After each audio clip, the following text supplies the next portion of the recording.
Let's see what's on this shelf. There are all kinds of dietary supplements and different medicines.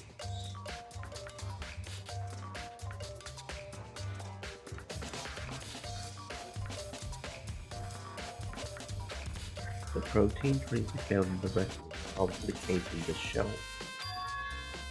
All the containers on the shelf are labeled with the letter A and a number. So I guess I can consider this part of the shelving unit section A.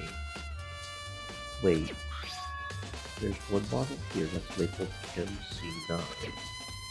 Could someone have put it here on accident?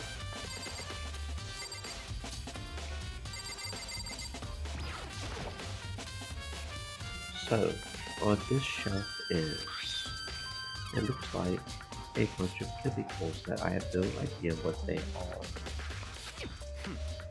They are reagents. Put simply, they're used in experiments to bring about a chemical reaction. How have you lived in such ignorance for so long? It must truly be bliss. Isn't that kinda harsh? What? You think studying science and mathematics has no practical application in the real world. That's fine. The words of a lifelong loser, which I suppose suits you well. I didn't even say that. Anyway, that doesn't matter. Right now I need to focus on the shelf. All the containers on this shelf are labeled with letter B and a number. So I guess I can consider this part of the shelf unit section B. I don't see anything out of the ordinary here. In which case I don't think I have to worry too much about this shelf.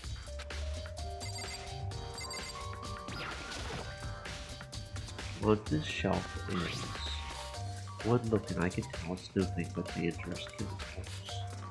These look like poisons and other powerful chemicals.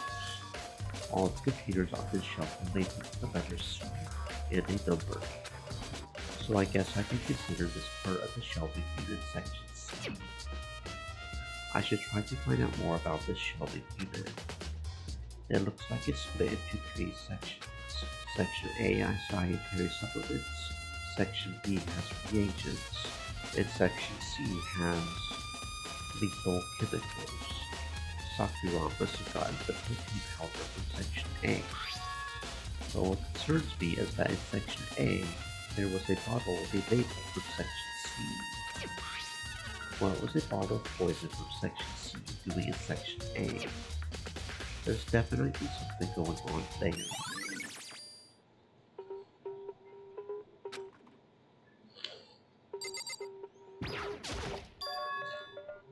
These are footprints, and they are only in front of the left shelf. How do these footprints relate to the scene as a whole? We may need to sketch out the floor plan. By we, do you mean me? How kind of you to offer. With an insufferable smirk, he handed me a piece of paper and a pen. Well, let's go. Chop, chop. Okay. So I got to work, and before long I had drawn up a sketch of the room. So, how's this? Not bad. For you, I mean. For me. I see. When you look at it like this, interesting. It appeared that whoever left these footprints will be empty at the left of the shelf. They came in, went straight to that shelf, did whatever they had to do, and then left. That's what the footprints tell me. I see. These footprints must be It's certainly possible. the code. Are they yours? No. What? Okay, then let me see your shoes and I will confirm their size for myself. I couldn't think of a reason not to, so I quietly gave a Kuya said. I see. Your foot feet do appear to be too big.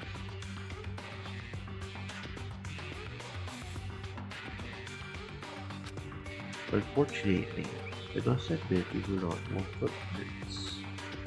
Unfortunately, but with how clear these prints are, it should be quite easy to determine who they do belong to. Then these prints are a really valuable clue.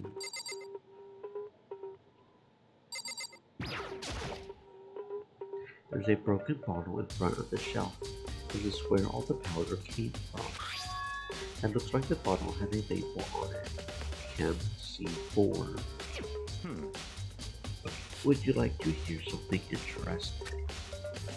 I was on the 4th floor this morning, checking things out, and at that point, this room wasn't like this. Then, this powder must have been spilled. In other words, That's right, it could only have been a random time of the incident. If that really is when it happened, it must be related to the case somehow.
So in other words,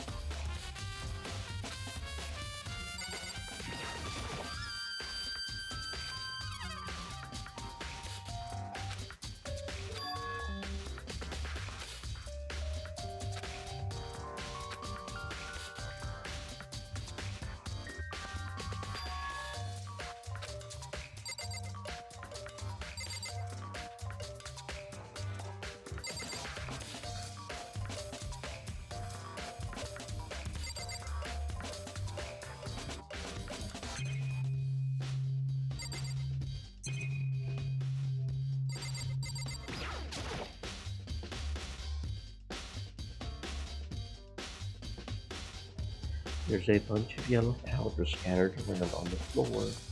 It better not be a footprint.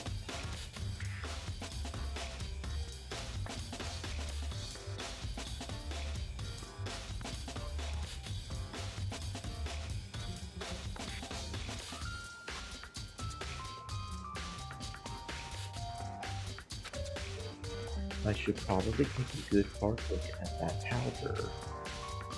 There's a bunch of yellow powder scattered on the floor in front of the shelf. There's also the remains of a broken bottle. It looks like the bottle was labeled Kim C4. Also, it looks like someone left some footprints in the counter. Based on the positioning of the prints, whoever it was only went to the left side of the shelf. According to Byakuya, the powder would have to have been filled right around the time of the incident. That's all I can tell for now.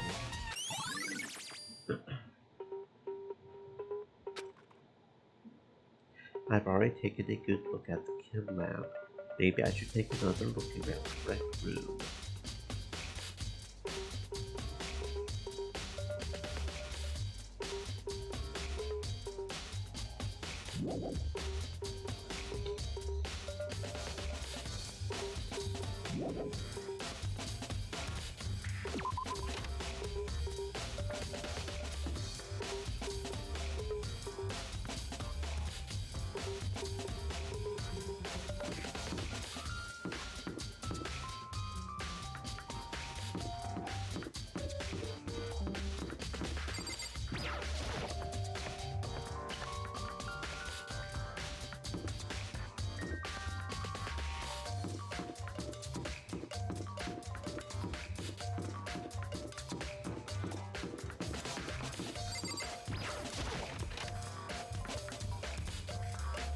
Hey.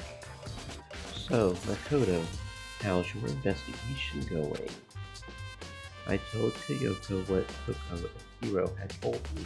I see. I see. So, along with Byakuya, they are both claiming they didn't go see her. But it's all too convenient. Someone must be lying. Someone's lying. Anyway. Well, I've made some progress on my own. Sakura's body, the shelf of their designs, and the Monokuma bottles.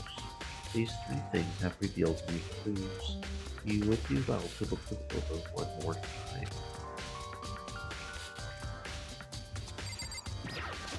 Hey. Sakura's body, the shelf of their designs, and the Monokuma bottles. Okay.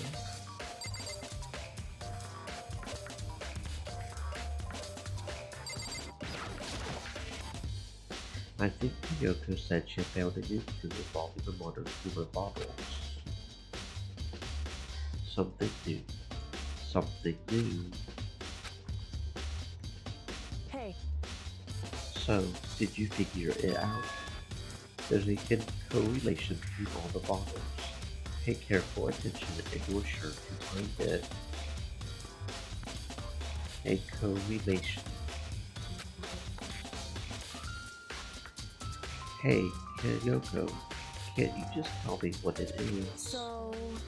I don't mind guiding you to clues, but giving you my conclusion isn't a good idea. Each person needs to come to their own conclusions, so that everyone can have confidence in the outcome.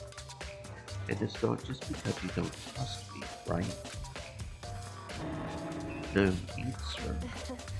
I do trust you to a degree.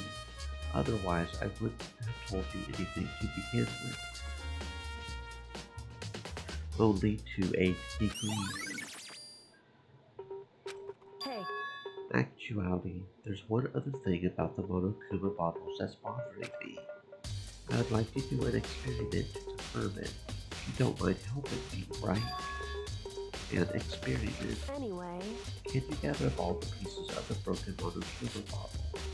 Try to get the smaller pieces too. Are you sure it's okay to mess with the crime scene like that? That doesn't matter. I've already done a thorough investigation, so it's fine. And that obnoxious Byakuya's not here, so... So then... Anyway, I need to get something to the Kim lab. While I'm gone, try to gather up all the glass. With that, Kyoko left the room. I really don't know what this is about, but what choice do I have? I had better just do it. I took the broom and dustpan and got to work collecting all the broken bottle pieces.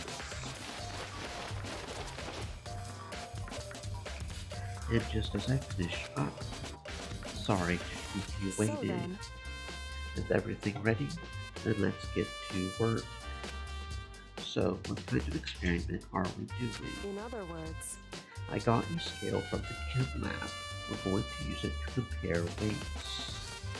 Compare the weights of what?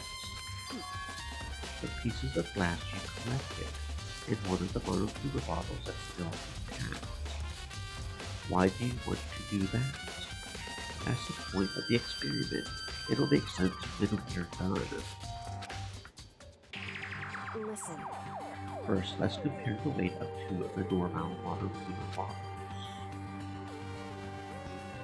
It's In balanced, other words, which means each monocular bottle weighs about the same, which makes sense. The monocular things inside are basically the same, and nothing else could really affect the weight. so then, Now, here comes the important part. Put all the pieces you picked up on one side of the scale. Now, what one might you expect to see? Well, a normal assumption would be either they'll balance out or the pieces I collected will be lighter. I did my best to get them all, but there's a chance I could have missed some here and there. so then, Okay, then let's give it a try. The broken pieces are heavier. How is that possible? I knew it. Just as I thought. What? In other words, Results of our experiment and the correlation between each of the bottles. Put it all together, hey, and I believe you arrive at one very persuasive conclusion. So, what do you think? It's all on you.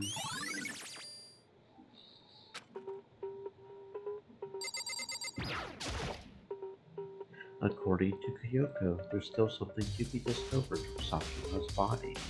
just a second. Just staring off into space isn't going to help you figure anything out. Well, yeah, I know, but Hey, don't you think you might need to actively examine the body? whew, There's no getting around it. Unlike me, Kyoko didn't recoil at the thought of touching a dead body. She was completely unemotional. It's the kind of thing that room preppers get used to. Although there's still sometimes. I can't believe how cool you are. No matter how many times I see a dead body, I can't get used to it. it's true. That's totally normal. Then, how can you? So, I imagine it's because I've had plenty of opportunities to touch dead bodies in the past. What? Sorry, never mind. hey, More importantly, look here. Her shoes. correct. You see that yellow powder on her instep? Yeah, it really stands out. I see. That powder is clue number one. Hey, Next is the wound to her head. Look carefully. it's true. Actually, even telling you that is incredibly difficult to spot. So let me just explain. It would seem. It would appear that she didn't suffer a single blow, but instead received 2 blows to the head. 2 blows. Indeed. Interesting, wouldn't you say? And there's one more interesting thing. Correct. Both of her hands were spotless. There's absolutely no trace of blood on any one. It's true. So that's what I learned from examining her body in detail. I can't believe she was able to learn all that just by looking at her body. I don't think anyone but Kyoko could have pulled that off.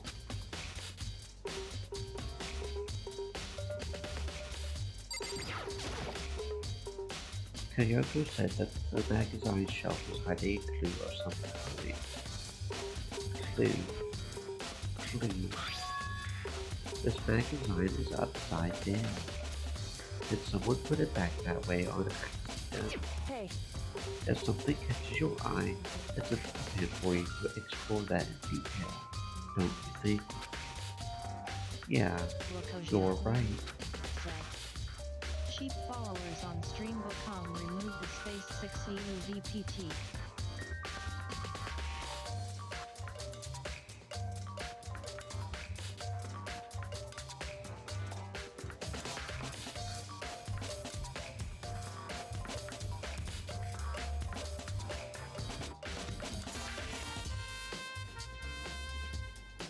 I picked up the inverted magazine and flipped through it.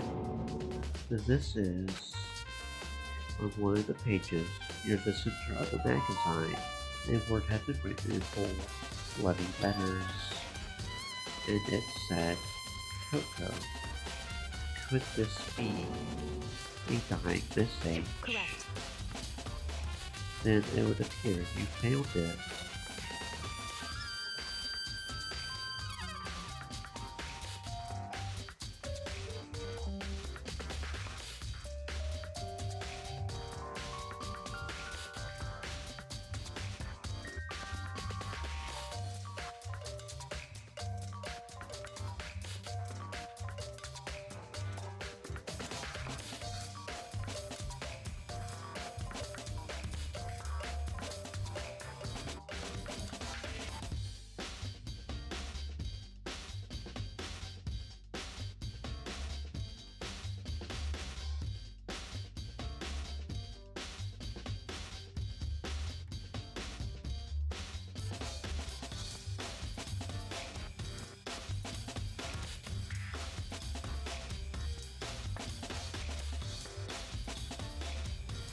Kyoko, is this?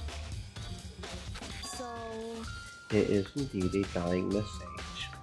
Someone used their finger to write it. A dying message. however, But just to be clear, I'm not the one who put it back upside down. It was already like that when I found it a little while ago. I made sure to put it back exactly as I found it, for the benefit of others who might come looking. Hey, is that... That says... Coco, right? Yeah, it looks like it. Then she's the killer, right? Well, it hasn't been confirmed yet. I will forgive you. It's settled. She's the killer for sure. That's conclusive evidence, right? We can use it to corner the killer. I can see why you would think that, but it just seems too easy. If anything, it makes me that much more suspicious.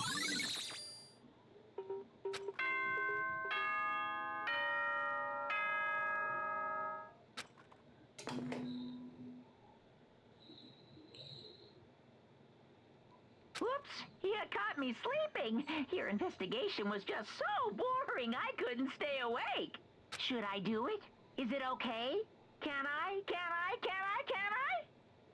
Okay, then let's begin the class trial. You know where to meet, right? Please go through the red door on the first floor of the school. Stream See you elements. soon. Said. Stay moist, my friends, hydrate. It's already time, but the mystery of the locked room is still only half solved. At this point, whatever happens will have to happen at the class trial. No, not whatever happens. I have to make something happen.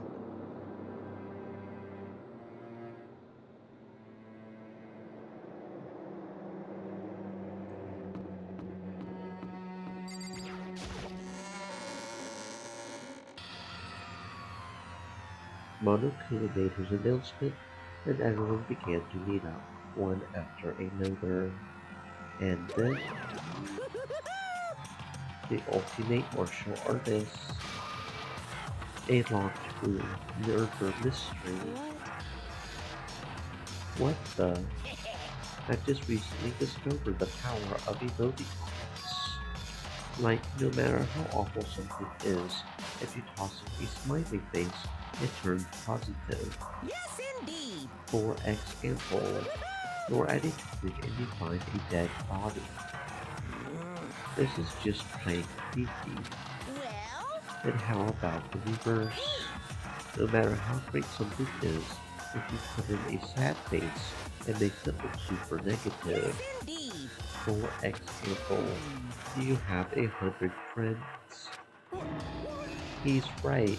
That does make it seem sad. Can't wait! I can't Now wait! then, please get on the elevator.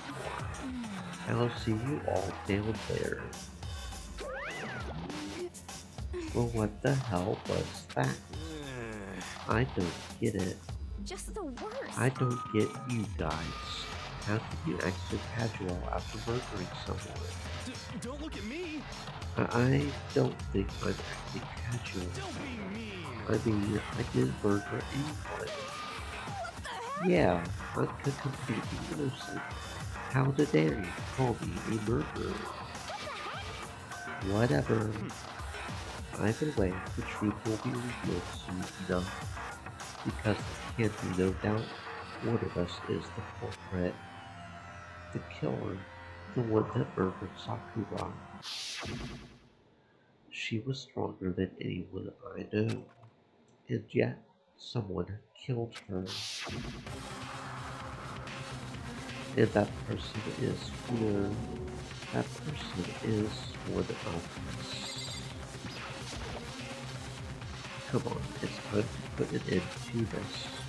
I made my way toward the elevator, but with each step I took, I felt like I was moving further and further away from my goal. I could feel a chilling fear running through me, trying to make me walk from the inside out. No matter how many times I go through this, it never gets any easier. The climb into our still freezing in total silence. We watched the doors close and felt it begin its sinister descent. The elevator lowered, uttering its all too familiar creaking sounds. It fell lower and lower, and as suddenly as always, the ride was over. The doors opened once again. Just the six of you. Really? That's so few. You must be so lonely. You say that like it's not your fault we're all that fast. I wonder, will the class trial end with less classmate pain, or will your school life come to an end completely? Now then. Are we ready to begin? You know the drill. Find your assigned seats. And so the curtain opened for the fourth time.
Let's begin with a basic explanation of the class trial. So, your votes will determine the results.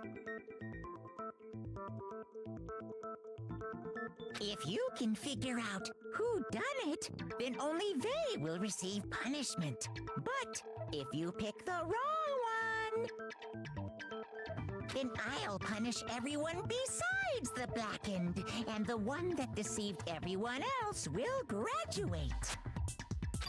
Now then, where to begin? We already know who did it. Whoa, deja vu. The one who killed Sakura. is one of the people that hated her. Byakuya, Toko, or Hiro. It was one of you.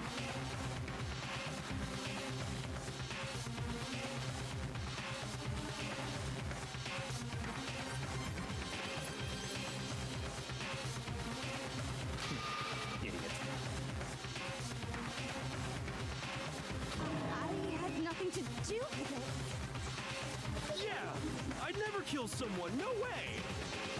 I don't want to hear your stupid excuses.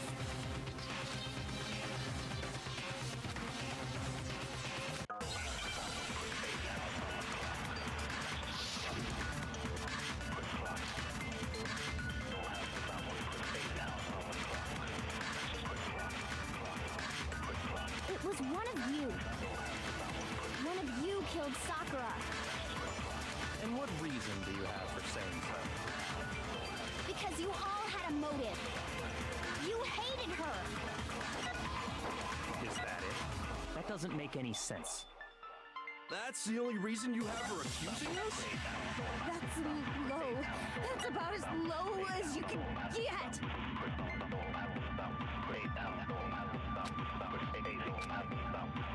It was one of you. One of you killed Sakura. And what reason do you have for saying so?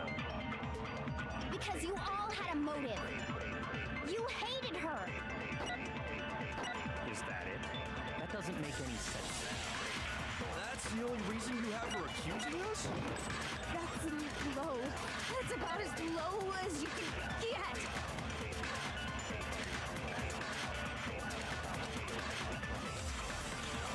It was one of you. One of you killed Sakura. And what reason do you have for saying so? Because you all had a motive. You hated her. Is that it? That doesn't make any sense. That's the only reason you have her accusing us? That's low. That's about as low as you can get.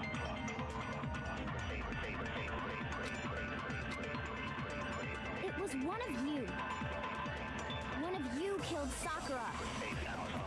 And what reason do you have for saying so? Because you all had a motive. You hated her. Is that it? That doesn't make any sense. That's the only reason you have her accusing us? That's low. That's about as low as you can get.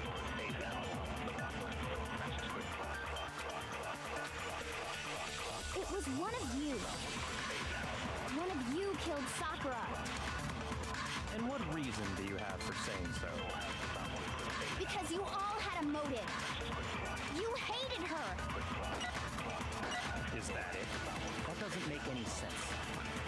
That's the only reason you have her accusing us? That's low.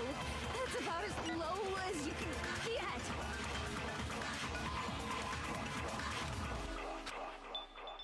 It was one of you.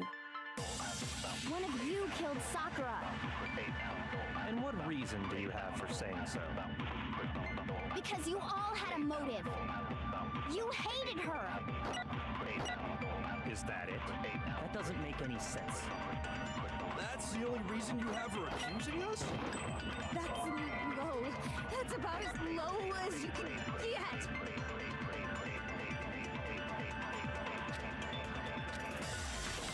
It was one of you. One of you killed Sakura. And what reason do you have for saying so? Because you all had a motive. You hated her. Is that it? That doesn't make any sense. That's the only reason you have her accusing us? That's low. That's about as low as you can get. It was one of you. One of you killed Sakura. And what reason do you have for saying so? Because you all had a motive. You hated her. Is that it? That doesn't make any sense. That's the only reason you have her accusing us? That's low. That's about as low as you can get. It was one of you. One of you killed Sakura. And what reason do you have for saying so? Because you all had a motive. You hated her. Is that it? That doesn't make any sense. That's the only reason you have her accusing us? No, it's wrong.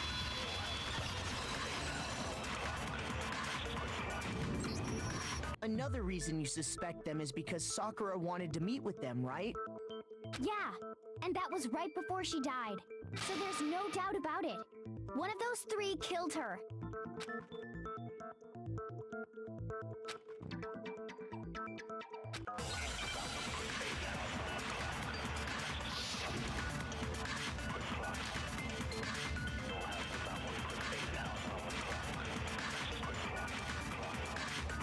The fact that Sakura wanted to meet with all three of them, there's no way that's not suspicious.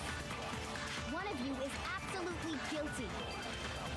I don't deny that she wanted to meet with us, but I never went to see her.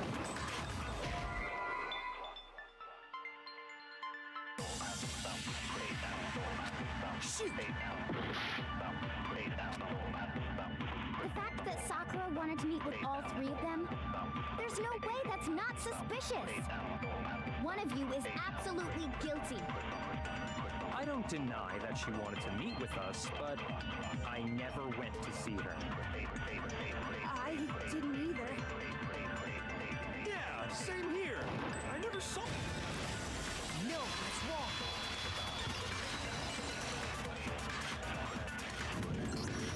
Hiro, when we were talking before, you dropped a small piece of paper, remember? It was white with red polka dots. What's that got to do with anything? Red polka dots? That's gotta be the wrapper from the candy I gave Sakura. No, it's... Ever since we got into the warehouse, I totally monopolized that entire box of candy. So there's no way a single one of them was left in the warehouse. In that case, Hiro, where did you get that piece of candy?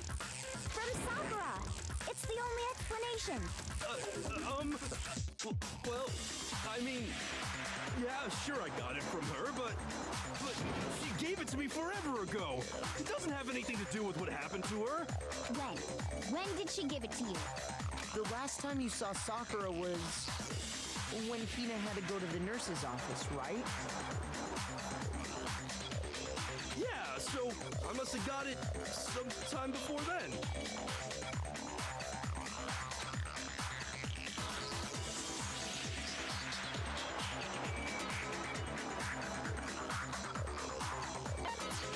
I got it!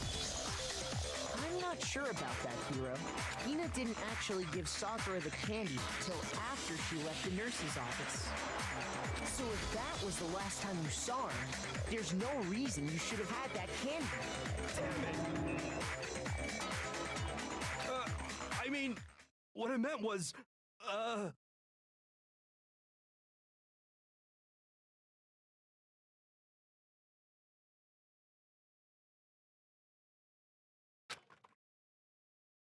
Oh, that's right!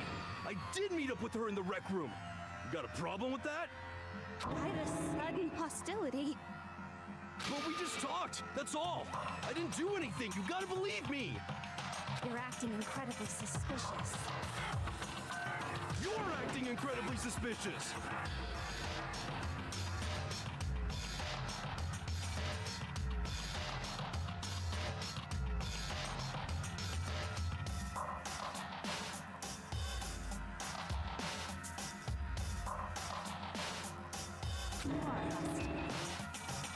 It's not just normal hostility.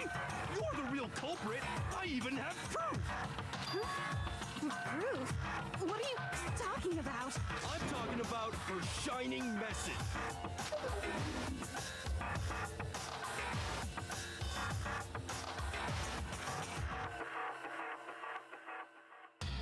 At the scene of the crime, she had written out Toko in her own blood, right? It was her dying message. Just like what you guys were talking about with Sayaka. That's true. I saw it for myself. See? See? Toko did it! What are you saying? No way! I didn't do it! You just don't know when you're beat, do ya? Hiro, hold on. When did you see that dying message of hers? Huh? Well, when we found Ogre's body. Duh. But if you recall, Hina was very adamant about keeping you away from the scene of the crime. So it's hard to believe that's when you actually saw the message for yourself.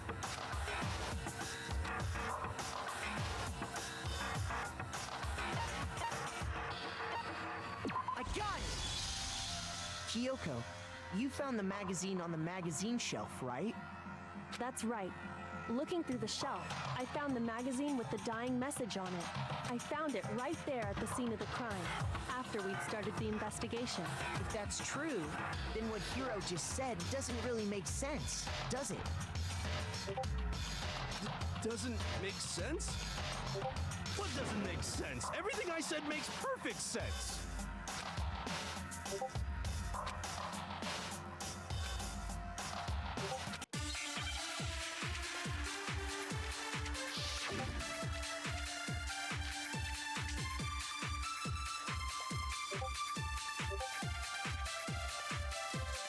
I can tell you exactly when I found the dying message. When Ogre's body was discovered. And I can tell you when I found the dying message. It was only after the investigation had begun. I found the magazine tucked away on the magazine shelf. When I pulled it out, I saw her final words. What's your problem? What I said makes total sense.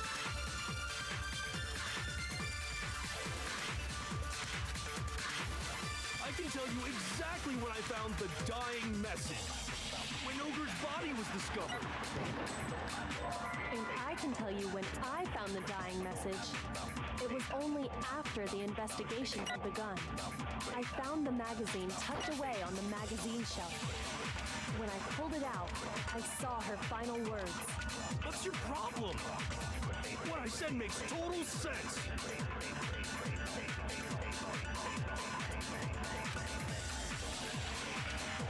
I can tell you exactly when I found the dying message.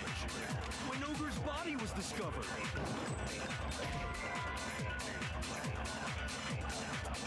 Shoot!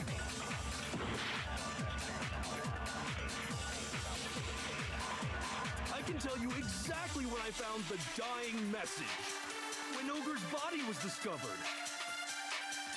And I can tell you when I found the dying message. It was only after the investigation had begun. I found the magazine tucked away on the magazine shelf. When I pulled it out, I saw her final words. What's your problem? What I said makes total sense.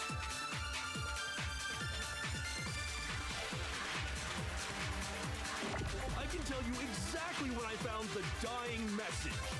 When Ogre's body was discovered. No, it's wrong.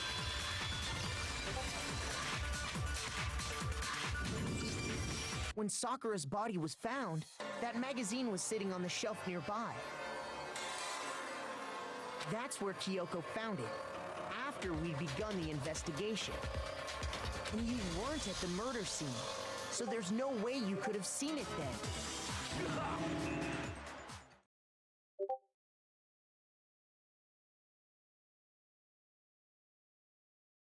Tell us the truth, Hiro. When did you see the message? Hold on! You're focusing on the wrong part! Why does it matter when I saw it? All you gotta do is read the Vienna sausage Ogre left us, and we know who the killer is! Toko! I don't even know where to begin with that one. He's just trying to confuse us. Actually, can we even be sure Sakura wrote that message in the first place? Yeah? I think we can all agree Ogre wrote that message. 100%, without a doubt, she wrote it. And this is me talking, so you know it's true.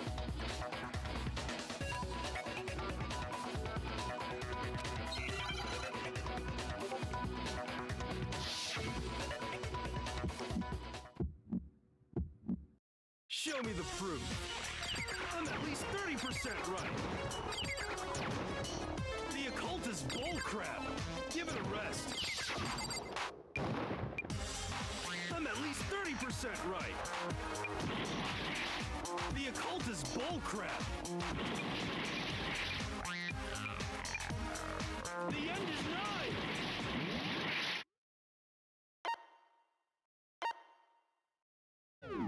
Show me the proof. I'm at least 30% right. The occult is bullcrap. Give it a rest. I'm at least 30% right. The occult is bullcrap. The end is nigh. I'm at least 30% right. Show me the proof. This should prove it.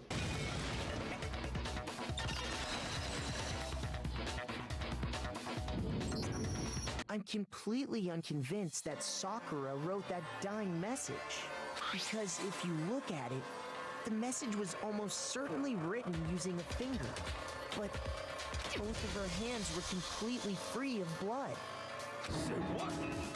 Then, who did write it? Hiro could very well have written it himself. That would explain how he knew about the message in the first place. Yeah, that's exactly what happened. Ah! He admits it! I figured as much. But why would you write something like that? Because I killed her! Please, just let me explain what happened. I got Ogre's note, and so I headed to the rec room right before noon, just like it said. You just did exactly as the note asked? What a fool. And when I got there...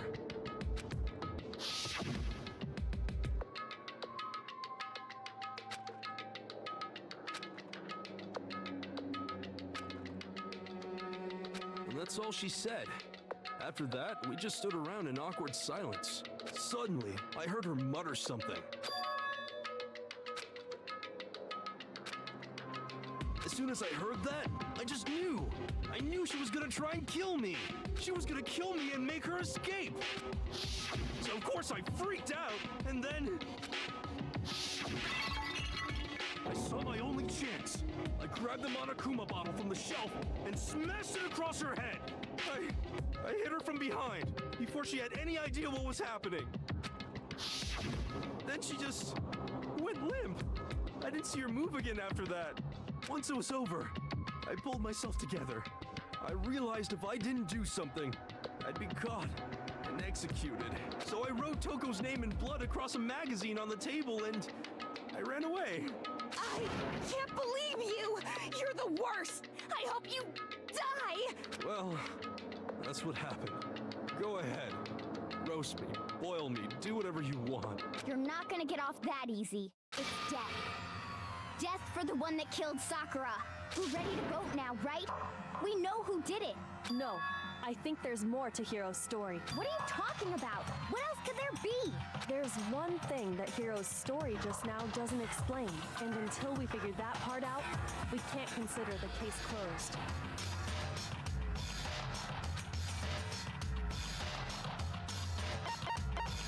I got it! That's true. Everything you just said. It doesn't explain why the magazine was hidden, does it? By the time the body was discovered, the magazine had been picked up and put on the shelf. Why would you take the time to write that message, then stick it somewhere we might not find it? Oh, well, I didn't hide it. I'm sure I just left it sitting there on the table.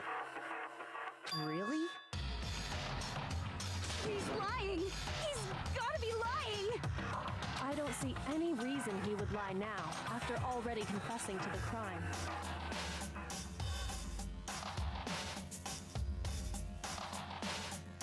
Then, he's not lying? Assuming he's telling the truth, someone else must have put the magazine back on the shelf. In other words, at least one other person was in the rec room both before and after the incident. I don't think there's any question about that. But then, who was it? If they went to the trouble of hiding the magazine, they must not have liked what was written on it.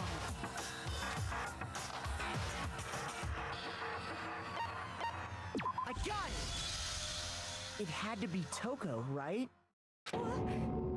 Who else would want to hide the magazine other than the person whose name was written on it? Is he right, Toko? Did you really go to the rec room? Why would I have... Wait, but more important, that doesn't even matter. We already know who did it, right? Hero just admitted it. That's right. I killed her. No, you didn't. Who asked you? I don't doubt Hiro attacked Sakura with the bottle. But that's not where this case ends. What do you mean? What he means is that Hiro isn't the killer. You can't be serious. That's just... I don't believe it. Hiro, tell us what happened one more time. If we go through it once more, it should become clear he's not Sakura's killer. So, what do you want me to do? Just tell us what happened one more time when you attacked Sakura. I don't really see why, but okay.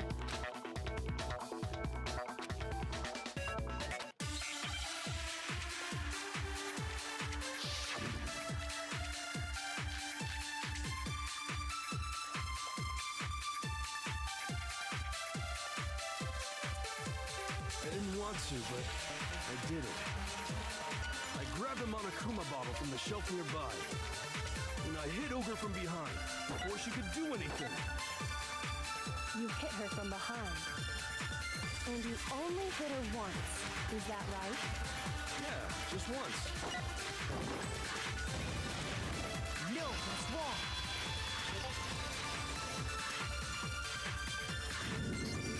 If Sakura died from Hiro's single blow, that doesn't explain why she had 2 head wounds.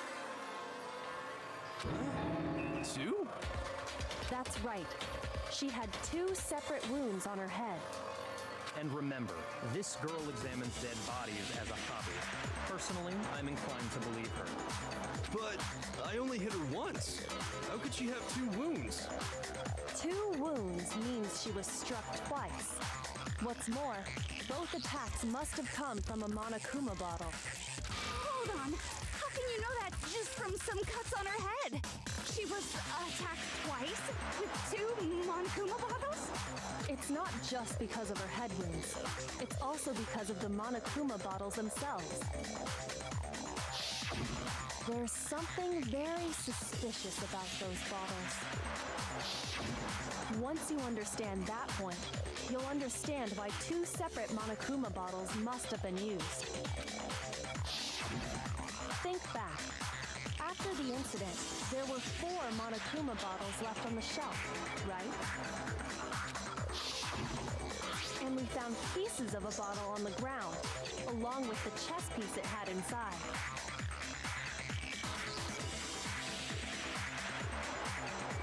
That was the bottle Hiro hit Sakura with, right?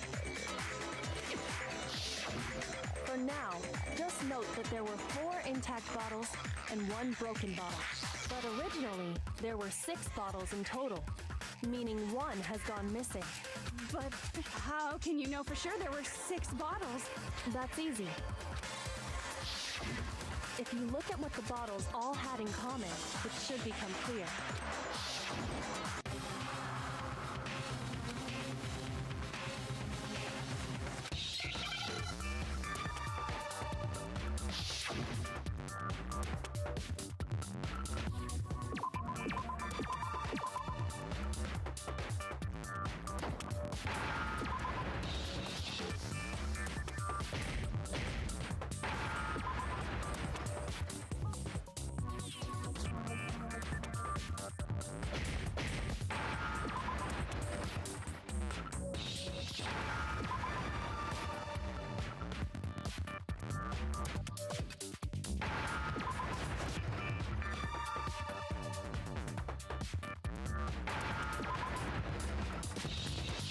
Now I understand. That's it. The chess pieces. Inside each bottle, there was a Monokuma figure holding a different chess piece. King, rook, bishop, pawn. I definitely remember seeing each of those. And the piece that was inside the broken bottle we found was the knight, if I remember.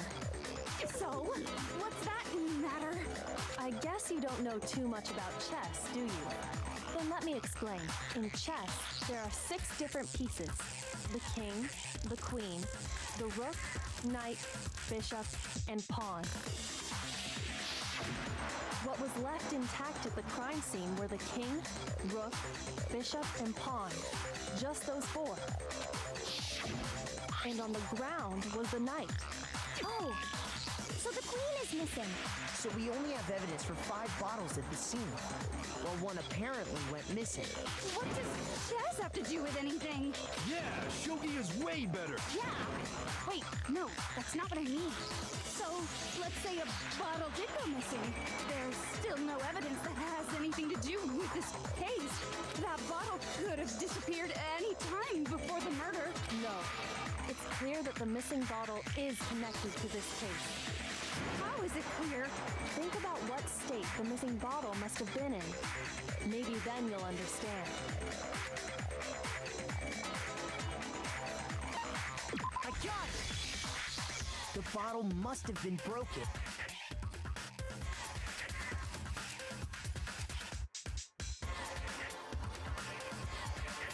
What makes you so sure?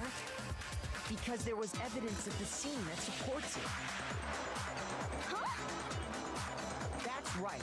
We found evidence that shows there was more than just one broken bottle at the scene.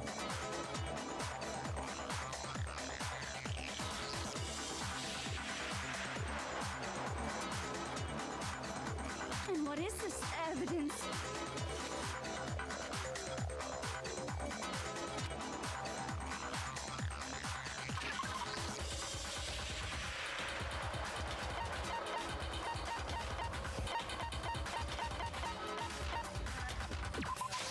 I got it! Earlier, Kyoko and I did a little experiment. We compared the weight of the broken bottle pieces at the scene to one of the unbroken bottles. And what we found was that the collection of pieces was heavier. And the reason for that is there was actually more than one bottle's worth of shattered glass. So from this, we can surmise that 2 bottles were actually broken at the scene of the crime. But someone did their best to clean up the pieces of one of the bottles, along with the figure inside. But when they did, they must have left behind a few too many pieces, which is only natural. They certainly had no way to measure the exact right number of pieces to remove. But why would they have to try and get rid of it like that anyway? Because of what it would reveal about the case.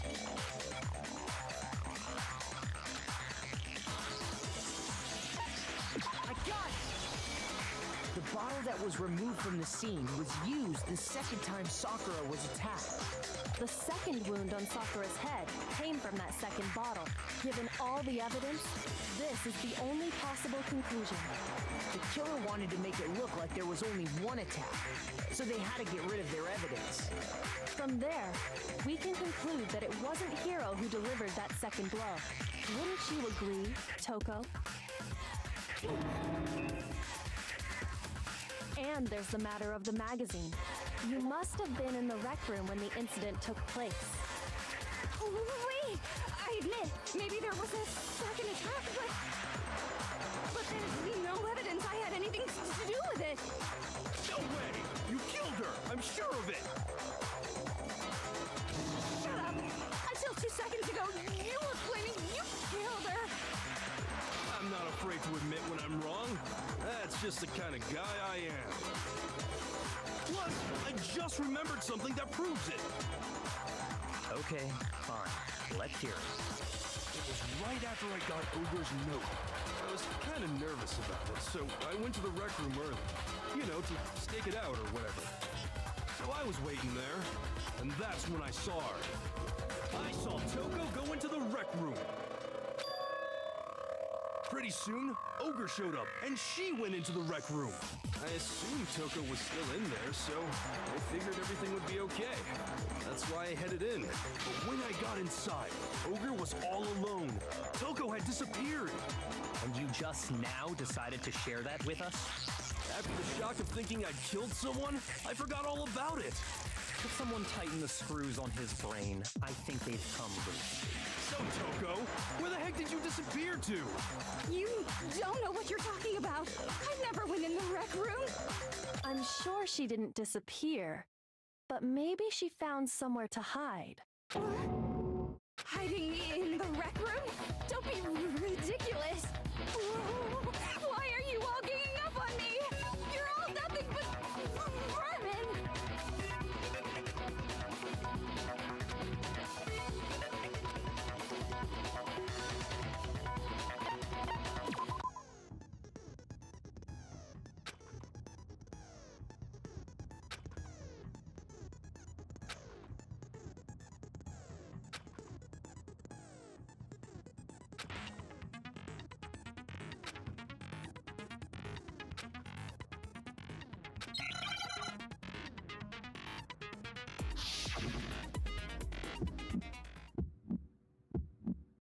It's a lie! I admit nothing. I hate you. I curse you. No, no, no! It's enough! I admit nothing. I curse you. I curse you. It's a lie! That's enough! It's a lie! That's enough!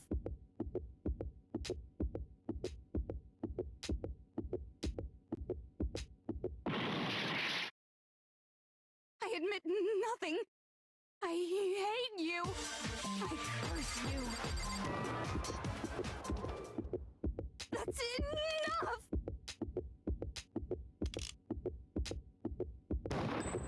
This should prove it.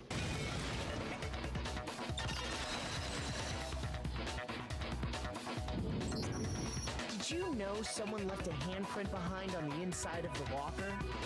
They must have been hiding in there and put their hand on the wall without thinking. Does this handprint look familiar, Toko? No, it doesn't. Okay then, let's just compare it to your hand, shall we? That'll clear everything up, right?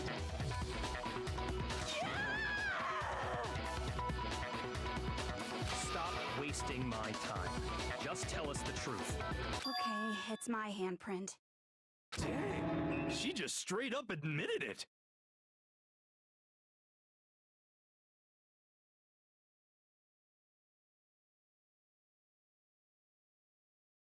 Then you killed Sakura! No, I swear, there's no way!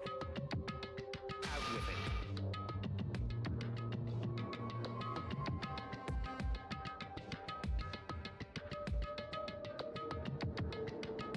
I probably did kill her. Straight up again? Wait, what do you mean probably? Give us the details, Toko. What happened between you and Sakura? Talk. Now. After I read Sakura's note, I decided to go there early, so I went into the rec room. I didn't know what she might do if I didn't go, but I was too scared to face her head on, so I figured I'd just sneak in first and hide in the locker. Then, did you see what happened? Did you see me hit her? Yes, and I saw you write my name.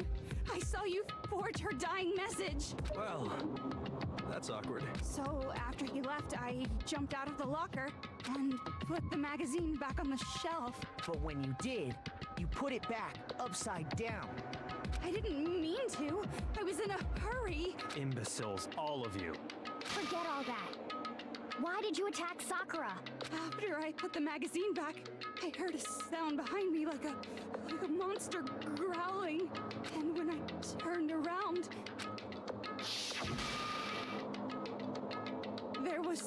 Sakura, covered in blood and staring right at me. When I saw all that blood, I fainted. Right there in front of the magazines. I don't remember what happened after that. If you want to know more, you'll have to ask her. Guess who's back? It was your fault after all. My fault, Master's fault. When our faults combine, they soar to even greater heights. Just answer the question. Did you kill Sakura?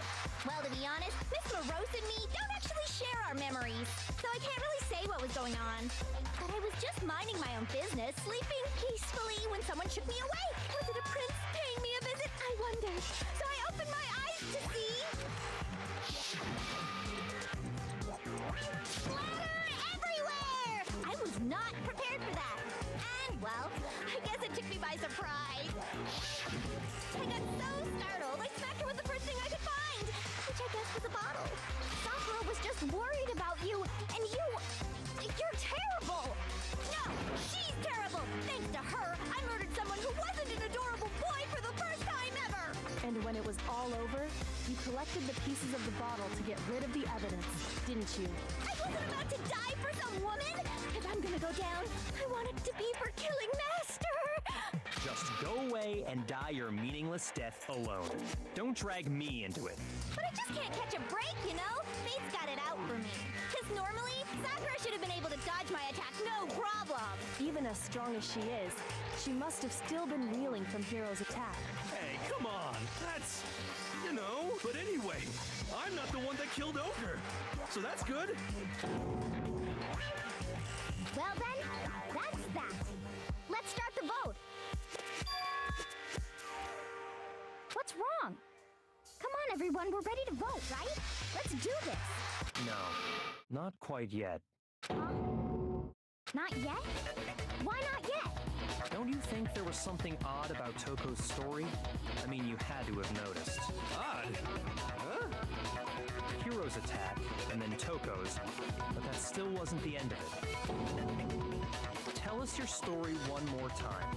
Tell us what happened after. Then even this gaggle of idiots should understand what I'm talking about. Your wish is my command, darling.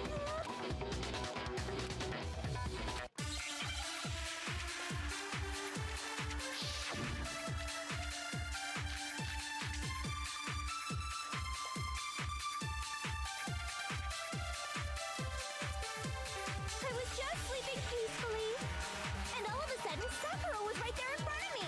I remember waking up right in front of the magazine shelf. You were taken by surprise when you saw Ogre covered in blood. So you smashed her head in with a Monokuma bottle? You got it! I smashed her good! And where did the attack take place? Right where I woke up! I killed her there in front of the shelf! No, that's wrong.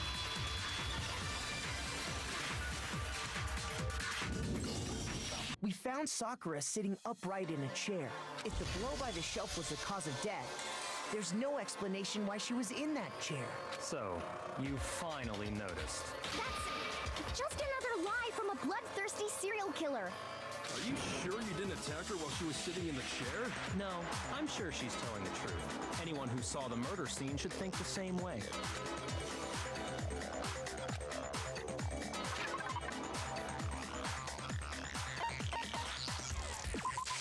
I got it! Sakura was definitely attacked in front of the shelf. The blood stain by the magazines is proof of that. Then she must have moved the body after she killed her, right? All to make it look like I did it. Because when I hit her, she was sitting in the chair. Hey, come on now, look at me! I can't carry anything heavier than my own scissors! There's no way I could move a muscle-bound heavyweight like that! Then what's the deal? Well, are you still convinced the case has come to an end? But... Plus, the biggest mystery of all, the lost room, still has yet to be explained. Until we take care of that, we can't say this case has been properly settled. Oh, that part's easy. After she killed Sakura, Toko just hid in the locker again. So she just hid in there till everyone showed up and opened the door? And while everything was all confused and hectic, she just snuck out of the locker into the group. No, I don't think that's possible.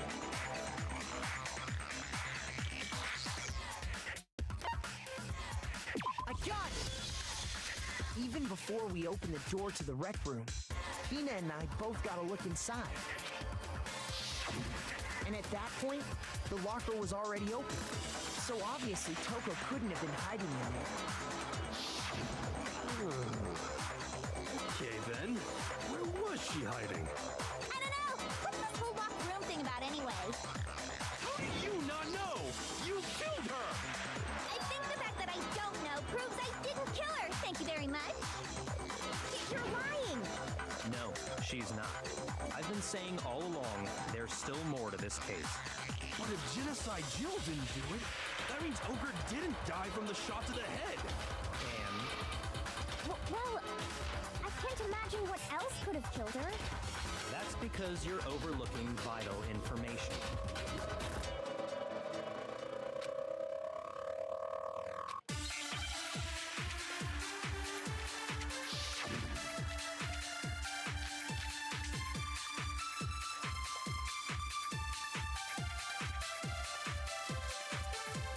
What was it that killed Ogre? If it wasn't from Genocide Jill's attack, then what was it? There's no other possible cause. What killed Sakura? I can't think of anything other than the shot to her head. No, that's wrong.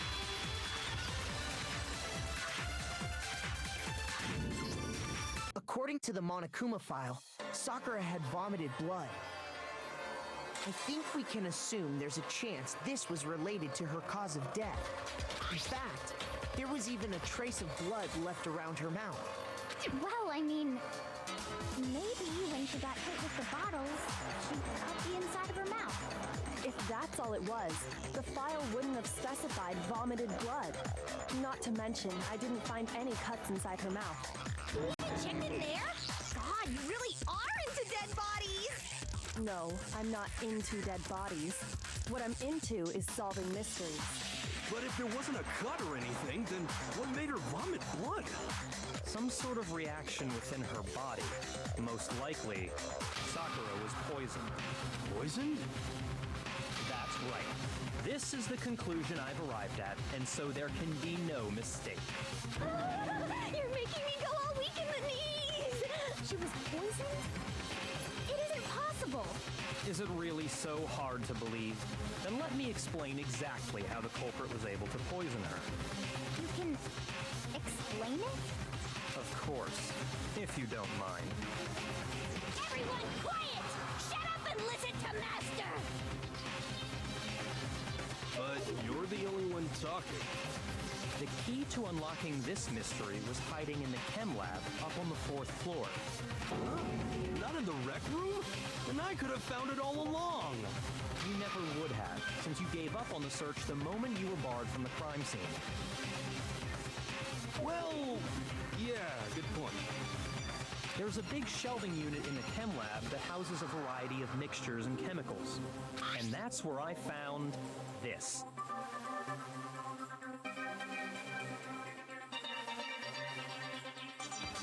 Is that the poison? It's not an especially powerful poison, but it'll still kill you if you drink an entire bottle. But the specific properties don't matter. What does matter is where I found it. Where'd you find it? The shelf is divided up into 3 sections, A, B, and C. In Section A, dietary supplements. In B, reagents. And in C, a variety of lethal chemicals. And that's where the poison came from? Section C? Well, that's the question, isn't it?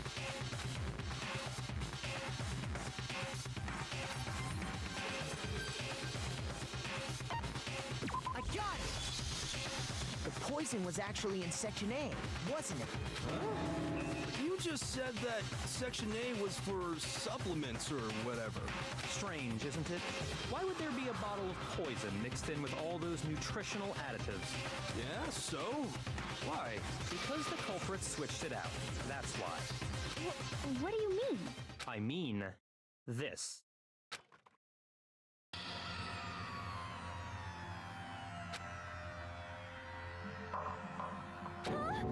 Master!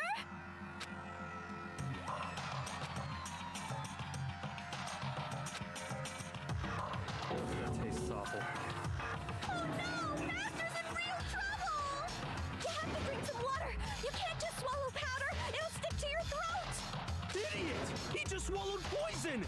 We need to make him spit it out! The flavor certainly makes me want to spit it out. What's so high quality about this stuff? What are you talking about? I'm talking about the protein, of course. Protein? Can I see that bottle for a second? Sure. Do whatever you like.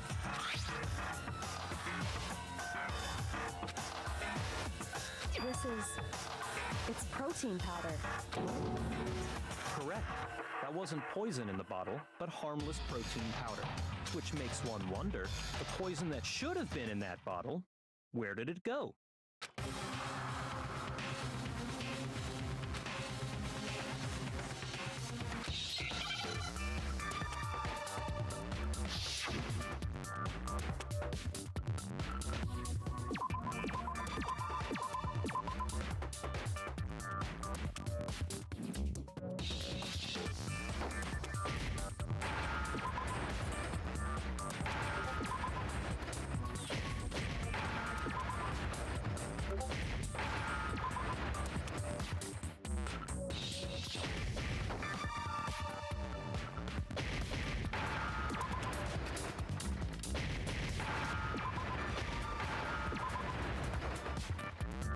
Now I understand.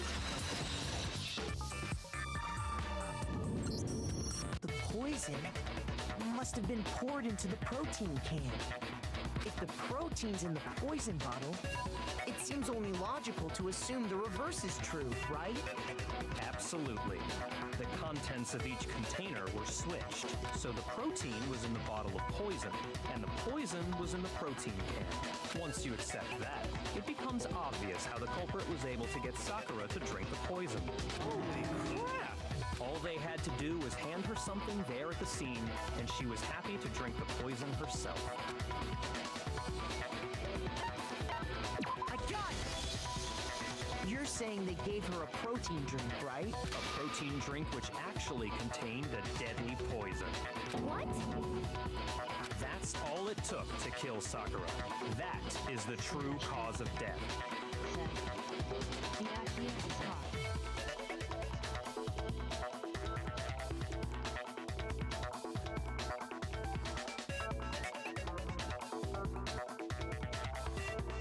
Hello, Spin. Welcome on in. I hope you're having a fantastic existence, friend. And you probably just started ad spinning.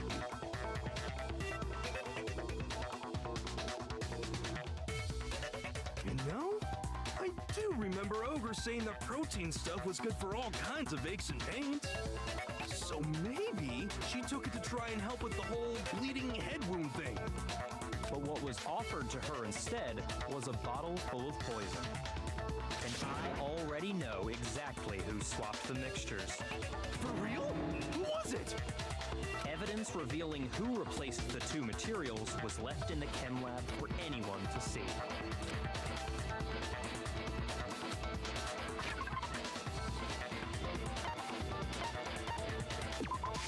I got it!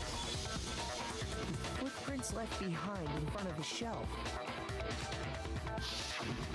That's the evidence you're talking about, isn't it? I visited the chem lab this morning, and there were definitely no footprints there at that point. They must have appeared around the time of the murder, which leaves no doubt that they're connected.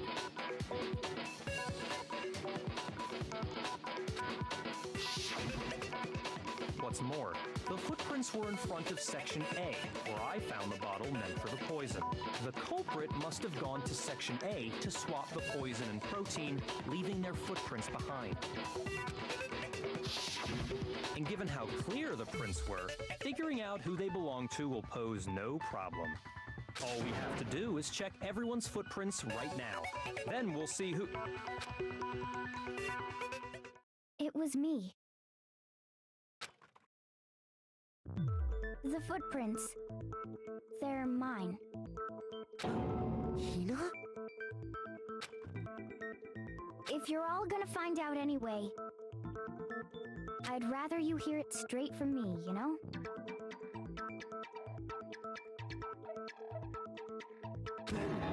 Ogre's killer was... Yep, I did it. I killed Sakura. Just as I suspected.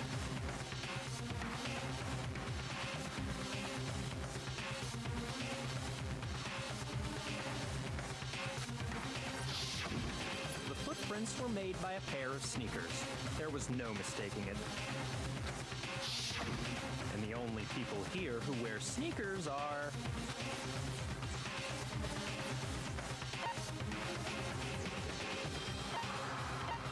I got it! Me and Hina are the only ones.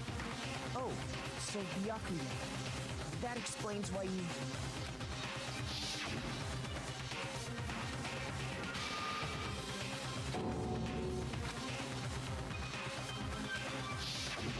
If the footprints didn't belong to Makoto, that left only one other possibility. Plus, Hina's been acting strange ever since the trial began. You were in an awful rush to get to the vote, weren't you? This whole time, you've been focused on pinning the crime on someone else, haven't you? I can't believe it. What about it can't you believe? Well, it's just... the two of them were so close. That's likely exactly why it turned out this way. Because they were so close, Sakura didn't think twice about it when Hina handed her the concoction. Hina used that trust to kill her. She deceived the victim, and she tried to deceive all of us. I have to say, Hina, coming from you, this was a particularly nasty little scheme. Is it true? Did you really kill Sakura? And if you did, why? Why would you do that? I found her. There in the rec room. She was hurt. She asked me to bring her that protein drink, but when I went to get the powder from the chem lab, it just occurred to me all of a sudden. Now's my chance to kill her. That's what you thought, right? That's when you switched out the protein powder, and that's when you gave her the poisoned mixture. And then she downed it all at once. And then... Hold it. I'm not convinced. You're not about to claim she wouldn't kill a close friend, are you? You still don't get it, do you? The game we're playing here isn't so kind. Honeyed words like friendship don't matter here. What matters is outwitting the opponent, defeating them.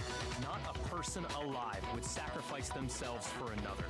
In the end, we're all in it for ourselves. Just like how this girl sacrificed Sakura to save herself. You say that, but I'm still not convinced. How many times do you plan to repeat yourself? Don't misunderstand me. I'm not saying it because of some misguided sentimentalism, but there's still that one unsolved mystery, and I'm not convinced. Are you talking about the locked room problem? Hina, if you really are the killer, explain it. How did you create that locked room? Well... that doesn't matter! Just because I'm guilty, that means I have to tell you everything? No, it doesn't. Stream elements. But the fact that you won't tell us concerns me. Stay moist, my friends. Hydrate.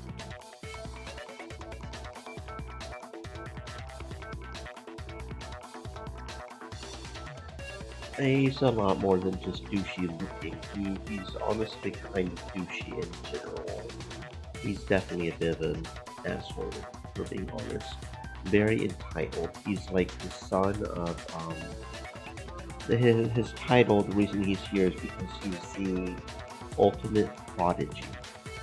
He's the son of some super elite something or other.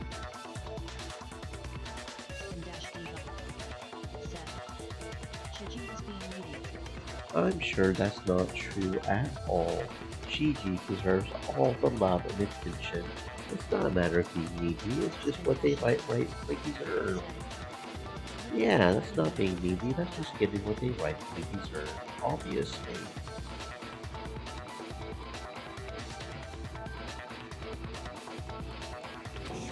not... Do you honestly think Hina didn't actually kill her? And if I do? Impossible. She switched out the mixtures. She's the culprit. There's no way you can doubt this. Are you sure about that? Even ignoring the fact that I don't want to believe it, it just doesn't fit. What doesn't fit? I mean, why would someone leave such a clear clue like a footprint? It's too obvious, too easy. He's right. It makes it look like you wanted people to suspect you. I was just nervous. So, I didn't notice I'd left a footprint. You didn't notice? Yeah, that's just how it was. What can I do? Listen, Hina. Could you go into a bit more detail? Tell us more about when you switched the poison and the protein.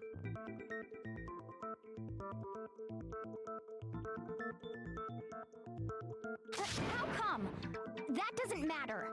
Hina, please, I'd like to know too. Fine.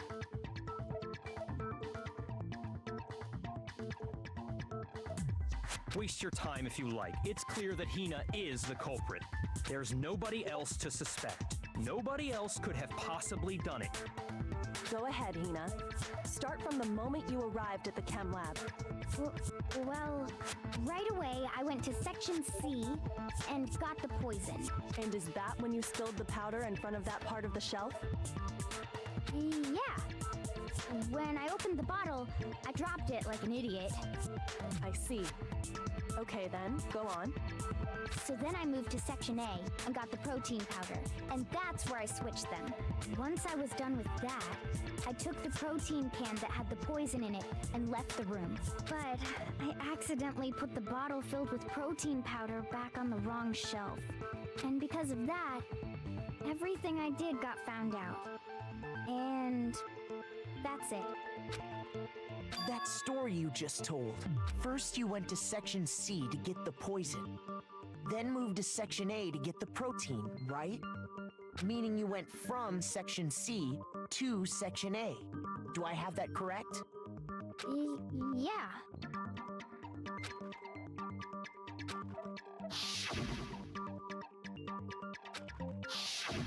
Can you repeat that series of events one more time? What's wrong with you, Big Mac? You're being awfully pushy. It's the same thing no matter how many times you hear it. How long until you're satisfied?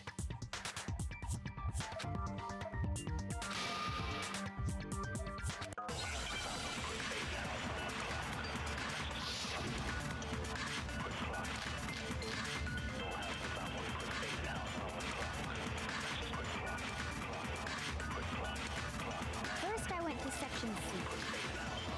That's when I grabbed the poison. And you spilled some of the powder on the ground in front of the shelf. Yeah. When I grabbed the bottle, I dropped it. Okay, and then? I moved from Section C to Section... No, that's wrong!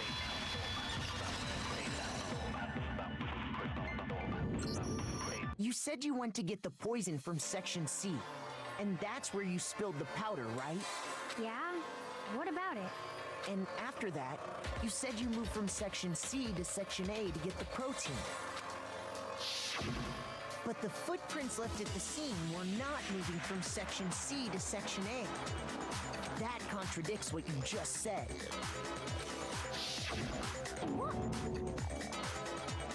Then maybe she moved in some weird direction on purpose to disguise her movements? No, that can't be it. Remember what Hina just said?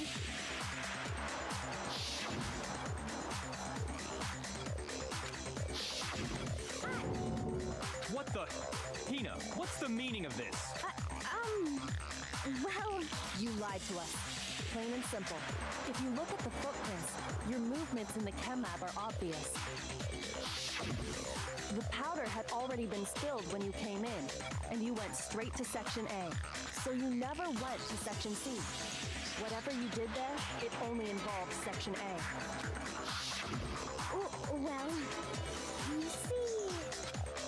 What the hell? What's going on here? And the footprints aren't the only problem with her account.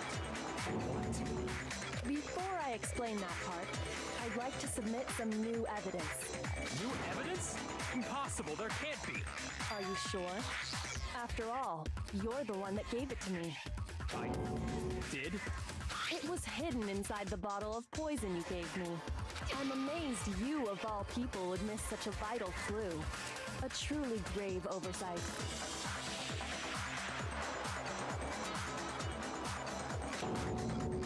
Just say it already! What is it you think you found? I found this. It had sunk to the bottom of the bottle, and the hidden clue was exposed, thanks to you ingesting the powder. I couldn't have solved the mystery without you. So, thank you for that. But, what is it? Oh, you still don't realize? Well then. Makoto, why don't you explain it? Huh? Me? Fine. If you really do know, explain the meaning of that shard of glass.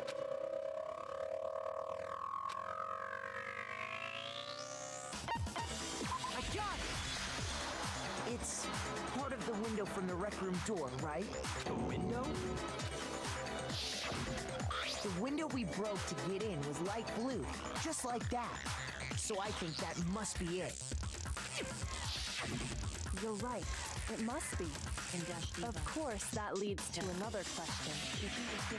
How did a shard of glass from the window get inside this bottle of poison? What's so strange about that? What's strange is that, according to what Hina told us,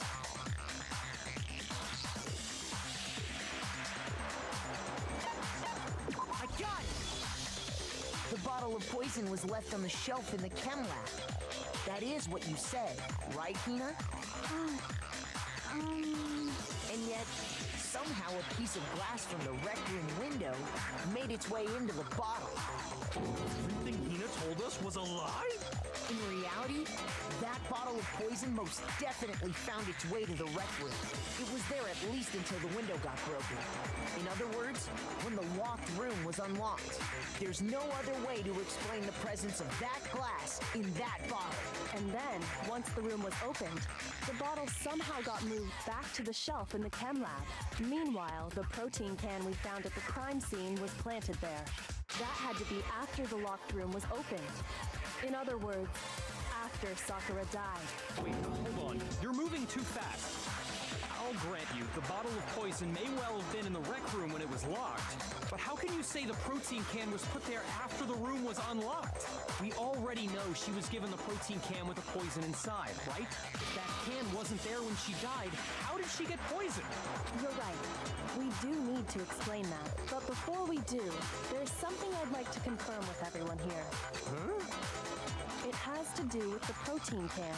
After Sakura's body was discovered, did anyone move it or trip over it or anything like that? What are you talking about? Is this some kind of loaded question? Not at all. Just answer to the best of your ability. Well, no, not that I remember. Yeah, me either. Not me. Same here. Yeah, me either. Okay then, that settles it. That proves that the protein can found its way to the murder scene after the room was opened. Oh, come on! How can you say that? How can you know what I don't know?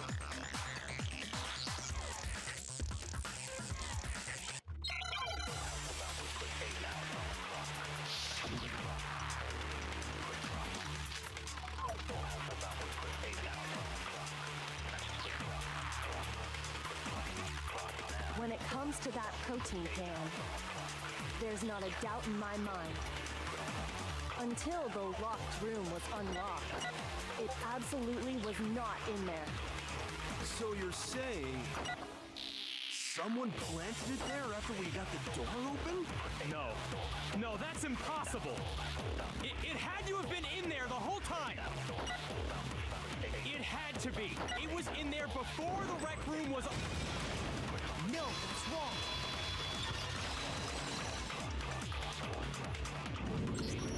You remember remember how there was broken glass scattered all around the room, right? Of course. It came from the window you broke to get in. What about it? Well, those pieces weren't just scattered around the protein can. We also found pieces underneath the can. What? And this proves it.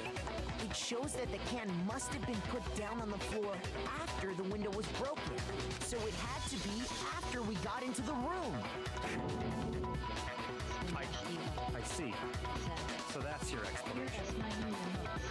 Kyoko, earlier when you asked if anyone had moved the can or tripped over it, If that were the case, that would explain the can being on top of the glass. So you asked everyone about it to eliminate that possibility right out of the gate. And that's made everything clear, hasn't it?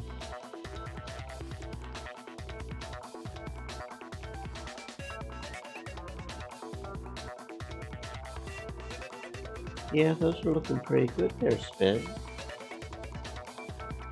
You better be careful that somebody doesn't do another kiss emote, though. They could steal your man from you. They do another kiss emote facing that way. They can easily break that thing up. Put a pole between the two. There's a whole bunch of ways you could mess with those two emotes right there, though. Better be careful. You go after the angry one.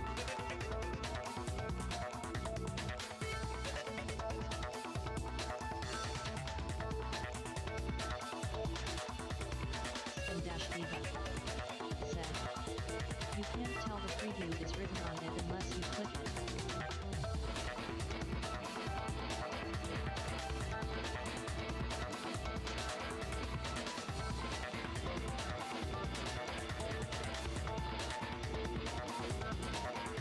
I don't know where I got cut off there.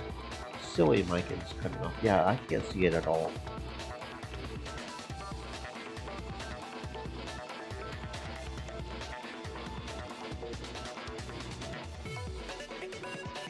Diva said, "I'm not paying for another graphic designer. It's been 2 days and no response from Ashley."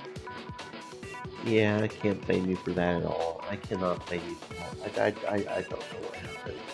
I mean, like I said, she did pretty good for me, so I don't know what happened. That's weird. Very weird, but yeah, I can't tell I can't see it at all, so at least it worked out more or less. That's what matters, right? I guess. Weirdness.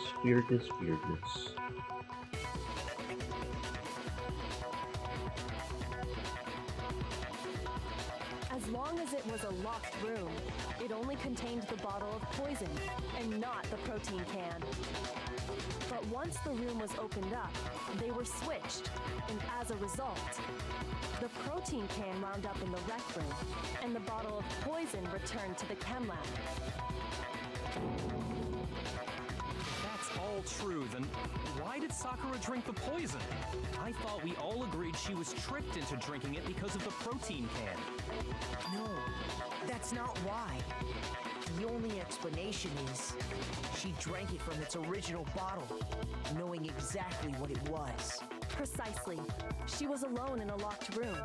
All she had was the poison. What other possibility is there? You're saying she drank it knowing what it was? Such a ridiculous fiction is... Exactly what happened. Then tell us already. Sorry. Please, tell us. Before we get to that, we need to clarify one other thing. Diva said, "I wonder why she didn't T-scam you." Yeah, that is weird. It's like, if you're going to do that sort of thing, wouldn't you do it to both? Like, it's weird. It's weird. I have no idea. She did do the usual follow-up thing, you know, she did, send quite a few messages after trying to get me to do another Diva said, full blast. commission of some sort, but I only have so much money, right?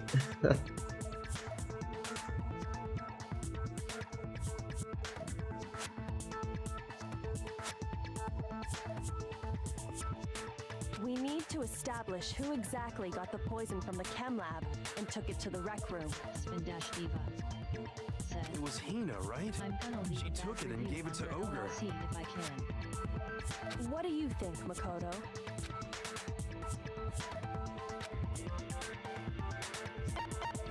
I got it! I think Spin-Diva. it was Sakura herself. Don't recommend her to anyone else. Oh yeah, no, I won't. I won't. Only reason I even recommended her was because she did right by me. So I mean, because I know how hard it can be to find somebody. Because I have been low-key kind of looking for somebody to do mine for a minute. But like you said, there's so many scammers out there. That's kind of why I recommended her. Because I mean, she didn't scam me. But yeah, no, I won't. Once bit, twice shy kind of thing, right?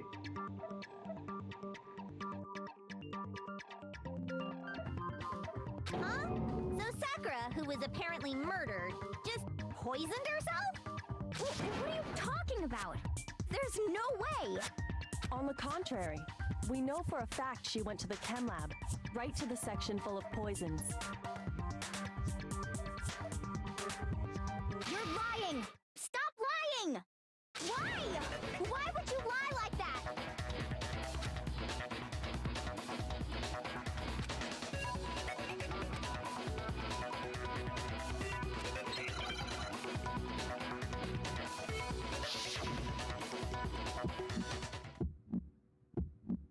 You're a liar! What are you saying? Wrong! You're wrong! I'm telling you, I did it! Stop talking! You're a liar! Wrong! You're wrong! Wrong! You're wrong! I hate you!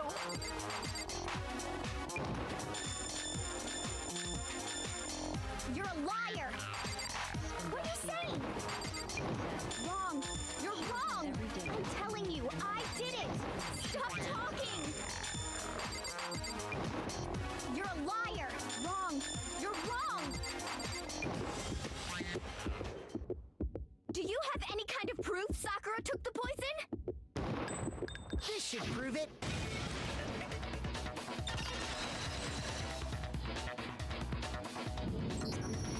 Hina, did you know that Sakura's foot had a certain yellow powder stuck to it? It did? It did. The same yellow powder that had been spilled by the shelf in the chem lab. That powder was yellow, wasn't it? So the powder we found on Sakura, what else could it be but the powder from the chem lab? Wait. So, what was that powder doing on Ogre's foot? And it was only on her instep, right? Sakura must have been standing right there where the powder was spilled. So the person who spilled the powder by the shelf wasn't Hina, but Sakura. And when Sakura dropped the bottle, she dropped it away from where she was actually standing. Which is how she was able to avoid getting it all over herself. But the powder still got scattered around, and some of it must have wound up on her instep. Not too much longer until October, too. It's only 20 days or so. Yeah, you've got some good artwork. You're really good at doing art. You have a very unique style. So that'll definitely be focused. Yeah. You got a whole bunch of games you're planning on playing, Slash Dash? You got a whole bunch of cool slasher games for Juana.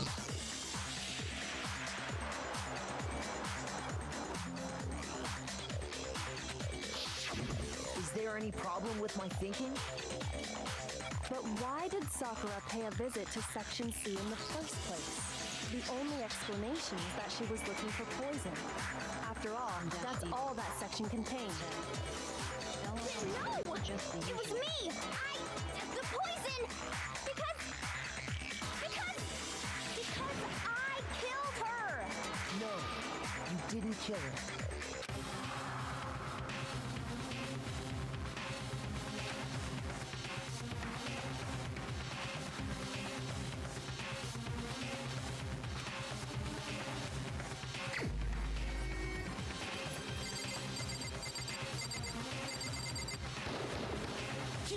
answer.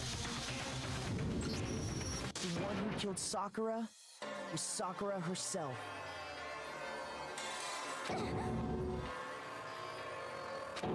What? The killer was Sakura? Wait, so you're saying it was suicide? I don't believe it. I don't believe it any more than I believe I can fly. I can't believe it either. Or rather, I don't want to believe it. But when you really think about it, everything matches up. Sakura went and got the poison. She barricaded herself in a room, and she drank it, all so she could end her own life. And that explains why we couldn't solve the mystery of the locked room. And Dash D said, genocide kill look crazy. I got it! The locked room mystery was created Well, by she is Sakura. canonically crazy. Like, she's literally crazy. That's her whole gimmick. In fact, for like a good part of the first part of the game, we didn't even know she existed because the character there actually has a split personality. Genocide Jill is actually whenever they sneeze, like during spring when the blossoms come out and stuff, is when she sneezes and turns into Genocide Jill. She also apparently sometimes turns into her when she sees blood, I guess. Yeah, she's literally crazy. That's her whole gimmick. She's killed like a whole bunch of people. All boys. They all have to be pretty boys in order for her to kill her. And then she doesn't kill girls. She only kills boys.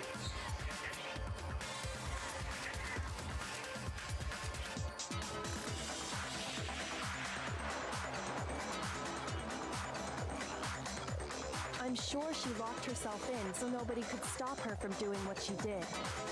She sat there, drank the poison, and breathed her last breath. And the empty bottle of poison rolled around the locked room until we came and opened it. At that point, someone grabbed the bottle and snuck it out of the room. And that was you, wasn't it, Hina?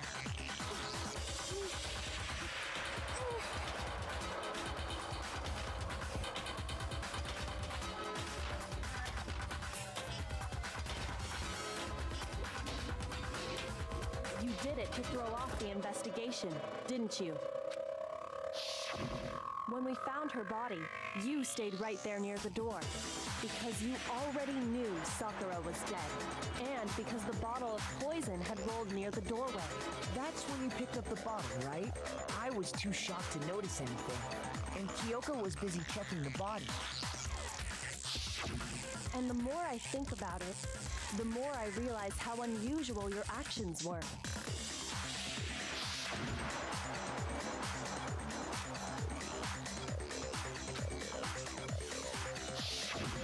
You said you were going to go get everyone else, but your real intention was to go to the chem lab and switch out the containers, wasn't it? Once you were at the chem lab, you headed straight to the section where the protein powder was kept. There, you took the powder and poured it into the bottle of poison you grabbed from the rec room. When you left the lab, all you had was the empty protein can. Thinking about it like that, the footprints make perfect sense. When you were done, you gathered everyone together. And once you were back in the rec room,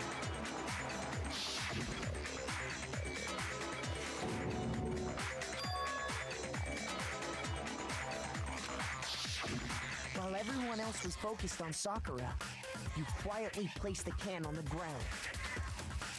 Honestly, I should have noticed. You should have been the first one to run up to Sakura's lifeless body. The Hina I know never would have left her side in a situation like that. So, Sakura committed suicide. In order to hide this fact, Hina undertook a series of actions to undermine the investigation. As long as you could disguise the truth, you didn't care if we blamed you for her death. That's why you didn't bother to get rid of such obvious evidence, right? The footprints in the powder and the bottle of poison? Vital pieces of evidence. And yet... So you're saying Hina consciously deceived us to make it look like she killed Sakura?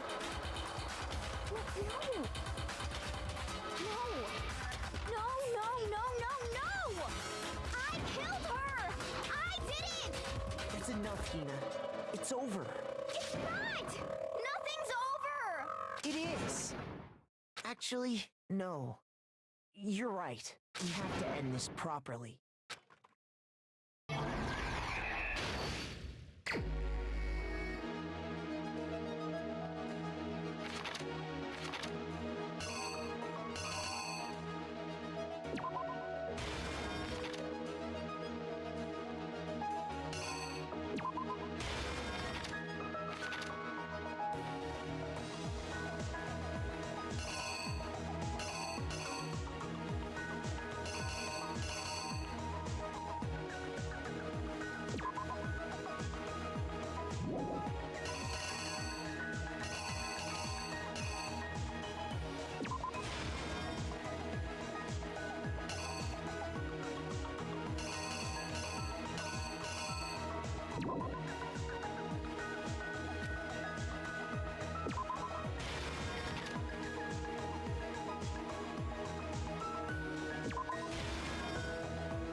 Here's exactly what happened. This case began when Sakura asked a number of people to meet her in the rec room.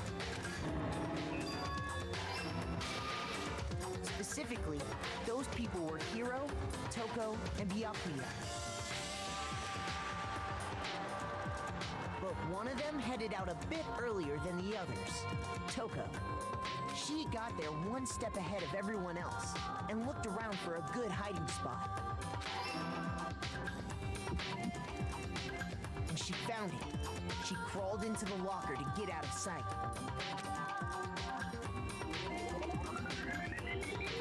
Then, from inside the locker, she saw Sakura enter the room. Next to arrive was Hiro.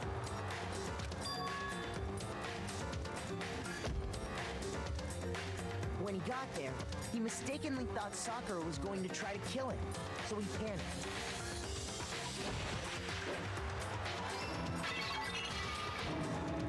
Without thinking, he grabbed a nearby Monokuma bottle and attacked Sakura with it.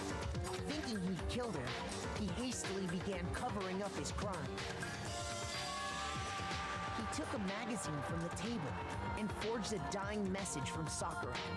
To that end, he wrote down a name. Toko. By writing her name, he was hoping to pin the murder on her.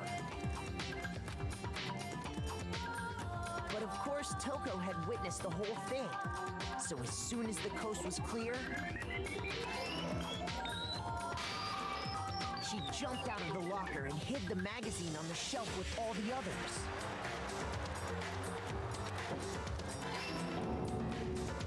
But in her rush, she made one little mistake. She put the magazine back upside down. Soon after, she watched as Sakura slowly opened her eyes. She also saw the blood dripping off Sakura's head and fainted. This caused her personality to switch back over to Genocide Jack. When she woke back up, her second personality also saw the blood-soaked Sakura, and she freaked out. And just like Hiro, she grabbed another Monokuma bottle and attacked her. This explains why there were 2 wounds on Sakura's head. Assuming Sakura really was dead this time, she set about disposing of the evidence.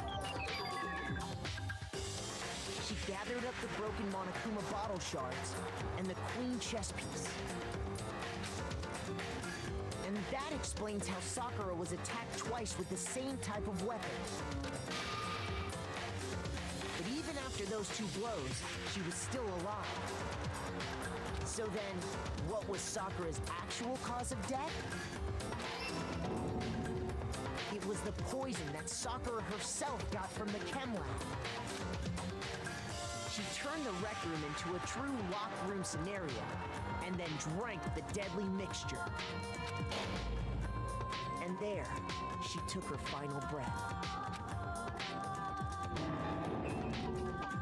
Later on, the rest of us discovered that her body was in there. We had to smash the door's window to get inside. But someone already knew what had happened, knew that she had committed suicide. And that same someone quietly snatched the bottle of poison from off the ground. And while nobody was looking, replaced it with an empty protein can. They did all this specifically to place all the suspicion on themselves, in an attempt to guide the trial to a false conclusion. And the one who went to all that effort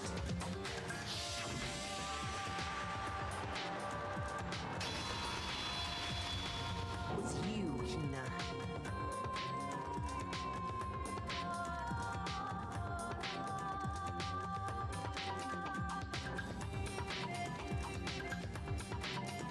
You guys don't see that, do you? Didn't even know that was a thing on Twitch. Oh, there it is. Okay. Well, that's interesting. I have just learned something new about the speech chat VPS I use. I have just learned something new about it. It doesn't say it out loud, but still shows the whispers. Okay, that's interesting.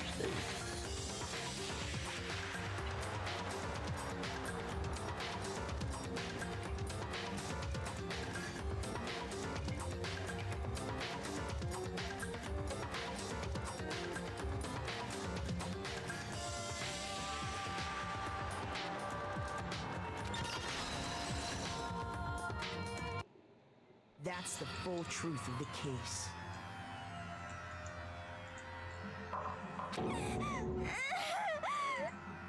Sakura took her own life. And you claim to be the killer to hide that fact. Isn't that right? That's what happened? But, Makoto, how did you manage to... How were you able to uncover the truth that even I couldn't discern? Huh? Oh, well, I mean... You still haven't realized? We don't all act according to calculations and cost-benefit diagrams. That's what makes us so complicated. That's what you don't understand. And that's why you couldn't solve this case. See? Didn't I tell you? When you dismiss other people's feelings, it'll always come back to bite you in the end.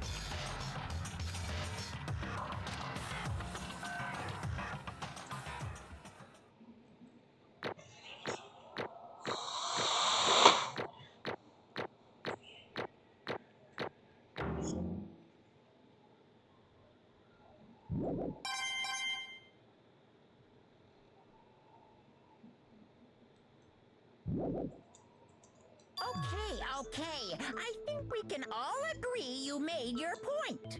Did you guys forget already? You still haven't voted yet. Oh yeah, that's right. You seriously forgot? I can feel my energy draining out of me. Well, whatever. You don't really have a choice anyway. You just gotta do it.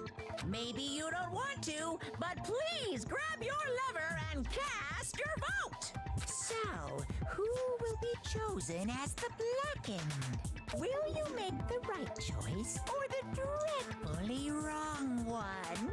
What's it gonna be? What's it gonna be?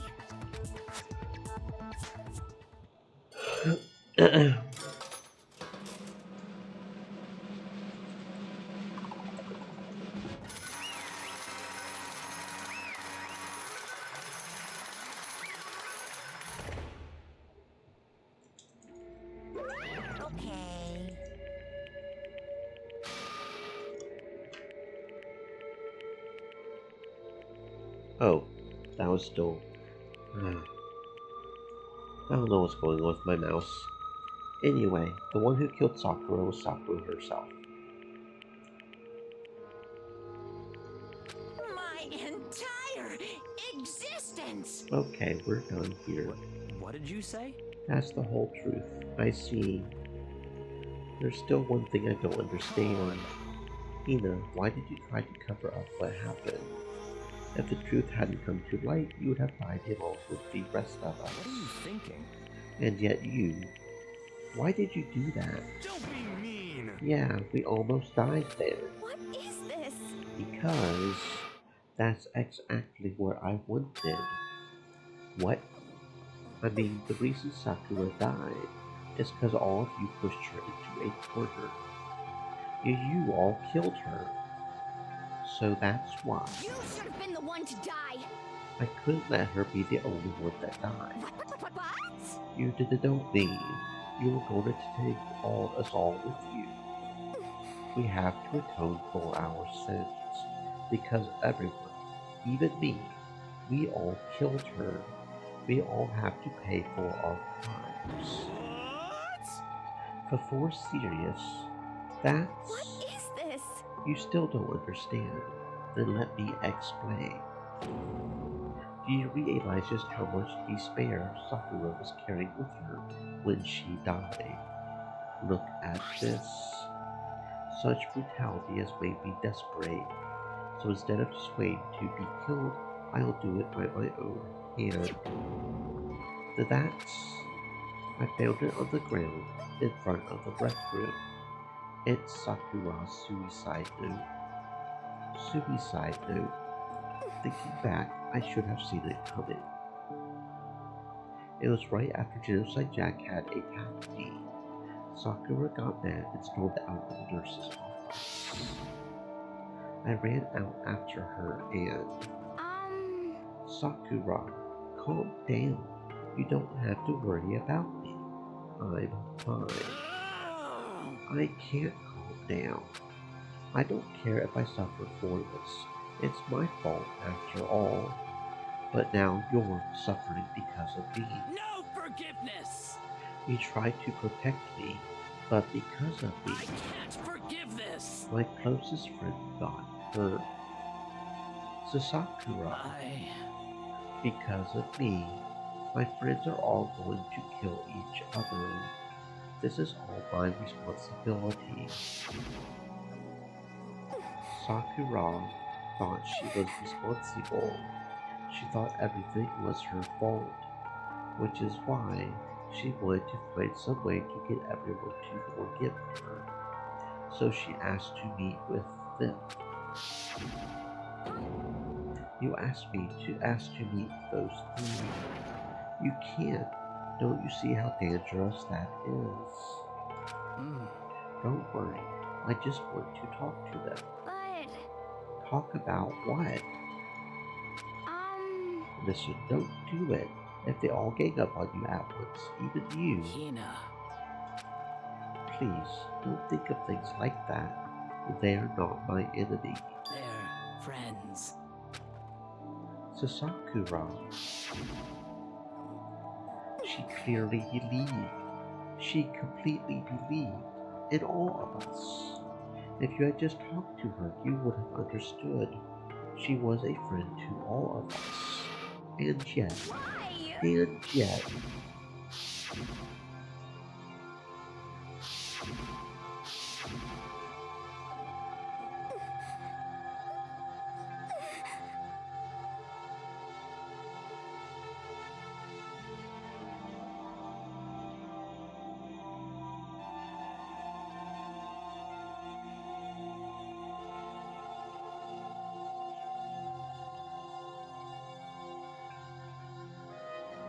you trampled all over her feelings, and then you did the unthinkable.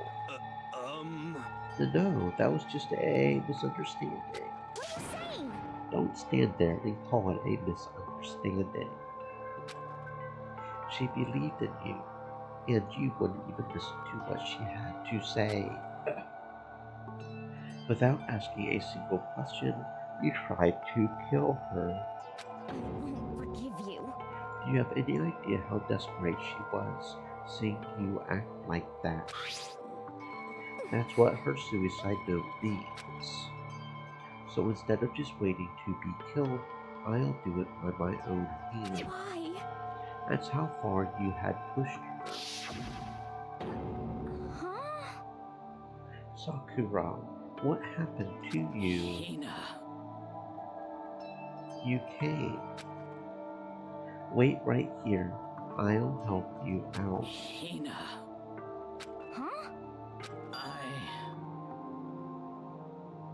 I'm so glad I got to meet you. But what's wrong, Sakura? Why are you talking like that? I have a favor to ask. Huh? A favor? Some protein.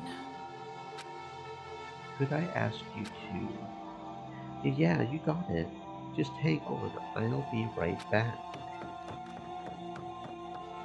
That was the last conversation I had with her. I went to the chem lab to get the protein she had asked for. When I got there, I saw the powder, and that's when I realized. I saw that someone had taken something from the poison shelf. Sakura. So I ran back to the rec room as fast as I could, but by the time I got there, it was already too late. Sakura, Please! let me in. Open the door. Why? Why? Why did she have to die? She had weakness just like any other person. If she got cut, she bled. If someone hurt her, she felt it. That's weakness. That's normal. And yet, Why? you all blamed her. I tried to protect her, and I suffered for it. And that just added to the weight she had to carry. And I didn't even realize it. Hina, we killed her. All of us.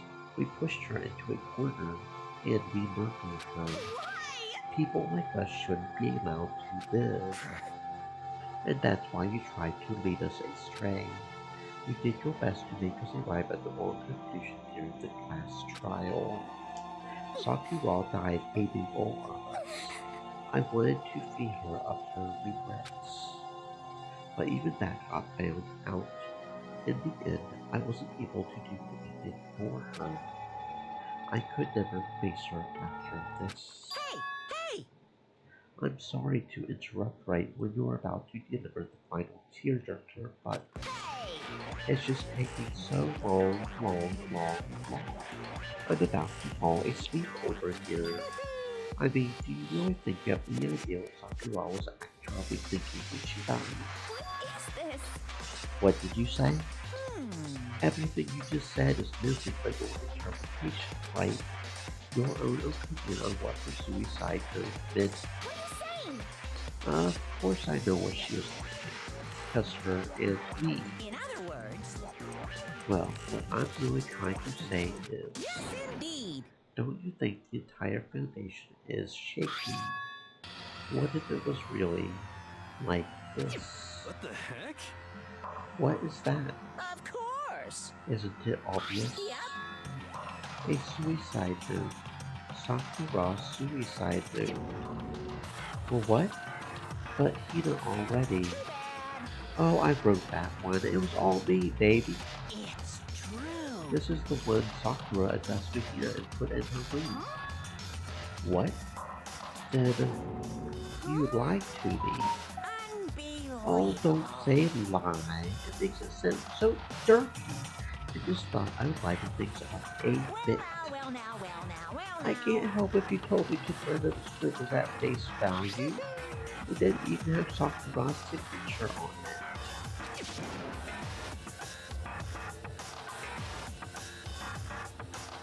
You filthy little.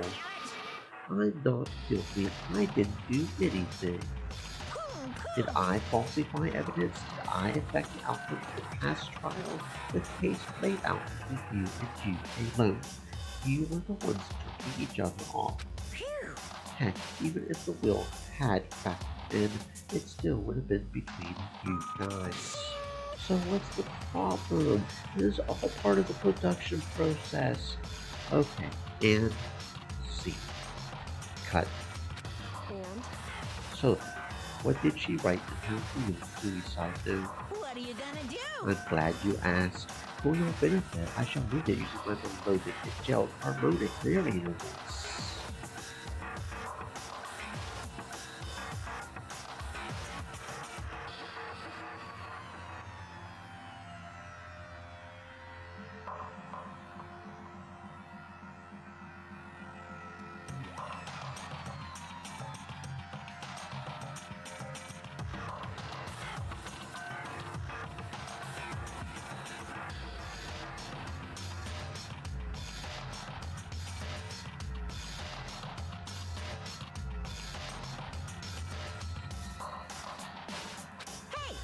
But you know, have you ever been curious about the whole suicide note thing?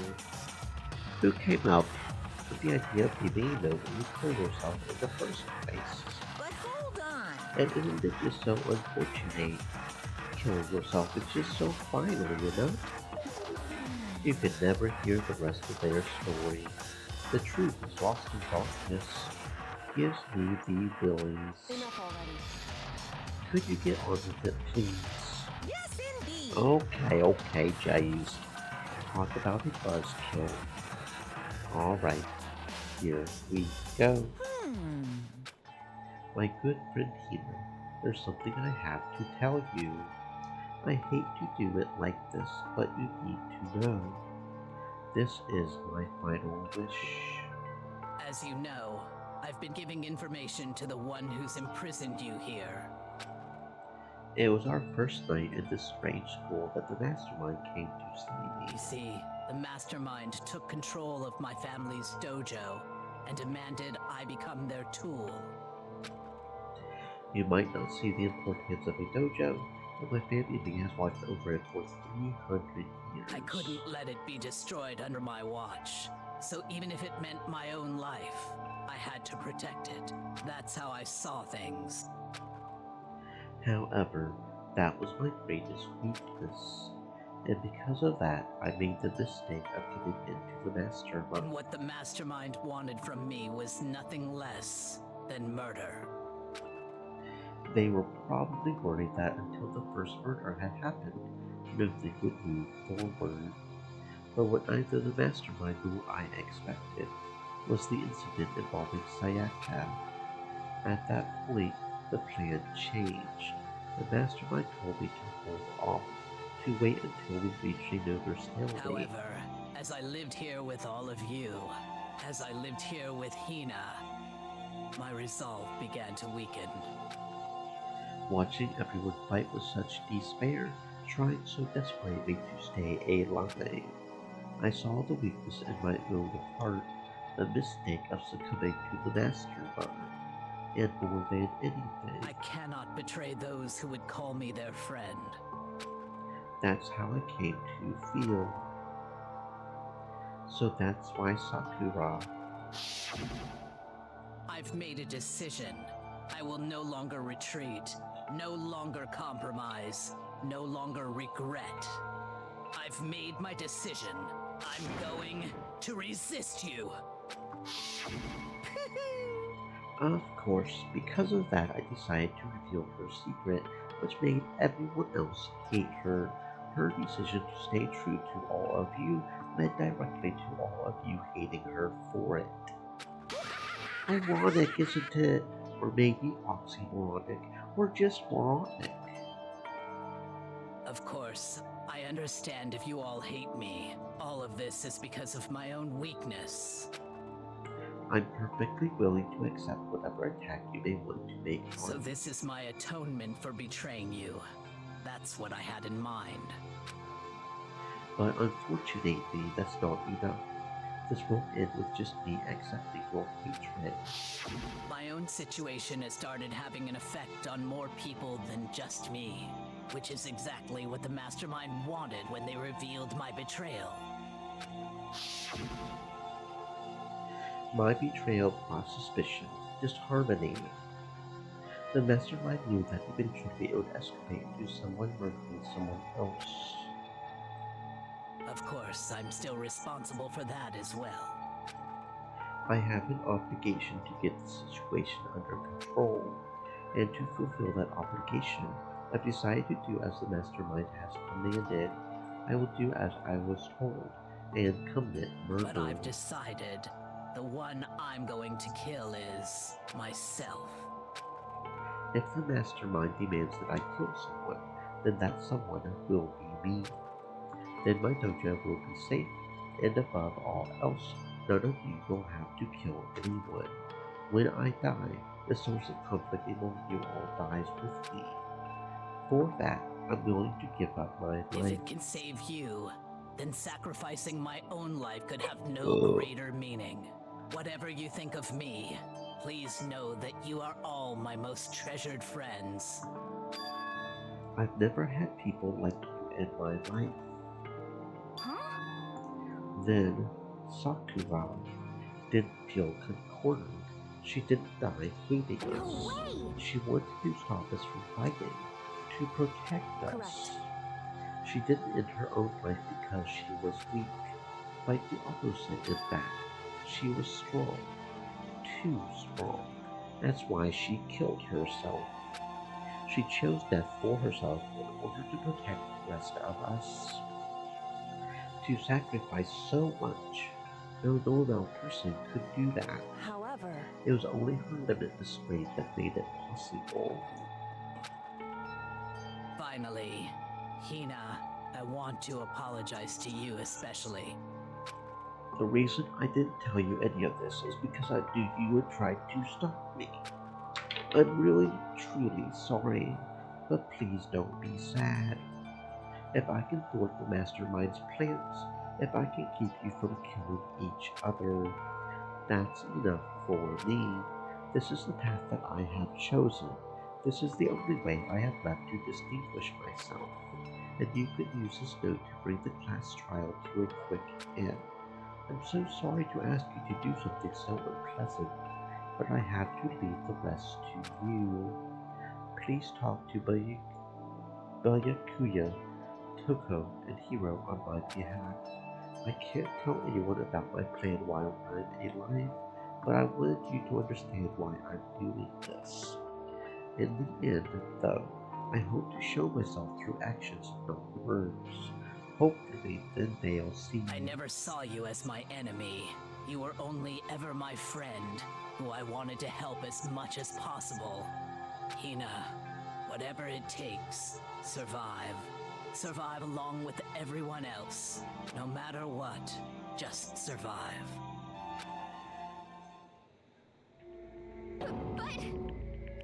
But this is... I didn't understand how she felt. Not at all. I thought we were close, and still... What are you gonna do? But in the end, all her meddling was like totally pointless. She died so you guys wouldn't try to kill each other, but you almost ended up doing it anyway. Thanks to you, her death had no purpose at all. In fact, it was because of her stupid meddling that the rest of you nearly bit the big one. She deserves all the blame. Everyone blame her. Go ahead, she deserves it.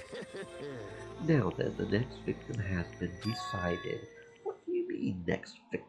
Nobody here blames anyone. First of all, you're in the wrong for tricking Hina with that fake suicide note. And plus, Sakura's death wasn't a waste. Because she made us remember, we're not enemies that hate each other. We're friends who need to work together. You know? Damn straight. This is all because of our misplaced hatred. I don't blame her. I can't blame her. And nobody can blame Hina either. Whether or not there was a spy never really mattered, because the one we need to destroy is you, nobody else. What do you want? What the heck? That's not how this is supposed to go. But anyway, Are you sure about that? This killer game is a competition between all of you. Remember? Your enemy is each other. He's absolutely right about that. Lovely, Byakuya. You understand, don't you?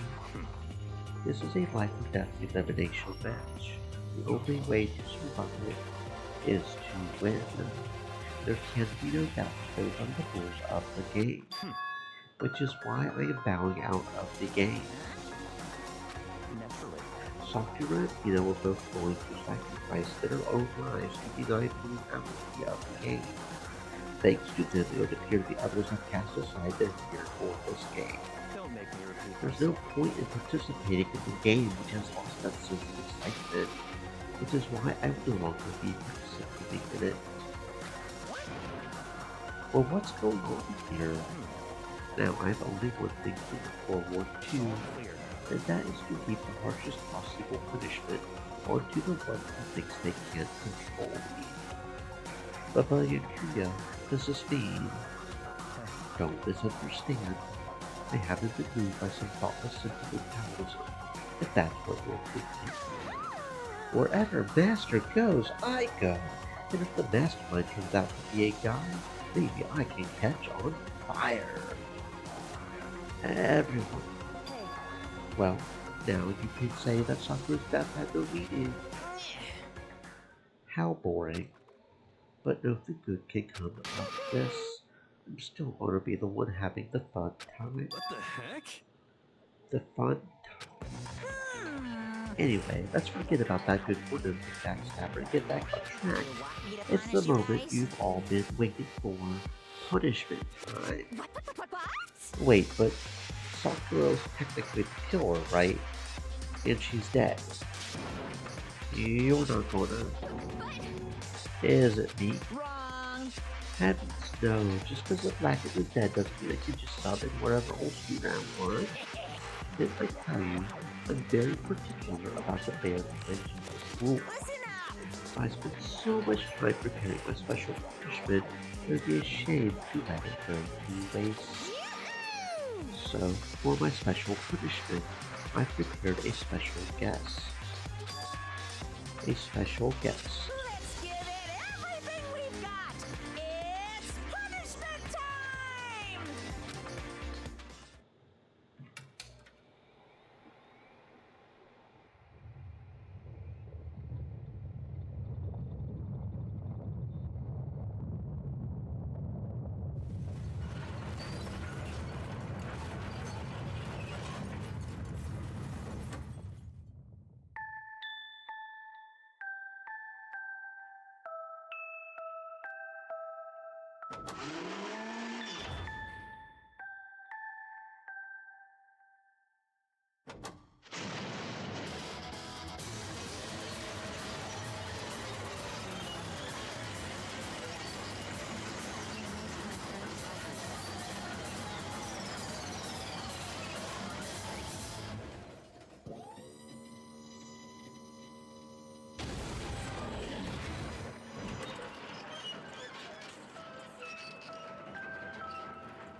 You suck, man.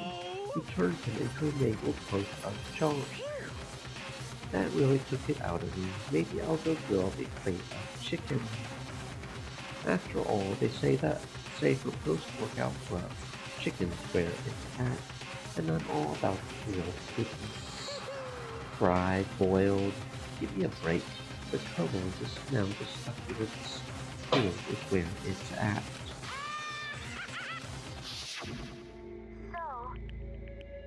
I realize how dangerous it could be, but still, I have to do this. I'm scared. I can handle it. I don't really understand why, but when I think about everyone else, my courage starts to grow. You might think I'm just some inhuman AI, but it's true. So it's okay. If it's for the sake of everyone else, I won't be afraid. Alter Ego's words raced through my heart and soul, and my crispy beak gave way to raw anger. The anger turned to fury, black and muddy and boiling over.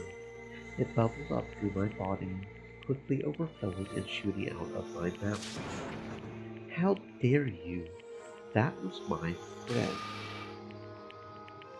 How dare you kill him? What's the matter? You were friends with a laptop. That's pretty pathetic. What's next? Friends with a basketball? A volleyball? Will you even call him Wilson?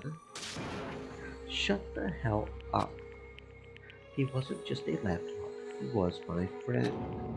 And you killed him. Is this what you call animism? For a soul dwells within all things, even like laptops. Well, you can call it whatever you want. Bottom line is, it got in my way. It was trying to find things out all sneaky. Just as I thought. So you finally noticed him. Actually, Finally. No, I knew about it from the very beginning. I knew Chihiro was doing something with the laptop, and I knew you were using it to analyze data. I knew exactly how it was all going to play out from the start. What?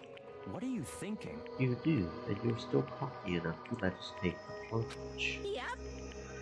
Well, I mean, the data in that laptop, it was, I guess you could call it a gift from me to you. Phew. Or maybe more like a reward, in honor of you being able to unlock something so difficult. Hey, So of course I didn't care if you got access to that.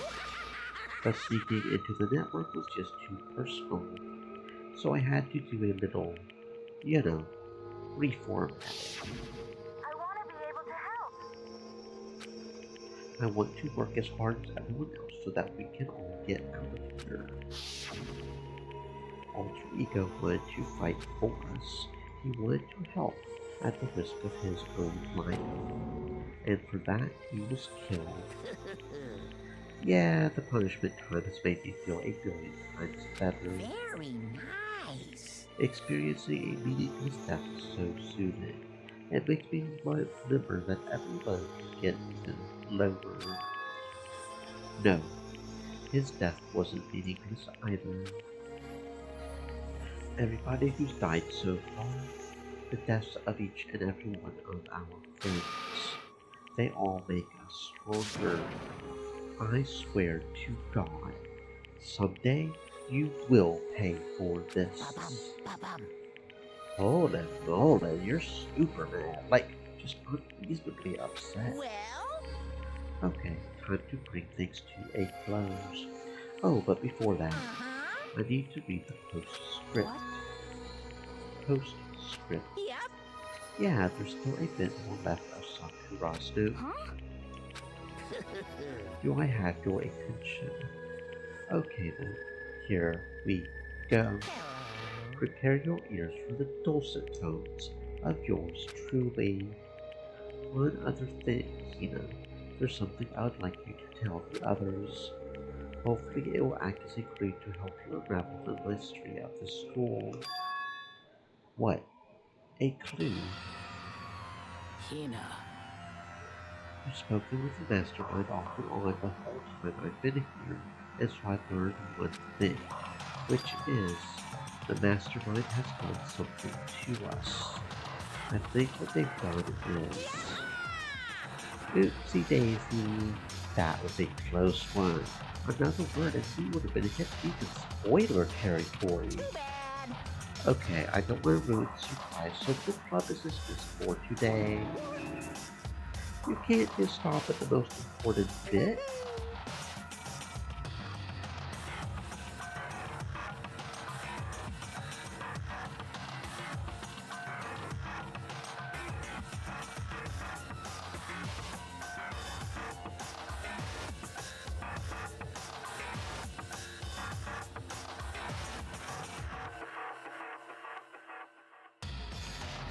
It makes your brain rumble and tumble.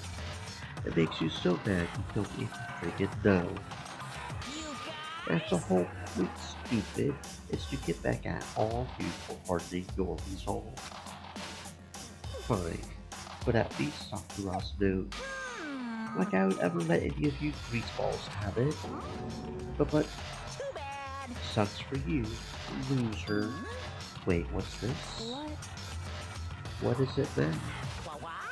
There's one mastermind in the news. And let me just say this to the mastermind. I'm not going to just lay down and die. I will fight you, you bastard, no matter what. And that's seriously it. Wow, what a stubborn loser. She won't lay down and die. She'll fight you. Well, whatever. Who cares what some dead musclehead has to say? Well, Okay, I'm out of here. You guys should try to get some rest, you know? And maybe take some time to reconsider how you approach a school life of yours. Are you sure you don't want to graduate? Can you really cut free from the rest of the outside world? Think about that. Think long. Think hard. Those were his parting words to us before disappearing. But what was that all about? Sakura's final message. Her last clue to help us solve the mystery of the school. The mastermind did something to us. Kyoko said something like that before, didn't she? It was after Cell S's trial was over. You. What did you do? What did you do to my body? who? What? Hey, Answer me.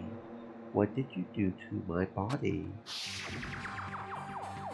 The mastermind did something to our bodies. What are they saying the mastermind did? What did the mastermind do to us? I mean, did the mastermind plant a bomb in us or something? And if we tried to leave the school, a sensor goes off, and the bomb explodes. I've seen stuff like that in movies and comics and stuff, so it's not totally unheard of. No, I feel awful just thinking about it. I can't afford to acknowledge thoughts like that. Yo, So the class trial is over and Monokuma's gone. but So, now what do we do? Yes. What else is there other than to head back up? Oh, yeah.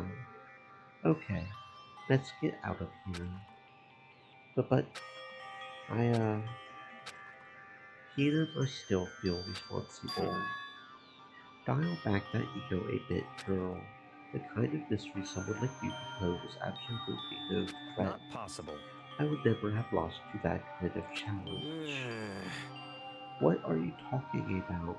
Kyoko and Makoto are the ones that figured everything out. Stop talking. Shut up. Seriously, I'm sorry. How many times do you plan to apologize? How about you make that the last one?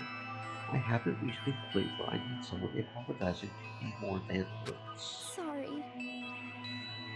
Okay, I see what you mean. Then I'll try. That totally wasn't normal, right? Did she just capture his flag? No, no, no, no! I cannot suffer the existence of someone who would disturb the romance between me and Master. Well, what are you talking about? That's absolutely not what's happening here. Why would I ever go for a sleazeball like him? What did you say? Sleazeball? What the heck? That's right. I called you a sleazeball, 'cause you are sleazeball. See. Apparently you still have a death wish. More biting sarcasm? No wonder you don't have any friends. No, no, no, no! Hey, stop fighting with Master. You're making me jealous. I want the abuse give and take. Me. I guess it's not so easy for everyone to act like friends. Well, that's just how it is for now.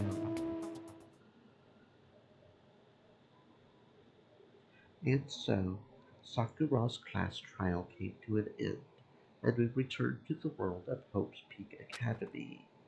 But the story wasn't even close to over. Time kept marching on. We all went back to our rooms, and before long, night snuck up on us.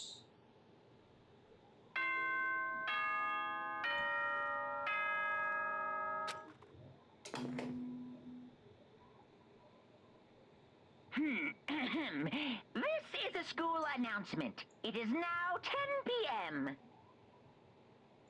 As such, it is officially nighttime. Soon the doors to the dining hall will be locked, and entry at that point is strictly prohibited. Okay then. Sweet dreams, everyone. Good night. Sleep tight. Don't let the bed bugs bite. Nighttime descended and pulled me down along with it, down into sleep. I couldn't remember the last time I had fallen into such a deep sleep, but the night still wasn't over for me. A voice. I could hear a voice. Wake up. Wake up. The voice dragged me from deep slumber into a hazy half-unconsciousness. My eyelids were like lead. Kyoko? Yes, it's me. Huh? Kyoko? I said yes. So Kyoko's here. Wait, what?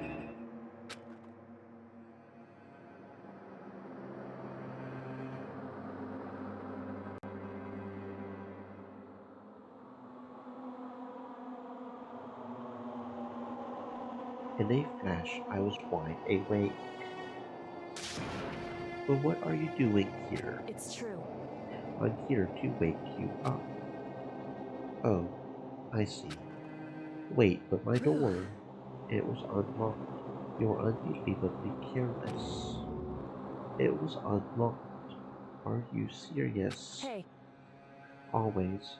And you don't have to overreact like that every time you are surprised. For what time is it? correct.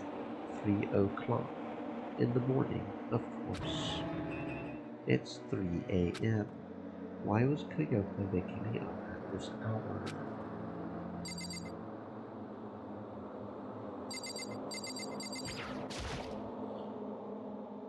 It's so late. What happened? Makoto. I have a favor I need to ask. What's your favor? So, Remember what Sakura said at the end of her note. I'm not going to just lay down and die. I will fight you. I want to find out what she meant by that. Okay, but how do you plan to do that? Then Kyoko put her lips next to my ear and whispered. The data center on the 4th floor. What? goodbye. I will meet you there. Without another word, she was gone. What the? Her words reverberated through my half-dazed head. The data center, but I thought it was locked. Did she force it open?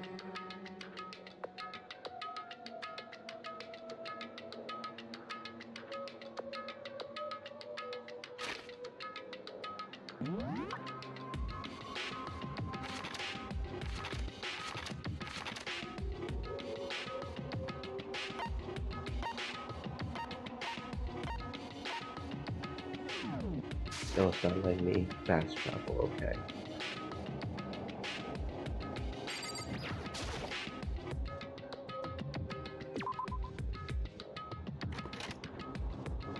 I made my way into the after-hours school and headed for the data center on the 4th floor. Eventually, I wound up at the data center, but when I arrived, Koyoko's not here. That's weird. She said she would meet me. Is she maybe inside already? I put my hand to the door, and with a certain amount of force, it didn't open. I tried again, but it must be locked. What was it Koyoko said? The data center on the 4th floor. What's this? What are you doing up, mister? Breaking into a locked room is incredibly prohibited, don't you know? Oh, well, I just... was trying to tell me you didn't actually bust it yet, right? But I can see that you don't. Don't waste my time showing me crap I can see for myself. It looked like you might break in any second, so I just thought I'd give you a friendly reminder. Or are you going to try and tell me you're sleepwalking or something? No, nothing like that. It's 3 o'clock in the morning, for crying out loud. Even I get tired, you know? Stop being weird and go back to bed. What's wrong now? Just a second. Why are you out here making a racket? Kyoko. You too? You guys? Whatever. The two of you just get back to bed. I'm positively exhausted from the class trial. It's true.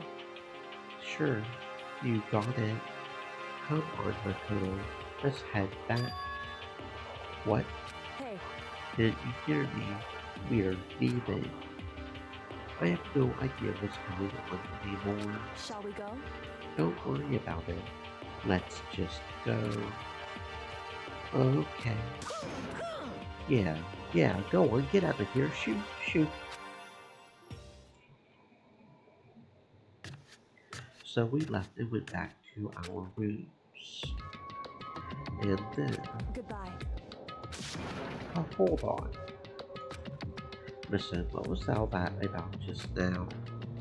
She woke me up, made me go to the data center, which just so happened to be locked. And then she shows up late, and we leave without checking a single thing. What was the point of all that? Whew. Don't worry about it. I figured that would be the end of our conversation, just like always, but... Goodbye. Sure. And then that was over. But as I turned to leave... Mukuro Ikusaba. Kyoko was right next to me once again, whispering into my ear. Mukuro Ikusaba. The 16th student, lying hidden somewhere in this school. The one they call the ultimate despair. What? Watch out for her. Okay.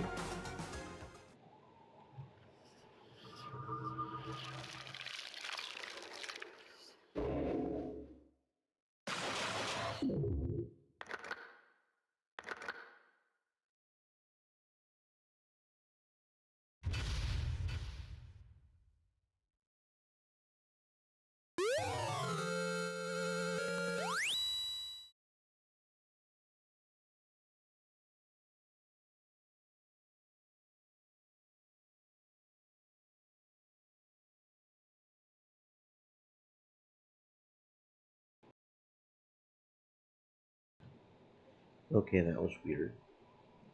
That was weird. I don't know if there's something going on with my mouse or what. That was weird. That was weird. Okay. 4 by Gore. Mukuro Ikusaba. The ultimate despair, you say. Mukuro Ikusaba. The 16th student, lying hidden somewhere in this school. The one they call the ultimate despair. Watch out for her. Koyoku told me to watch out for her. Mukuro Ikusaba. That was 3 days before the next incident. 3 days before we'd be faced with another murder. 3 days before the worst thing so far would reveal itself.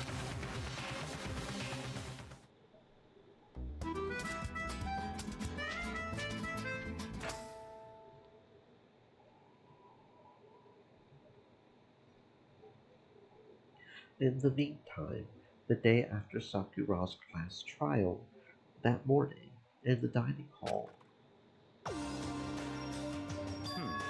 So, let's begin the usual post-trial investigation.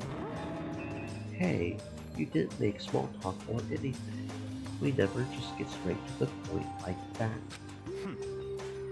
If you want to keep up with me, you must refrain from pointless small talk. How high is that horse of yours? Well? He just acts like that to hide his own insecurities. That's what I like to think anyway. Regardless, if you want to defeat the Mastermind, you need to follow my lead. They keep me down the school like a mouse, but the Mastermind's pride is included as a cow's udder. In the name of my family. And no matter what it takes, I will rid this world of them. Huh? Toko, you've been pretty quiet. Man, you're so boring now. You just sit there like a mushroom. Gonna start calling you Miss Mushroom. What's your deal? She doesn't snap back at you. Her talking makes me difficult. I told her not to open her mouth about this shit. What? If she can't open her mouth, she can't eat or drink water. I don't care. How about that? You're okay with that, Toko? How low is that rock you're hiding under? I believe this is the small talk by Akuya warned us against. Come on. Yet, I let myself get involved. It is now finished. I will never allow you to drag me down to your level again. Let's go. We're going to begin our switch. Stop running your mouths. Start moving your legs. Pressured by an obviously irritated Akuya, we all start our exploration. And we gotta go to the 5th floor, right? Can we fast travel to the 4th floor so we can walk up to the 4th floor? Yeah, we can. Okay, cool.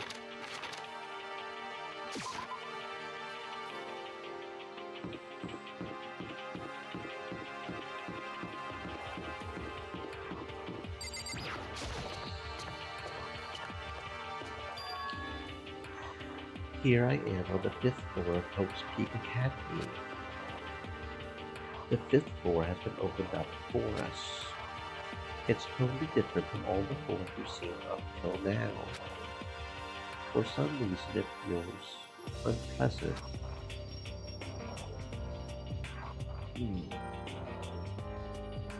3 classrooms and 3 other rooms. Let's see.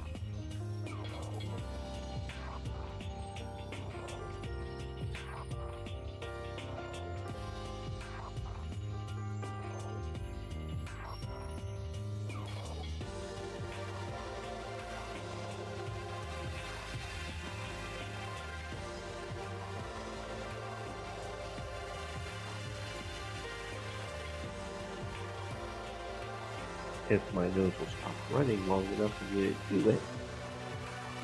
I don't know what's up with my allergies. This game really is my next point. Okay.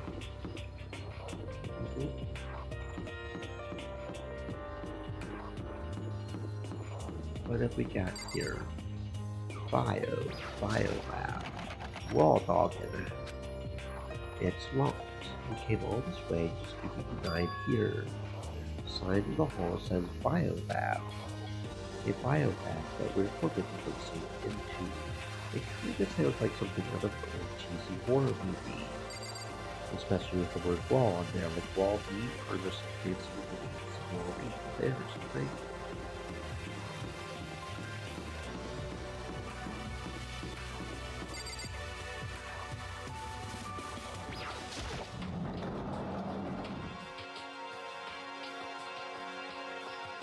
We got ourselves a dojo in here. What Kyoko told me yesterday. What the heck did it mean? Mikuro Ikusaba, the 16th student, lying hidden somewhere in this school. The one they call the ultimate despair. Watch out for her. Kyoko, I'm not going to say anything. I can't say anything. Kyoko narrowed her eyes. Her gaze started upwards to surveil us standing round. Hey, You understand why, right? She was trying to tell me that whatever it wasn't important. The mastermind couldn't find out. But how did Kyoko get her hands on information that could be that important? so then, We're finished here. She made it very clear that our conversation had come to an end. And just like usual, I didn't understand anything any better than before.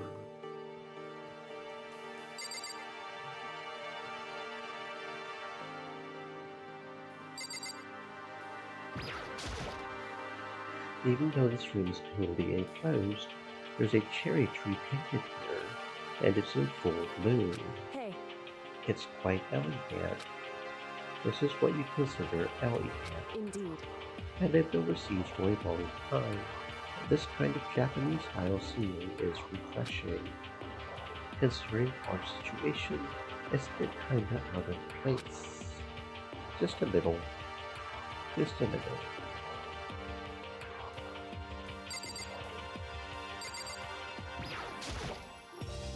It's a strong post used for sword practice. Did they use it for training here too?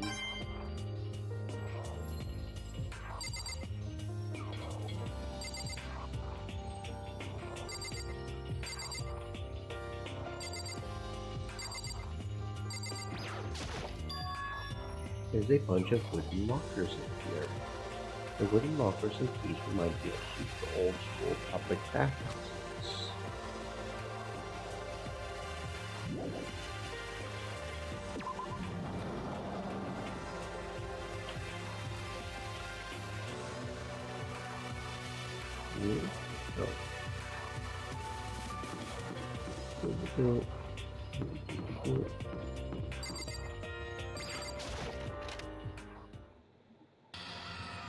Oh, oh my, oh my.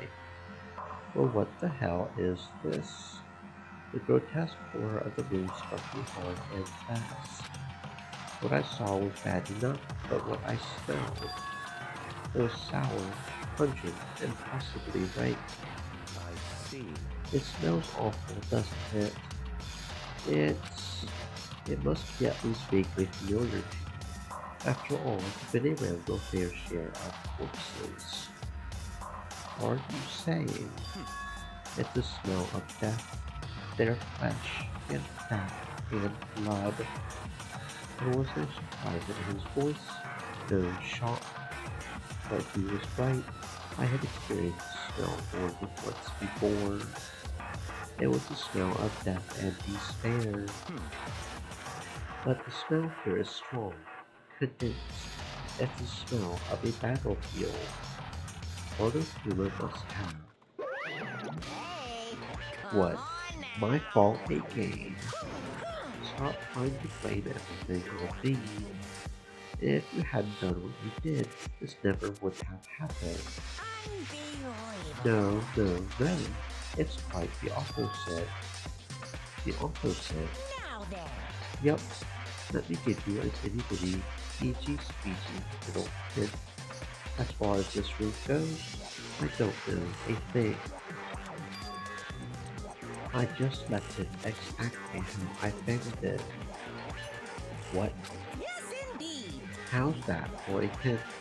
Better than those stupid hints you give to NPCs at low speed or RPGs. Oh. But it's pretty scary. Blood all over the walls and junk. Of course, even in the outside world, people die bloody, gruesome deaths every day. It's not really a big deal. Just keep your chin up and keep on living, soldier. What's he talking about? He just left it the way he found it. What's the meaning of all of this?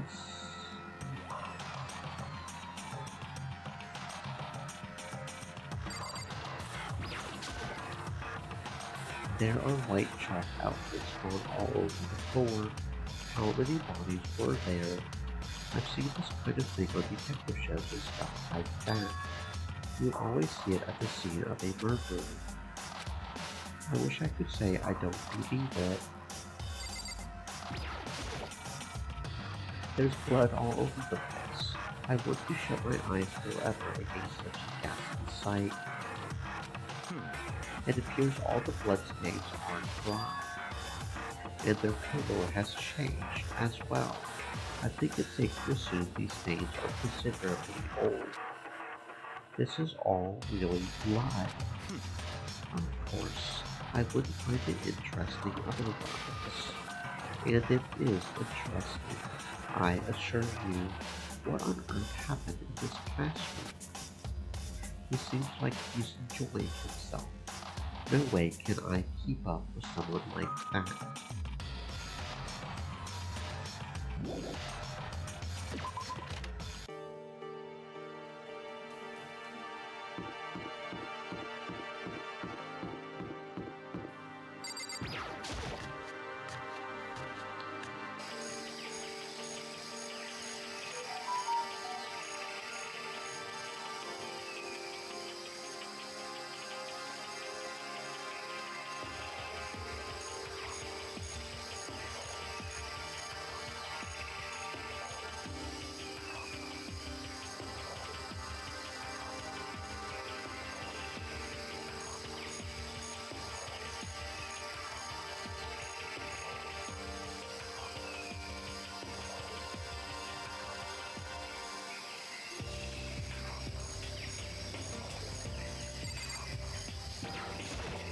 Yo!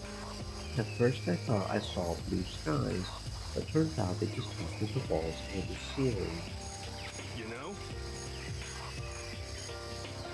But the plants are all real. It's been a while since I've smelled vegetation. It helps me relax. That's not what you're thinking, is it? Why is that bad? Don't you get it? Don't you realize the true form of plant life? It's there, just beneath the surface. Beneath their called exterior, they are always watching and waiting. And when they decide they can't leave us in charge of Earth anymore, The end is nigh! they will put the plan for global humanity into action. Well?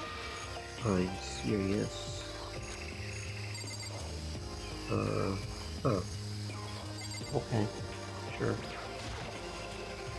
This is one of the multi-course one recruiter appears on. It seems pretty useless when he's not on it. Actually, no.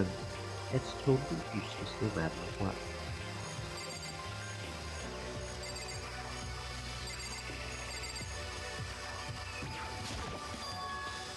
Is this a chicken coop? What's a chicken coop doing here? This place even has chickens. They are just regular chickens, right? Like they don't eat people or lay bombs instead of eggs or something crazy like that. It seems safe. Chickens. Chickens. It's a chicken.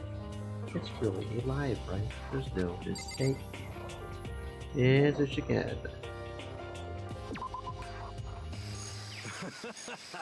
You like chickens too, Nakure. Yeah, I love these little guys. They are seriously cute, right? There's X acting 5 of them here. X acting 5. You know, the number that comes after 4, before 6. At least in terms of death around the roots. Anyway, whenever number 5 pops up, that's a good omen. It contains the mysteries of the cosmos. I'm at least 30% right. It's a number of power, a refreshing number on par with Timothy's all natural lemonade. It never lets me get a word in edgewise.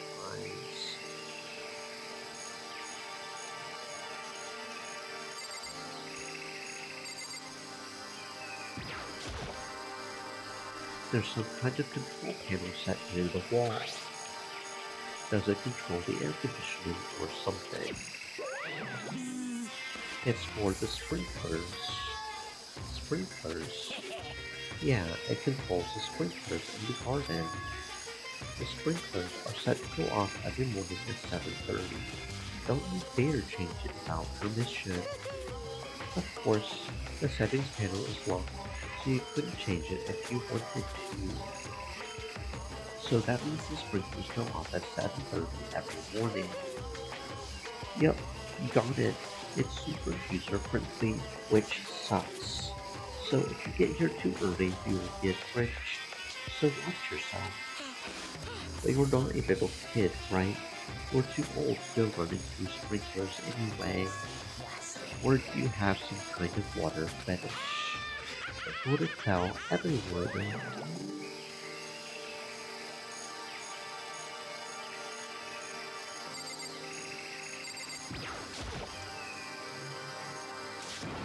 Well, what is this? This thing is super weird, super creepy. Flowers aren't supposed to get this big. Is this thing real? Watch out. That's a monoclinic flower. I came up with the name myself. Try and touch it and you're in for some real excitement.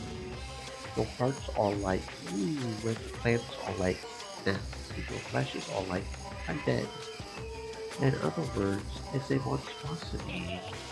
It's pretty freaking amazing, if I do say so myself. A student at Hope Peak added improvement after completed they created this miracle feature, the alternate darkness.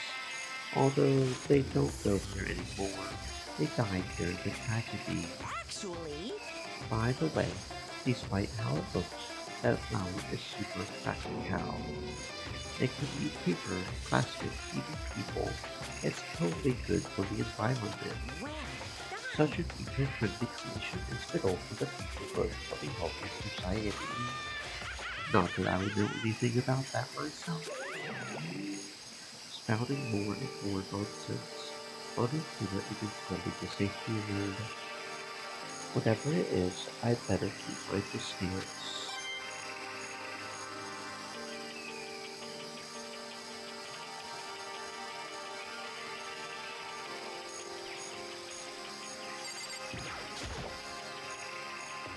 Just to be sure, I should take a look at that tool shed.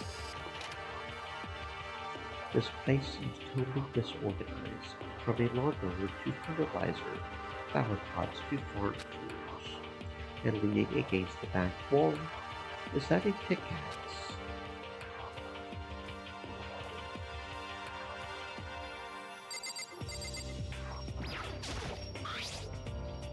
There's something carved into the handle of this pickaxe. Crazy. Diamond. I feel like I remember seeing that somewhere.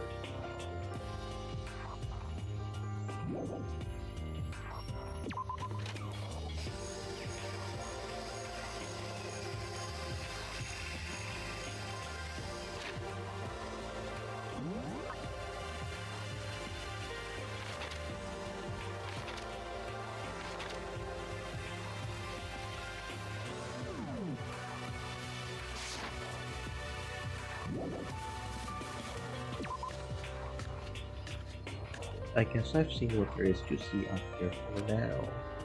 But once again, nothing I found seems to make any real sense. I need to head back to the dining hall and find out what the others turned up.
I need to head back to the dining hall and find out what the others turned up.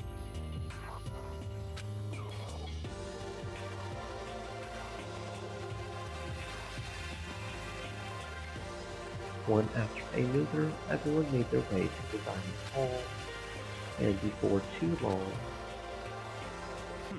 it would appear everyone has returned. But still, it's just the six of us. That's barely enough for a decent volleyball team. Just a second. Don't be a sourpuss. We gotta think positive. Besides, even if one more person dies, we can still field a basketball team. Hey. That's like reverse positive thinking. Anyway, there's no time to become depressed. For the sake of everyone we've lost, we have to do our best. Can we stop all this group hug nonsense? We need to find out what everyone is over.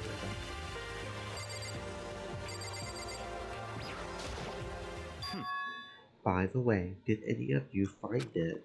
The other strange room on the 5th floor? Well, no, strange is a massive understatement. The smell of flesh and fat and blood, the white outlines of countless corpses. It was more dreadful than anything I've encountered here so far. What in the hell are you talking about? The smell itself was horrific, far beyond any normal murder scene. Everybody's smell concentrated. God, I'm glad I didn't see it. I feel like I would go to bar just hearing you describe it. But I mean, what the hell happened in that room? So, in other words, I can only think of one thing. A large group of people died right there in that room. A bunch of people were killed in there. Stop. Seriously, I'm going to throw up. It can't be. Perhaps that's what was meant by the biggest, most awful, most tragic event in human history. You're thinking the same thing then. My theory is the mass murder that took place in that room was the incident said to have happened 1 year ago. The awful scene in that room, that was the tragedy that happened 1 year ago. in other words, Precisely. The tragedy is a noted name genocide of the student life of Hope's Peak Academy. If that's true, it's all clear now. that would explain why Hope's Peak was forced to close its doors. Hey. I mean, I guess that all makes sense, but it's all just so awful. Not just awful, super awfully awful. They are right. It's beyond awful. It's terrible, tragic, hopeless. But still, how is it not one of us has ever heard about something like that happening? Does that mean they really did cover it up?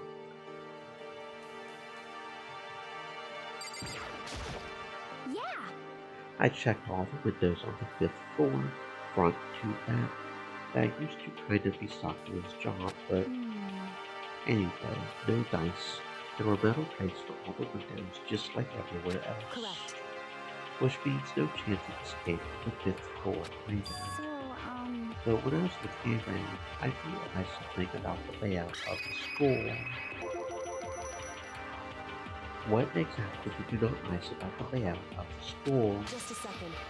You took a good look around the 5th floor yourself, didn't you, Makoto? Why do you ask? So then, Because if you did, you must have not iced. The 5th floor is like something every other floor has. Something on all the other floors, but not on the 5th floor. Are you talking about stairs? There aren't any stairs leading up to the 5th floor. That's what you are talking about, right? Does that mean the 5th floor is the end? correct. We're finally starting to get a clear picture of the school. All that's left now is to solve the underlying history. But That's the hardest part. Even if it's hard, we still gotta do it. Yeah, Tina's right. Everything will be okay as long as we work together. I'm sure we'll make it out of this. No, not I'm sure. We absolutely will make it out, no matter what it takes.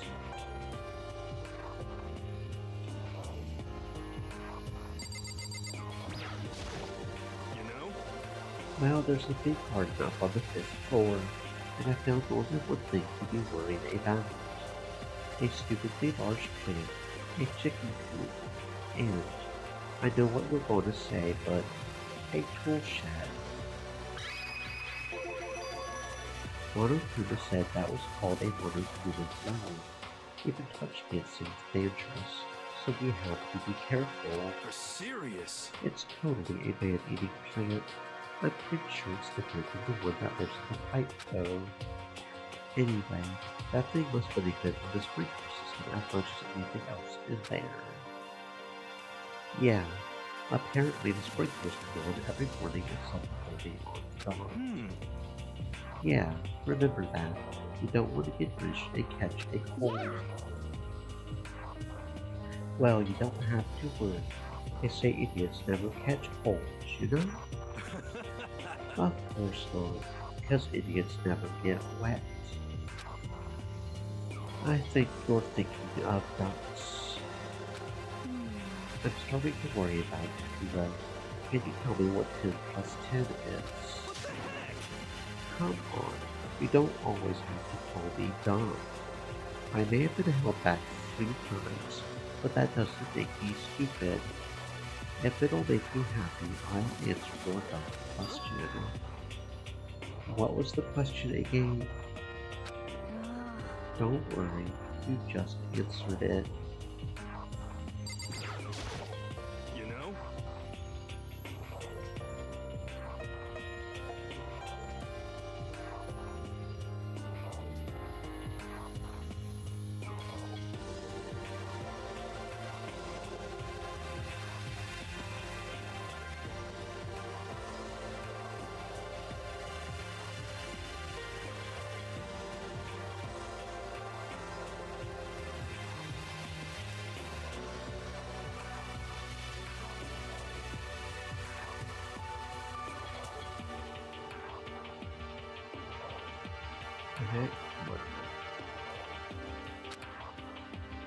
Okay, there we go.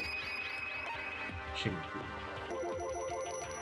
There were a bunch of chickens in the chicken coop, right? That's right.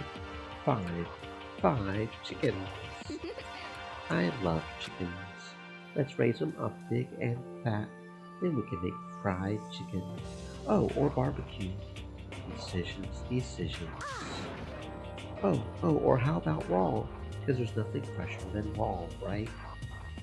AOA likes it raw, guys.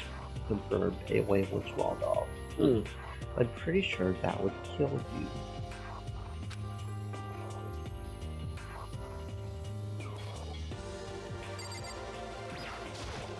You know? Well, there's a big garden. Yeah, there's a big garden. Big old garden.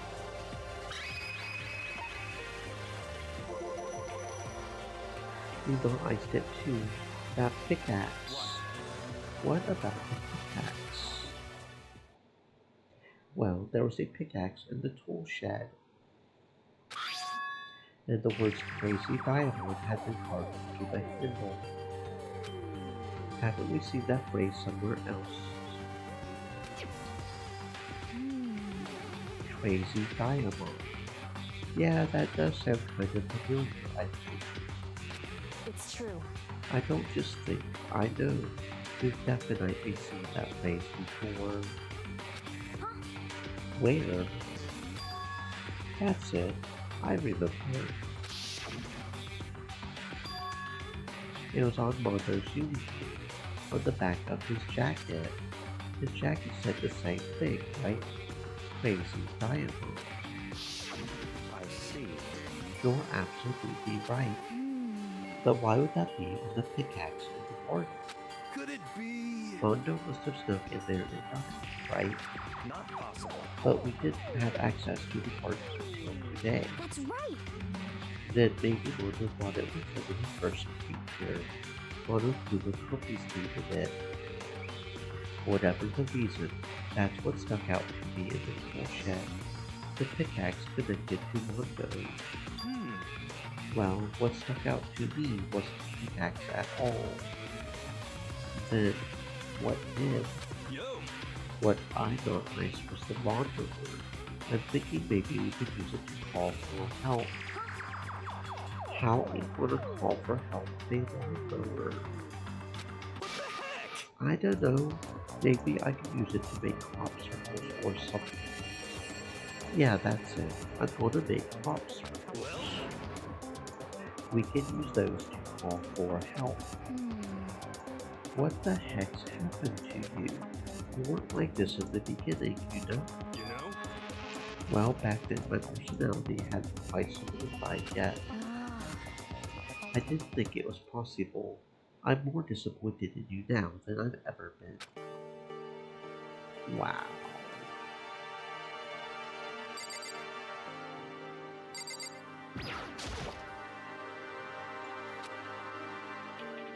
Byakuya, it seems like Coco wants to say something. What? Why are you telling me? Hey! Well, because you told her to zip it or whatever. I had forgotten about that. Jesus, man. I know you like torturing her. Come on. Well, Coco, if you want to envelop us all in your future threat, I won't stop you. You honor me, Master. But don't worry, I took care of the ogre problem. Seriously, you're just gonna take it. Shut up. Don't interrupt when the Master and me are talking. Okay, what did you want to tell us? I was in a classroom on the 5th floor, so something caught my attention. It was this. A knife. That thing is huge. It's like rainbow size. It's a survival knife of some kind. What was it doing in a classroom? Well, How would I know? Very suspicious. What are you going to use that knife for? What are you planning to do to us? I'm not going to do anything. I did just pick it up. I didn't want to leave the knife full just laying around. How about that? I'd rather have it laying around in the hand of a serial killer. Then don't compare me to her. I'm nothing like her. Listen, more important, now that we have the knife, what are we going to do with it? You know? We can't let Coco keep it, that's for sure. We don't know what she might do. what's your problem? I don't want it anyway. It's too dangerous. What you do? Why don't you hang on to it, Makoto? Me? Yeah, I totally trust Makoto to take care of it. Okay. Then that's that. Now hold on. Don't I get a say? It's all clear now. It just shows how much they trust you. You should do as they ask. Are you sure it's trust? I feel like they are just using you. Here you go, Makoto. They are acting like I already said yes. But fine. I guess there's nothing I can do. I will just keep it in my desk drawer for now. Anyway, that's all I wanted to say. Okay. Do I still have bad breath? Sorry. I'm sorry it stinks. I'm sorry it stinks. I'm sorry you made a valuable discovery. Good job.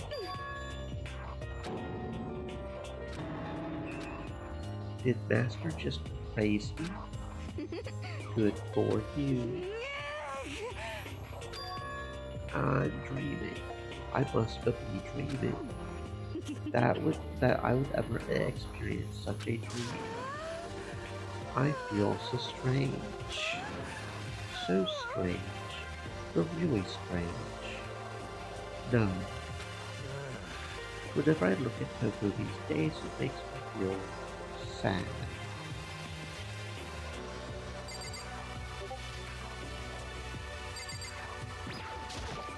Hey, My concern is with the biolab. That was the only place on the fifth floor that we couldn't access.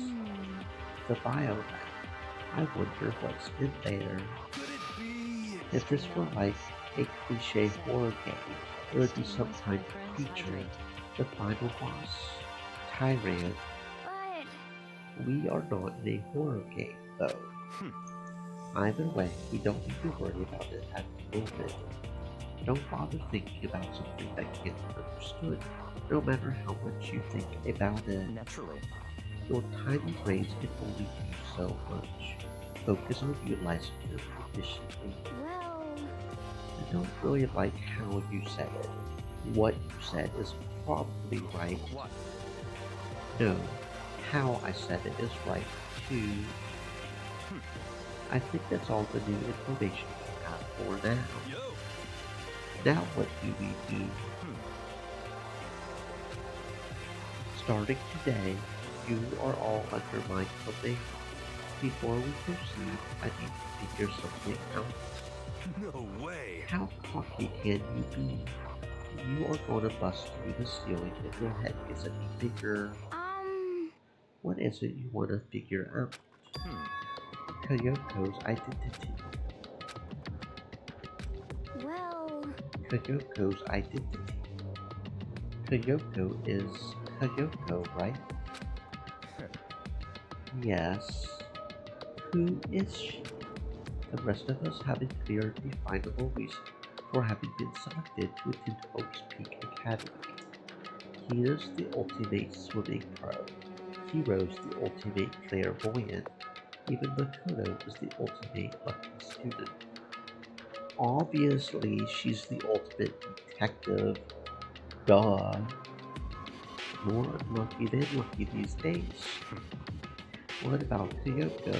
Can anyone tell me what she is? Now that you mention it, she's never told us. Kyoko doesn't really like talking about herself, right? It's not a matter of what she likes or doesn't like. This is a matter of trust. Can you trust someone who's unwilling to reveal their truth? Obviously, she's the detective, bro. She's the detective.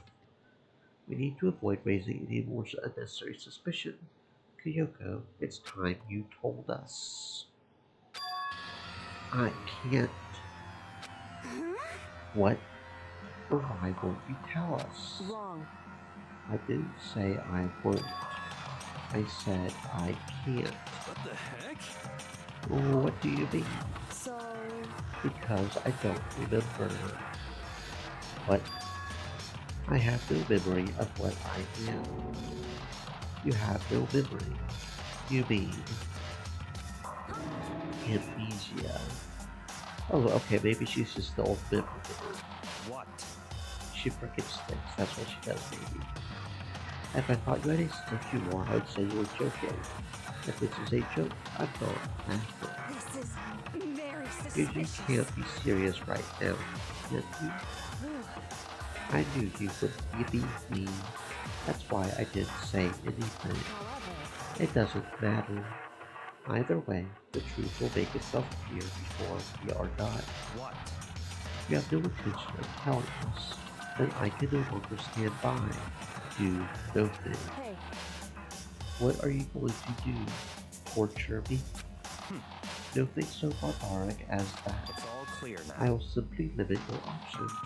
I can't allow you to engage in any further suspicious activity. what? Limit my options. Just give up. Give me the key to your room. If she gives you her room key, she can't go to sleep in her room. She will be breaking a school regulation. If she doesn't want that, she will talk. It's easy. All she has to do is tell us about herself.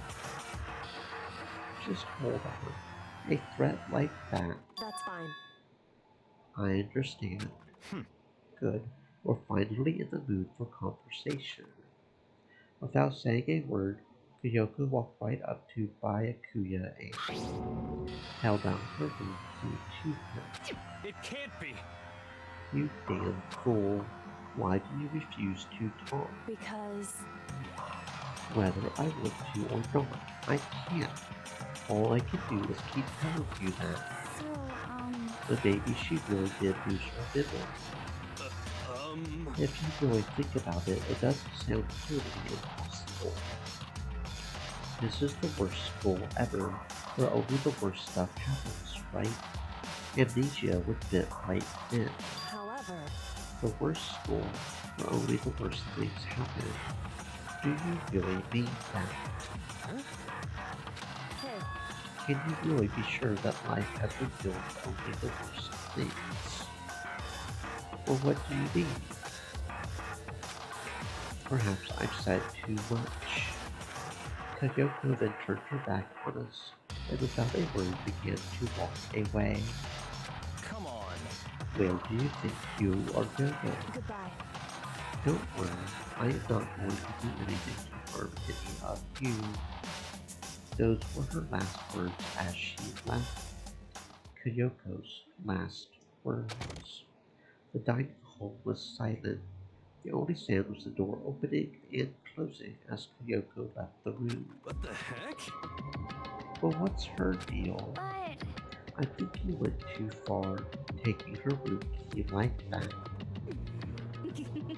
For her, that wasn't far enough.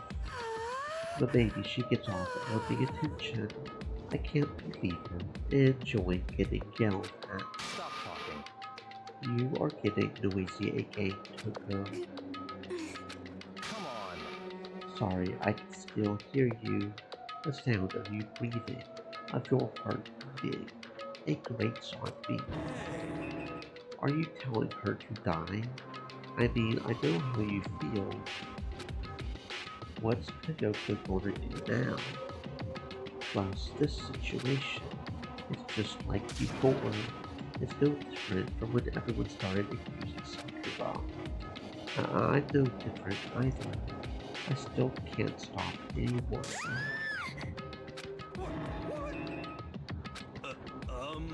Well, what the hell? Why are you yelling all of a sudden? because I mean, Look. It's you. How long have you been standing there? I'm very, very...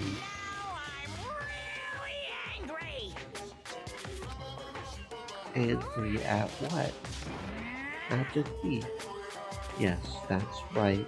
I'm very sad to have to tell you, there's a thief in your midst. What? My precious. They stole it. Your Your precious. teacher had such faith in you. And this is how you repay me? With betrayal? Reality is filled with so much hardship, isn't it? No wonder people run away in their fantasies. But what the heck is your precious? Shut up. I hope all of you get stuck in a hiring freeze and die pieces on the street. What the heck? And he's gone. What the heck was that all about? so, He said something about his precious getting stolen. Does anyone have any idea what that might be? It's likely has something to do with Kyoko. Who else other than her would be willing and able to steal something from Monokuma? Did Kyoko really steal something from Monokuma? But if that's true, what was it? And why would she do that?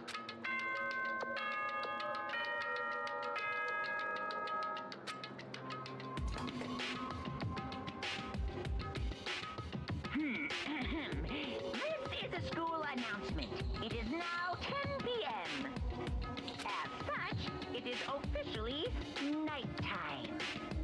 Soon the doors to the dining hall will be locked, and entry at that point is strictly prohibited. then. Sweet dreams, everyone. Good night. Sleep tight. Don't let the bed bugs bite.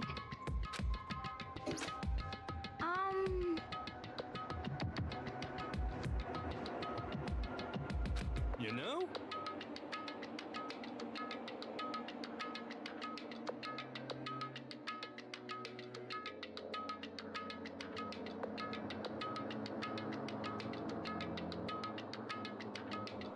We need to get out of here. We can talk about this more tomorrow, and about Kyoko. However, after what just happened with Monokuma and Kyoko, I feel like there's something in the air. I would suggest you take extra precautions tonight. Stay in your rooms. Don't go wandering around. Well, Not like we need you to tell us that. Goodbye. Well then, let's disperse. I'll see you all tomorrow. Following his lead, each of us went back to our rooms. That's right. I need to put away the knife that I got from Coco. I think the safest place for it will be at my desk drawer. Anyway, is Kyoko really gonna be okay? She can't get into her room. What's she gonna do? Isn't there something I can do? Something I can.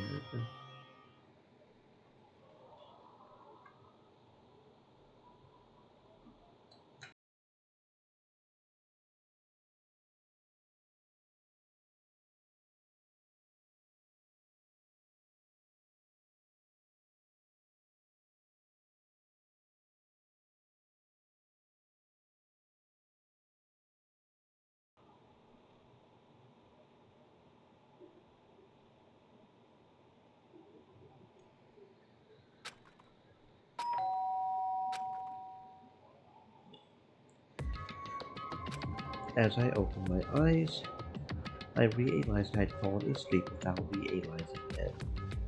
More important, Basil Hayes. did I hear the doorbell? Hi, is this your first time It playing is indeed this? my first time playing it, yes it is. Welcome on in, Basil. I hope you're having a fantastic existence, friend. Yeah, it's my first time. You did indeed hear the doorbell, so I guess we need to go check the door. Kyoko, Hey, I'll be waiting for you in the dressing room. See you there. Hey, wait, Kyoko. Without acknowledging me, Kyoko disappeared into the depth of the dark hallway. I know we're not supposed to go out during nighttime, but I can't just not go.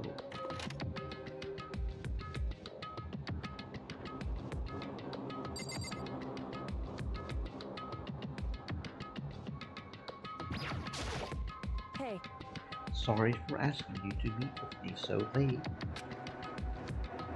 It's okay. I'm used to it. correct. Indeed. So then, Well, let me get straight to the point. It's something you can't talk about in front of the surveillance cameras, right? So does that mean...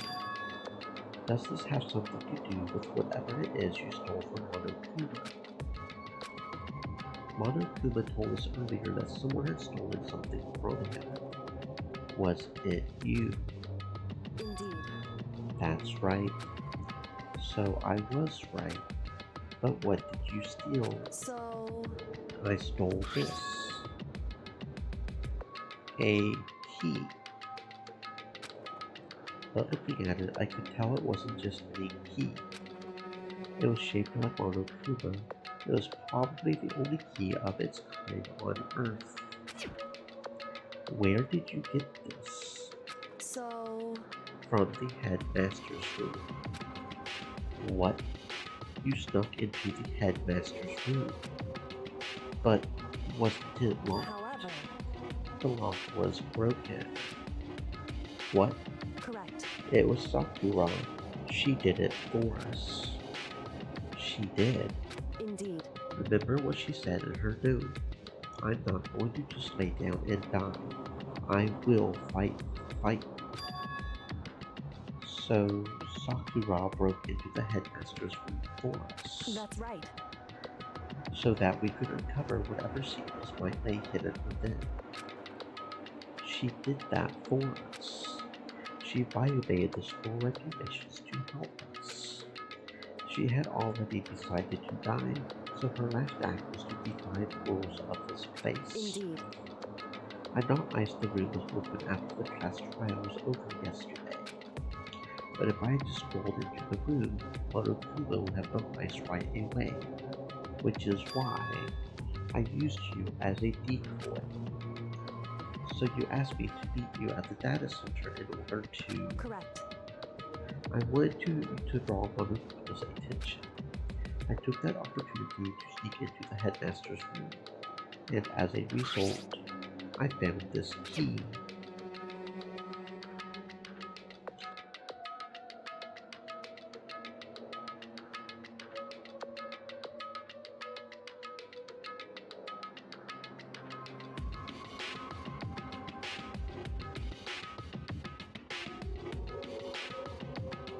Wow.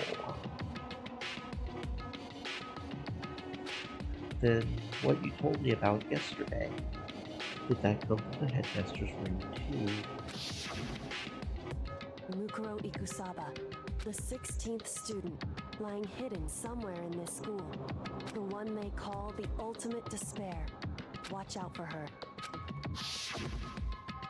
Did you find out about this Mukuro Ikusaba while you were in there? Indeed. I did find a file in the headmaster's room that talked about her, yes. I don't know all the details yet. One thing I do know is that Mukuro Ikusaba is dangerous. Dangerous. In other words, She may very well be the mastermind. The mastermind? Didn't Alter Ego say that the headmaster was probably the mastermind? wrong. No, the headmaster isn't the mastermind. I'm sure of that. What? I don't have proof yet, but I have no doubt I'm right. To make such a strong statement without proof, that's not like Kyoko at all. But if it isn't the headmaster, does that mean Mukuro Ikusaba really could be the mastermind? Anyway, This key is the one big opportunity we've been waiting to get our hands on. Now that we've grasped it, we can't let it go, can we? Sure, but I mean, what's this key even unlock? so... I don't know yet, which is why I need you to draw Monokuma's attention again while I go and find out. Wait, so you're planning on sneaking back in again? You can't, that's way too dangerous. And you want me to draw his attention, and we don't actually know there's just one master, right? And there's more than one person watching Is us. that right? But they didn't catch on last night, right? Maybe we just got lucky. Or maybe the mastermind can't lobby for us and control Monokuma at the same time. Like I said, we didn't get caught last night. But as you said, maybe it was pure luck. Which is why we are going to run the experiment one more time. And if we are successful again, then what may have just been a lucky guess will be proven true. As Kyoko talked, she was calm and collected as ever. I couldn't help but to stand there and consider. If it's true that the mastermind can't watch us and control Monokuma at the same time, then there would have to be a period of time when the mastermind is vulnerable. What we need to do is find out for sure if that's actually true, and if we can exploit it. Maybe. No matter what the reward, the risk is just too high, and I think what might happen if we fail. Why is that? I don't think you need to worry all that much. After all, with minimal restrictions, you are free to explore Hope's Peak Academy at your discretion. No restrictions have been placed on our efforts to solve the mystery. Am I wrong? Even when I took the key, I didn't break any rules as far as I can tell. If the mastermind decides to do something, all the rules in the world won't matter. He could just kill us all without a second thought. I see. In that case, even if the plan fails, we will still be able to prove or disprove that hypothesis. What? Correct. Any moment of crisis, will the mastermind break their own rules or adhere to them no matter what? In other words, We gain something whether we succeed or not. Now, there's no reason not to do it, right? But if you spend all your time trying to avoid danger, you'll never move forward. we know the danger. If that risk means solving the mystery, we have no choice. Hey, Am I wrong? At that moment, I find a may realized I never see the slightest hint of fear or despair in Kyoko's eyes. Her gaze was firmly fixed on the mystery ahead, the enemy standing before us. With that in view, she just smiled. I can't change how I feel. Wouldn't if I could. Then Kyoko took something from her coat pocket, held it out to me. What's this? it's true. Consider it a symbol of my determination. Don't open it yet. Only open it if something ever happens to me. If something happens, However, I'm not planning on dying. There's always a chance of it. A death without meaning is unappealing. hey, Please, I want you to hold on to it for me. Fine, I will hold on to it, just because you asked me to. I'm going to give it back at some point. You can be sure of that. indeed. Yes, of course. Hey, One more thing. You can't tell anyone else about what I've discovered. Sure, because then there's a chance the mastermind might find out, right? indeed. Well, there's that too. You mean there's something else? Well, It's nothing. Forget I said anything. I can't just forget that so easily. then, Shall we begin? Makoto. I'm counting on you, Makoto. I just have to get Monokuma's attention, right? Well, I'll give it my best shot. Goodbye. I'm going on ahead. The rest is up to you. Her curt goodbye was no different from any other time. Like every other time, she moved at a brisk pace as she left. What wasn't like every other time was a sudden knot I felt in my stomach as I watched her walk away. No, everything's going to be fine. I know it, because it's Kyoko. Talking to myself helped shake off some of my anxiety. Then I got to work. Okay, let's do this. Monokuma, you can see me, right? Get out here. I've got a bone to pick with you. Then a few moments later, Monokuma appears! well, this is a surprise. You being the one to call me out. Hey! Hey! By the way, Most suspicious. what were you and Kyoko up to? Going to the bathhouse?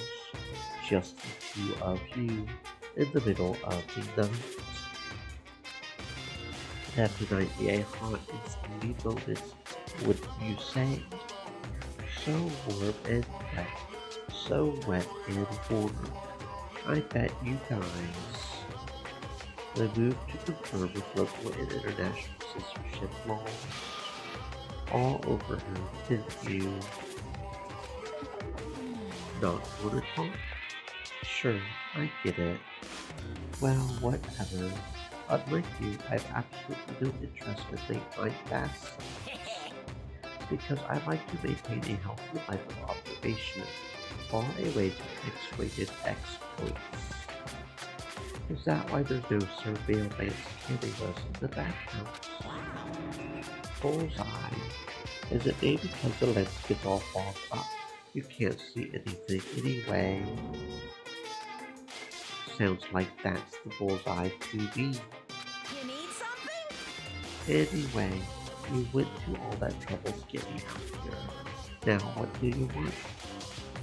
Well, there's just something I wanted to confirm with you. Whether I'm a mademoiselle or a deep fella. Actually, In the Bear Kingdom there is no male or female. There is. Seriously? my entire existence! Then what am I? This is kinda depressing. That's enough. I will get stuck if I think about it too much. What did you really want to ask me? You told us earlier that your precious had been stolen. What's this precious of yours? What are you thinking? Listen, I'm sure this is a silly question. In a way it's possible and all, but is that seriously what you dragged me out here to ask me? Unbelievable. You gotta be kidding me. You gotta be 100 megatons freaking kidding me. We're not going to ask something useful, like how to get the best pony, or earth sign breeding tips. This is just crazy. Are all pubescent boys as nutty as you? God, you're so annoying. Fine, I'll tell you. It was a key and redacted. That's it. What was that second thing? It's a blank. Stupid. A secret. Fill it in yourself. Making you trudge all the way out here for that. I would like to see what's going on in that brain of yours. And the next time you summon me for something so stupid, I'll open up your skull and find out. Dropping more than a few swear words, Monokuma stormed off. I hope I kept him distracted long enough. Now all I can do is wait and hope Kyoko makes it out okay. No, she will be fine. It's Kyoko after all. I'm sure she's fine, right? I went back to my room and laid down, doing my best to settle my nerves and get back to sleep.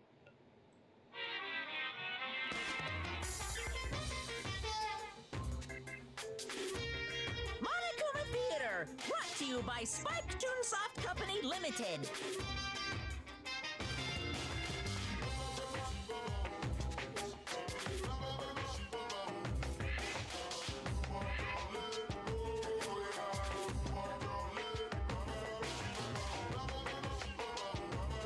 My mouse is just sometimes not clicking, and I don't know why it's doing that. It's a little weird. Like, it's just sometimes not clicking at all. Like, is the clicker just... What is going on right here?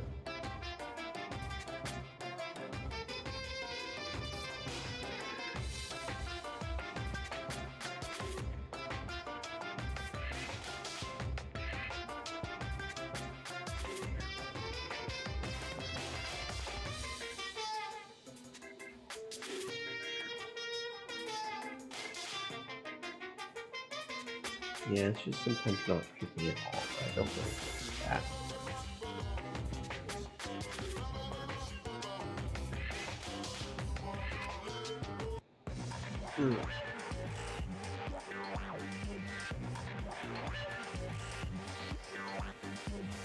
What is this?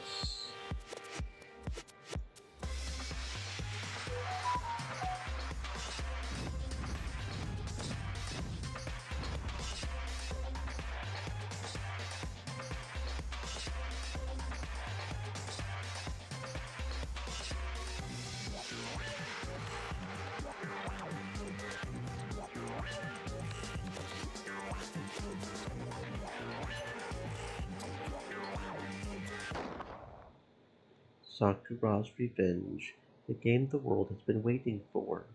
Unfortunately, development has been cancelled.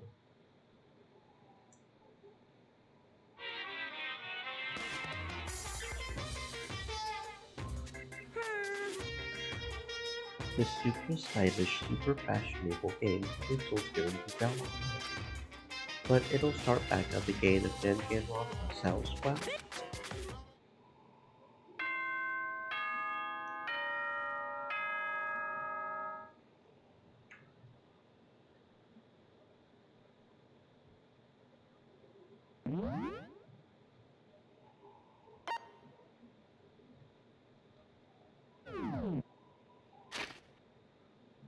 Then you guys have to recommend it to your friends too.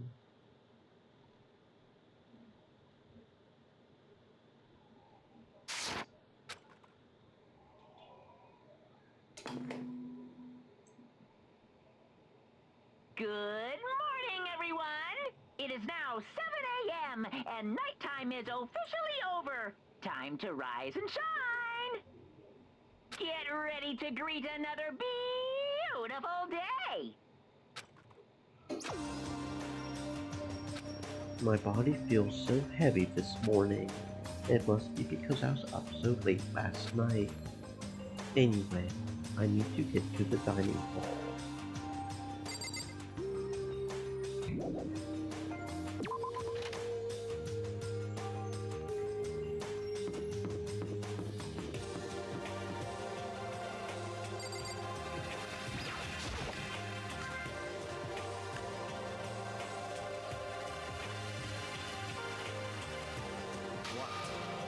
You are 1 minute late, Aquila.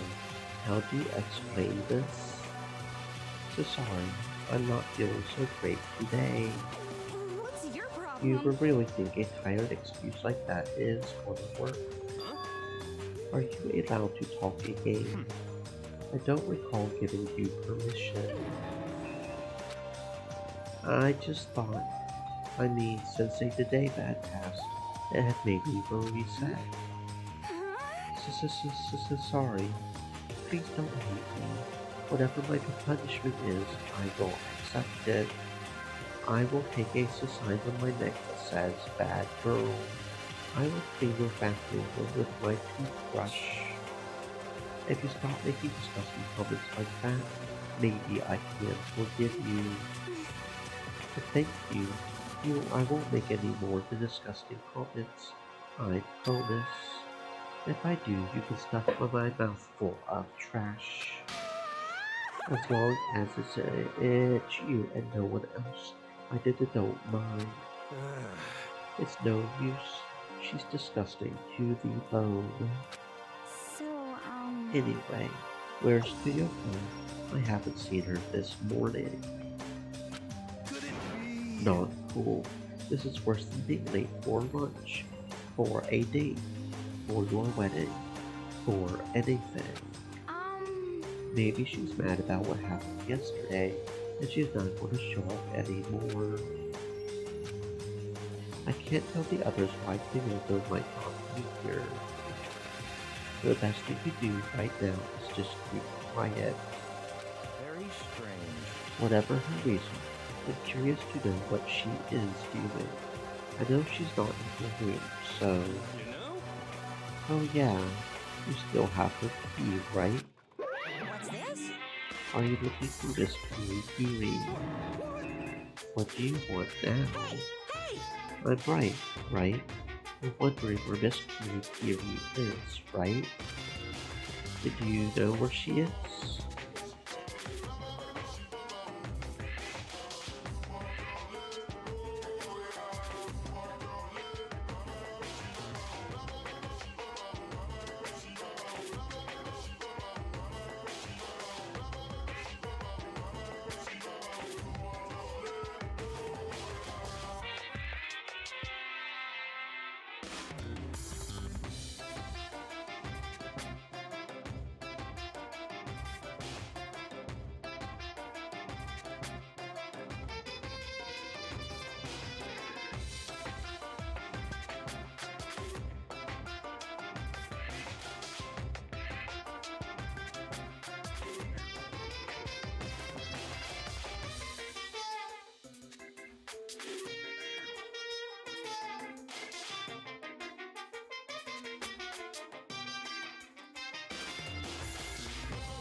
But do you know where she is?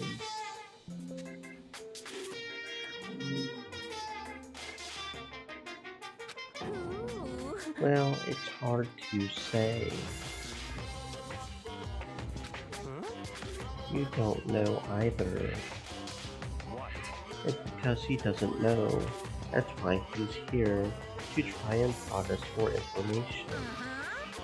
Don't you hate it when you ask someone what their favorite movie is, and they name some indie bull crap? This is I feel like I'm getting whiplash the way he changes the subject, like that.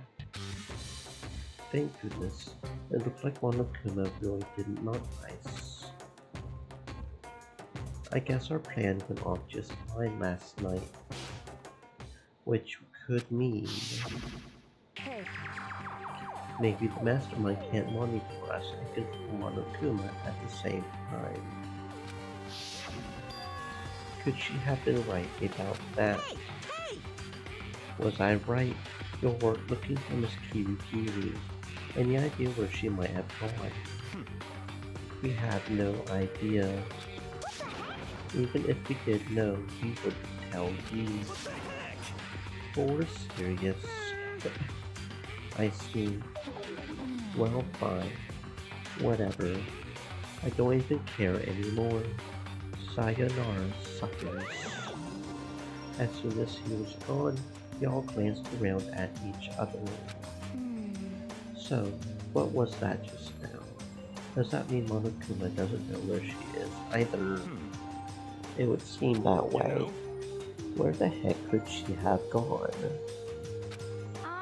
Don't you think we should all go look for her? How would we suggest we approach that task? Even Monokuma can't seem to locate her. Very suspicious. Yeah, how can he not know where she is? yeah, totally. So strange.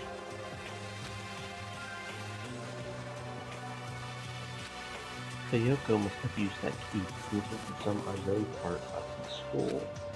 But somewhere even Monokuma wouldn't know us. Where could it be?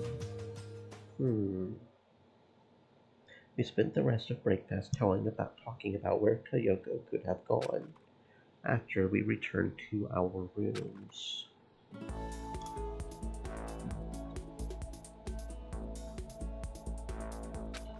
Breakfast didn't help me feel any more upbeat, that's for sure. I feel like this is more than just me staying up late last night.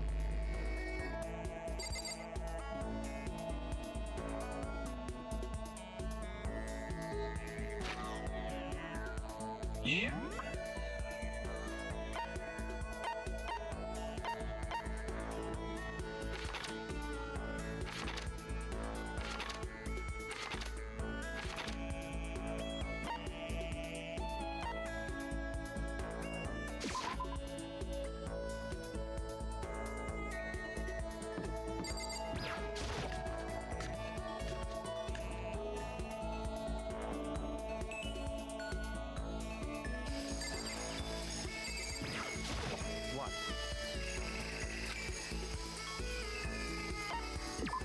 That's fine.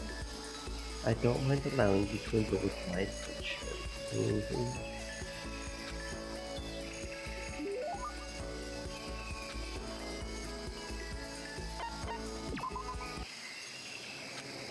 How do you still not understand?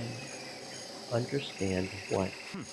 I've been sacrificing all this valuable time of mine for your sake. It's all amounted to nothing. We simply have nothing to talk about. Not possible. We could talk forever and a day, and I would gain nothing from it. But the more we come to understand each other, you and I will never understand each other. We live in different worlds. Our ways of life, our ways of thinking are totally incompatible. You are a loser, so go ahead and live your loser life. Make a bunch of loser friends. Then together you can lick each other's loser wounds. You don't have to keep saying That's loser. enough. Whether your self-indulgence is a lie or not, it doesn't matter.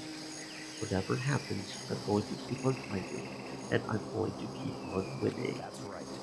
That's one thing that will never change. But having to win all the time, doesn't that make your life kind of hard? Such is the fate of the chosen. The chosen. Listen, I've been meaning to ask you. You keep talking about the chosen. What does that mean? The way you say it, it seems a lot heavier than how I would normally think of it. That's fine. If I am going to waste my time with you anyway, I may as well explain this one last thing. I will tell you how I became known as the ultimate affluent progeny. There's a story behind that. So, in other words, It has to do with the secret to the Togami family's prosperity. Our success comes from our family's rather peculiar inheritance system. Peculiar inheritance? What do you mean? You see, our family head never takes a wife. Rather, he couples with exceptional women the world over in order to bear as many children as possible. All over the world. They then make the children compete, and only one can come out on top. And whoever it is earns the right to become the next head of the family. You mean, you have to fight your own brothers and sisters. that's right. For my battle, there were 15 of us in total. When all was said and done, only one was still standing. The youngest brother, me. In the entire high story of the Togami family, the youngest male had never won. That sounds brutal. I can't even imagine something like that. What?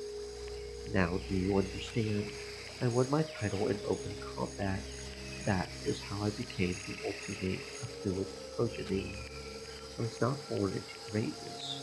I had to earn In it. other words, I put my life on the line. I earned the right to be called the chosen.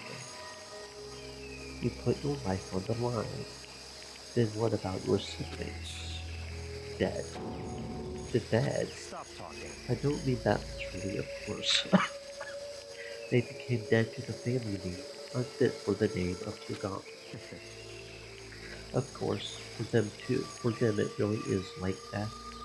They are forced to become one of the 99%, one of you. It must have been really hard, right? You can't even imagine, which is why the survivor is recognized as the chosen. When you take over as the head of the family, all the weight of that family comes to rest on your shoulders. So, in other words, That is how dedicated I am. I am forever dedicated to keep on winning. So I shall. Otherwise, I'd feel only pity for those I had already defeated. Byakuya pretty much said he carries the weight of always having to win. When he comes natural to him.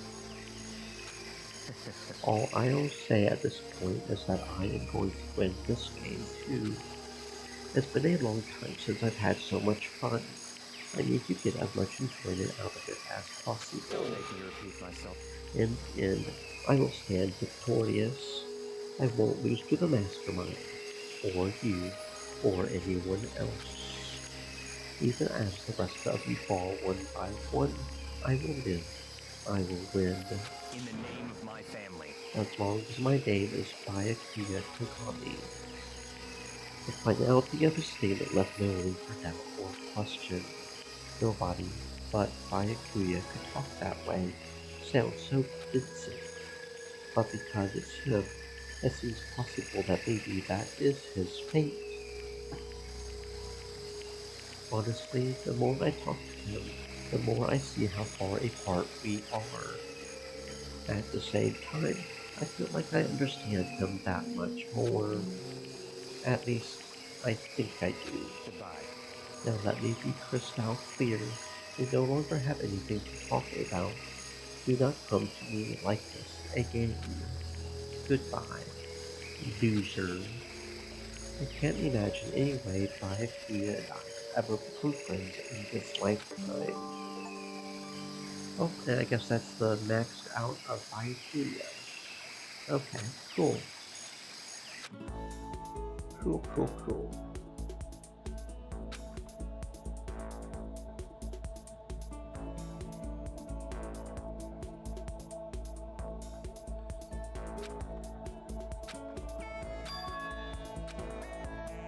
Oh no, we're getting sick. Whatever shall we do? Take a nap. That sounds like a plan.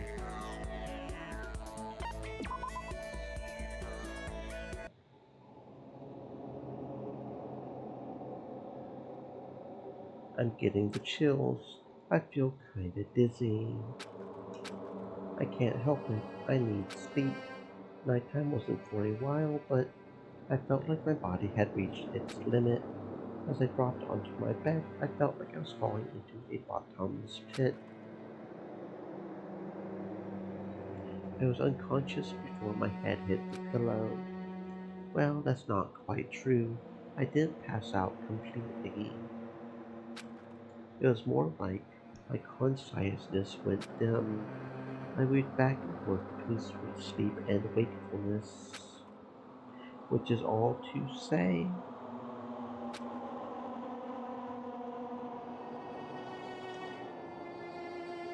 I was restless. At some point, I found myself wandering through a strange dream, and within the dream, a voice echoed across the walls of my mind. I understand. That voice, it's so familiar. I It's, understand. it's me.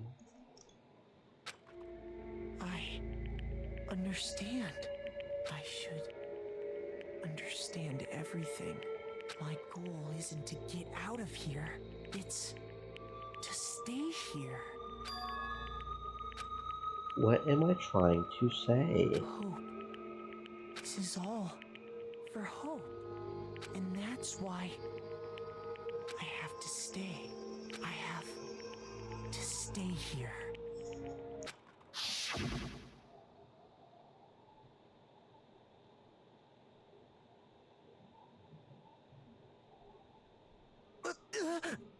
My dream just now.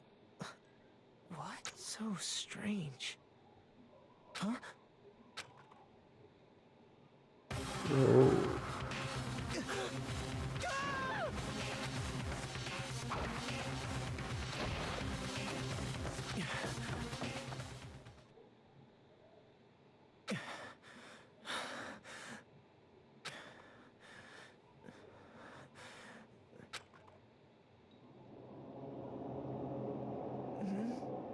Kyoko?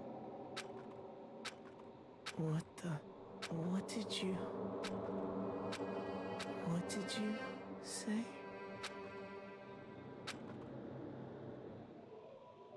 Stream Elements said, "Stay moist, my friends, hydrate." Every day is peaceful. Every day is joyful. Happy days from the time you wake up to the time you go to sleep. Wishing only for those unchanging, unending happy days. Days of boredom repeating forever and ever. No abnormalities as far as the eye can see. Life without the tiniest speck of abnormality. If I'd consider that pretty damn abnormal.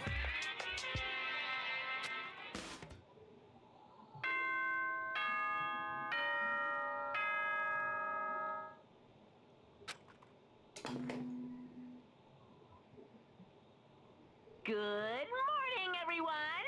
It is now 7 a.m. and nighttime is officially over. Time to rise and shine! Get ready to greet another beautiful day!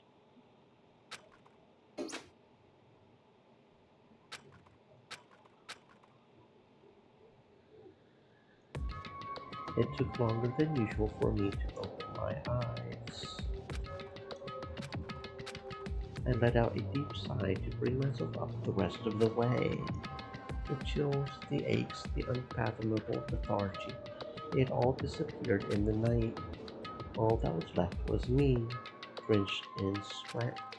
It wasn't just because of whatever bug I had caught either. It was also the dream I had had. What the hell was that? I mean, was it even really a dream? I was desperate to recall it. I scrambled to grab onto fragments of the dream and reel them up from the depths of my memory. That's right. I remember last night.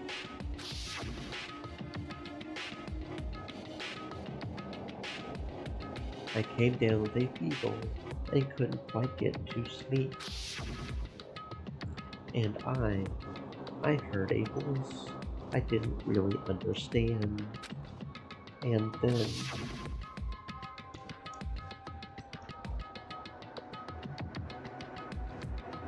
all of a sudden I was awake.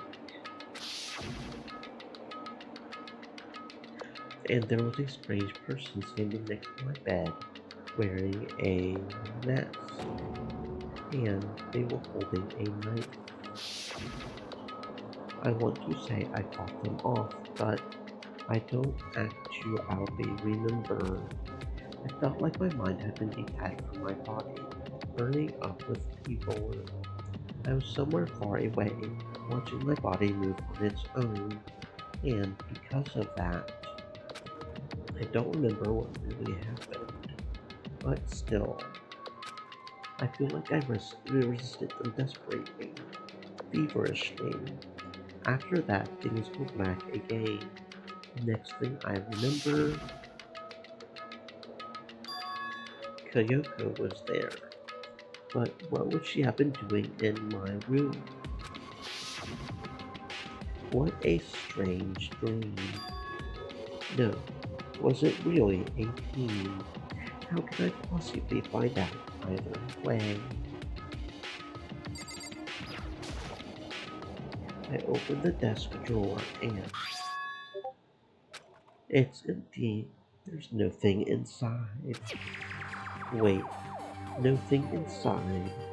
That's strange, because it definitely wasn't before. I'm positive I put the knife I got from Tokyo in here. Wait, that means...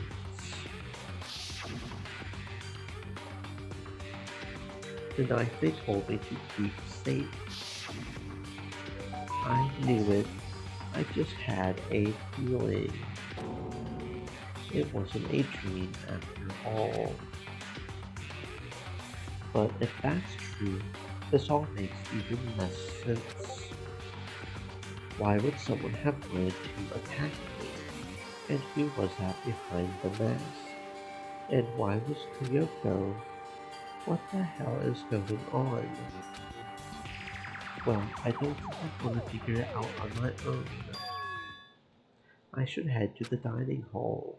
Then I can talk to everyone else about it.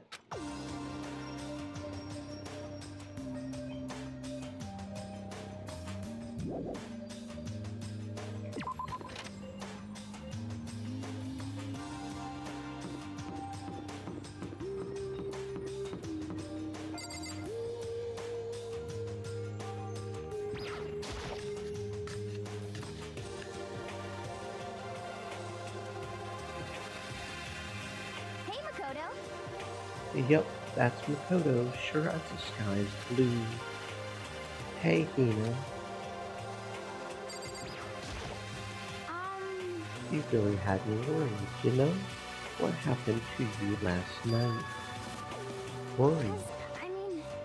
Yeah, right after nighttime hit, we all went to get you. We were hammering away at your doorbell, but you never answered. We thought maybe you had been. You know. I mean, not that that would actually happen. I mean, nobody here would wanna. You know. So, anyway, what were you doing? I didn't feel good, so I went right to bed. I had no idea you guys even showed up. But why did you come to get me? Did something happen? Well, lots of stuff actually. I'm not sure I can really explain. Okay. Let's go meet up with everyone else, then they can tell you all about it. So, is everyone waiting somewhere else or something? That's right. Oh, yeah, we all stayed up the whole night. The whole night. I lost at rock, paper, scissors, so I had to come get breakfast for everyone. Okay. So you got here just in time. Come on, help me carry it. Okay, sure. Everyone is in the gym. Hurry up. I will meet you there. The gym? Why is everyone in the gym? The entire night.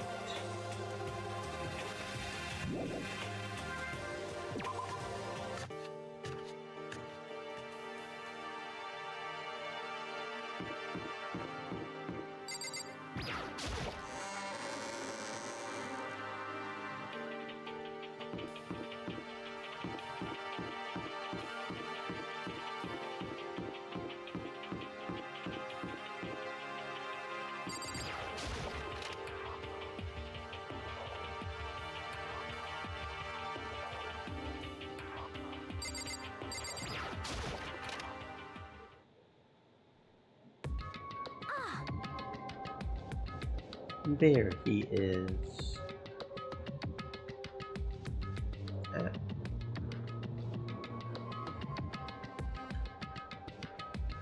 What the heck?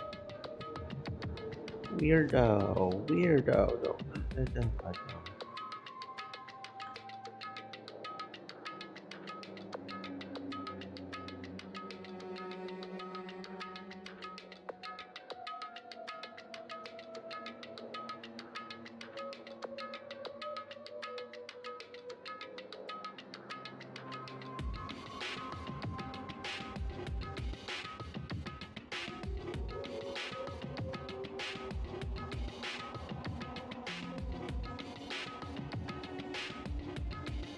Huh? Oh, hey, This is Makoto. worse than being late for your wedding, the birth of your son, and your own fun morale all at once. What? To show up now like it's no big deal. You made us to stay up all night while you slept like a baby in your bed. Just like Hina said, everyone was there, besides Kyoko. Then I'm not nice. They had formed a circle around something. As soon as I saw what that something was, what the? Before I could catch myself, I had cried out. Spread out in front of them were the remains of Monokuma. What are you doing? What does it look like? We're dismantling it to see what makes it tick. Dismantling? But I mean, that's Monokuma you're messing with, right? Yeah, that's right. His face. Relax, there is no danger. You say that, but what is this? What are you guys doing?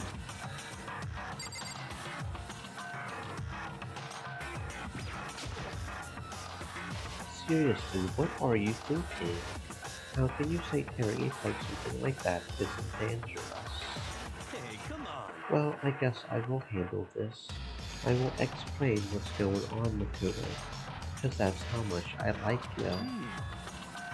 Byakuya found People Fella laying around, then we tore it apart. That doesn't explain anything. Just before we went to bed last night, I came to the gym to try and talk to Monokuma. I wanted to see if he had any new information about Kyoko's disappearance. And I found him here, just like normal.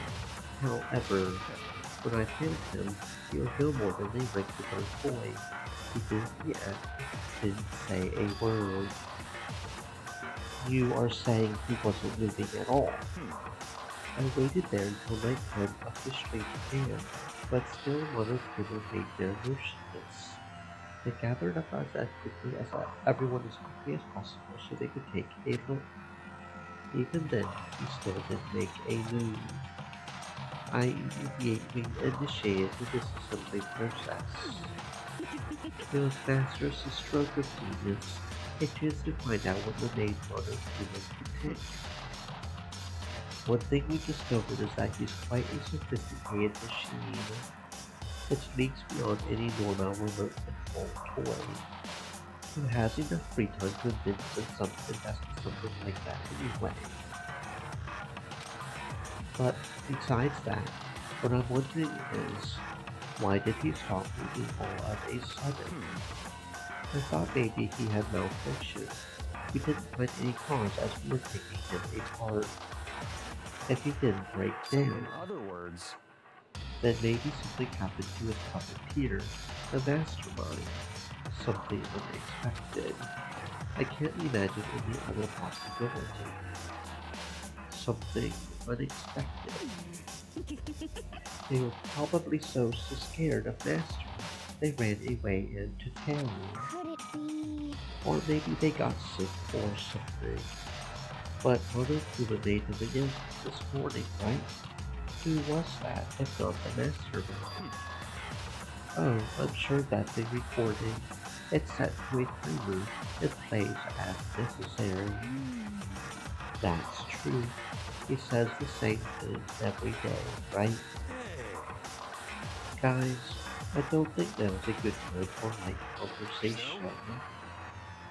I just found something. What is it? It's what? A bomb. There's one installed in every Monokuma robot, I'm sure. A bomb. That's super bad. We need to get rid of it. Roger that. It appears the bomb has a motion sensor, and a sudden movement it's sure to go off. The motion sensor? For serious? I'm starting to get all shaky. Just a second. Get it together. You are a man, are you not? I am fine. I am totally fine. You are so not fine. You are all... I probably should have mentioned the motion sensor is off right now. Don't scare me like that. You are like the world's most spineless worm of the century. Don't be mean. Come on, the century's just getting started. Don't call the race already. Whatever. Just hurry up and put the bomb down. Hanging onto it, it's not gonna do anyone any good. Oh, yeah. Good call. Well? Okay, it's down. Everything's all good. He will put the bomb down, but that wasn't my main concern at that point. My eyes were glued to Monokuma's remains. He had just stopped moving all of a sudden. Was it really because something had happened to the mastermind that they weren't expecting? But what could that have been? When I thought about it, I couldn't help but think back to the night before, being attacked by that masked figure. Just a second. Hey, Makoto. Don't us. Did you hear a thing he just said? That's a no. What are you, some kind of brain dead arm animal? So sorry. We were saying, since we are done dismantling Monokuma, what should we do now? We have decided to continue our offensive assault. it's all clear To now. try and cover the mastermind's true identity, we are going to break into the headmaster's room. Really? Naturally. Since the mastermind appears to have stopped all activity, now is our chance. Would you not agree? If the mastermind comes back while we are in bed, if you are scared, you are welcome to stay here by yourself. What the or go to live in the chicken coop with all the other chickens. You can be chicken number 6. Such ignorance. This is a battle, a fight to the death between us and the mastermind. We don't have time to deliberate. But Yeah, I mean, I don't want to have to kill each other or anyone else, but we have a chance now. Come on. What are you going to do? Are you going to run away, or are you going to fight? You are right. I will go with It's you. all clear now. Okay then, we are going to break into the headmaster's room. Everything comes down to this moment. Anything can happen, so prepare yourselves. I will follow you anywhere, master, to all the ends of the earth. Sakura, if you can hear me, lend me your strength. How about that? I can do this. I am a man. I can do this. I have got the will of the entire universe on my side. We each found determination in our own ways. When we were ready, we left the gym. Our target was the headmaster's room on the 4th floor of the school.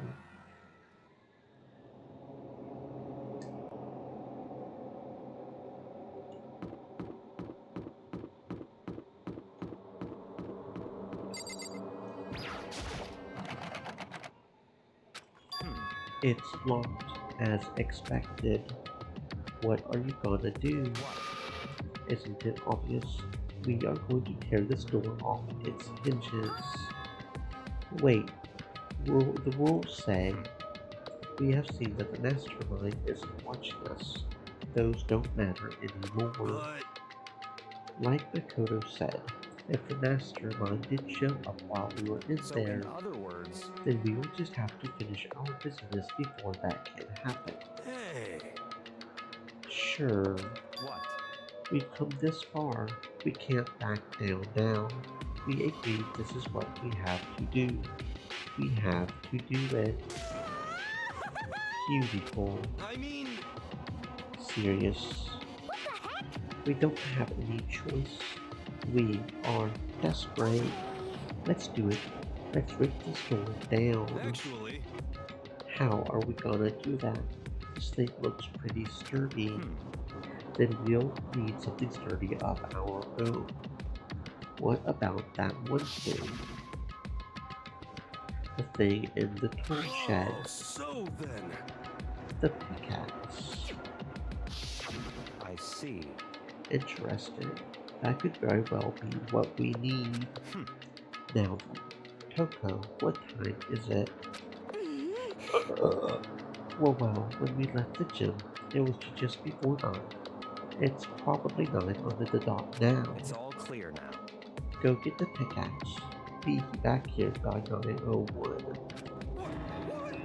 That's straight up unreasonable. I'm fine by myself. Naturally. Surely you'd like to have your meat once in a while, right? Well, if it's me and you, Time Master, then yeah. You know how much time it took you to say that? 10 seconds. Take too long. I will erase your existence from my conciseness. Unacceptable. With that, Toko ran off as loud as a herd of rabid elephants. hey, For serious though, are we just going to knock down the store down? No problem is solved by running away. Find your stones. Be a man. He is right. You can't move forward by always avoiding danger. If you spend all your time trying to avoid danger, you'll never move forward. We know the danger. At that risk in solving the mystery, we have no choice. Am I wrong? Even if it's dangerous, we have to overcome the challenges in front of us. But maybe. I'm still super stressed. I'm so tense I can hardly talk. I'm all flubus until they grab bag of staff. Fat sauce. Gross. Where did that come from? Wait, to the side, Joe. Where did you come You from? called for me and so I appeared. Hello, hello. It's the Windiferous, Murdiferous being here to greet you with a razor sharp smile. Come on. What about the pickaxe? Where is it? I was supposed to pick an X. No, you sleeping imbecile. The pickaxe. Sleeping imbecile. Master, you ruined me with your executive level bars. Here comes the bloody nose. Seriously though, did you really forget the pickaxe? Give it a rest. Omega-3 fatty acids, that's what you need. Great for the old memory factory. I think we already established that their memory doesn't carry over when they switch. Not possible. This is a level of uselessness I find difficult to tolerate. Yes. The light bulb just went on. I see. That's why I went to the garden, right? I was supposed to get the pickaxe. Alright, we solved one mystery. That means there's just one more mystery left. One more mystery. Have you reached that certain age? Yes. Now we just need to figure out the identity of object X. So, Now what are you talking about?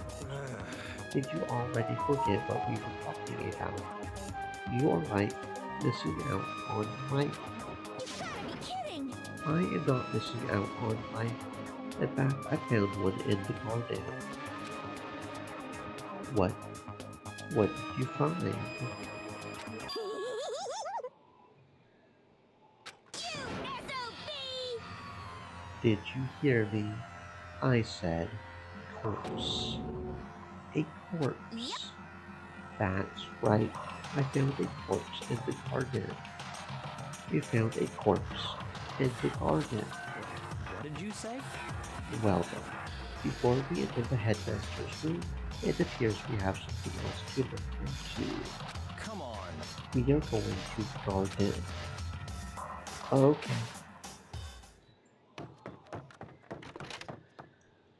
As soon as we entered the garden, I saw it. I didn't want to.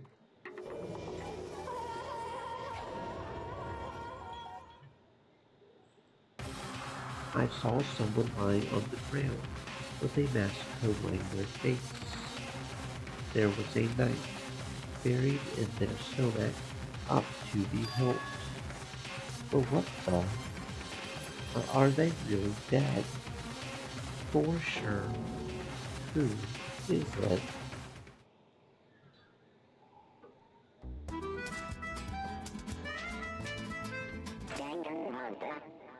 Danganronpa.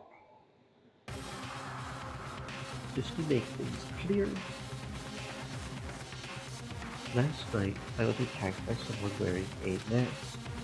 Whoever that was, now they are.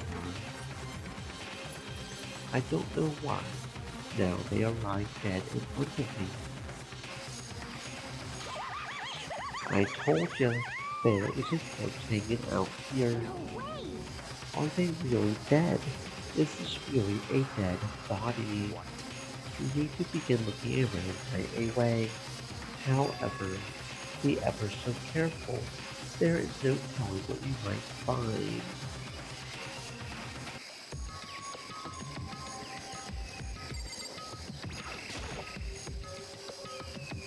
We need to find out who this is. There's no way to tell with the mask covering their face like that. The white coat they are wearing makes it impossible to tell anything about the body itself. The victim is a total mystery. One thing I do know is that whoever this is attacked me last night in my room. Why? How did they wind up dead in here? Their heart isn't beating, they are not breathing, All signs of life have come to a complete stop, thanks to the knife that we've driven into their stomach. Their clothes are stained a bright red. It appears the bleeding has stopped. The blood in its lair is still wet. Be careful you don't touch it. Get some on you. How can you be so cold at a time like this? Who is it? Their face, body are all hidden. I don't have a clue. I'm pretty sure it's a girl at least. How can you tell? Well, I think I see the outline of her chest, just the general shape of the body. Yes, the more I look, the more I am sure it's a girl. Really? Then it could be. Okay then.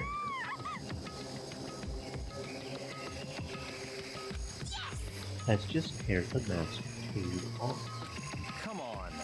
Wait, don't. By the time he called out, it was already too late. Coco's hand shot out to the mask, and the next instant, there was a blinding light, a deafening roar. The body blew up. It blew up. It blew up. It blew up. It blew up. It blew up. It blew up. It blew up. It blew me. My vision started to darken. I prepared to pass out. Then, Come on. hurry up. Put out the fire. As my consciousness attempted to float away, that voice reached up, pulled it back down to earth. Someone pressed something into my hands. It was a bucket of water. Come on, dump the water on it. Oh, okay. The upper half of the body was on fire. I took aim and tossed the water as hard as I could.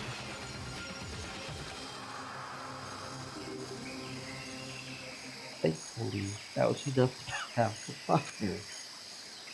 It died down, leaving behind only the unpleasant smell of burning. I guess that took care of it. What the hell, man? It exploded. What did you I say? had a bad feeling about that body. I never imagined it would explode. Now the body. It's burnt to a crisp. That's beyond well done, man. Don't compare it to a steak. I will never be able to eat steak again. Now that the body's charred, I really have no idea. How are we gonna find out who it was? Who isn't here right now? If we consider who's not here, that will quickly narrow down who it must be. There's only one person missing. It's Kyoko. Kyoko. Then that dead body is Kyoko. No, that can't be right. Calm down. I didn't say it was Kyoko. I mean, who else? There is one other person. In other words, The mastermind. What? Did the mastermind? Come on, there's no way. The mastermind got charboiled. Get serious. I agree. Normally the idea wouldn't be worth considering. I have reason to believe it may be true. The mastermind being dead would explain that other matter, wouldn't it? Monokuma can hardly move around if its master is dead, right? That corpse is a girl, right? It doesn't make any sense. I mean, remember what Ultra Ego said. That same person may very well be the mastermind who planned all this out. According to the files, the headmaster is a man in his late 30s. It seems possible, even likely, that he's somewhere in the school right now. What the heck? You said the mastermind is some middle-aged dude, right? Which the corpse obviously isn't. Then could that mean the mastermind isn't the headmaster? Is it the teenage girl Kyoko told me about? The ultimate despair? Huh? Mukuro Ikusaba, the 16th student at Hope's Peak. What? What are you talking about? The other day, Kyoko confided in me. She said there was a 16th student here at the school. I think you'd better tell us everything you know. Well, all Kyoko told me was... Mukuro Ikusaba, the 16th student, lying hidden somewhere in the school. The one they call the ultimate despair. Watch out for her. It sounded like Kyoko thinks Mukuro Ikusaba is the mastermind. No, the headmaster isn't the mastermind. I am sure of that. What? I don't have proof yet. I have no doubt I am right. I see. There is another student here. It's a female. That would match the body's characteristics. That phrase, the ultimate despair, it sounds super mastermindy, doesn't it? Could it be? The mastermind is this girl Mukuro. She's a student here. She's the ultimate despair. Because she's been hiding here in the school like some teenage Bigfoot. How did she wind up hurt to a kiss? None of this makes any sense. To just suddenly show up, then die. I think we had better take a closer look at the body. There may be some clues to help us figure out who it is. Wait, What? aren't we forgetting something? You know, Toko. Yeah, she got totally blown up. Forget about her. I'm sure the explosion vaporized her. She survived. She survived. What just happened? Master, you declared for the whole world to hear that you never again inhale a single full joule of oxygen. Then, I don't mind the breathing in the carbon dioxide you exhale. That's enough for me to live. This is the strangest back and forth I've ever seen.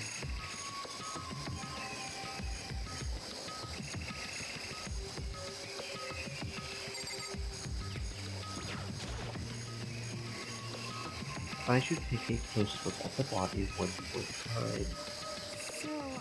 Watch yourself, Makoto. She may be dead. She is still a girl. Don't worry. I don't plan on touching the body all that much. I'm not Kyoko after all.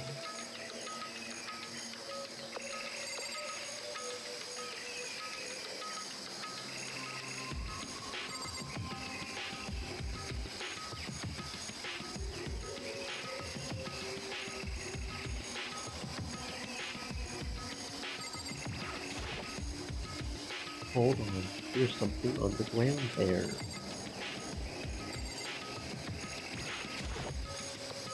There is something next to the body. It's a key. Is it what Kyoko took from Monokuma? What did you steal? So... I stole this. A key. Looking at it, I could tell it wasn't just a key. It was shaped like Monokuma. It was probably the only key of its kind on Earth. That's right. The key she stole was shaped like Monokuma. This isn't anything like that. Then this key is... What is it? Did you find something? Yeah, this was on the ground near the body. I've never seen this key before. What could it possibly go to? Even you won't know then. Now, Coco, I am going to give you a very important task. I see. That key might give you access to certain areas we thought were locked. You mean So, in other the words, bio lab, the data center, the headmaster's room, the dorm rooms on the second floor. It's in your hands. I'm your errand boy now.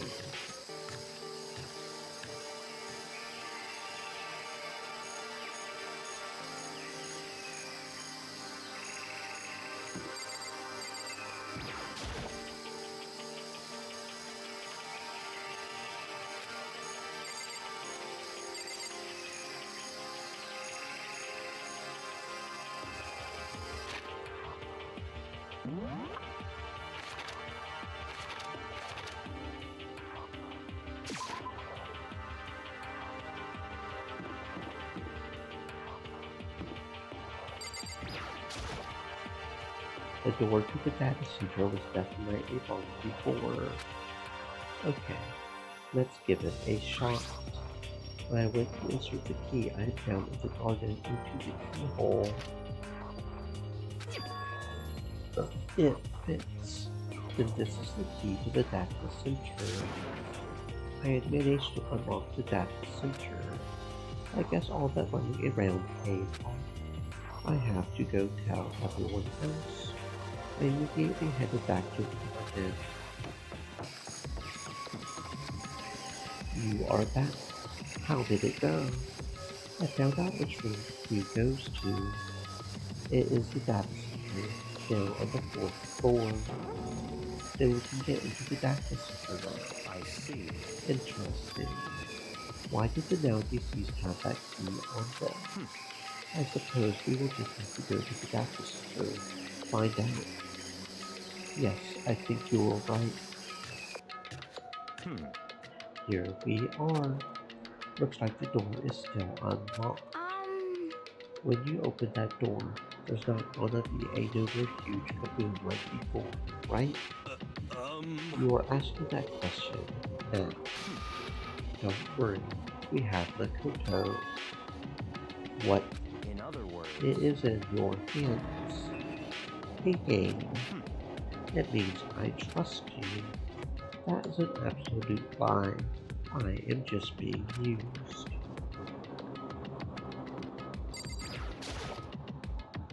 I reached out, put my hand on the door. I closed my eyes, tried to clear my mind. With a silent prayer, I slowly opened the door. Nothing happened.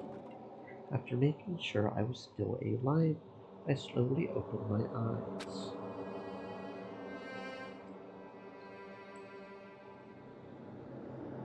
In a word, the room was strange. I mean, all the rooms up till now were strange.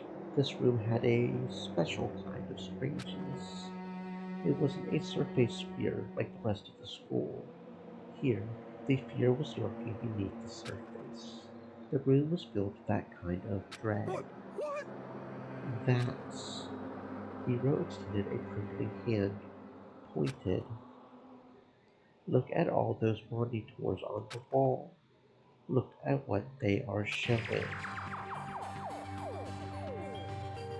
Each monitor displayed a different section of the school. The dorms, the classrooms, every part of the school was covered. This is... what? It is a direct feed from every single surveillance camera. All the cameras in the school feed back into the screen. They are displayed here on these monitors. So that's it. The sole purpose of this room is to watch us. To watch us. Then this room is It's all clear now. the mastermind's private room, without a doubt. The mastermind's room. I guess that makes sense. So the mastermind was here. watching us. And I think this settles it. The body in the garden. If they had the key to this room, it can only mean one thing. That was the body of Yukuro Ikusaba. She was the mastermind. And the mastermind is dead. Like really dead. It would seem so. Before serious. It's too bad they had to go die before Master could kill them himself. The mastermind is dead. Could that really be true? Does that mean it's all over? Because, I mean, that body. Whatever happened, they obviously didn't die a natural death. Who was it that? If the mastermind really is dead, that means we can finally get out of this hellhole. We gotta hurry up, find the exit. Come on. That's enough. No, we have to check this area thoroughly first. What about the exit? If the mastermind truly is dead, we can leave whenever we decide to. Right now, we need to find out why the mastermind set up this life-and-death game in the first place. I'm bothered by the fact that the mastermind was obviously murdered. The murdered? You think so too? Naturally. The state of the corpse makes it plain as day. There is absolutely no doubt. The mastermind was murdered. But why is it gotta be that way? I mean, who could have even done it? Such ignorance. That's why I said we need to investigate the purpose, identity of the mastermind. I'm telling you! Now do you understand, you useless insect? You are banned to talking to Master ever again. The mastermind's purpose and why they were killed. This room may very well hold the answers to those questions. After all, the mastermind must have spent who knows how much time here. Okay then, let us begin our search. It's time to uncover the identity of the mastermind.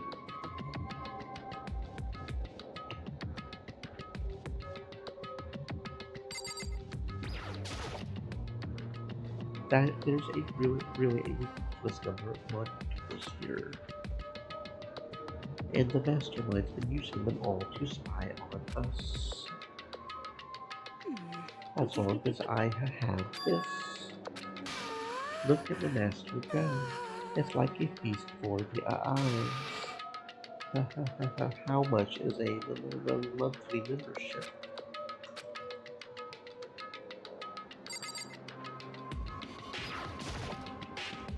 There's a bunch of monitors on the wall.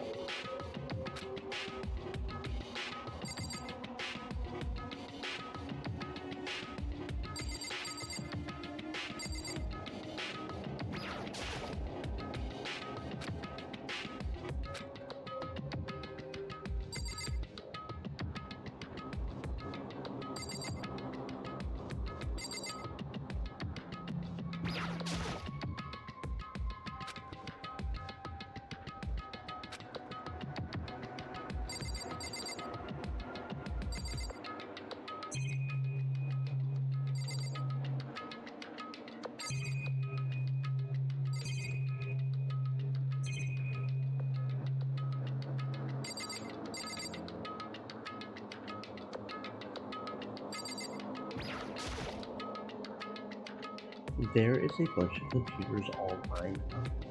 They look like high-performance PCs. Nothing like the ancient laptop Alter Ego was installed on.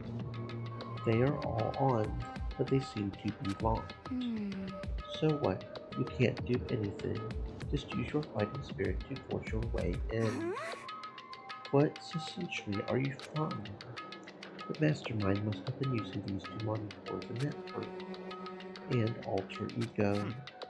You may well be right about that. What? But there's no point in thinking about it now. You are right. The store's kinda creepy. It's got a picture of Monokuma on it. What could be inside? No, not the door's locked. What if you use the key that opened this room? Let's give it a try, just in case. No, no good. It won't even fit in the keyhole. Yeah, Don't worry about it. Everything's fine. The mastermind's dead, right? Nothing's gonna happen to us. Yeah, I guess you're right. I can't stop thinking about that door with Monokuma's picture on it. Worrying about it isn't gonna do me any good. Tina's right. The mastermind's gone. There's nothing to be afraid of anymore. We can kind of see what it is on the map. Oh yeah, we can't see the map here. Right.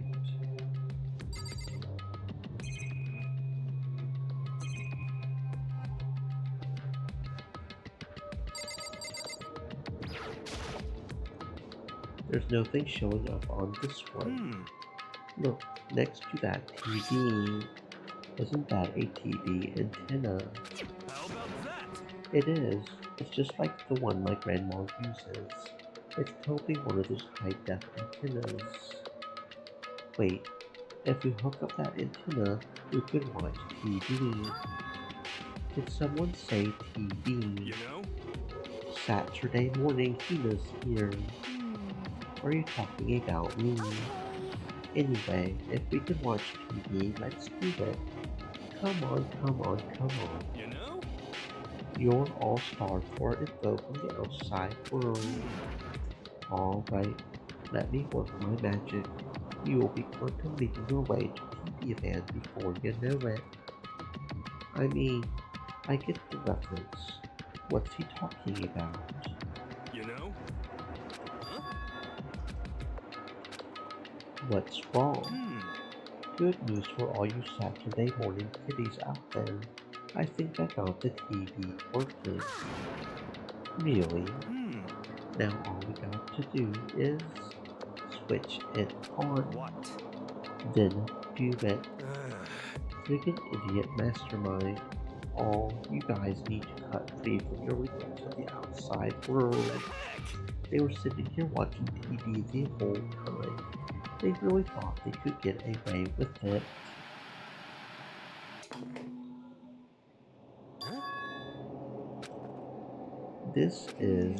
It's the beat coming from the surveillance smart camera monitoring this room, isn't it? What the heck? That's weird. Come on. What are you doing? Huh? That's really weird. You're weird. Weird in every possible way. And not just weird. Super weird. But this TV isn't hooked up to anything but the antenna. So how is it showing the camera feed? well...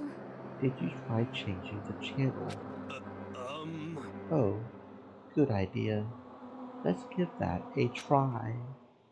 Hira went through the channel one by one.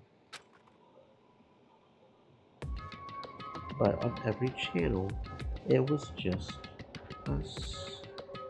It was a live feed of us standing there in the data center. What the heck? Is it broken or something? Could it be?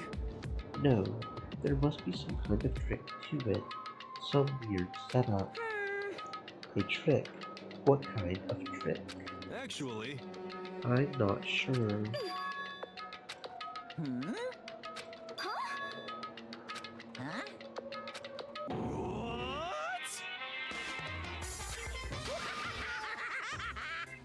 Been a while, you friggin' bastards. The Monokuma. How? You're supposed to be the dead. Me, dead. Don't be freaking stupid. What? You're acting kinda strange. Something seems different. Of course. I'm different. Evolution is perfectly natural. After all, I've been hibernating for 2 years already. Not even. It's been like half a day at most. How are you alive again? Yes, that's it. The look on your faces right now is sublime. That's what I wanted to see. The moment you went from hope to despair. Don't tell me you pretended to be dead. All for this moment.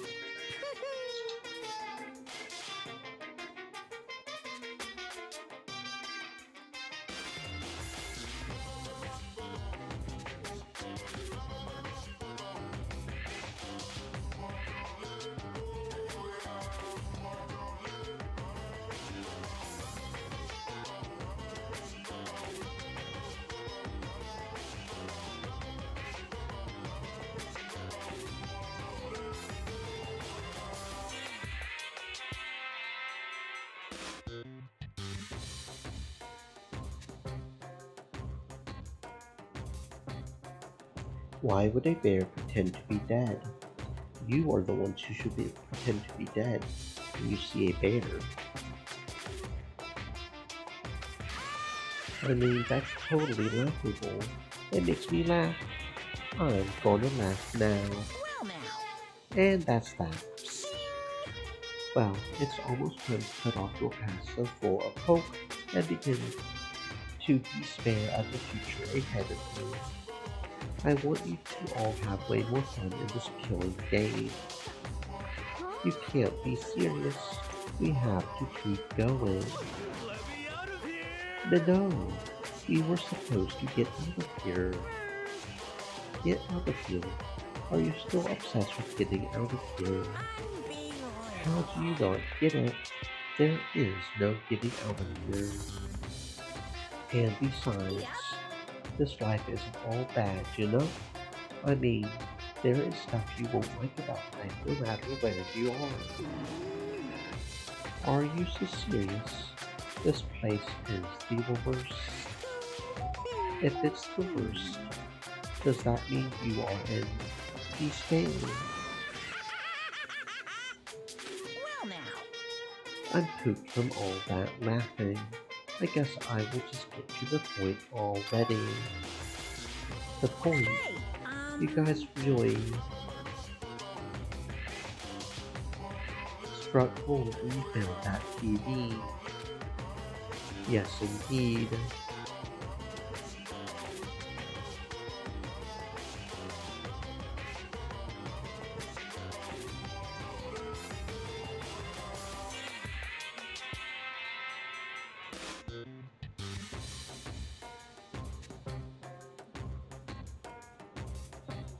That TV is an essential part of your school life here.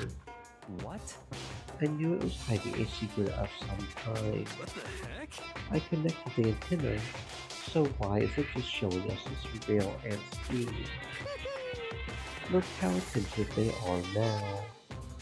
Well then, I'm going to let you in on a blood-gushing secret and tell you about it.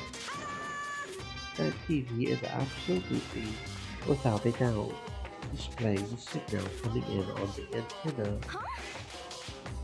But what does that mean? It's displaying the signal, but it's just us standing here. Unbelievable. You're so stupid. Don't get it? Fine, I will just tell you. Kills! Chills! Kills! This killing game is being broadcast live to the entire world. It's the most popular thing on TV. What? Extreme! This killing game is being broadcast live to the entire world. It's the most popular thing on TV. It doesn't matter how many times he says it. I don't know what it's supposed to mean. I mean, even if I understood the words, I'm not sure I understand the deeper meaning. For what? Broadcast live to the entire world. What kind of bad joke is this? It can't be. Have they taken over the airwaves somehow? The counting of weed is being broadcast. No way, that's impossible. That kind of overconfidence is a major weakness in your crisis management system. You know that? All you need is one weird trick that I found, and hijacking the airwaves is easy mode. Are you being serious right now? Of course! I heard a kind of peaking, like the sound was coming from my own mind, like a boat tossing in the ocean. My mind had begun to creak and groan. Hey, Everything has a meaning, you know? All those hints I gave you, all those tantalizing tidbits about the school's mysteries, even me learning you here right now. Why would I do any of that without a reason? It was all for my captive audience, to show them true despair like they have never seen it before. I became the director of a despair-based production. This is the ultimate reality show, the best in despair entertainment. We will despair no expense to bring you the most despair we can despair. You're mine.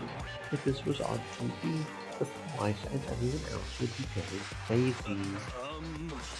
Yeah, there's no way they would have tried to come and rescue us. actually, What if they already did? yes indeed! But then again, it's not really any of their business, right? Sure, some people might yell at the TV to try and warn you, but who would actually come forward to help? Don't you think that's possible? I don't really know personally though, so whatever. This can't be. But to take control of all communications like that, you would need an astronomical amount of resources. Yup. So, how could things have come this far? Well, that's a secret. There's something you all need to do first, remember? What? Of course! Yeah, duh. There's the little business of...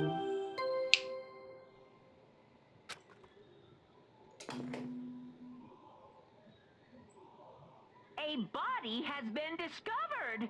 After a certain amount of time, which you may use however you like, the class trial will begin. The class trial? Do you mean... It's the Monokuma file! Everyone give it all you've got.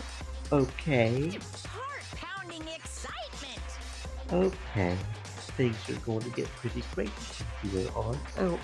You're in for a heck of a ride. I can't wait! And then he was gone.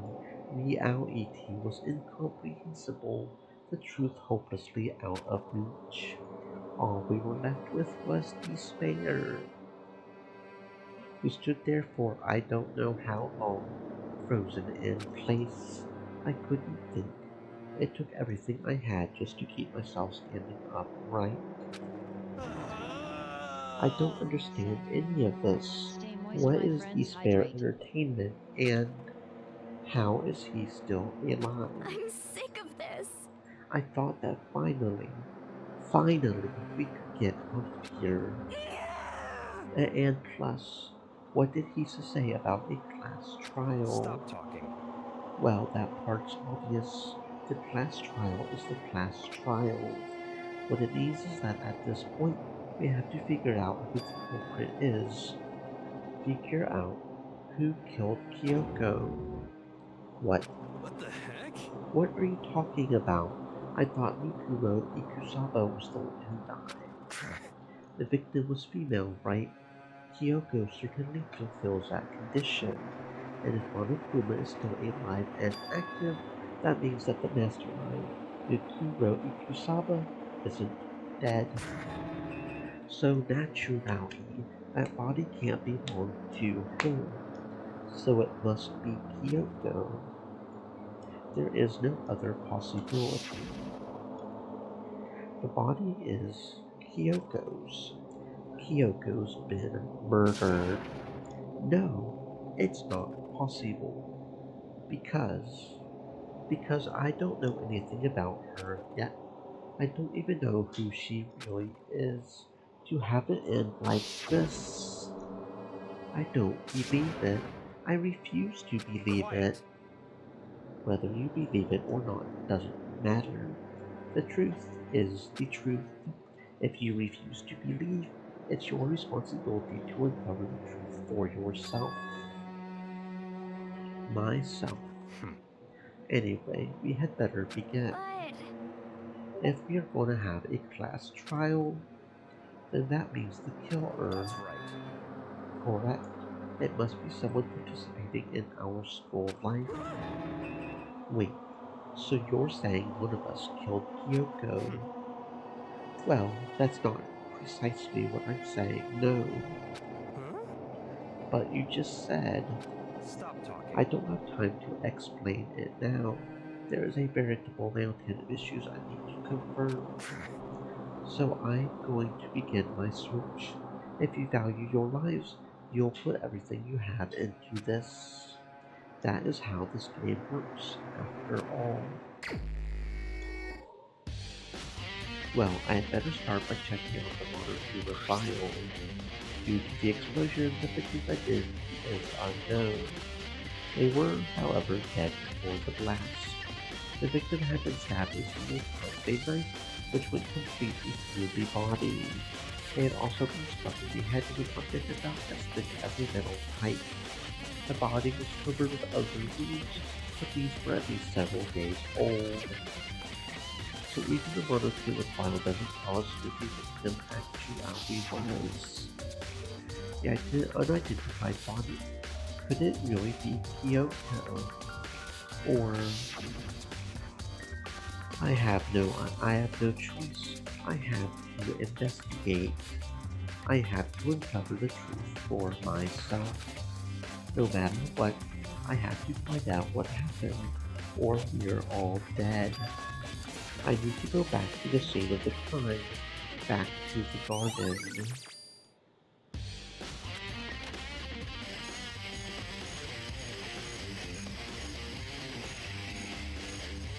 Okay, time to get started. I need to check anywhere that may be important from one end to the other. I just need to do what I always do. These look like fragments of something. They're all burnt, so I can't really be sure, but I feel like I've seen something like it before. But where?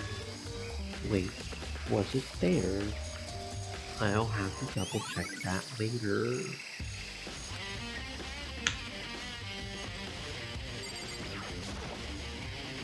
If I check the body more thoroughly, maybe then I'll find out for sure if it's Kyoko or not.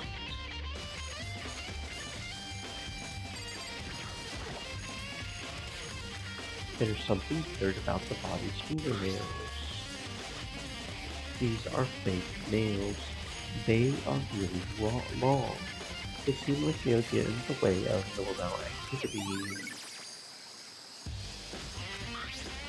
There's also something on the back of her right hand. Is this a tattoo? It got burned, so I can't make out the whole thing, but it looks like it's a picture of a dog or something.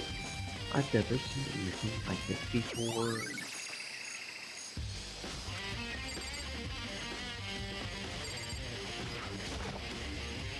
The upper half of the body got set on fire in the explosion, so it's totally blackened. Also, the top half of the body is wet.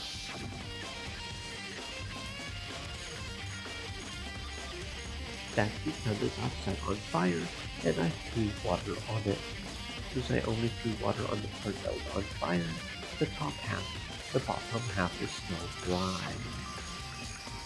In other words, there's nothing strange about the top half being wet. There isn't, right? There isn't. Is there, is there not?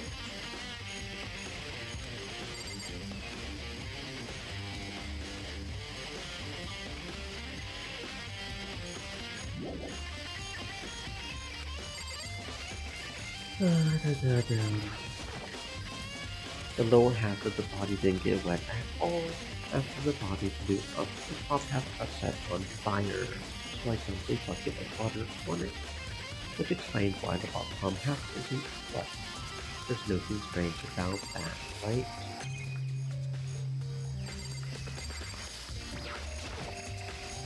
The white jacket the victim was wearing got totally burnt up. There's only one good piece left.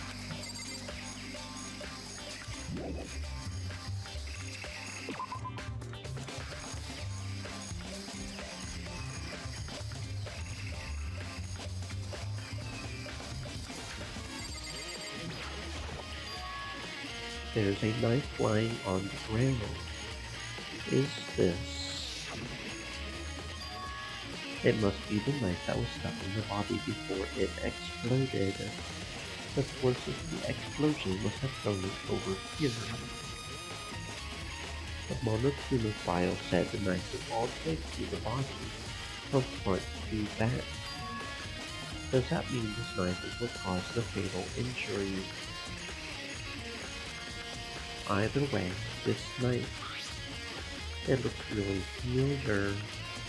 Wait, is this? That's it. It's the knife that person was holding. This is getting really weird. There are just too many strange coincidences. Whoever the person in the mask was that attacked me that last night, they were holding that knife. And that same knife was used to stab that same masked captain we found here. So, maybe this masked person got stabbed because when they attacked, I was in a kind of trance. Maybe I reacted by grabbing the knife, and then maybe and if this really is Kyoko, it would mean Kyoko is the one that attacked me. But why the mask? I just don't know. I don't remember anything clearly from last night. No, it can't be. There's no way.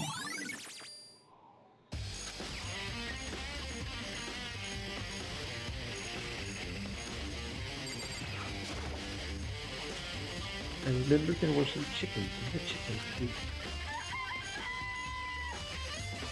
I count 4 chickens. 4! There's one missing. What's going on, Makoto? I'm glad you're here. Listen, do you remember how many chickens there were in here? Of course, there were precisely 5. Yeah, right? What's wrong? 4 chickens. There's only 4 chickens here now. We're 1 short. That's so weird. I wonder when it disappeared. I was down here just before nighttime last night, and there was definitely 5 chickens then. What are we gonna do? Going from 5 to 4 is going to have an impact on the structure of the world. It's like a jigsaw puzzle. If even a single piece disappears, the entire world will remain unfinished. I did my best to ignore Hiro and focus on the problem at hand. Why did one of the chickens disappear? Could it be related to the case?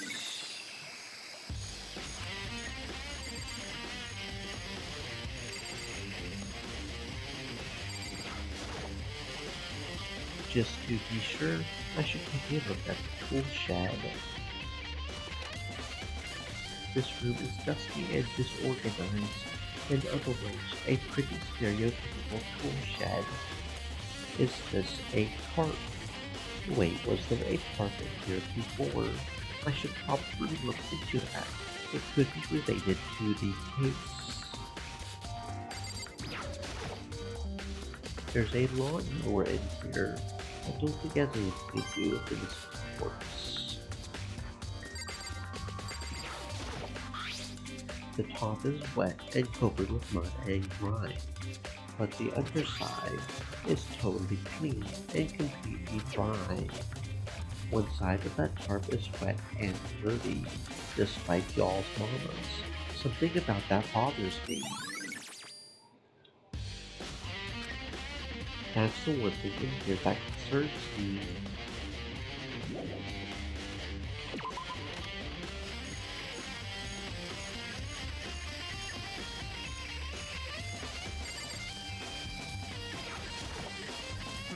Good timing, Makoto. I wanted to talk to you.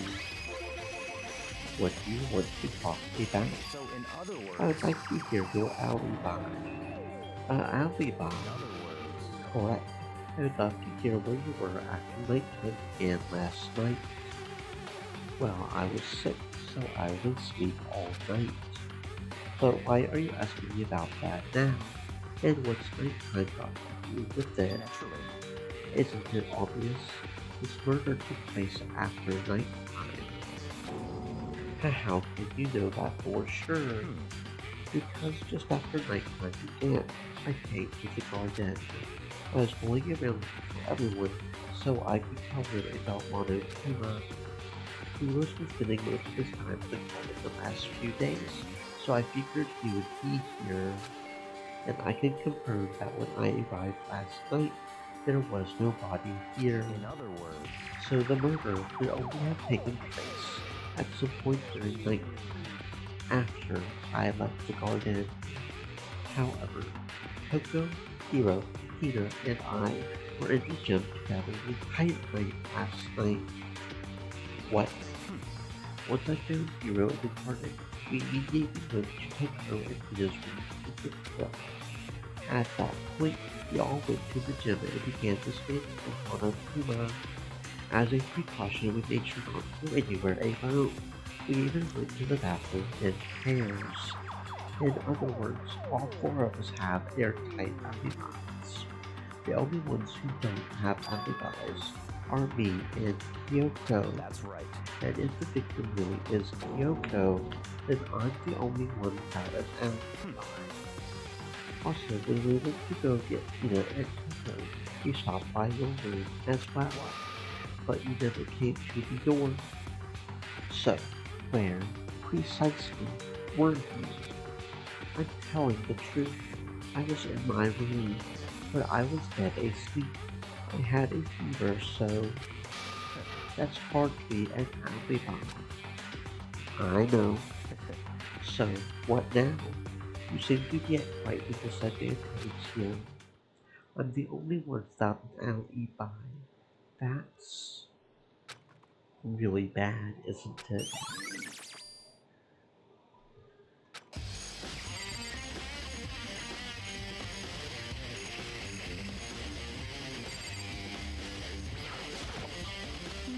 Listen, Makoto, do you remember how the body looked? You know, before it moved up. If I remember right, it was wearing some kind of mask and a big white coat. Also, there was a knife sticking out of the stomach, and the area around it was stained with blood. I apparently removed it stopped bleeding, but the blood on the body was still wet. Kuya said not to touch it and to avoid getting all bloody. But for how much blood there was on the body, I didn't see any on the ground around it. Okay. Wow, thanks. That was a big help. Now that you explained it, I totally remember how it looked. Well, having you talking about it like that helps me remember it a lot better too. So thank you too.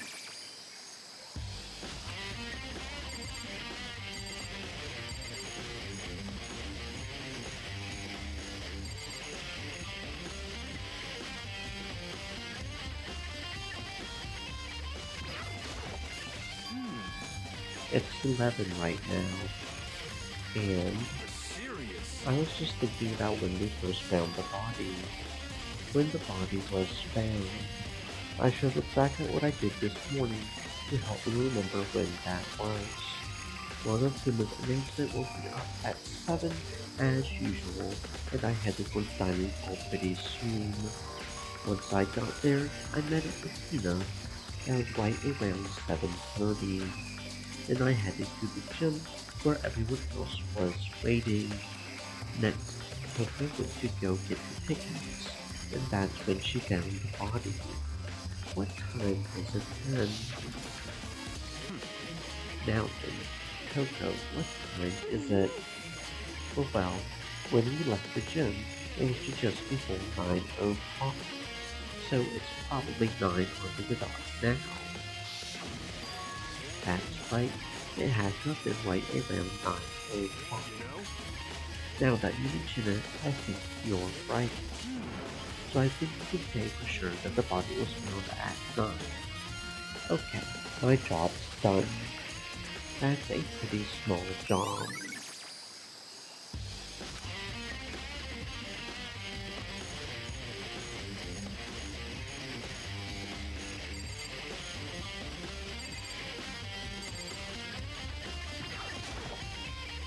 This is the panel that controls the sprinklers.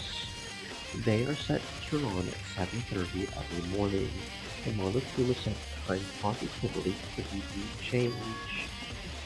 Hold on. So the sprinklers turn on at 7:30 each morning, right? Then if the body was here before then, the sprinkler should have gotten it wet, which would mean the murder must have taken place.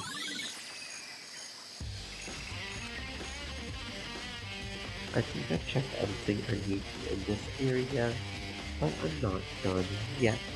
There are other areas I need to check. Specifically that fragment I found before. There's somewhere I need to go in order to confirm my suspicions.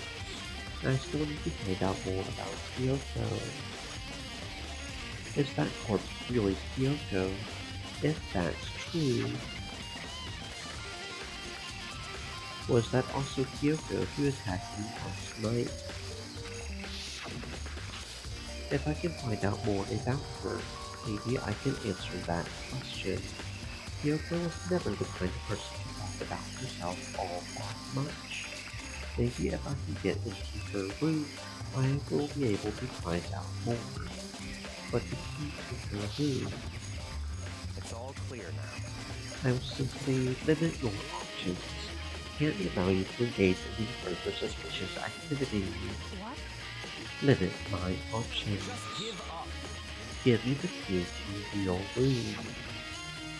I don't have a choice. I have to see if you'll let me borrow the room key.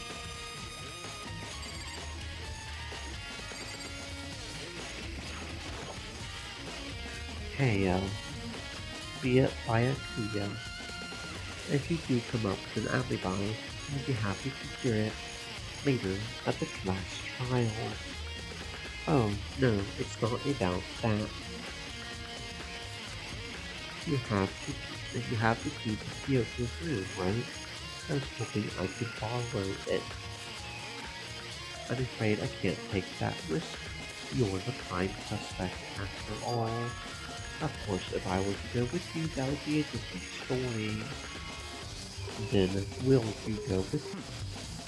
Sorry, I have my own agenda to take care of. Find me again later and we'll see. Goodbye. Depending on my mood, I may go with you, or I may not. Come back later. Okay, and in the meantime, I should look around somewhere else. Maybe I should check out that one area.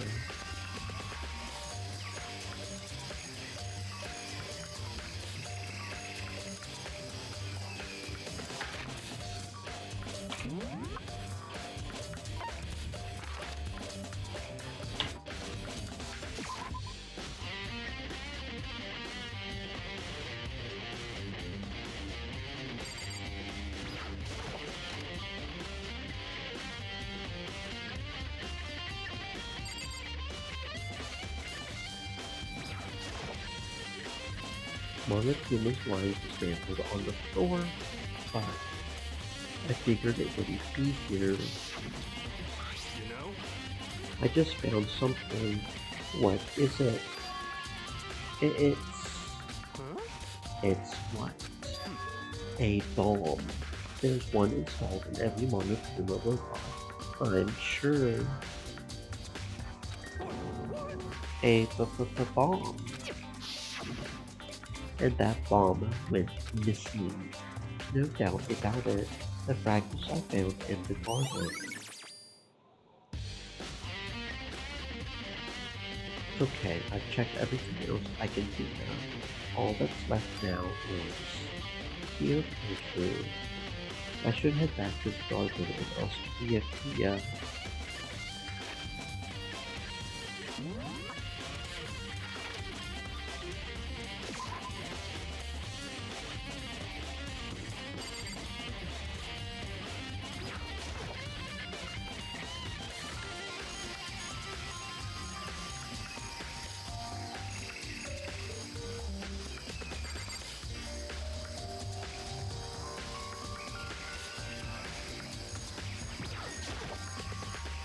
You think you can go study Kia? Let's go. You want to check out Kyoto's room, right? Very well. Let's go.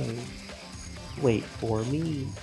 Kia walked off without a second glance, and I hurried after him on our way to the dorms.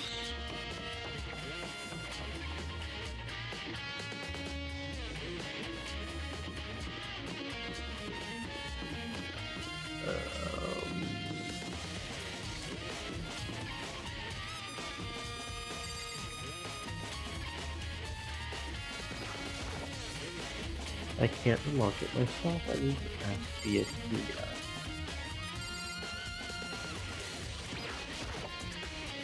Well then, here we go.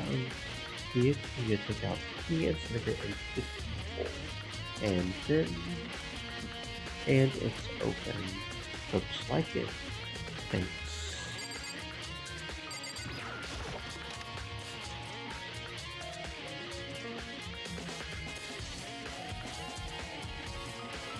So, this is Kyoto's room.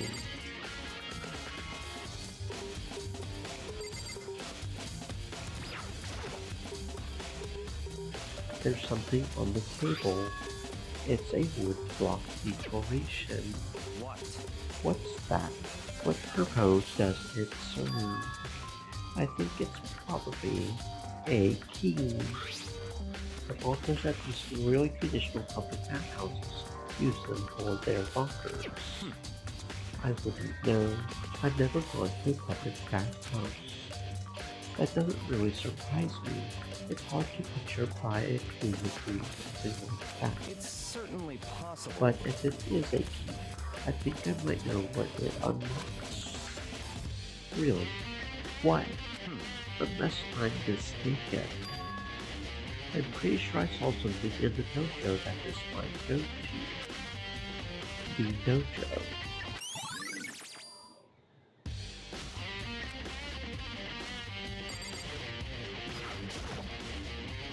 Here's the bathroom. She might have certain articles hanging out to dry. I better not look inside. What? You wanted to go here, right? So what is it you are looking for? Nothing in particular. I just thought we might find some kind of key here. A clue that might help us understand Kyoko. Come on. You can't be serious. That's why you made me take time out of my search to come here. So sorry. Regardless, if you plan on poking around at random, you're doomed no matter how much time you take. Surely you have something more concrete, something to give us some sort of direction here. More concrete? I know. Earlier, Kyoko gave me something. What's this? It's true. Consider it a symbol of my determination. Don't open it yet. Only open it if something ever happens to you. I'm sure I have it here somewhere. Found it. What's in the envelope? Kyoko gave it to me. She said if something ever happened, I should open it. Well, something has certainly happened, so open it. Okay. I opened the envelope and looked inside. Inside was a single piece of paper. under the sheets. That's all that was in there. Yeah, it looks like a under the sheets. What could it be? But could something be hidden under the bed sheets? Part of me didn't expect to find anything, but as I lifted up the sheets, what's this? I found a crumpled up piece of paper. Class 78 Student Registry. Mukuro Ikusaba. I see. It appears to be Mukuro Ikusaba's profile. Yeah, looks like it. That's probably the other thing Kyoko stole when she snuck into the headmaster's room, along with the key. God, you are so annoying. Fine, I'll tell you. It was a key and redacted. That's it. This must be the redacted that Monokino was talking about. Kyoko said a death without meaning was unappealing, and this is what she left behind. I don't have time for your sentimental nonsense. Hurry up and finish your search. Okay. I made an effort to pull myself together and look down at the profile sheet. Name, Mukuro Ikusaba. Female, the ultimate soldier. Although small for her age, she was a melancholy specialist trained in every weapon type imaginable. She showed an interest in the melancholy from childhood, and soon found herself completely absorbed in it. In elementary school, she won a survival game tournament and began writing for melancholy magazines. Just before entering middle school, while she and her family were on vacation in Europe, she disappeared. The story of a young Japanese girl being kidnapped with the silver Japanese accountants. An intense international investigation turned out no information, and she was never found. However, she reappeared in Japan 3 years later, alone and completely unannounced. She revealed that she had joined a mercenary group known as Fenrir for those 3 years. She insisted that she hadn't been kidnapped, as she had received battle training of her own machine. However, she never revealed why she decided to return home when she did.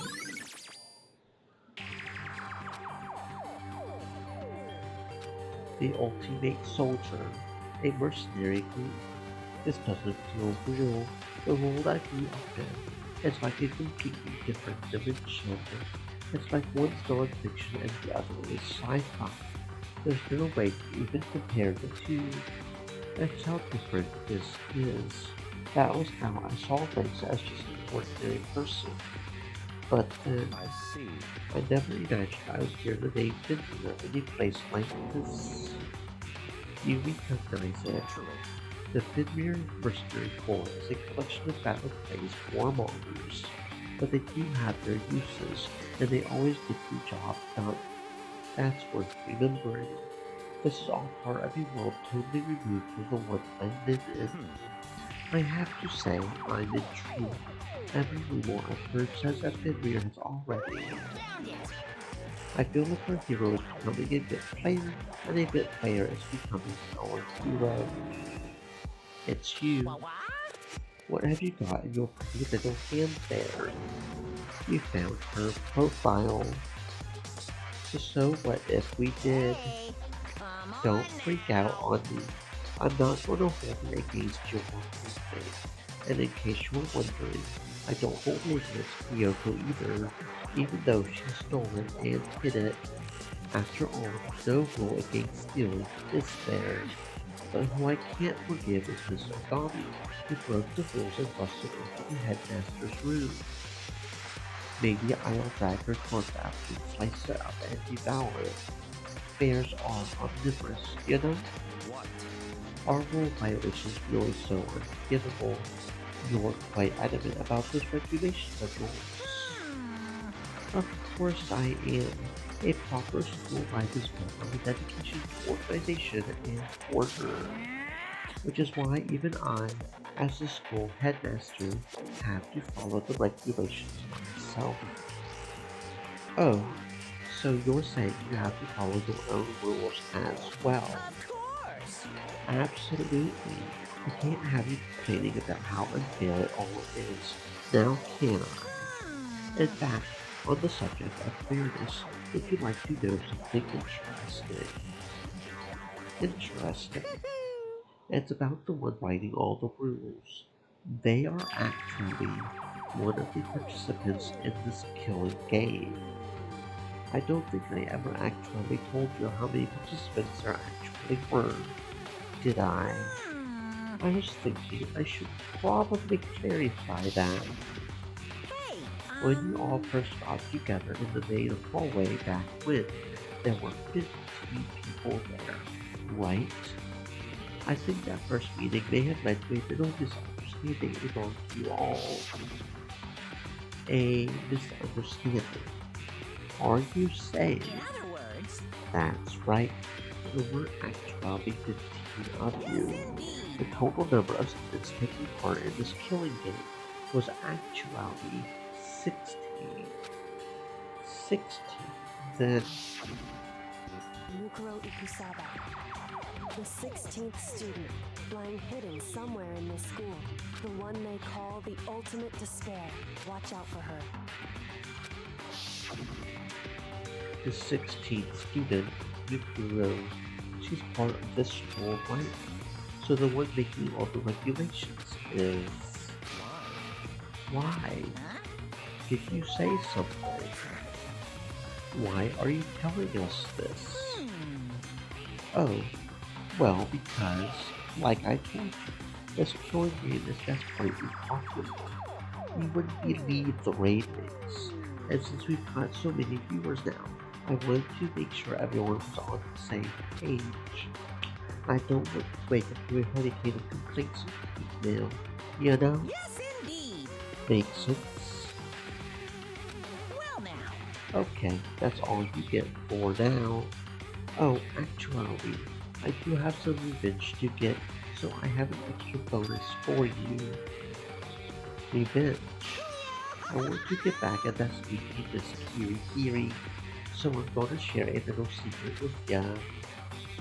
So seriously, hey, you know how she wears those stupid gloves day in, day out, all the time? Well, don't tell anyone I told you, but she wears them to cover a bunch of hideous scars that she doesn't want anyone to see. What? Okay, now that's all you get.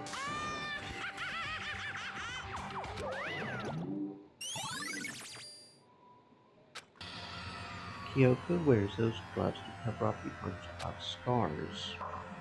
Wait, so on the back of her hand, the tattoo... Wait, but no. Monokuma specifically said they were scars, right? And that's why Kyoko wears those gloves, to hide these scars. Which means... those fake nails on the corpse. Are you thinking about Kyoko again? What? Forget about her. What matters right now is uncovering Monokuma's trap. His trap. Such ignorance. God must have really hated you to make you so dull. Don't remember what Monokuma just told us. He said there were 16 students, right? Which means Yukuro was a student here. Obviously, Monokuma was trying to tell us that Yukuro is the one creating the rules to the game. But why would he tell us that? And why now?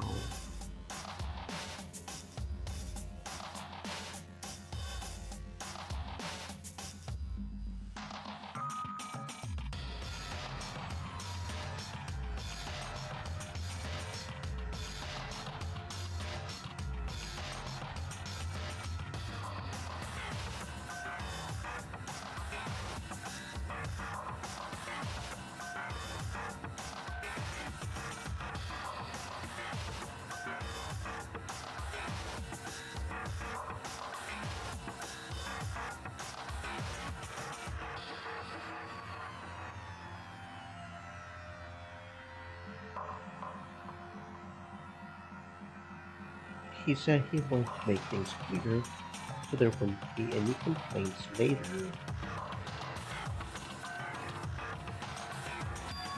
But the more fact that he said that proves that Mikuro is connected to this case. That's why Monokuma revealed the existence of a 16th student. He needs to make our investigation fair. Mikuro is related to the case. It's certainly possible. Perhaps she's the one who killed Kyoko. What? That would explain why we would have to have a class trial, wouldn't it? If she's a student and she killed someone, that would make her part of the school killing gang. Mikuro is the killer. She killed Kyoko. Anyone should be able to come to that conclusion, don't you think? In fact, that's exactly what I thought when the investigation first began. What?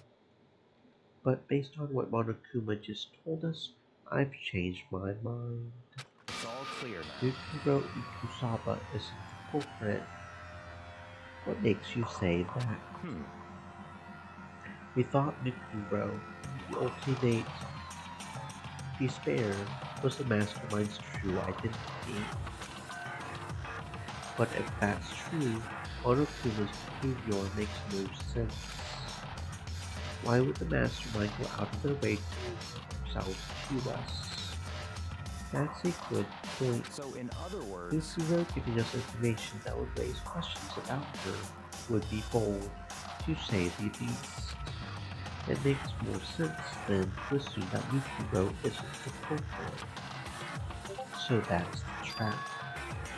They wanted to suspect Mikuro and come to the wrong conclusion. That's what makes sense to me. The way you say it, it definitely does seem possible. But if that's really true, if Mikuro isn't the killer, then who is? Well, I believe our work here is finished.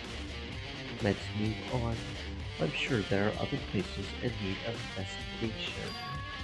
I should find out if that key and the dojo really are connected. let's go. Well, are you coming?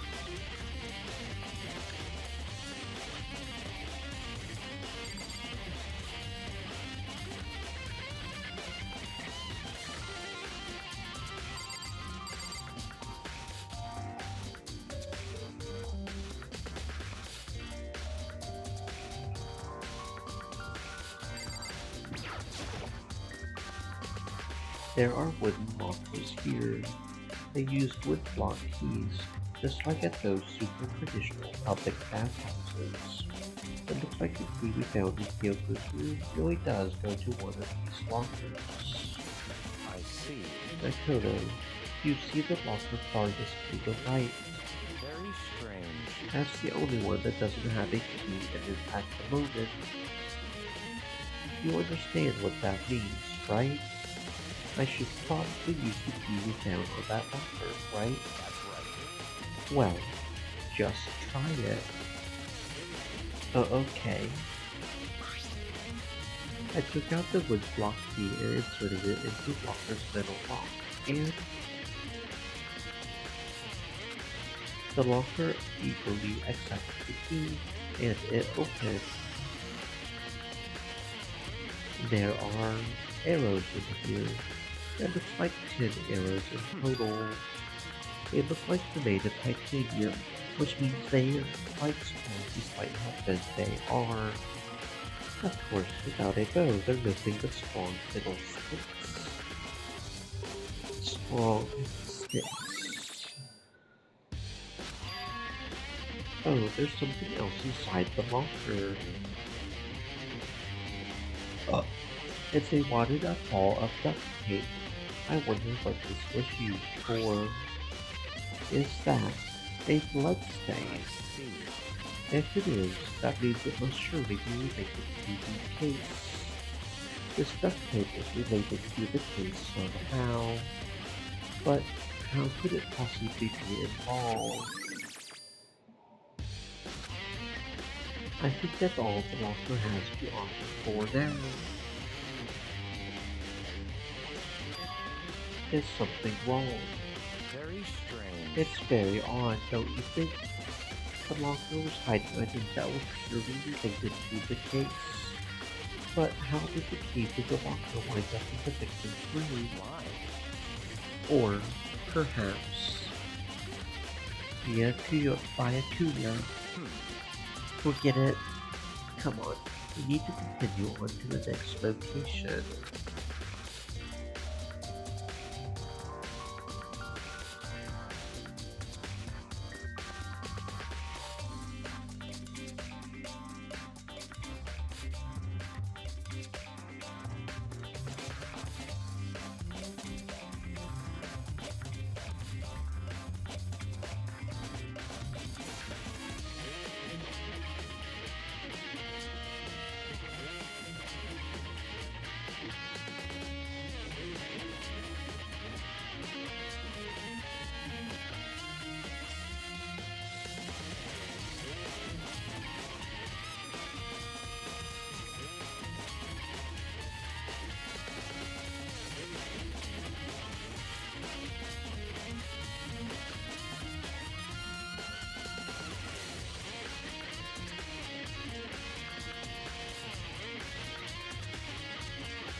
What next location? What? There's still something we need to look into. We need to do more research on Fenrir. Fenrir? You mean the mercenary group that Mikuro was a part of? But how are we supposed to find out about that? Isn't it obvious? Where in the school would you go to do research on something? Research? Are you talking about the archive? That's right. The archive has all kinds of info that the general public doesn't have access to. Let's go. We only have so much time before the trial begins. Let's hurry.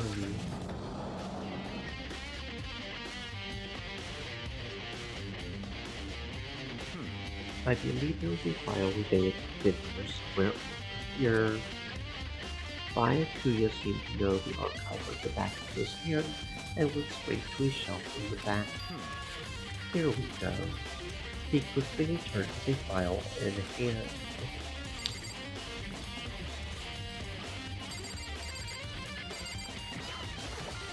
I see. Taking a look at this, I have no idea what it says.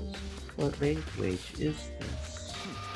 How did you make it all the way through high school without learning a single word of French? I'm pretty sure most high schoolers can't speak French. Well, whatever. I'll read it for you, but I expect you to repay your debt 100 times over. 100 times? Isn't that kind of extreme? Fenrir is an elite arena based out of the Middle East. Unlike military contractors, they are a fierce group of soldiers who engage in direct combat. They claim that a single member is equivalent to an entire company of regular soldiers. Just like Fenrir, the wolf of Ragnarok, their mere presence is enough to strike fear into an enemy. They have been involved in countless military battles and operations, most of which are highly classified. However, some time ago, they completely ceased all activity. At present, their continued existence cannot be confirmed. There are unconfirmed reports of the key members of the group all neutralized. Rumors indicate they were killed to keep them from revealing the many state secrets they had acquired.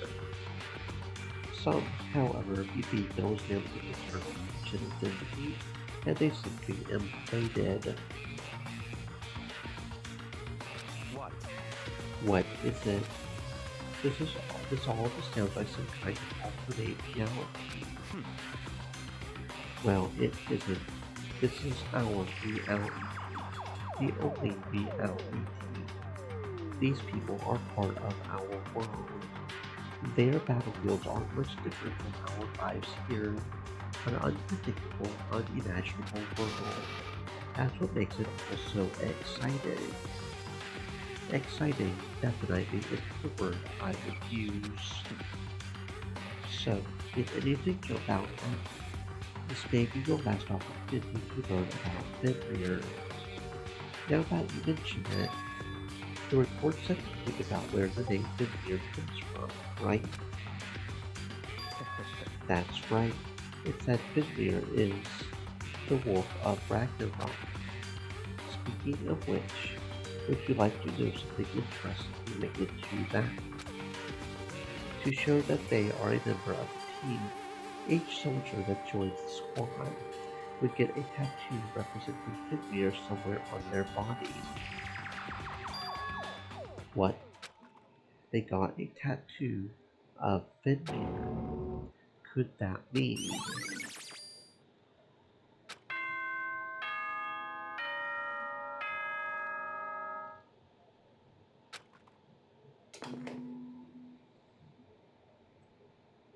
Time is utterly silent, and yet it constantly assaults us organisms, the Earth, natural phenomena. It damages us little by little until the end. You should really think about that. Anyway, it's time to begin the class trial. So, please meet up in the usual spot. See you later. Then the time has come. All we can do now is try to uncover the truth during the class trial. That's right. It would seem that way. Let's go.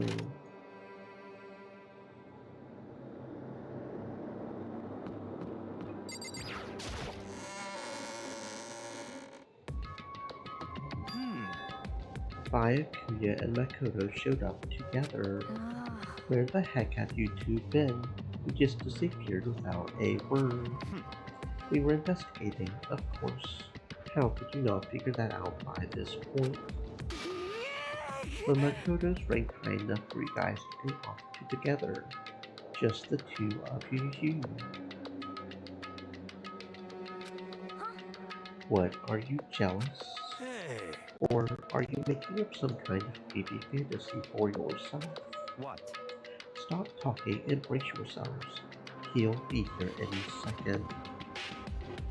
Any second. He could show up at any time. When I imagined what was about to happen, I immediately tensed up and prepared myself. But we stood there for 5 full minutes, waiting for something weird to happen. And then 5 minutes became 10. Why? What's going on here? Why hasn't Monokuma shown up yet? Could it be? Maybe he died again. What should we do? Should we keep waiting here or what? Jesus. Did I scare you? Come on. I demand an explanation. Why did you waste my time and make me wait like that? What? I made you wait. You got it all backwards. You're the ones making me wait. In other words, I'm waiting for everyone to arrive. We can't start until everyone's here. Now can we? What are you two talking about? Everyone is here. We've all been waiting for you. Sorry, but you're wrong. But I've been waiting 10 minutes now, so it's okay if I punish the one making us all wait, right? If we all agree it's a violation, I'll arrange a punishment right now. If it's me you're waiting for, I'm here. When we heard that voice, we all spun around to look. I'm here, and no rules been broken. Kyoko. You're still alive. No, that's a ghost. Stop talking. If you want to fight, do it at the class trial. You need to save some of the fun for later, right? What? But is it okay that there's no particular penalty for being late? Is that right? I made it here just fine. What school regulation did I violate? Am I wrong? You're so selfish, so spoiled. You're right, there's no penalty officially, but I bet you'll be sorry later. No, I'll make sure you're sorry later. Anyway, hustle your butts onto the elevator. I'll be just one step ahead of you. When Monokuma was gone, we all rushed up to Kyoko. Kyoko, so you really didn't die. Indeed. Of course I didn't die. Thank God. I'm so glad you're okay. Perhaps, but that's not necessarily a good thing for us. He's right. Now we've got to deal with a ghost. I told you, stop to talking. Let's go. Come on, let's just go. Whatever we need to discuss, we can do it during the trial. Without ever looking directly at Kyoko, Miyakuya stepped into the elevator. Master, will wait for me. Good call. Who knows what might happen to us if we take too long. But I'll be happy when this trial is over. One after another, everyone piled onto the elevator. But I couldn't help myself. I had to talk to Kyoko before the trial started. Listen, before we get started, I have to ask you, where have you been this whole time? You used that key of yours to go somewhere, didn't you? So, Correct. I went to investigate the second floor of the dorms. The second floor. That's right. There aren't any monitors or cameras there, so I was able to avoid Monokuma completely. Of course, I also missed his announcement because of that. Whew. I had no idea a body had been discovered. Then when did you find out? So, Just now. I finished my search and came back down, just in time to hear the class trial announcement. I took some time to go over the crime scene first. I can't go to a trial completely uninformed, can I? So that's why you were late. however, I'm sorry I kept you all waiting. But if you were on the second floor of the doors, then that's what the key you found goes to. wrong. Actuality. To be precise, not quite. In other words, I used Monokuma's secret tool, which can open any lock in the school. What? just a second. Hey, what are you two doing? Hurry up before we get in trouble with Monokuma. Makoto. We can go over all the details after we get through the trial, okay, Makoto? Right now, I just want to focus on surviving our current situation, Would seem because this is probably the single most crucial moment so far for me. For her. That's a strange way to put it. The class trial is important for everyone, right? So why would she say it's a crucial moment for her? goodbye. Well, if that's all. Seemingly unconcerned, Kyoko made her way to the elevator. I'm just overthinking what she said, right?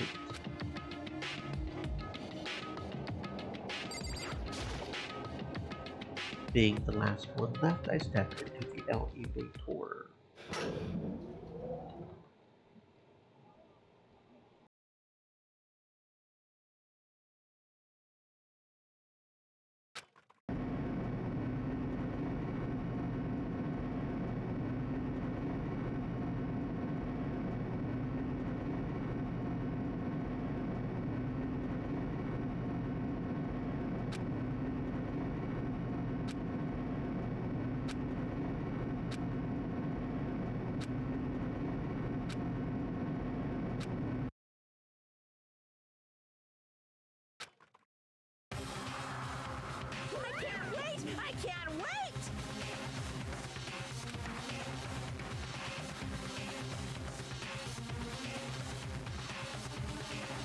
I've been waiting forever for this.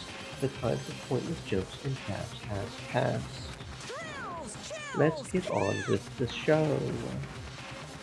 And so the curtain opened for the 5th time.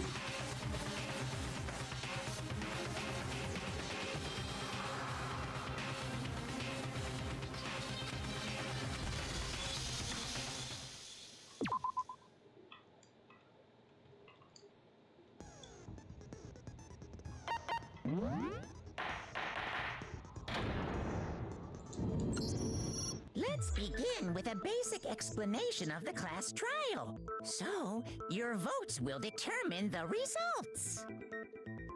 If you can figure out who done it, then only they will receive punishment. But if you pick the wrong one, then I'll punish everyone besides the blackened, and the one that deceived everyone else will graduate. Okay, well, I'll leave the rest up to you. Well then, let's discuss the specifics of the victim. First, we need to clarify who exactly the unidentified victim is. It's Kyoko. There's no other explanation. But Kyoko's standing right there. No, that's a ghost! But she has legs and stuff. Well, that's just because she's like the latest evolution in ghost technology. There's a limit to how much ridiculousness I can tolerate. Okay. So I just have to prove that the corpse isn't Kyoko, right? Then let's compare Kyoko's traits to the traits of the dead body. Her traits? I got it! I'm talking about her gloves. They'll give us some insight into the mystery. I'm sure of it. In that case, I think it would be helpful if someone explained why she actually wears those gloves. And would you happen to know the answer? In fact, Monokuma told me. Apparently you have scars on your hands you don't want anyone to see. Oh, you know, now that I think about it, the corpse wasn't wearing any gloves, right? They probably just got burnt up in the explosion. I'm not convinced. The ghost is just trying to fool us all.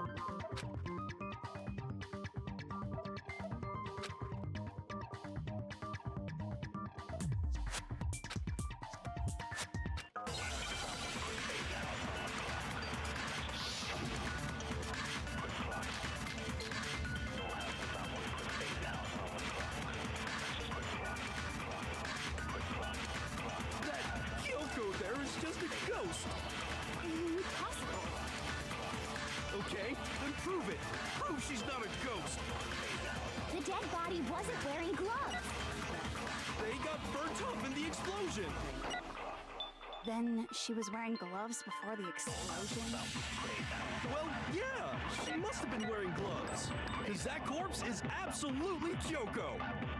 This entire discussion is idiotic.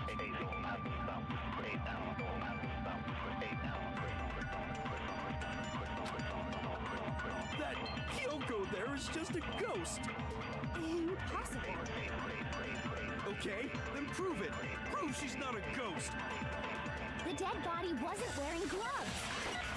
They got burnt up in the explosion.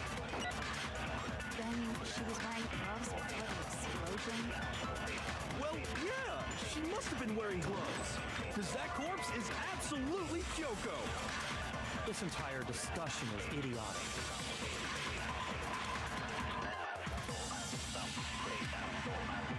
That Kyoko there is just a ghost. Impossible. Okay, then prove it. Prove she's not a ghost. The dead body wasn't wearing gloves. They got burnt up in the explosion. Then she was wearing gloves before the explosion? Well, yeah, she must have been wearing gloves. Because that corpse is absolutely Kyoko. This entire discussion is idiotic.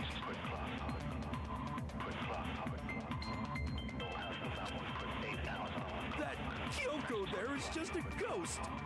Impossible. Okay, then prove it. Prove she's not a ghost. The dead body wasn't wearing gloves. They got burnt up in the explosion. Then she was wearing gloves before the explosion? Well, yeah, She must have been wearing gloves. No, it's wrong.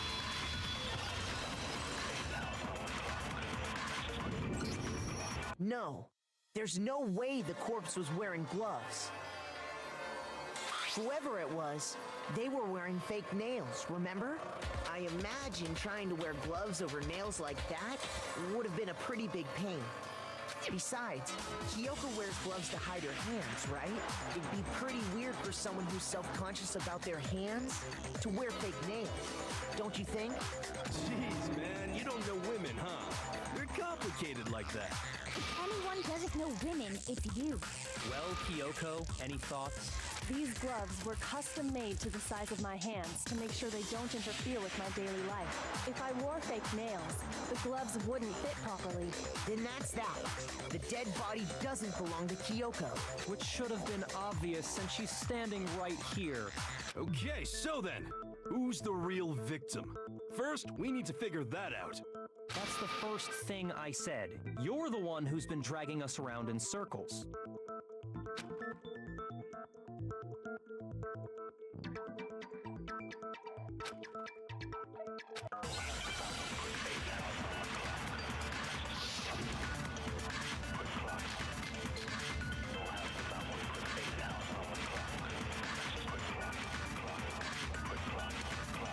Kyoko really is still alive. Then who died? There's gotta be some way to figure it out. I don't think so. The face was scorched beyond recognition. And there wasn't any description in the Monokuma file. Well, if we can't identify the body... No, it's wrong.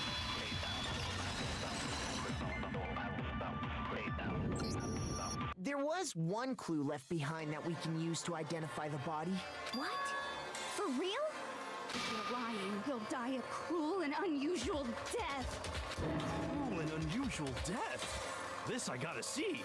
She's just being stupid. Ignore them, Makoto. Tell us what you're talking about.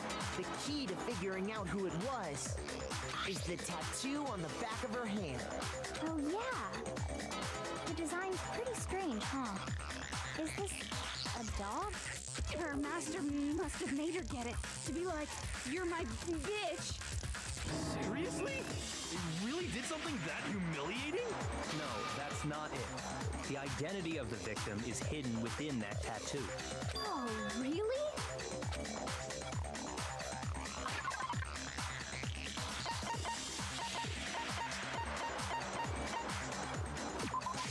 I got it! The Fenrir Mercenary Corps. That's the name of the military group Mukuro Ikusaba belonged to. Okay, so... To show that they're a member of the team, each soldier that joins the squad would get a tattoo representing Fenrir somewhere on their body. Fenrir?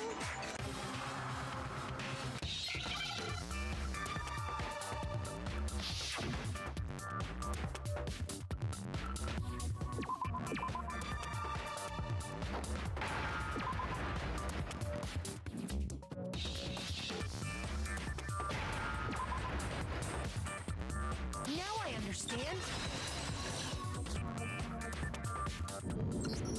The representation of Fenrir is a wolf. Fenrir, the Wolf of Ragnarok. It's from Norse mythology. A huge, world-ending wolf beast. He's the child of the trickster god Loki, and a female giant. Man, after all this time, we finally got a glimpse of the literary all-star. A wolf tattoo. And that means... Exactly. The body we found had a tattoo of a wolf, which means that person must have once belonged to Fenrir.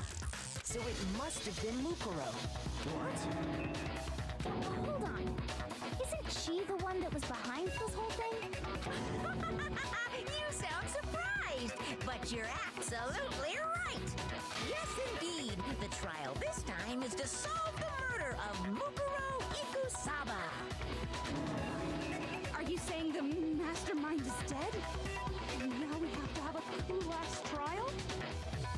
No. It means we were wrong in thinking that Mukuro was the mastermind at all. But I mean, being the ultimate despair seems like a pretty mastermindy title to me. shouldn't have been thinking of her as the ultimate despair in the first place. After all, looking at her profile, I didn't see anything that would fit such a description. All it said was that she was the ultimate soldier. If I remember correctly, that other information came from Kyoko. That's what you told Makoto, right? So that means Kyoko got it wrong? Who was she? Who was Mukuro Ikusaba? She's been gone this whole time? And when she finally turns up, she gets killed. Usually when there's a scene where an important character dies, it has a lot more detail. So you're saying she wasn't an important character? Which would mean she was the same as us. Just another participant. Then who's the real mastermind? It must have been the Hope's Peak Academy headmaster after all. No, the headmaster has nothing to do with it. But how can we trust that? We already know your information about Mukuro was wrong. My information was not wrong. Okay. We're in the middle of a trial right now. Figuring out who killed Mukuro is first and foremost. Please limit all future prattle, chatter, and chit-chat as much as possible. Fine. Uncovering the identity of the mastermind will have to wait. But remember this. No matter what happens, we will find out who you really are. I stake my family name on it. I have officially decided to completely ignore all such attempts at provocation. Now then, just so nobody's confused, let me state this one more time for the record. The reason we're having a class trial is because a murder among the students has taken place. Hammer that point straight into your big ol' brains! What you're saying is that both the victim and the culprit are part of the student body? Then, one of us killed Mukuro? Wait, no! There's a chance that there's some mystery 17th person who's been hiding all along! Nope. There are only 16 students in total that have been taking part in these events. Seriously? Then one of us killed Mukuro? Who did it? Who's the killer this time? Get a hold of yourself. We've already narrowed down the list of possible suspects. Huh? I'm sure you realize who I'm talking about, right, Makoto? Who the evidence points to? I got it! You've narrowed it down to Kyoko and me, right? Why do you say that? Allow me to explain. Just after nighttime last night, I went to the garden, so I can confirm that at that point, there was no dead body there. So, the murder must have taken place after I left the garden. However, Hiro, Toko, Hina, and I were in the gym the entire time. The gym? That's right. The four of us were there trying to dismantle Monokuma. The whole time we were very careful not to go anywhere alone. We even went to the bathroom in pairs. All of which is to say, the four of us all have alibis. The only ones without alibis Are me and Makoto. That's why you're able to narrow down the list of suspects. Exactly so.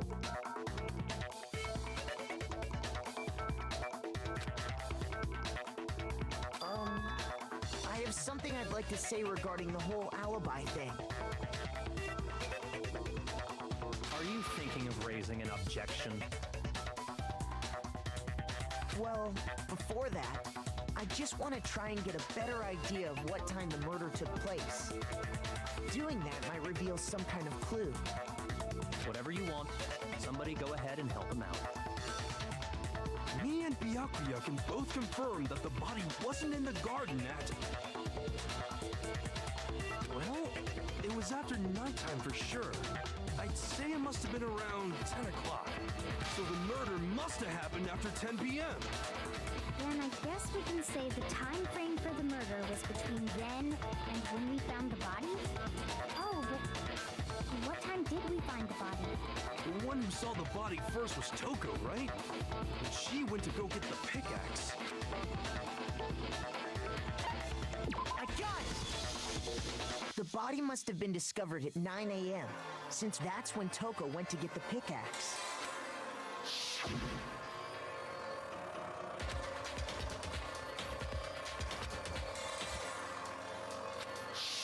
He's right. It had to be around then. So we can be totally sure the murder happened sometime between 10 at night and 9 in the morning. For me, I was already asleep before nighttime hit, so I don't have an alibi after 10 o'clock. But I'm sure I met up with everyone else before 9 this morning. We ran into each other in the dining hall, right? That was around... Oh yeah! Right around 7:30. I remember checking right before I went in, so I'm totally sure about it. Which means from 10 p.m. to 7:30 a.m., you don't have an alibi.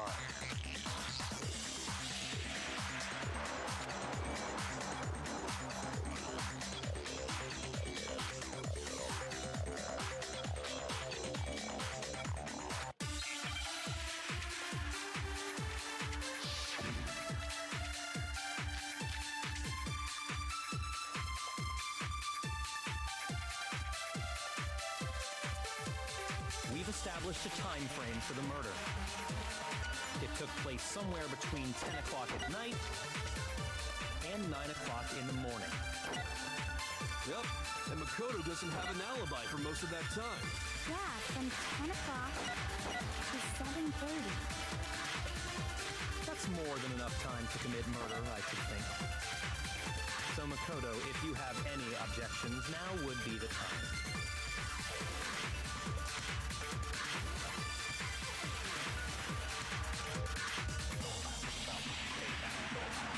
We've established a time frame for the murder. It took place somewhere between 10 o'clock at night. No, it's wrong!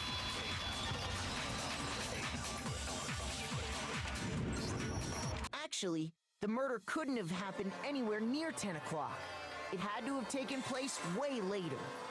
And what makes you say that? Because of the sprinklers in the garden.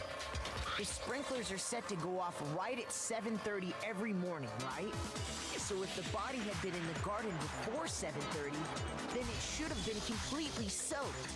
Oh, hold on. I remember this part perfectly. The body was wet. Dripping wet, in fact. Sorry, Toko, but you're wrong. I'm wrong? How? Are you saying only the mouth down south was wet? How dare you spew such indecent words? No, I'm saying that the body was wet, but not because of the sprinklers. What do you mean? By denying the sprinkler, are you trying to deny my entire existence? Man, you're totally wacko. If you really think it wasn't the sprinkler, you'd better tell us why!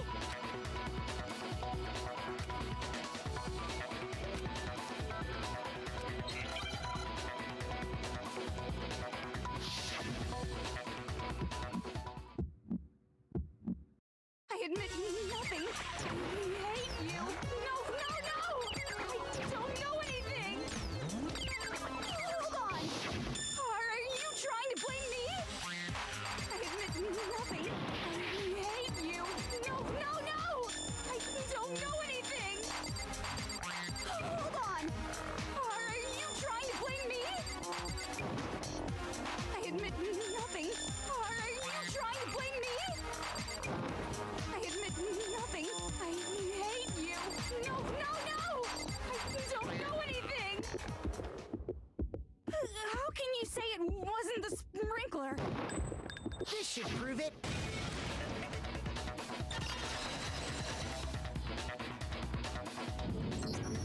Just remember what the body was like after the explosion, and you'll see why it wasn't the sprinklers.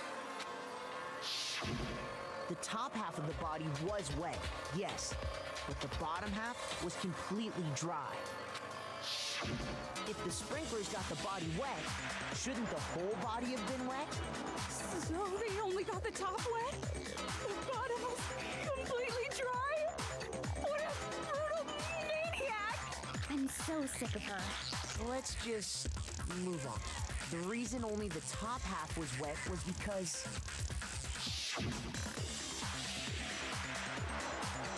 while the body was still on fire, I doused it with water.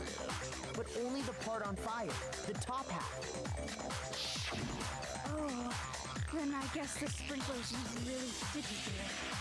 So if the sprinklers didn't get the body wet, then the murder must have taken place sometime after the sprinklers turned on at 7:30 in the morning. Which means she must have been killed sometime between then and when the body was discovered at 9. But Makoto's alibi was only missing from 10 o'clock last night to 7:30 this morning, right? So there's no way Makoto could have done it. I guess you had an alibi after all. Good for you. In which case, the only one left without an alibi is Kyoko.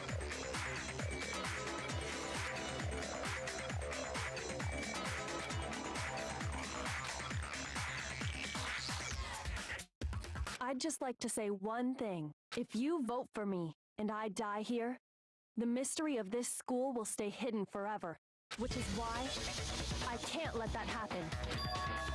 So are you saying you're not the culprit? Of course I'm not. I have no reason to kill anyone. This is a trap the mastermind has laid for us. A trap? We're this far into the game, and now you decide to blame me? Stop wasting time! Stop wasting energy! You really think your little trick is gonna work? Shut up, you! You got it, boss! Shutting up now! Anyway, Kyoko, you actually did have a reason to kill her. Huh? She did? She thought Mukuro was the ultimate despair. In other words, the mastermind behind everything. So she killed her to try and put a stop to all this. Isn't that right, Kyoko? But you made one catastrophic mistake. Mukuro wasn't the mastermind at all. And as a result, we were forced into another trial, something I'm sure you weren't at all expecting. So that was her motive? If she had a motive and no alibi, well then, I think it's pretty clear Kyoko's gotta be the culprit. I'm not the only one without an alibi. Makoto's explanation is still insufficient. Huh? The sprinklers didn't get the body wet, but that doesn't mean the murder happened when he said it did. What are you... Because you see, there is a way the body could have avoided getting wet. Interesting. I'm listening. All it would take is covering the body with a certain something to keep it from getting wet.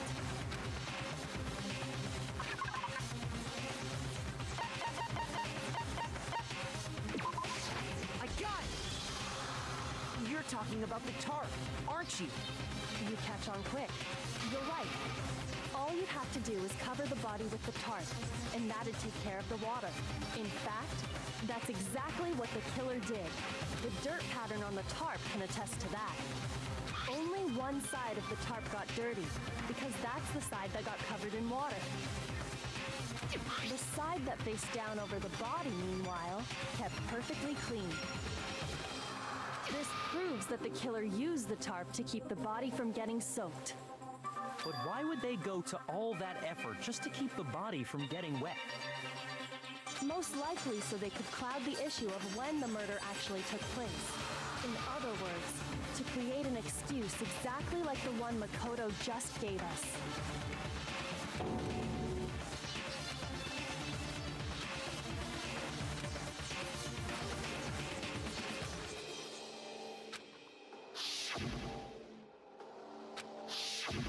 Wait. Something's not right. And what might that be?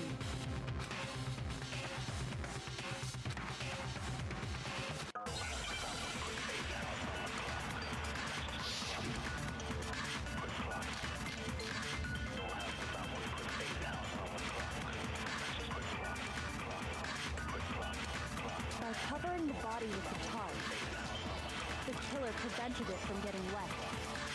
So the reason the tarp was only dirty on one side is because the sprinkler got that side wet. But the underside of the tarp, it was totally spotless, right?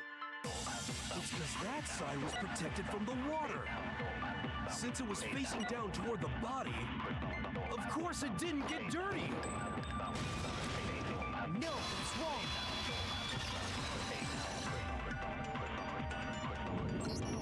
Actually, one side being clean is pretty strange if you think about it. Because the blood wasn't dry before the body got blown up, right? Yakuya said it himself. Not to touch it, or you might get some on you. If you put a tarp on a body in that state, it absolutely would have gotten blood on it. Well, maybe the culprit washed it, so nobody would know they'd used it. If they had, they would have washed both sides. Just washing the one side wouldn't hide anything. Oh, yeah, true. More than that, what if the very blood we saw on the body was meant as a kind of camouflage? What if, after the killer used the tarp to avoid the sprinklers, they then covered the body in blood that didn't belong to the victim? You mean someone else's blood? Where would they get something like that? I know! They could have grabbed some of the blood packs from the nurse's office. That's what Hifumi did, right? When he pretended to be dead? No, that's not what happened this time. The killer got the blood from right there in the garden.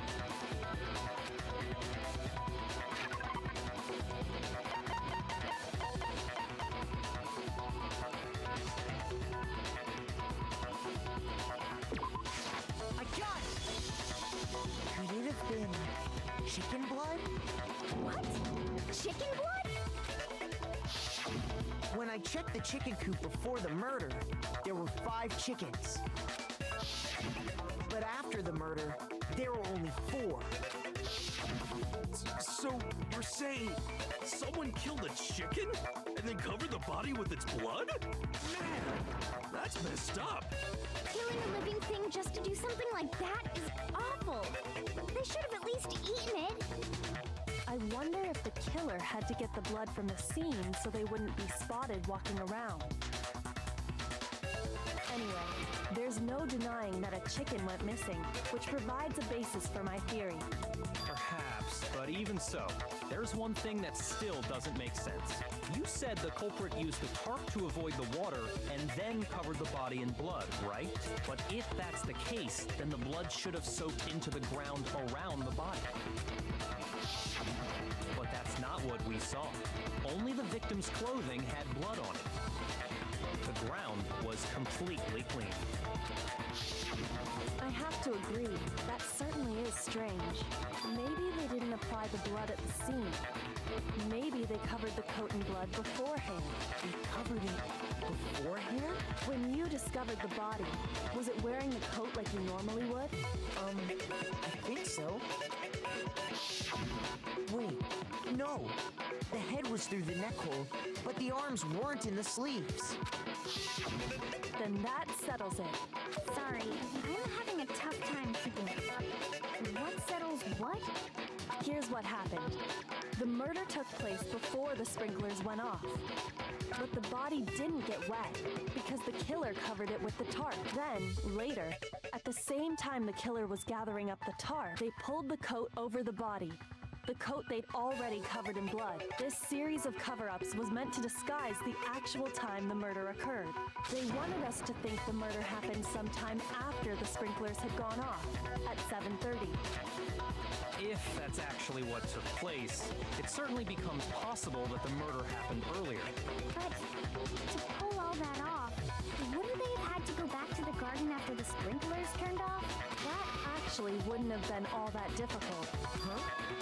They already had the coat ready, so they just had to grab the tarp and pull the coat over the body. They'd be done in no time. Maybe, but still. Hina, after you met up with Makoto in the dining hall, did you two stay together from that point on? Oh, no. I headed off to the gym, and Makoto didn't show up till later. Then he had plenty of time to spare, wouldn't you say? That's not... Don't bother saying it's not possible. I must admit, Kyoko's reasoning is sound. Makoto's alibi is inadequate.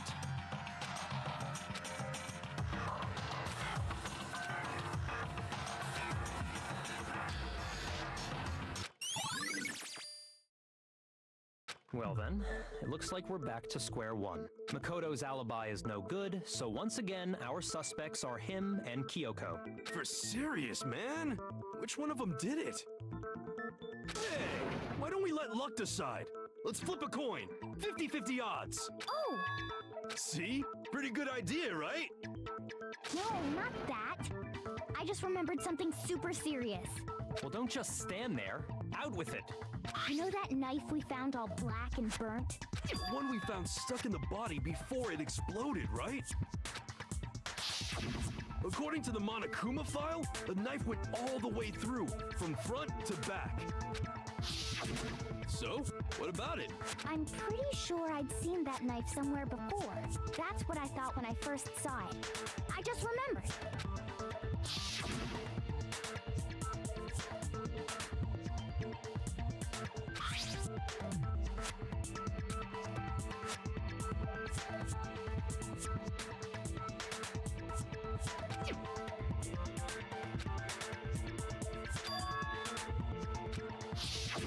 It's the knife we gave to Makoto? You don't seem surprised. You must have noticed earlier. Yeah, Then why did you hide that fact? it's not that I hid it. It's just...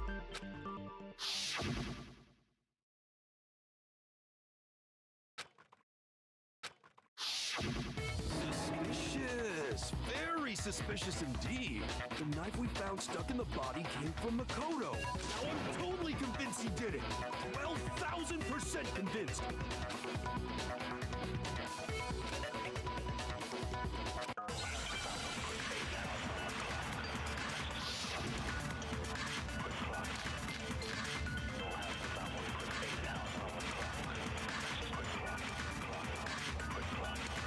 The knife we found lodged in the dead body. It's the same one we gave to Makoto. It really is, isn't it? I was afraid of that. If he did have that knife before, then that seals it. Makoto did it. Just because I had the knife once, that automatically makes me the killer? Well, getting stabbed is what killed her, right? No, that's wrong.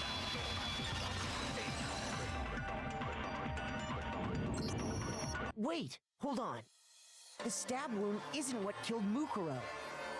That should be clear from the description of the cover-up we just heard. Lies! We never talked about what killed her. No, don't you remember? The killer covered the dead body with the tarp and then put the bloody coat on it, right? In other words, the victim never wore that blood-stained coat until after they were dead. Okay, fine. So what? So, when we discovered the body, the knife had been thrust through the coat along with the body. Meaning, if she wasn't stabbed until the coat was put on, and she was already dead at that point, obviously the stab wound isn't what killed her. Maybe you stabbed her twice. Once to kill her and once to cover it up.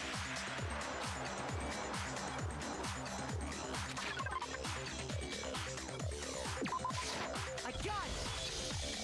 The Monokuma file clearly states that there was only one stab wound.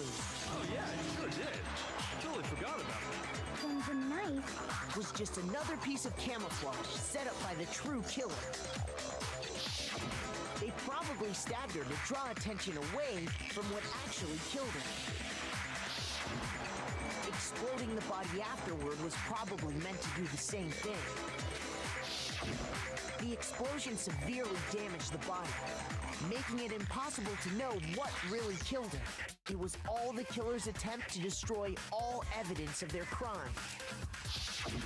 So they wanted us to notice the stab wound and then detonated the body afterward. They meant for us to latch onto the knife as the cause of death, then destroy any evidence proving otherwise. Oh, hey, I have a question. It kind of goes back to the beginning, but what's the deal with that explosion anyway? Why'd the body just blow up all of a sudden like that? If you bothered to put that lump of gray matter between your ears to use, you'd know the answer. Well, if you're so smart, just tell me. I'll tell you. I bet some unknown quantum particle caused an atomic-level spontaneous combustion! I might be dumb, but even I'm not dumb enough to believe that. Go ahead, Makoto. Tell her or we won't make any headway on this.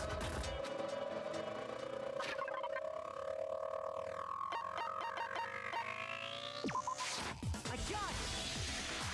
After the explosion, we found a tiny fragment of something on the ground near the body, right? That fragment reveals the cause of the explosion. Huh? You know, I feel like I've seen something like it somewhere before. That's only natural, because of course, we saw the same thing when we dismantled Monokuma. It's part of a bomb. Oh, then the explosion was because of the Monokuma bomb. Anyway, the culprit's motive is becoming more and more obvious by the minute.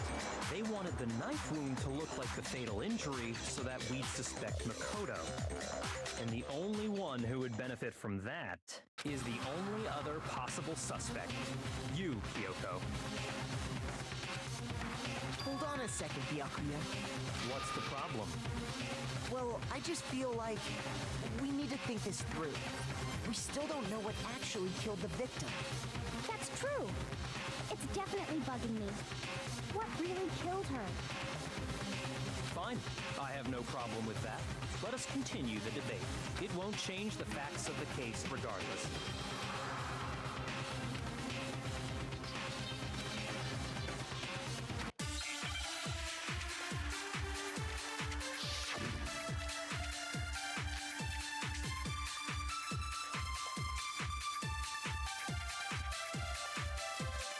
Then, shall we continue the debate?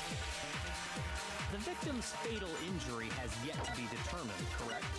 The explosion didn't kill her for sure. I guess. Well, yeah. She was already totally dead when that happened.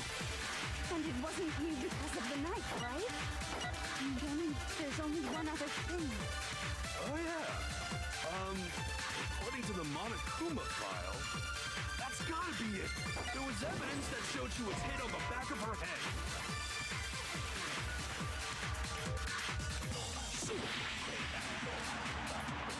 Then, shall we continue the debate? The victim's fatal injury has yet to be determined, correct? The explosion didn't kill her for sure. I guess. Well, yeah. She was already totally dead when that happened. And it wasn't you because of the knife, right? And then there's only one other thing. Oh, yeah. According to the Monokuma file, that's gotta be it. There was evidence that showed she was hit on the back of her head. And more than that, the victim had suffered countless wounds across her entire body.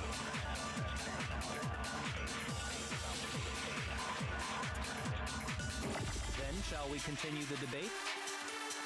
The victim's fatal injury has yet to be determined. No, that's wrong.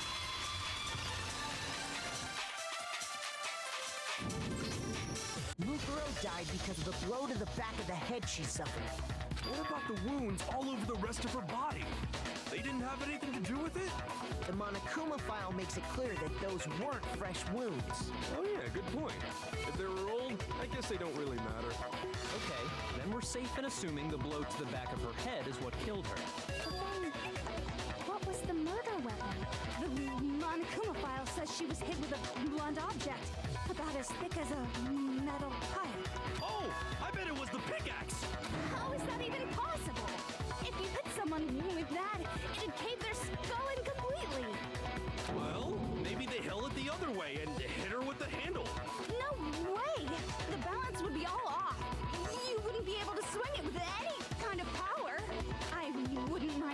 lean on you if you want. No thanks.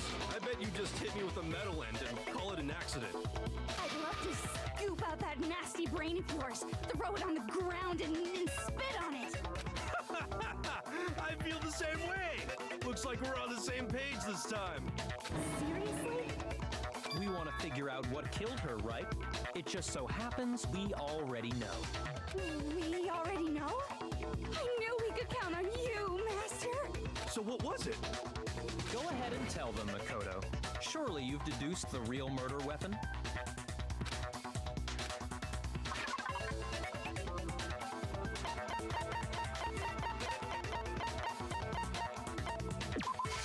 I got it! Mukuro was hit in the back of the head with something, and that's what killed her. And that something was the titanium arrow we found in the locker in the dojo. Arrow. That's what the culprit attacked Mukuro with?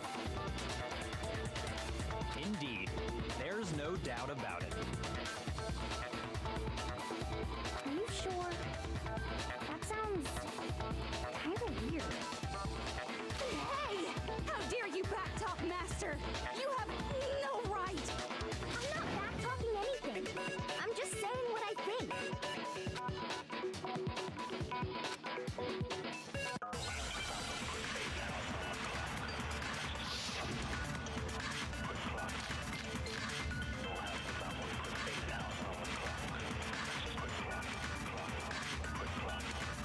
The titanium arrow. It was in the dojo locker, right? I have no doubt that was the murder weapon.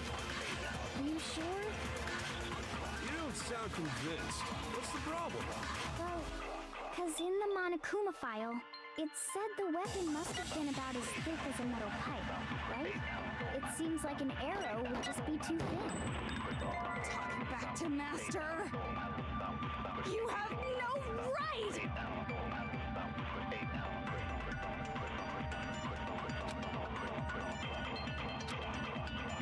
The titanium arrow.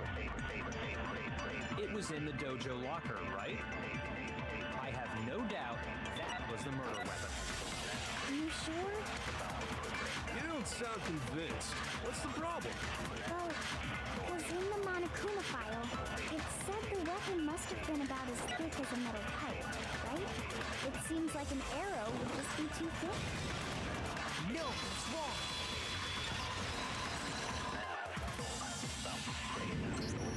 You're right. Just the one arrow would have been too weak. That's why the killer used another weapon. Another weapon? Inside the dojo locker, we also found a balled up wad of duct tape. The killer probably uses duct tape to bind multiple arrows together. Bundling them together using the duct tape would easily create a single weapon as thick as a pipe. And that's exactly what the killer did. It's similar to Aesop's fable about the bundle of sticks. One stick is weak, but put them together and they become strong. It's meant to teach cooperation. Damn, that's harsh. How is it harsh? Are you even listening? Anyway, that explains the murder weapon. As for who the culprit is that stashed the weapon in the dojo locker, it was you, Kyoko. I've never been to the dojo. Oh no, you absolutely have. How can you say that with such confidence? Because we have proof, of course. Don't we, Makoto?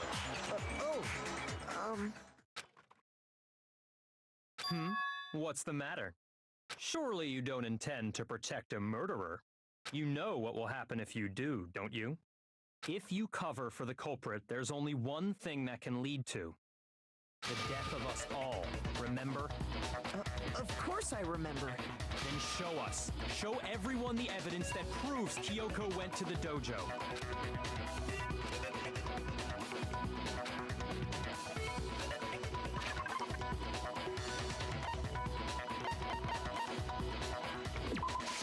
I got it! The one thing that proves Kyoko was in the dojo is right here. The key to the dojo locker. And how does that prove anything? Because I found it in your room. It was in my room? Don't bother trying to play dumb. That key is just the final piece of the puzzle. Your non-existent alibi, your clear motive, your attempts to frame Makoto for the crime. This all proves that you are the true culprit. You can't explain this away, so just give up. Hold on a second.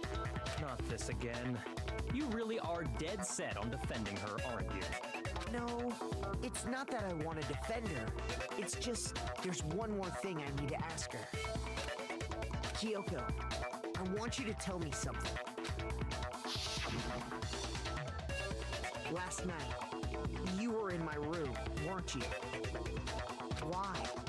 What were you doing there? That's what I need to know. I was just protecting you. What?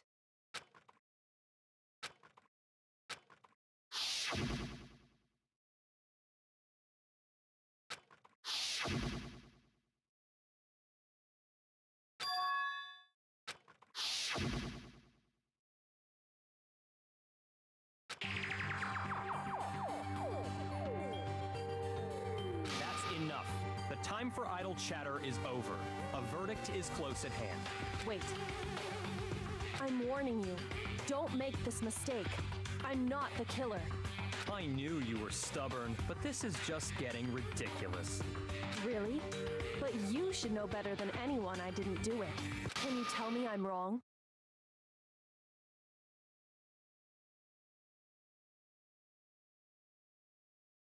I should know.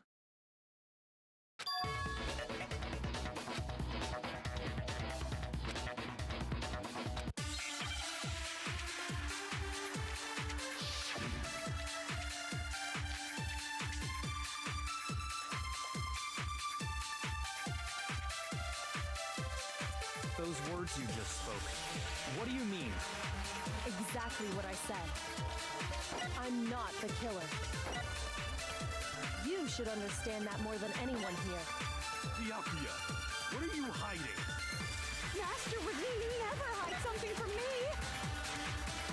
There's proof that you aren't the culprit. Is that what you're saying? You stated a theory earlier.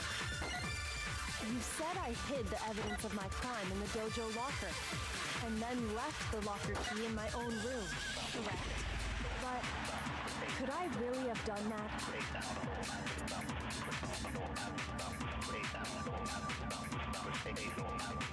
Those words you just spoke, what do you mean? Exactly what I said. I'm not the killer. You should understand that more than anyone here. Byakuya, what are you hiding? Master would never hide something from me! There's proof that you aren't the culprit. No, that's wrong.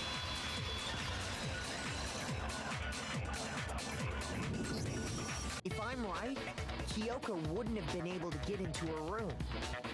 Huh? Why not? Because she had given her room key to Byakuya. I see. So that's what you meant. And if I had the key to your room... Then obviously I had no way of getting in. Without my room key, I couldn't have possibly put the locker key in there myself.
Because I'd given it to Byakuya.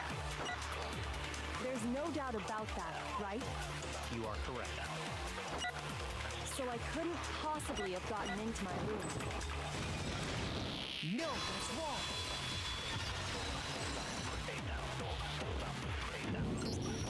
No, Kyoko could have gotten into a room.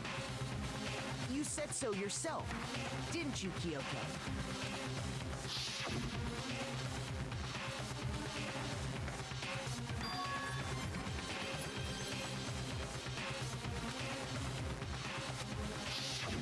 Monokuma's secret tool? Kyoko stole it from the headmaster's room. It lets you get into any room in the school. Which means she could have used it to get into her own room. Then I guess that's it. You're giving up just like that? You admit to killing... No, I'm simply recognizing that I lost. What are you talking about? Like I said, this was a trap, and I wasn't able to escape it. So I lost. That's all this means. Then, are you saying you really didn't... Kyoko, you really aren't the killer? Okay, time's up! Huh? I'm sorry to say, but your time is up! All done, all finished! The class trial is all over! But that's ridiculous! It's because you were late, so the trial started late and time ran out! So then, it's time for voting time, okay? Everyone, please vote using the lever in front of you! But I guess we already know who the blackened is, don't we?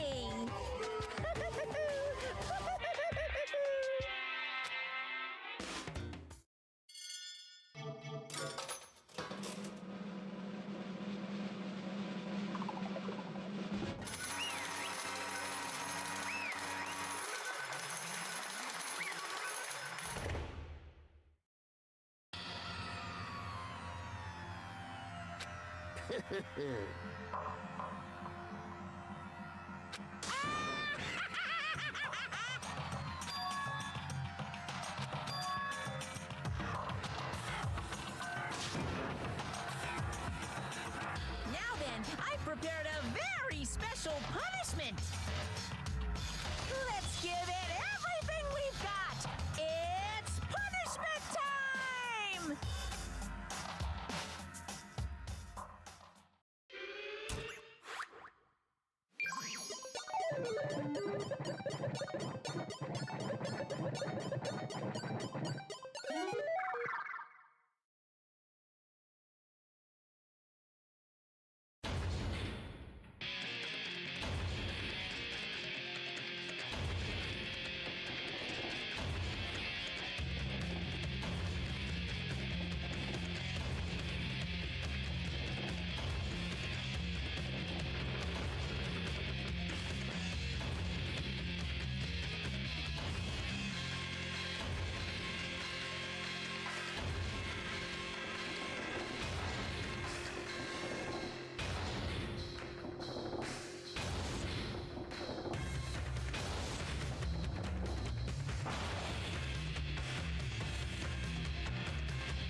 Makoto, why are you staring off into space? Don't you have a rebuttal for Kyoko's claim?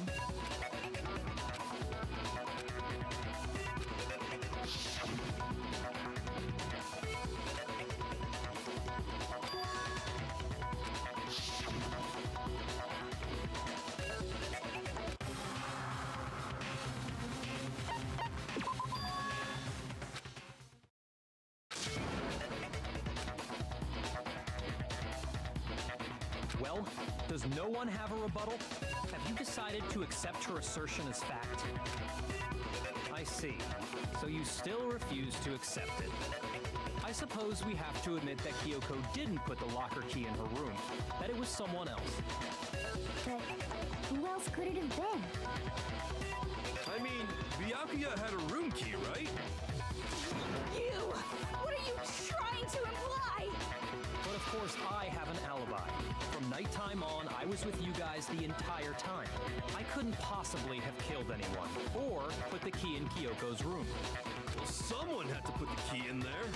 There's only one other possibility I can think of. Someone could have had the key on them, then once they arrived at the scene, pretended to find it there. It had to be Makoto, right? I don't see any other option. Wait a second. You've got it all wrong. Let's think about it one more time. A hidden side? First of all, there's something off about this entire trial.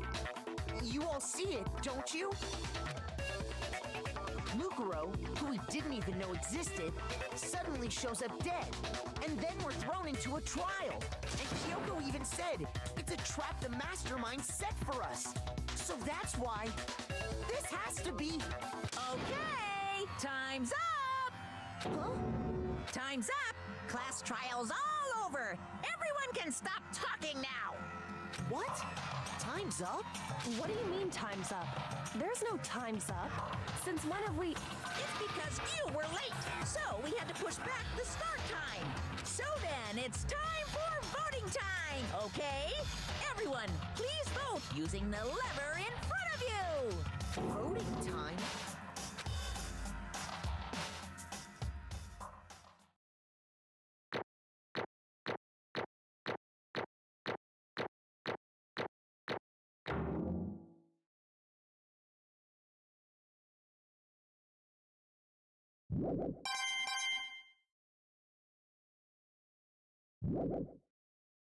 Now, who will be chosen as the blackened?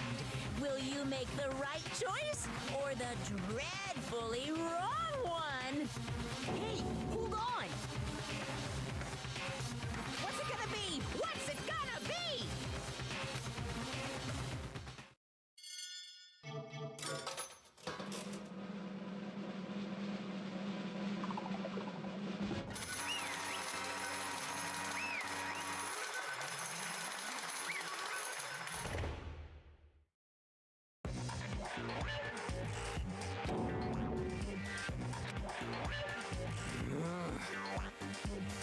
Sorry.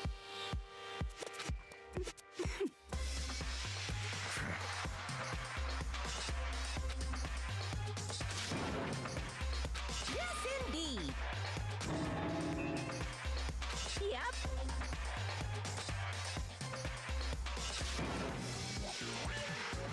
Hey! Shing! Thrills, chills, kills!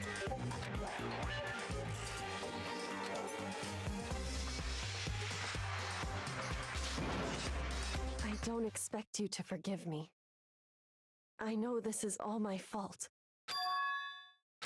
Let's give it everything we've got! It's punishment time!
This is...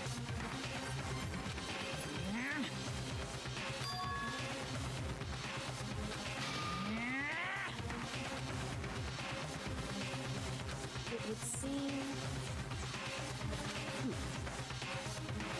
What the heck? In other words...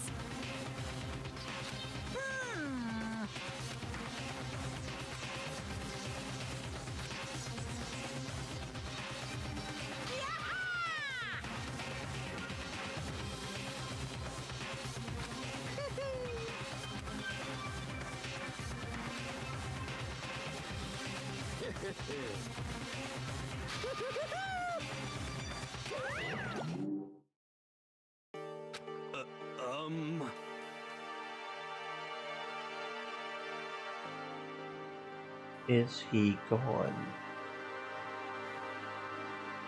I swear, I don't know what my mouse is doing right now. It's getting worse, I think. It's only doing it today. I don't know. It's not wanting to drink. Come on now. Kyoko, what's the meaning of all this? Just what the hell is going on? Calm down. It's okay. We're not the ones being trapped this time. In other words... That was the mastermind that's ensnared. What did you What? say? What are you talking about? So... You'll understand soon enough. Very soon indeed. The massive high school towers over all the other buildings in this bustling urban area. It's like the school stands at the center of the entire world. Hope's Peak Academy. It brings in top students from every field imaginable. A government-funded school of privilege. They say that if you come here and manage to graduate, you will be set for life. With hundreds of years of tradition, it sends the cream of the crop into the workforce every year. It was built to raise hope in the nation's future, which makes Hope's Peak a pretty fitting name. There are two things you need to attend this school. 1. You have to already be attending high school. 2. You have to be the very best at what you do. No ordinary student could enroll here. The only way in is if you are scouted by the school itself. And standing there at the gate of the ultimate school filled with the ultimate students was me.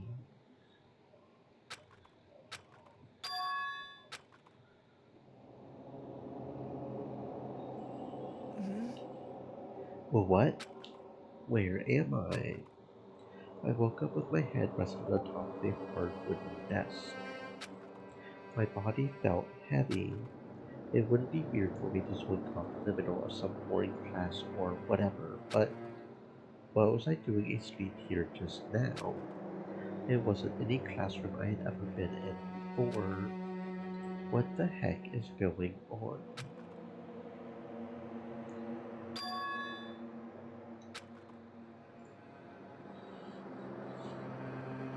Finally, I could finally feel my mind and body start to come back together again. And then, I was awake. Or was this just another dream? A dream inside a hopeless nightmare. No, this isn't a dream. I could tell because the stench invading my nostrils was too powerful for a dream. What an awful smell. I was in a vast, dark cavern with the barest hint of light seeping in. Trash was piled high across the area. This must be some kind of underground garbage pit. A heck of a situation to find myself in. But that was just the beginning of my problems. Was I going to be stuck in there till I wasted away and died? No, I can't let that happen. Not after what my good friend went through to save me. I remembered all too well what had happened. Alter Ego saved me, and he used up the last little bit of his strength to do it. So I can't give up now. For myself and for my friend. And with that, my pursuit of survival began. First up was to start making my way out of here.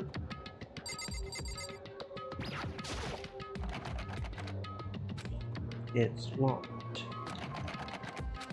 No matter how many times I pushed or pulled or kicked at it, it didn't budge.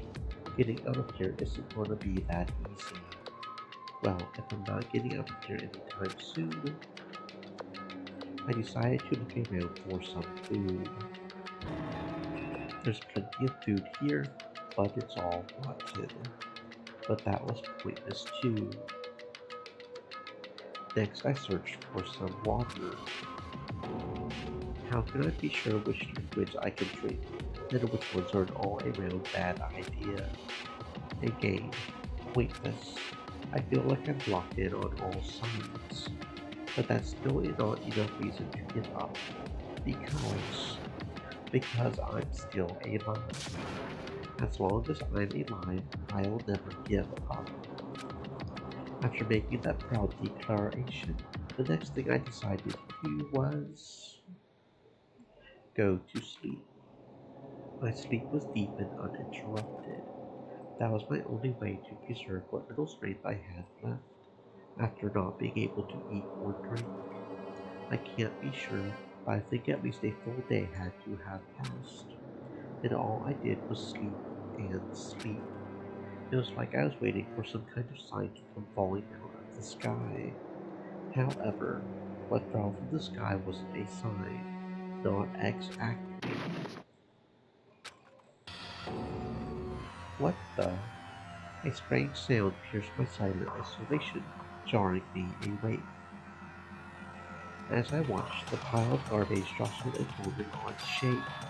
Did something fall down overhead? Something fell from up above. What could it have been? Did a giant piece of trash just fall down here?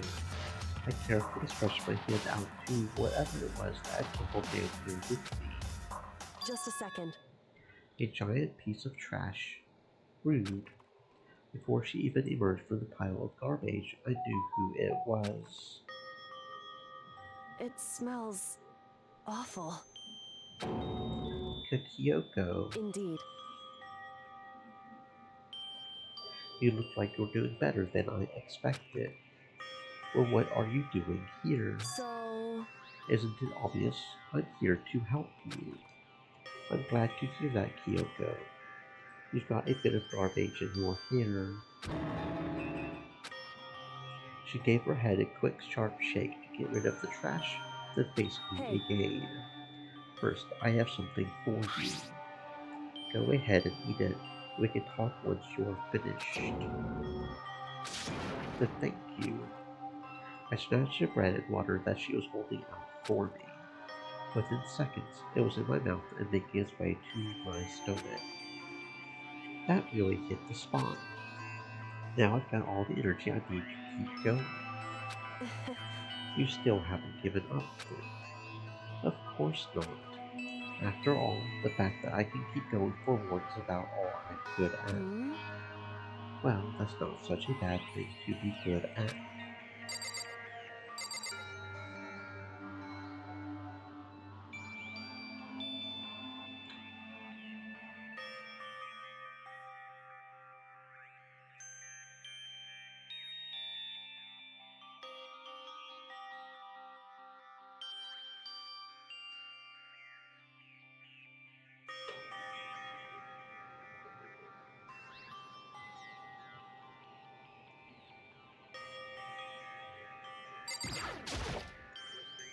But Kyoko, why did you come to rescue me? So...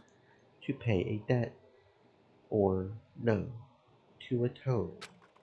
Atone? You...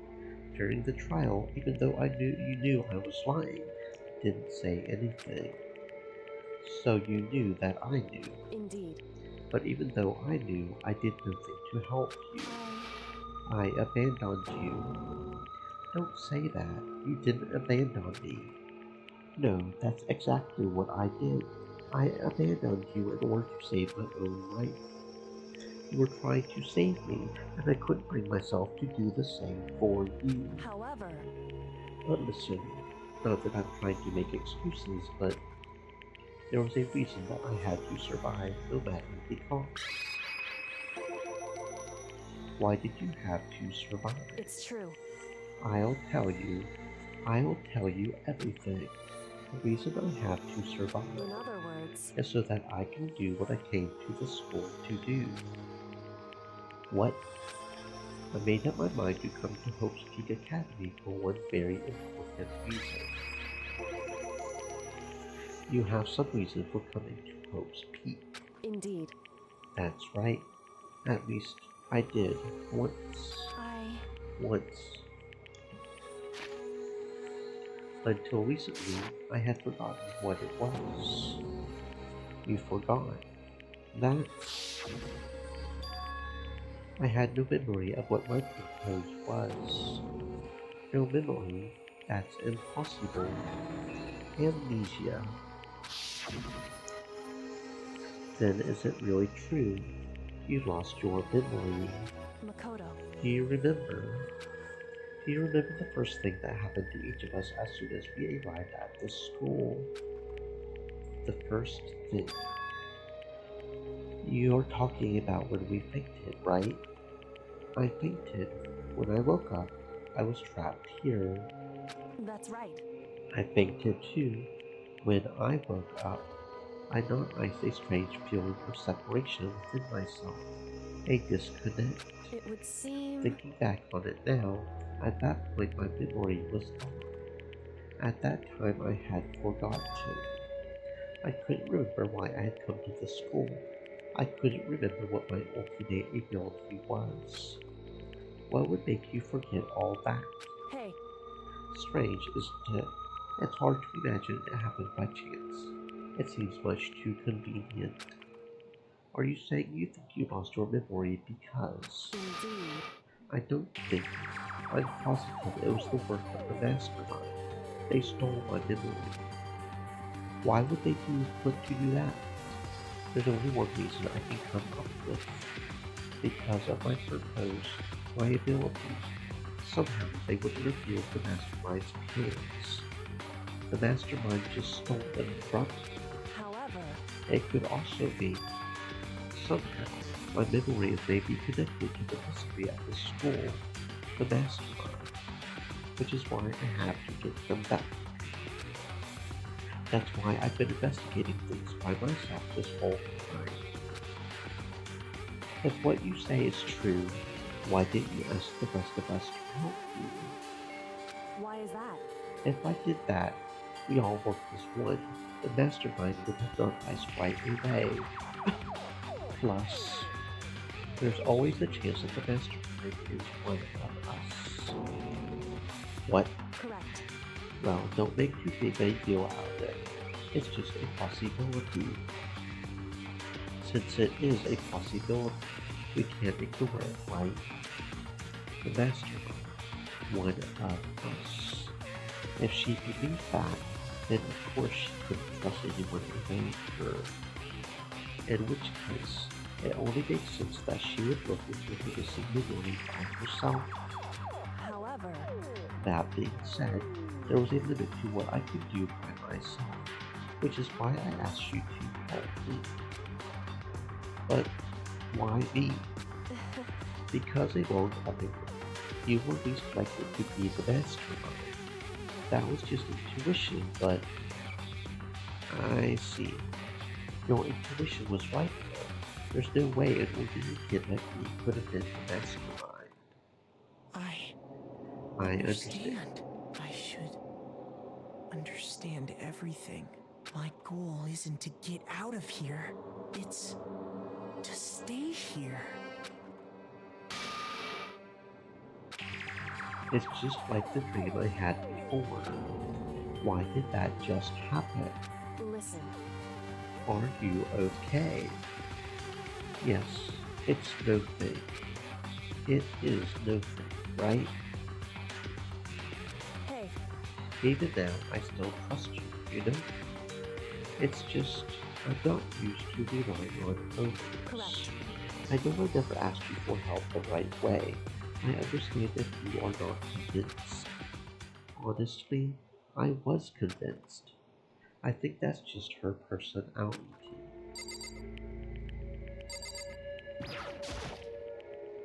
You said you had a reason for doing all that investigating on your own.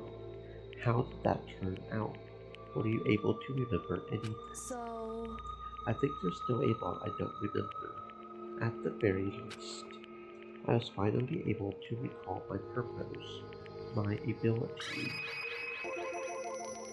You mentioned your ability. My ability. What everyone should have known me for. I mean, it was obvious as fuck, bruh. It was obvious as fuck. I'm the ultimate detective. The ultimate detective. Correct. Yeah, obviously. The reason I came to Hope's Peak Academy, there was someone I had to find there in the school. You had to find someone. Who? So, Well, it was the headmaster of Hope's Peak Academy. The headmaster. Why did you want to find the headmaster? Because he's my father. What? in other words, I was separated from him as a child. As it turns out, he became the headmaster of Hope's Peak. Kyoko's dad is Hope's Peak's grandmaster. Then that explains when Alter Ego told us how he thought the headmaster was involved. I'll find a way. No matter what it takes, I will find the headmaster. no matter what? No matter the cost. So, Kyoko, what's going on? My memory hadn't come back at that point. When he said that, I felt strange. It makes perfect sense now, of course, since my whole purpose for coming here was to find him. That makes sense. However, Listen, Makoto, I want to make this perfectly clear. There's no misunderstanding. I said the headmaster wasn't the mastermind. I didn't say that to protect him. I only said what I felt based on what I had seen when I snuck into the headmaster's room. Then what did you see in there? so, The room had been ransacked. The shelves were a mess. The desk drawers dumped on the floor. The only conclusion is that someone who didn't know where anything was had been in there. You mean the mastermind, right? it's true. That was my assumption, yes. To confirm my suspicion, I decided to investigate the second floor of Thorpe's using the key I had found. Why there? Because I also found this in the headmaster's room. This is some kind of map. Indeed. It's a layout of the entirety of Hope's Peak Academy. I found it in the headmaster's room, along with Fukuro's profile, that key. The map showed that the second floor was home to a number of rooms meant for faculty use. Some of the staff must have had to stay overnight from time to time. I figured the headmaster would have some kind of private room there. I assumed that if that were true, that room would likely hold more clues. I went to check. Correct. That's when I finally remembered. I remembered that my purpose was to find the owner of that room. You went there to see if the headmaster really did have a private room there. However, Once I got there, I noticed that the second floor of the dorms didn't have any cameras monitors. What was it like? That part of the school, I mean. It's hard to describe. All I can say is, the moment I saw it, I realized whatever's going on in the school is more horrific than we ever imagined. Well, what do you mean? so, I can't explain it. You need to see it for yourself. I'm sure you will get your chance soon enough. It sounds like it must be important. Really ominous. however, Of course, once I got to the second floor of the dorms, there were no cameras, no monitors, which is why I had no idea what was going on in the rest of the building. It has to do with Bukuro Ukusaba, doesn't it? However, Just to be perfectly clear, I didn't kill her. I know it wasn't you either. I know you're right. That just means everyone but you and me had an alibi. Then who did kill her? anyway, What I can say for sure is that the mastermind is directly involved. To begin with, the point of the class trial of Mukuro Ukusaba was to get me killed. Get you killed. indeed. I stole that key, disappeared. In retaliation, they wanted to draw me out, eliminate me. Correct. That was the point of the class trial. It was. The mastermind knew they couldn't interfere directly. You mean because of the school regulations? That's right. With minimal restrictions, you are free to explore Hope's Peak Academy at your discretion. In other words, The mastermind is adamant about following the rules. With that rule in place, they couldn't step in. Since they couldn't kill me themselves, they tried to use the class trial to do it. The mastermind couldn't step in because of the rules. That makes it sound like the mastermind themselves is somehow bound by the school regulations. hey, There's one other thing I'd like to point out about the murder of Bukuro Ukusaba. What's that? There was a point where Bukuro may not have become the victim. It could have been you, the killer. I could have become the victim. indeed. You know what I'm talking about, right? Do you mean during the night? I can hear them, you know. The footsteps of the god of death. What? I can hear the god of death as he moves. That ability naturally draws me to places just like this. Anyway, Which is what happened with you. I was in the doors. I had a sudden sense of dread. I looked in the stairwell.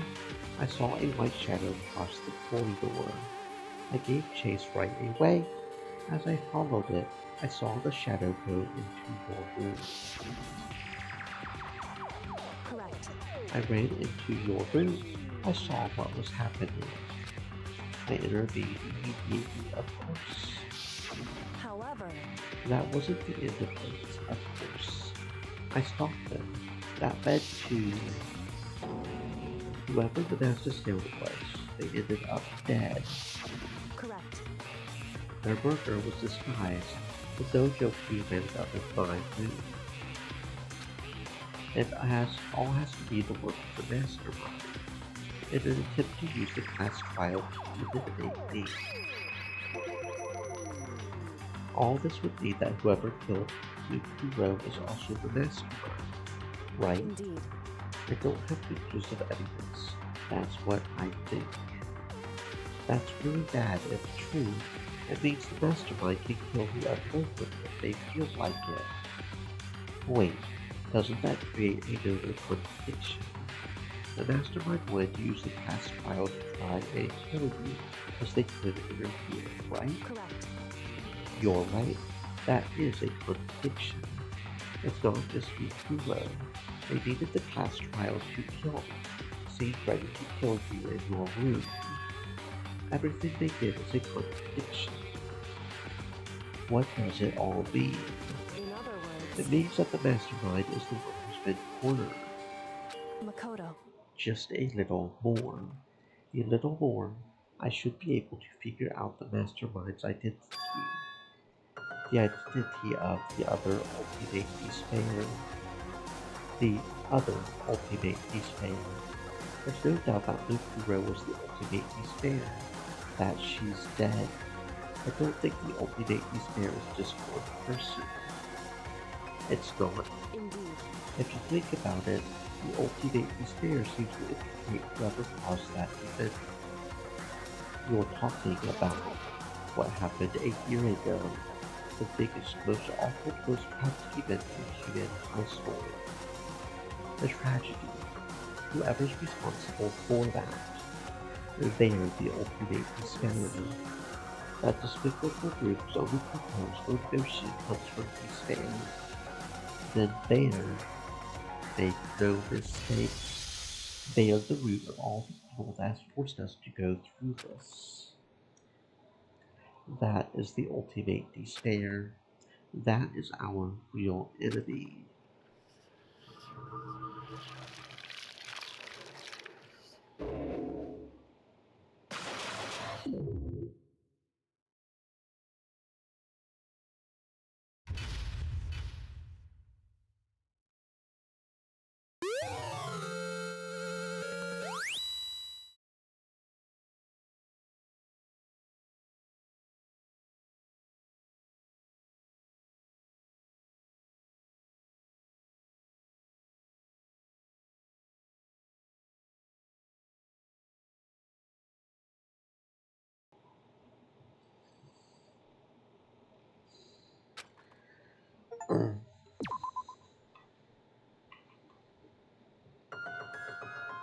The ultimate despair. A group of people who caused a tragedy 1 year ago. Those same people put together this killing game, began broadcasting it around the world. The most desperately awful group of people ever. That is the mastermind's true identity. Our enemy has finally been revealed. Right now, Anyway, we have to get out of this horrible place.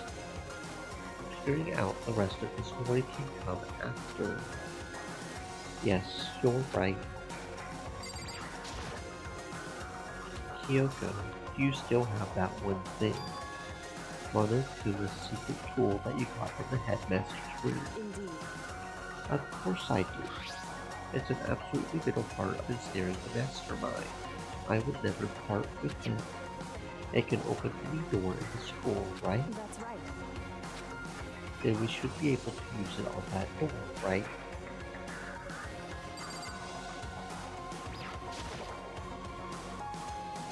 Kyoko, we can use that key of yours to open this door, right? It's true. Let's find out. Kyoko took out the key with the Monokuma design on it, slid it into the keyhole. Then, yes, it opened. Indeed. Now we can get out of here. Let's go. Sounds good. We quickly opened the door, made our escape from the garbage pit. Finally, we were finally free. There wasn't even time to take a breath of relief, because the real fight had just begun.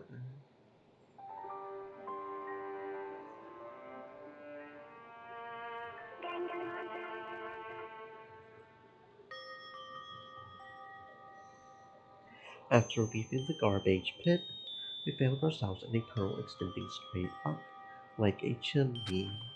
There was a metal ladder leading up into the tunnel. We started climbing the ladder until reaching the surface. The ladder was impossibly long. I couldn't even see where it ended. We climbed into darkness. The passage was so dark and cramped, I couldn't even see my own feet beneath me. I had no idea we were so far down. Hey, Don't lose your footing. If you slip, I won't be able to catch you. Yeah, I'll be careful. Now that you said that, I'm getting kind of nervous. Maybe talking will help keep my mind off it. Kyoko, there's something I wanted to ask you. You said you're the ultimate detective, right? How long have you been doing detective work? How long? so...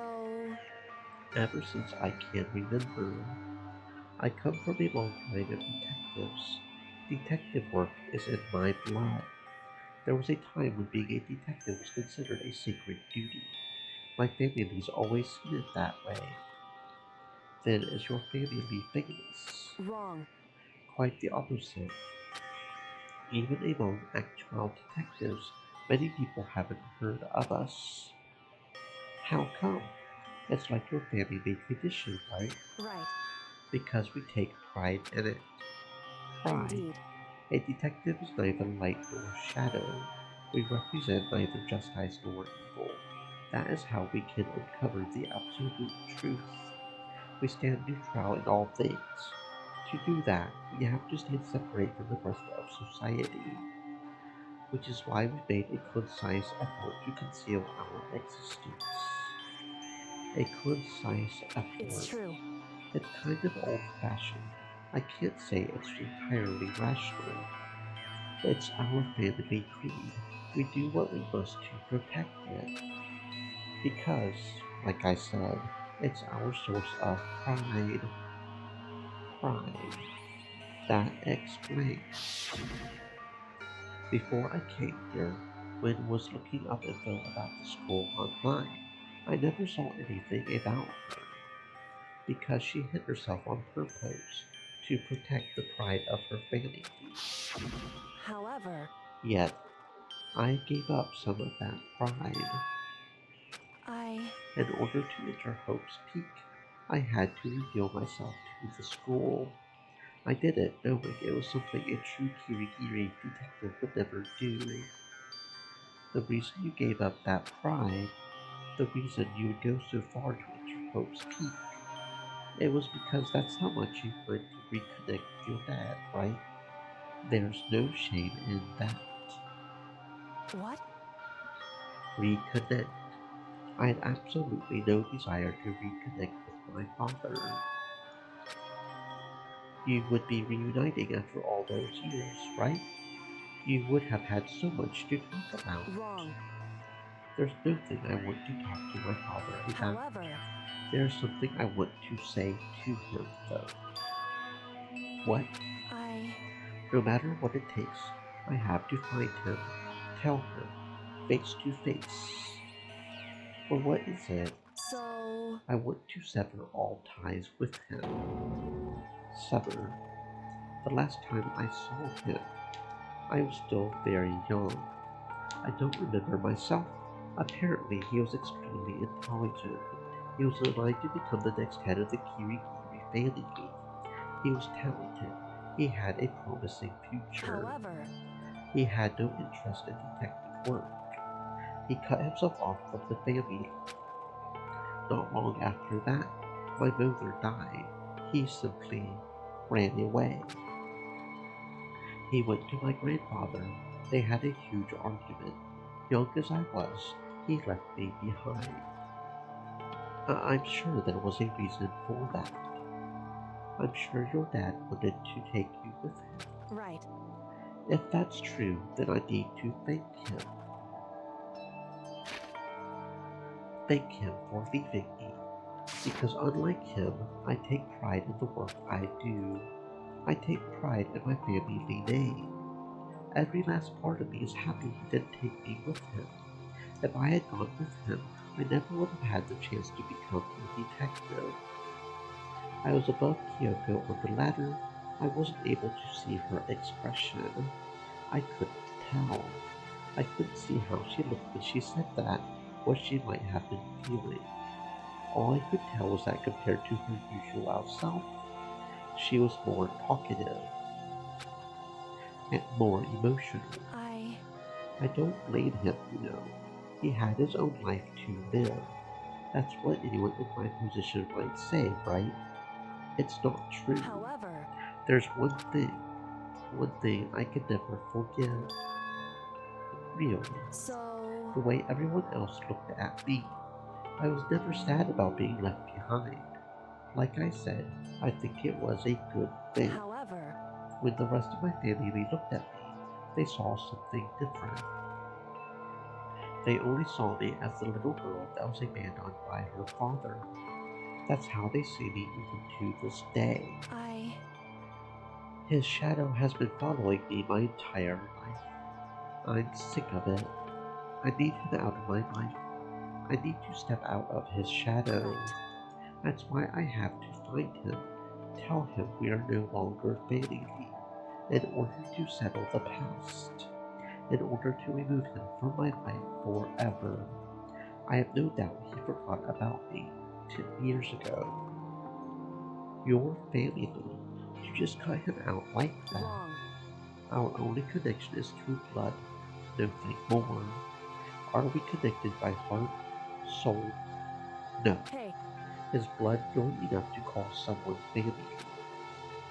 Only connected by blood, not by heart, soul. I was so shocked to hear her say that, something like that. I didn't know how to respond. Instead, I said nothing. I just kept climbing the ladder in complete silence. After I don't know how long, we finally reached the top.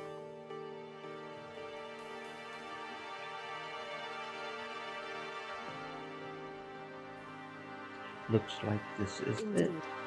On the other side of this door, Hope's Peak is waiting for us. Reader, back. That's right. Remember that hatch on the ground near the trash room? I'm fairly certain that's where we'll come out. I unlocked it earlier. It should open without much trouble. Well, here goes nothing. I reached my right hand up, pushed against the hatch. The hatch opened with ease. So, looks like we are back. I can't believe how long that ladder was. I'm exhausted. I can't say we're safe and sound. At least we're out of there. Now we're back in Hope's Peak Academy. Kyoko, thank you. I never would have gotten out of there without you. No thanks necessary. I was just returning the favor.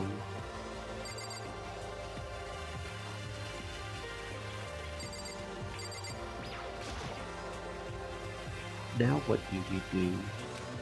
I'm glad I didn't die, of course, but if the mastermind finds out, and I'm worried about you too, you helped me, so they might. Listen. You're worried.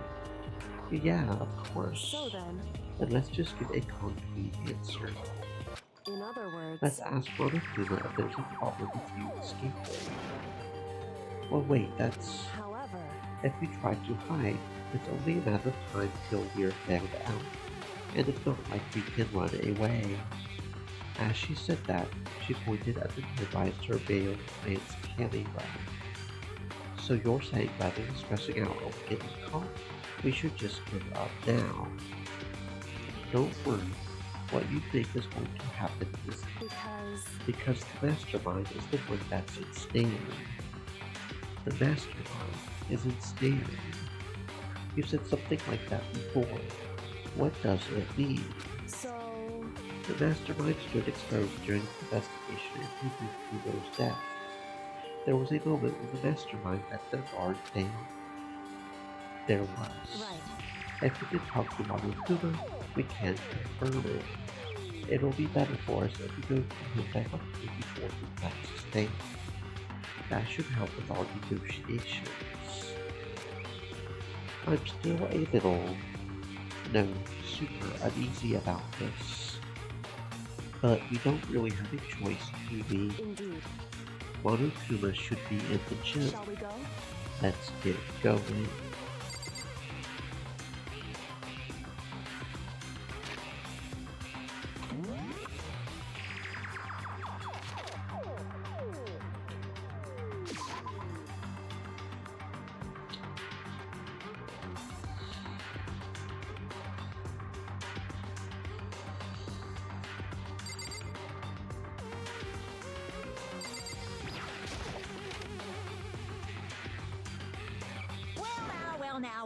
Well now.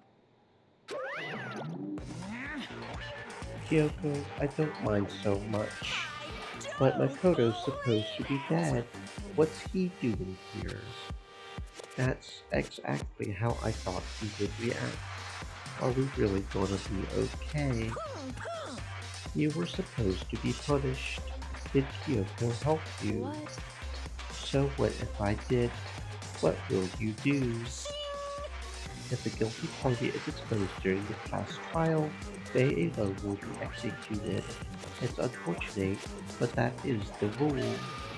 So now I gotta punish you again, and this time I won't leave anything to chance. Kyoko, do whatever you feel you have to. What? However, But before you do, let me just say one thing. If you execute Makoto, that means you lose. Not that that matters to you, right? I lose. You explain yourself. What do you mean by that? because Well, you set up this latest class trial yourself, right? I was getting in your way, so you wanted an excuse to kill me. in other words, I was supposed to be chosen as the blackened and then executed, right? But hey, what are you talking about? however, But when Makoto chose to overlook my line, your plan came crashing down. The results of the trial weren't at all what you were expecting, because you never imagined that in that position, one person would protect another like that. right, And in response to that unexpected development, indeed. you reacted by proclaiming Makoto the blackened and trying to execute him. You made the choice out of desperation. No more than that. You must have realized that Makoto, who refused to be manipulated, was a threat to you as well. However, But then there was another unexpected development waiting for you. An entity that would throw a wrench, so to speak, in your precious execution machinery. Alter ego. You never imagined the possibility of a being that could come to our aid even after you had killed it. am I wrong? Now, here's the absolute truth. Makoto didn't kill Makuro. You did. Listen to me. So executing Makoto for it would surely be a violation of your rules, which I know you love so much. If the blackened is exposed, they alone will be executed. That's what you told us, right? And that means I lose. You talk a big game. You're saying the blackened is me and not Makoto. Well, And you can prove this, right? Well, No, I can't. Don't just say it like that. What is this, a comedy routine? To make such bold claims without a shred of that evidence? doesn't matter. I don't have any right now, but with a little more time I guarantee I'll find some. That's right. Because no matter how deeply you try to bury it, there is only ever one absolute truth. And now you're trying to talk like some kind of famous detective, right? Because If Makoto really was the killer, he never would have come to you knowing me like this. He would have feared for his life, feared another execution. He would have tried to run and hide. He would have been bitten by the despair he loved, so loved to inspire. however, But here we are, confronting you with nothing but hope in our hearts. what the heck? And that's supposed to be enough to convince me in the absence of evidence. indeed. It's not you I'm trying to convince. Hey. If you were to execute Makoto now, everyone out there watching this would be extremely displeased. Indeed. Imagine what everyone out there would think if you killed Makoto. They would assume that you killed him because what we said is actually right. Listen to me. Despair can never kill hope. Hey, Of course, you can say we're just making this all up. You're welcome to prove us wrong. No, you have no choice but to prove it, because if you kill Makoto without proving your own innocence, you'll be accepting your own defeat. If you want to earn our despair, fair and square, what we have to do. then I suggest you take my advice. So, what is this advice of yours? It's true. To do Mukuro's trial over again. Only this time we follow the school regulations to ensure a fair trial. It's time for one last showdown. One final battle between hope and despair. Hey, Well, that would make my proper climax, wouldn't you say? A fair trial, one last showdown. In other words, this would be our chance to expose the true identity of Mukuro's killer and the mastermind themselves. But what reason would the mastermind have to accept the challenge? They'll probably just execute me without another word. Interesting. Barrett! Very interesting indeed. Barry. What's wrong? Oh, I was getting bored, so I decided to change the dummy middle. So, time for bear jokes. Now, what you've suggested might be possible. It would certainly make for one of a big climax. In other words, Does that mean you accept? You guys! If we do things your way, that will be enough to convince you and the viewers, right? And it would cause you unbearable despair, right? Then I'm prepared to agree to your terms. Will your hope win out, or will my despair claim your victory? I can barely contain myself! Let's have one final grizzly showdown. He, a queen. Then we still have a shot at this. Barrett! But this is the long-awaited climax, right? Just guessing the killer is barely a fitting ending. You guys! So for this final face-off, you will have to unearth all the mysteries that have been buried here. All the mysteries. That's right. Every last mystery that's pulling around the school. If you can do that, I can barely contain myself! then that'll be enough to qualify a victory for you. it's true. That's what we've been trying to do all along. Okay. Well, good. Then let's bear it all. If you can crawl your way to the truth of Miss death and solve the mysteries of the school, then you win. But if you can't do all of that, we will all face execution, right? I can barely contain my excitement. When you learn the whole truth, what kind of despair will you show me? We are as excited as you are, I'm sure. Listen to me. When we have uncovered every last truth, how will the ultimate despair reveal their own despair? I honestly cannot believe how this has all turned out. Hey, Before we get started, I want to clarify one more thing. Do you remember the rule? When one student kills another, that's when a class trial is held. What's wrong? I remember that, for sure. So what? hey, I just want to confirm that is what you said, right? And it's a true statement. You don't have to be so suspicious. I've said it before, but it bears repeating. Everything is based on the school regulations.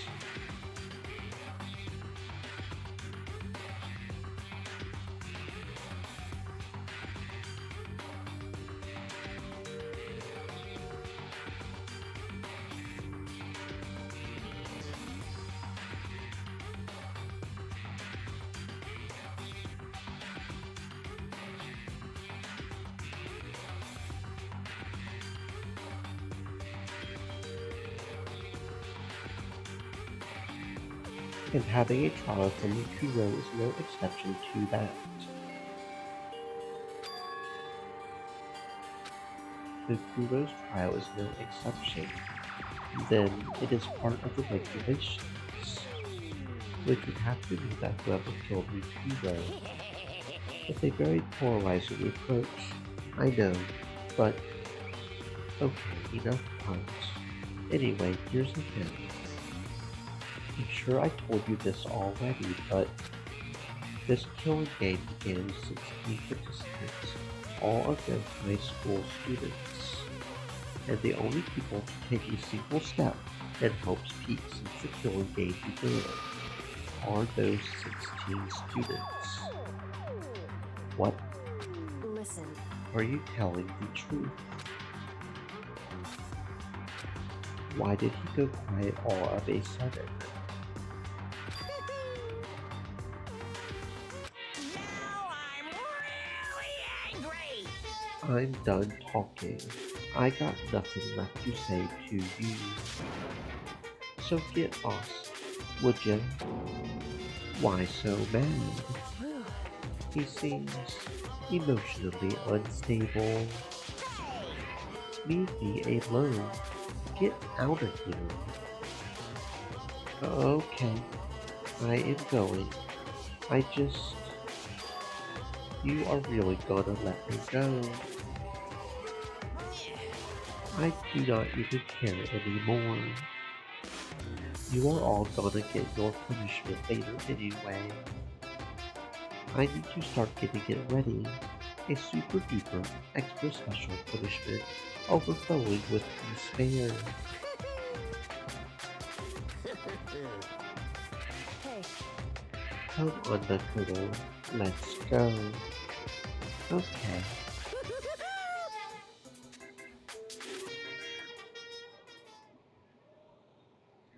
Monokuma's unstable laughter seemed to cling to us as we walked away.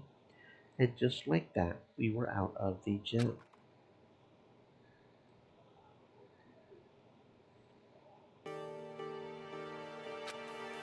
I could hardly believe it, but somehow I ended up not getting executed. I still had my life, and we still had a chance. Overall, things turned out way better than expected. Once again, I was in Kyoko's debt. Kyoko, thank you. Everything I have right now is because of you. however, Don't thank me just yet. The real battle is still ahead of us. Yeah, true. But still, I am glad it worked out. I was not sure the enemy would accept my proposal. But honestly, why would the mastermind agree to that? I mean, they do not stand to gain anything from a final showdown, do they? so They had no choice but to accept. because It's all because of that one moment that the mastermind let down their guard, like I said. So when was it that the mastermind let their guard down? so I was not there to hear it myself, but do you remember what the mastermind said? They said they had hijacked the airwaves to broadcast our school life to the outside world, right? Yeah, they definitely said that. listen. And what did you think when you heard that? Pretty hard to believe, right? Well, I mean, the idea of actually taking over the airwaves seems so unbelievable. Indeed. You do not exactly read about something like that happening very often, so it is hard to imagine. In other words, that kind of thing is extremely difficult to pull off. However, And yet somehow, the mastermind was able to do it. in other words, But think of it another way. There must have been some reason they had to do something that difficult. A reason. so They had to show the world something, no matter the cost. Us killing each other. They wanted to show the world. it would seem The mastermind has been very adamant about not killing us directly, but forcing us to kill each other. And all their rules and regulations were designed to encourage that. Yeah, that makes sense. If those stupid regulations didn't exist, nobody would have killed anybody. in other words, So the mastermind's ultimate goal was to make us kill each other, and show that off to the world. But why? correct. To prove a point, most likely. Prove a point. Hey, The outside world has a name for the students of Hope's Peak, right? A certain concept. You are talking about hope, right? that's right. And for those of us who represent hope, to kill each other and sink into despair. The mastermind wants the world to see that, to try and prove that despair is better than hope. That's their goal. As the ultimate despair.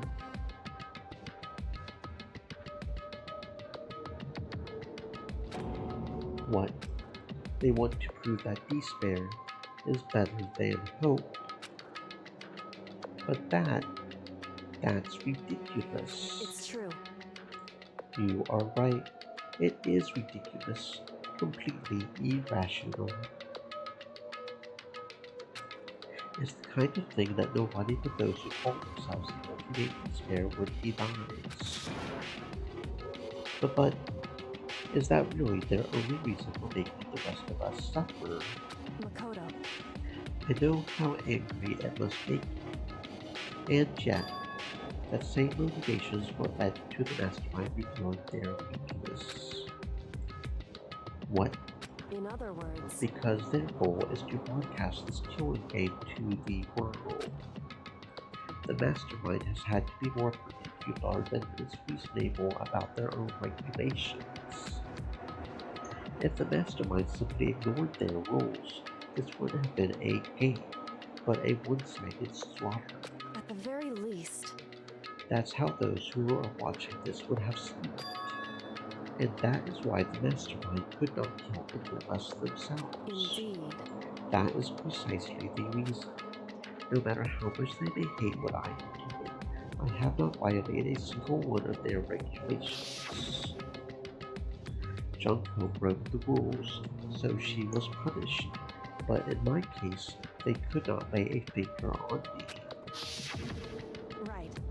So instead, they tried to use the class trial, following all their proper rules, to get me killed. They began a trial that didn't have a right answer and made me out to be the killer.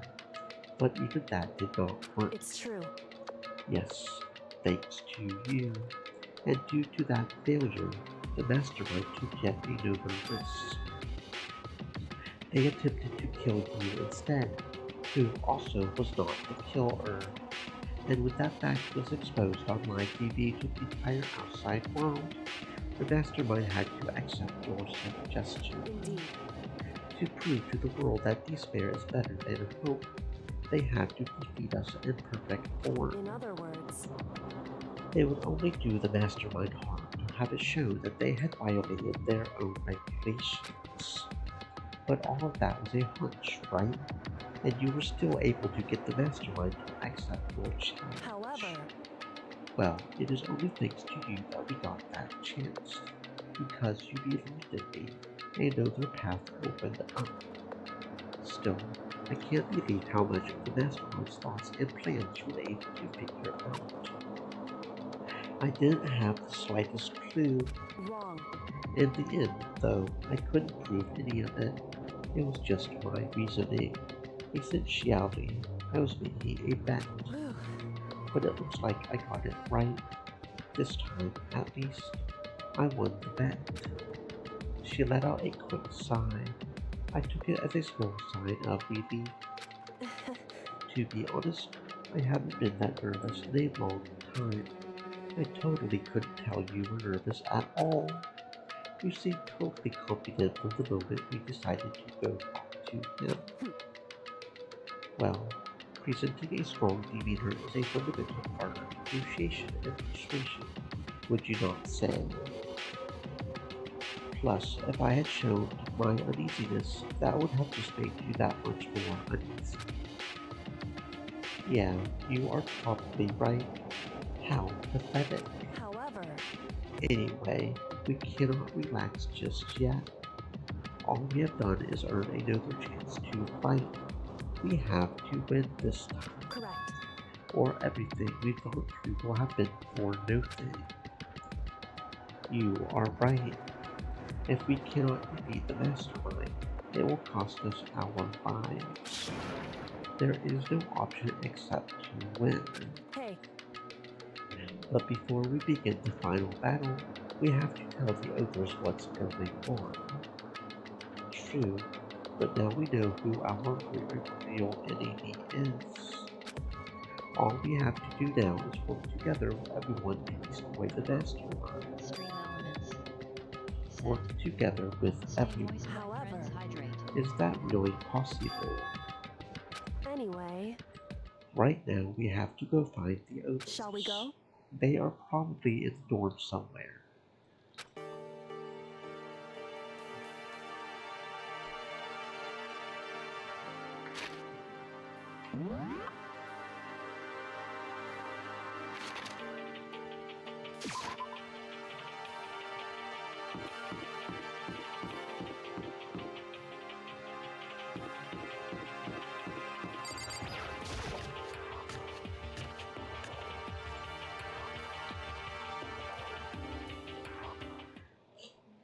And suddenly we were greeted with you again. Is he broken? I suppose his emotional instability reached its limit.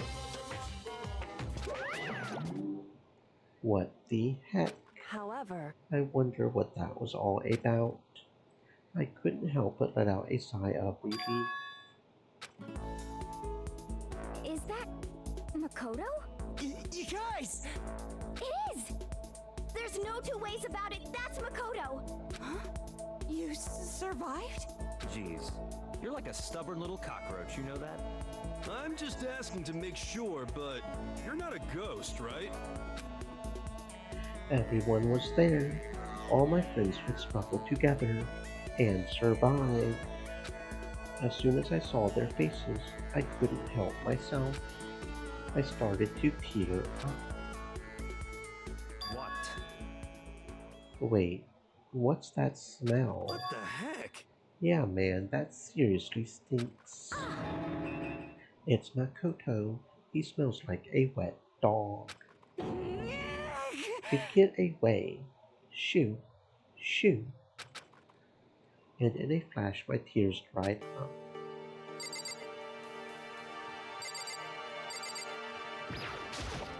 Makoto, There's no time to indulge in an extended family reunion.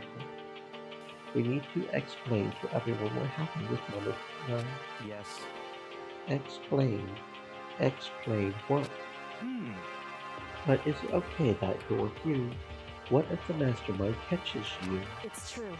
That's related to what I have to tell you all. I need to tell you all about the latest Last Class trial.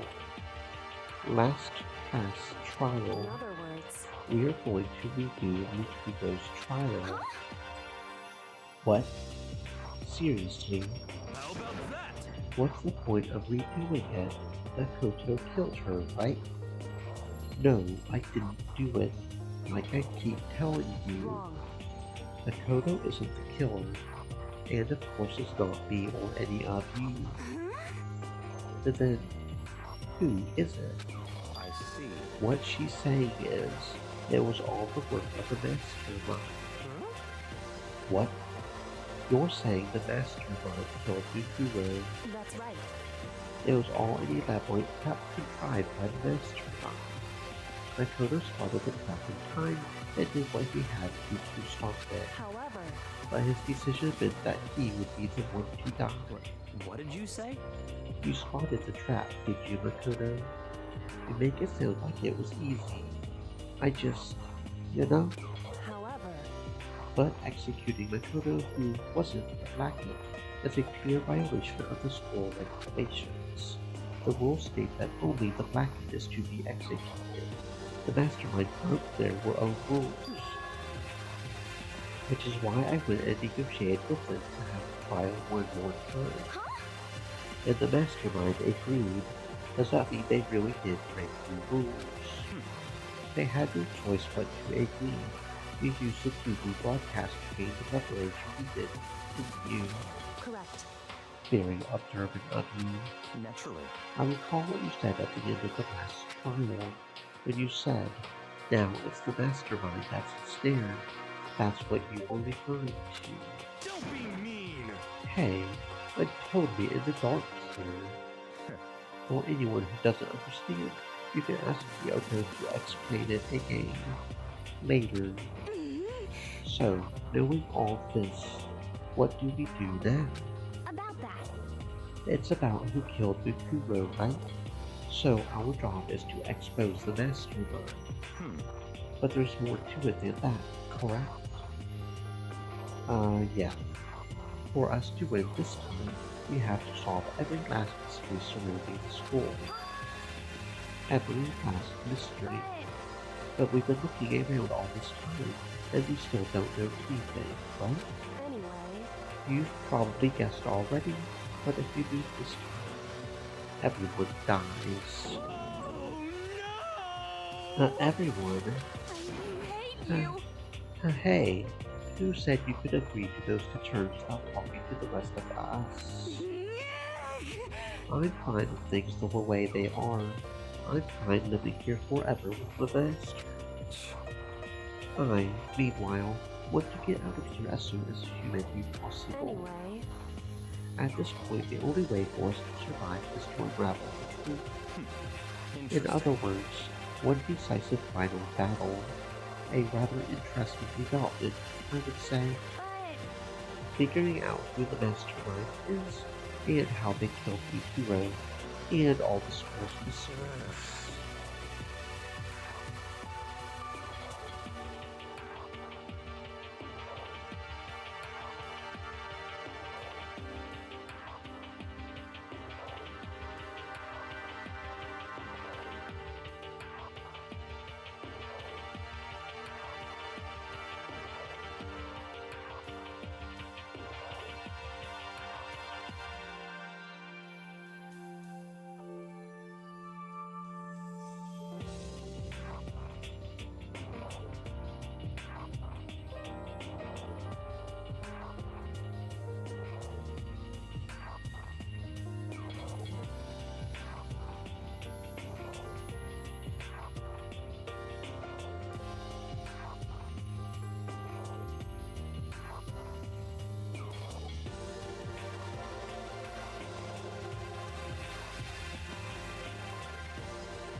It's a pretty tall friggin' order.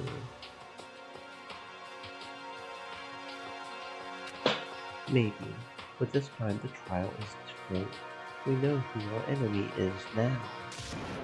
So if we work together and search as hard as we can, I'm sure we will solve all those mysteries. I'm not so sure about that.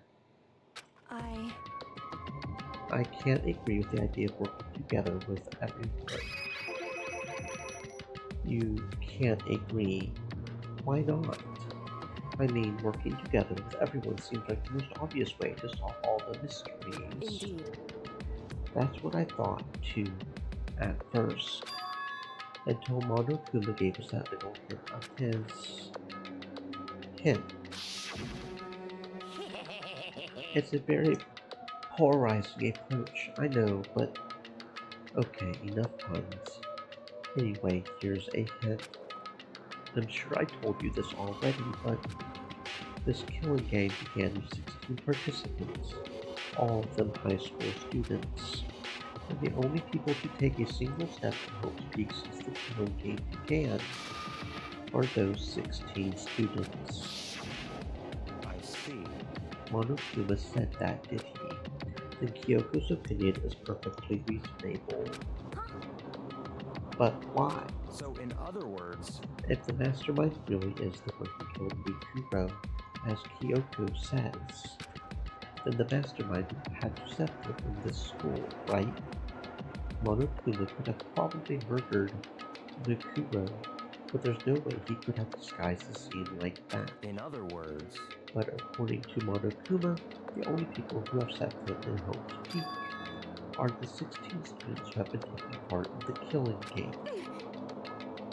Then, the mastermind is... There were 15 of us in the main hall at the very beginning. Add in Momokuro and you get 16. So the mastermind would have to be one of them. That's right. And of those 16 people we started out with, the only ones still alive are the people standing right here. Need I continue, or do you get it now? You're saying the mastermind is one of us? No way! You can't be serious. Oh wait, we can't say for sure that's true yet. Monokuma might have just said all that to confuse us. Indeed. It's certainly a possibility, but only one among many. The mastermind being one of us is also a possibility. And that is one possibility you can't ignore. Yeah, I mean, fair and all ultimate, right? The ultimate is fair, so they must be a high schooler. You can't say it's not possible. But if one of us was the mastermind, they would have to be controlling Monokuma somehow, right? But did you ever see anyone acting suspicious any time Monokuma was active? Well, Maybe they just snuff off and control him in secret. but... I don't care how sneaky you are, we would have not eyed someone sneaking off that many times. I'm right, right? Then maybe Monokuma was on autopilot. Maybe they loaded up all the dialogue and actions beforehand. In that case, there's no way he could have had all those back and forth conversations with us. Well, it wouldn't be entirely impossible if they directed the flow of the conversation. Well, maybe, but still.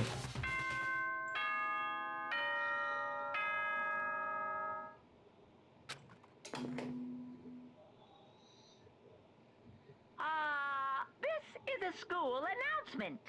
You've all probably figured this out by now, but at this point, the killing game has now entered true ending mode. So, in the name of fairness, I will unlock every room in the school. Look wherever you want. Solve the mystery in whatever way you see fit. Then we can all meet up at the class trial, okay?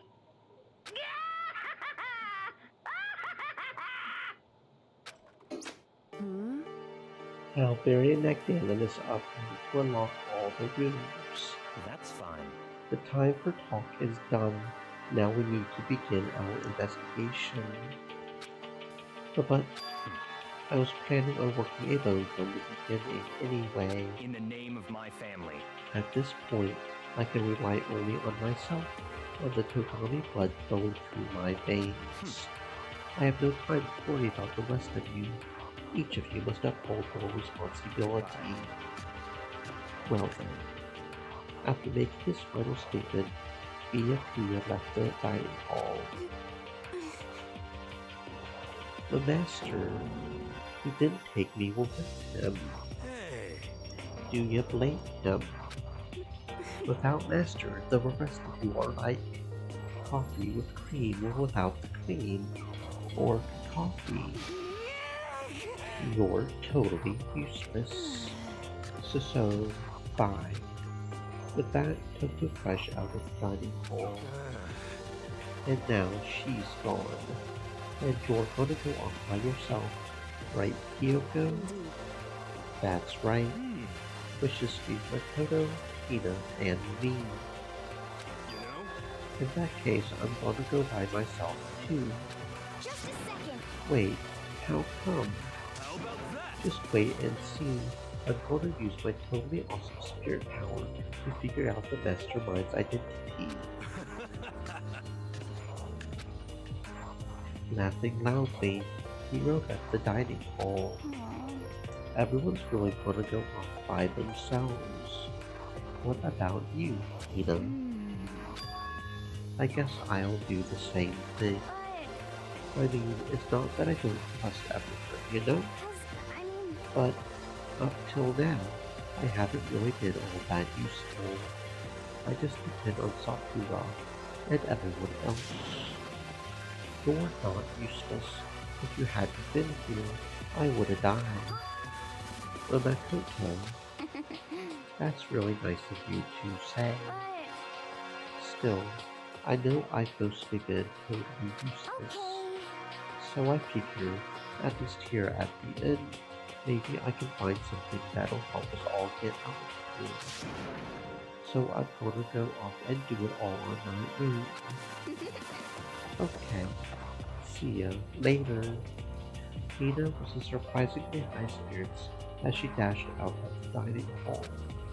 And once again, it's just us two. Indeed.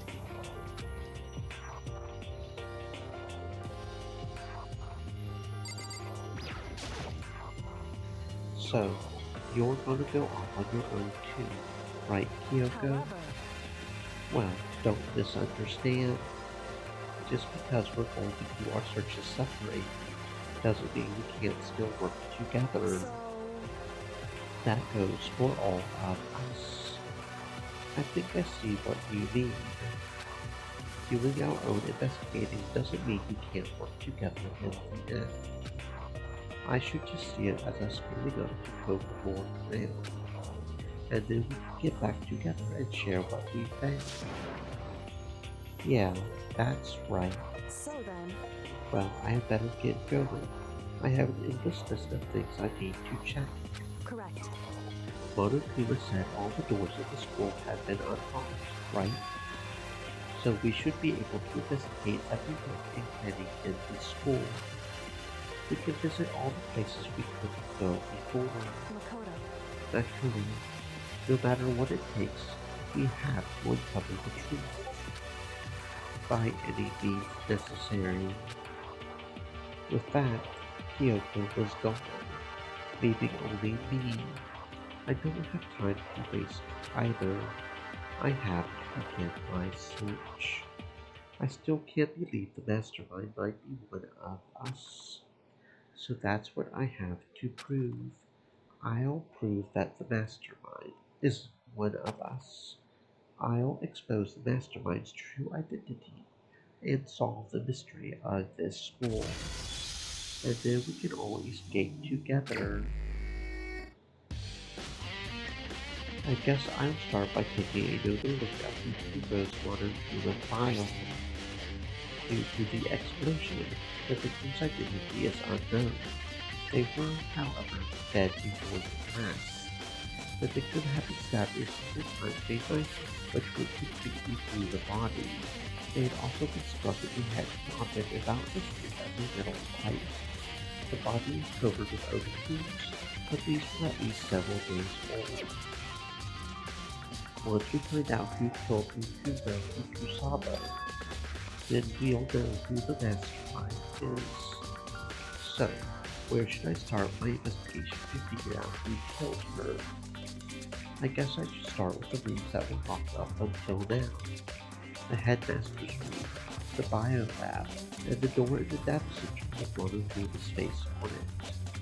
Oh, and the second floor of the door to the gate was nailed before. That should be open now, right? After that, I will have to double check the areas that were connected to the murder, which means the garden and dojo. Okay, time to get started.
This is the headmaster's room.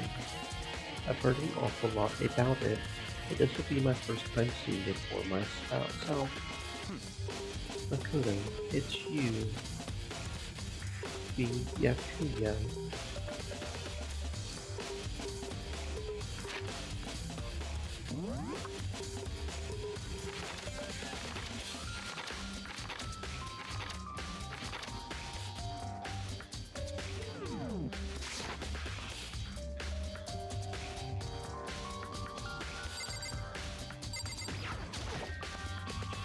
Well, you came to the right place this time. Would you like to see something interesting? What do you mean something interesting? Take a look at this. It was on top of that pathetically ostentatious desk. Class 78, Student Registry. It contains profiles for all of us, and Mukuro. So in other words, Apparently Class 78 refers to us. Wait, when we found Mukuro's profile in Kyoko's room. I see. That's right, it also mentions Class 78. This must be where Kyoko got that page. And since the rest of our profiles are listed in there with hers, In other words, there can be no doubt Mukuro was a student here at Hope Street Academy, just like the rest of us. Mukuro Kusabo, the 16th student. That must be how Kyoko learned about it. But it seems that Kyoko was in a hurry. What do you mean? I'm talking about when she stole it. The uneven tearing, the way the paper had been crumpled, she must have been in a hurry. Well, since she snuck in to get it, I'm sure she wanted to get it as fast as possible. But what's your point? She was in so much of a hurry that she only got the first page. The first page. Correct. Mukuro's profile actually contains 2 pages. What? so in other words, When it comes to this profile, there was more information about Mukuro that we still don't have. What kind of information is it? Why do you ask me to explain every little thing? You can read, can't you? It seems to be some sort of detailed report put together by the headmaster himself. interesting. I don't know what kind of man he was, but I'm glad he left us such an interesting clue.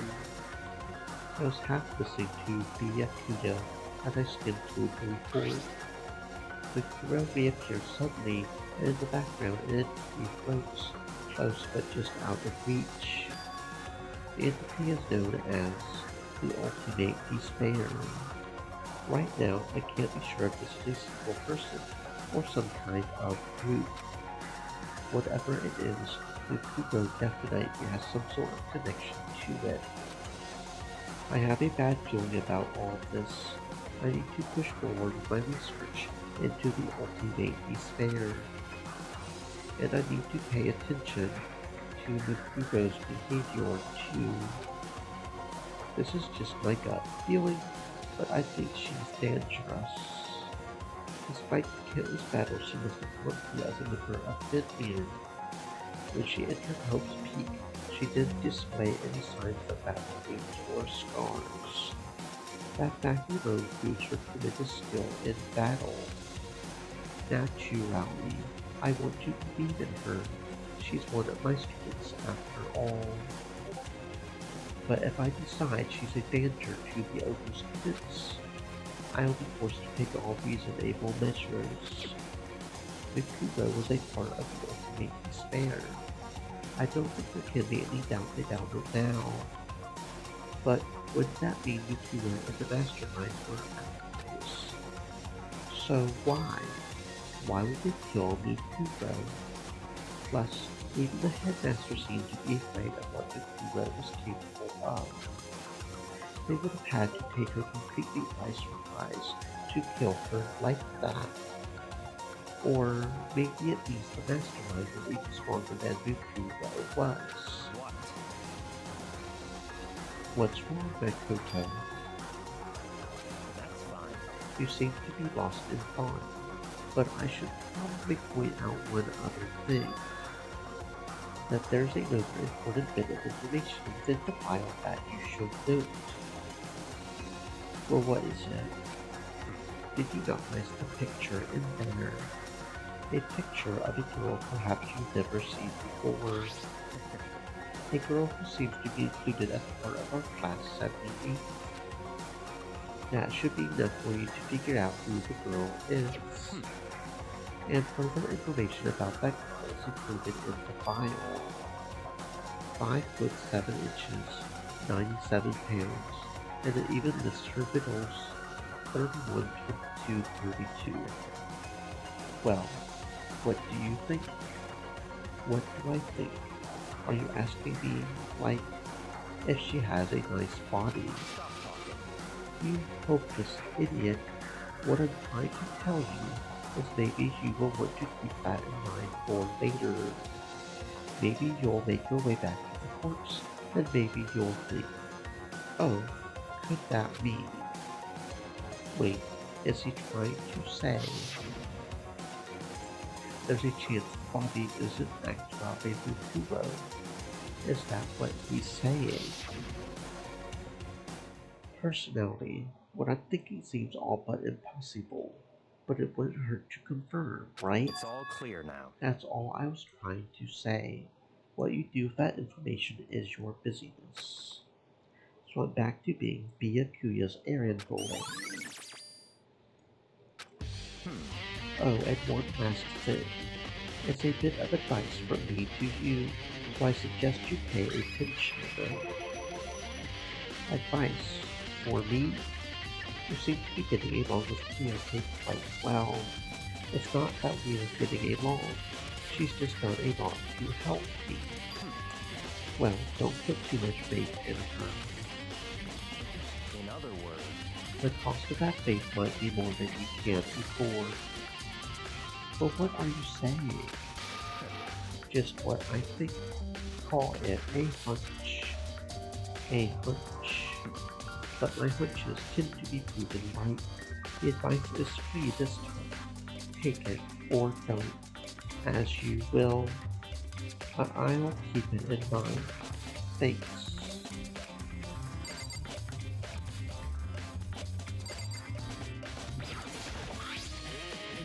Class 78 Student Registry. Apparently that's us. It has profiles on me and everyone I met. And Mukuro. Just like us, Mukuro is a family that used to be here at Hope's Future. Mukuro Ikusaba, part of the Ultimate Despair, which means her and the Mastermind should have been allies. But then, why would the Mastermind kill her? Weren't they friends?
Hey, Makoto.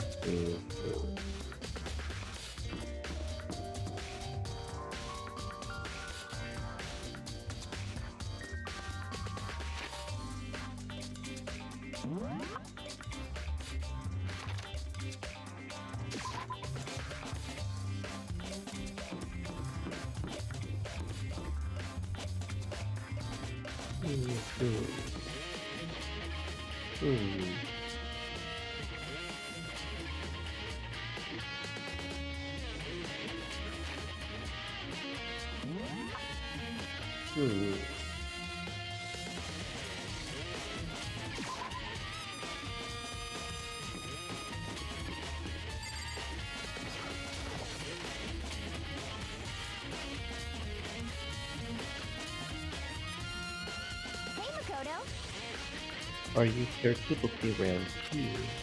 Is that what you're doing here? Yeah, I can't help but wonder about that Monokuma door. Yeah. So I figured if all the doors in the school have been unlocked, that one should be open too, right? But, Although I couldn't bring myself to open it, I mean, because it might explode, right? And that would really suck. So you open it. I'm sure she didn't mean it, but she made it sound like she was okay with me getting blown up.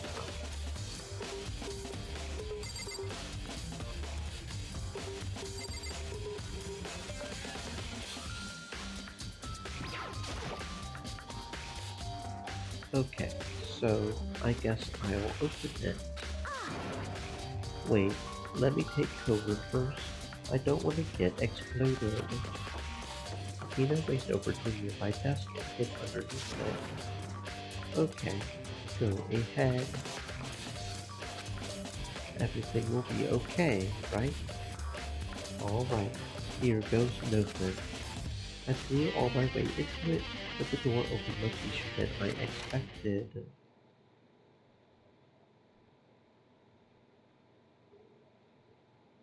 There was no explosion, thankfully. My first impression was, this place is totally sci-fi. Yeah, I was kinda thinking the same thing.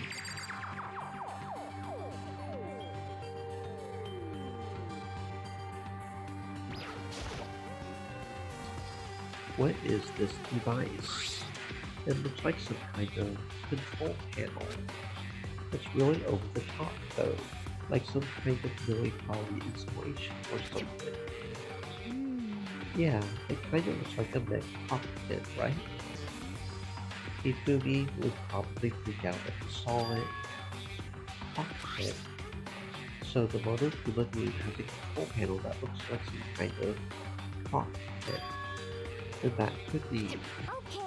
Alright, let's start poking at it or whatever. I'm going to start pushing buttons. Oh, hold on.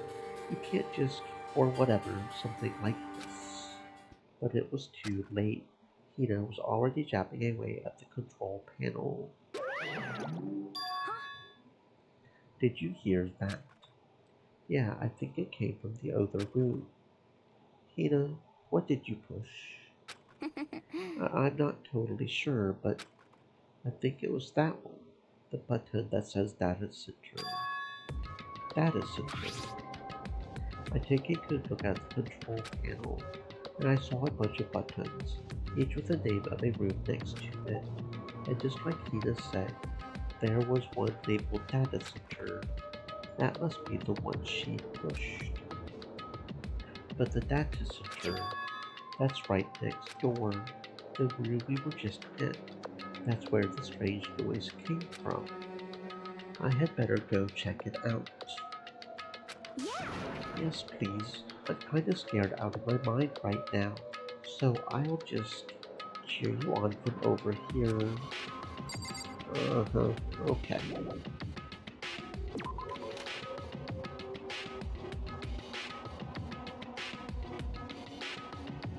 Did I just hear what I think I heard? Is that Monokuma?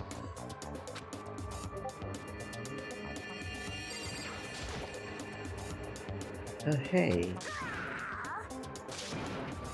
Give me all your donuts. Was that you, Tina? Man, busted. How did you know? Say what? Anyway, what is this?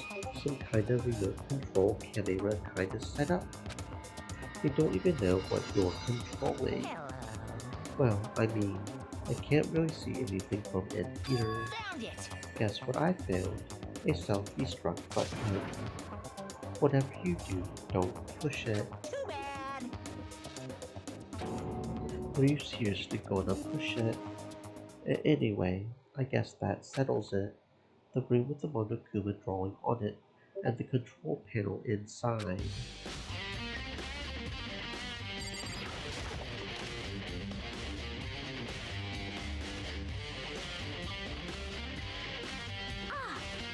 Hey Makoto, what the heck was that just now?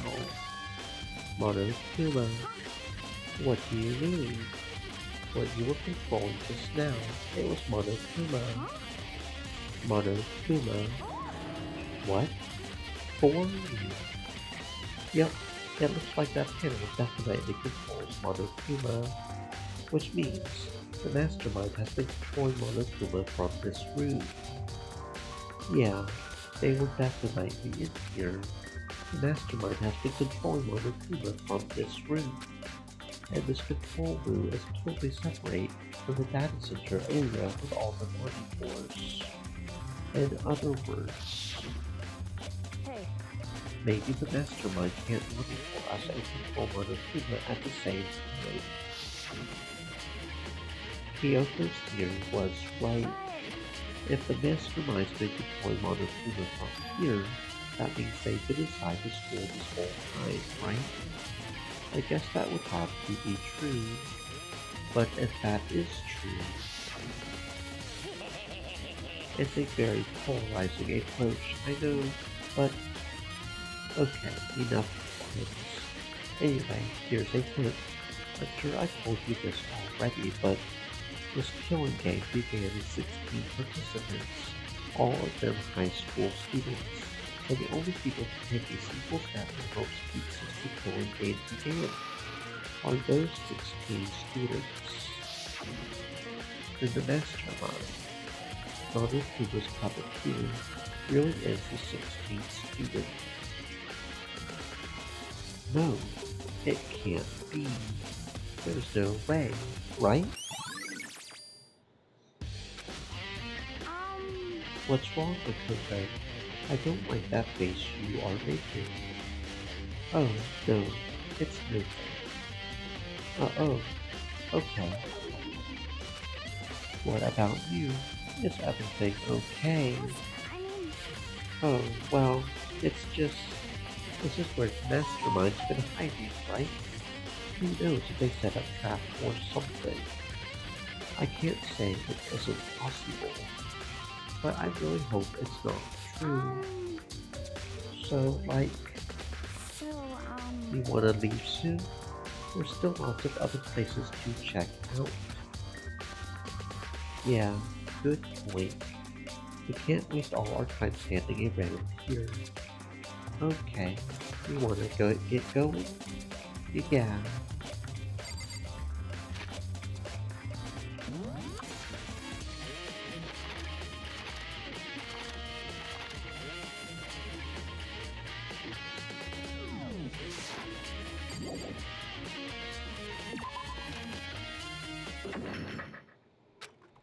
As soon as the door to the data center was closed, I heard a strange sound.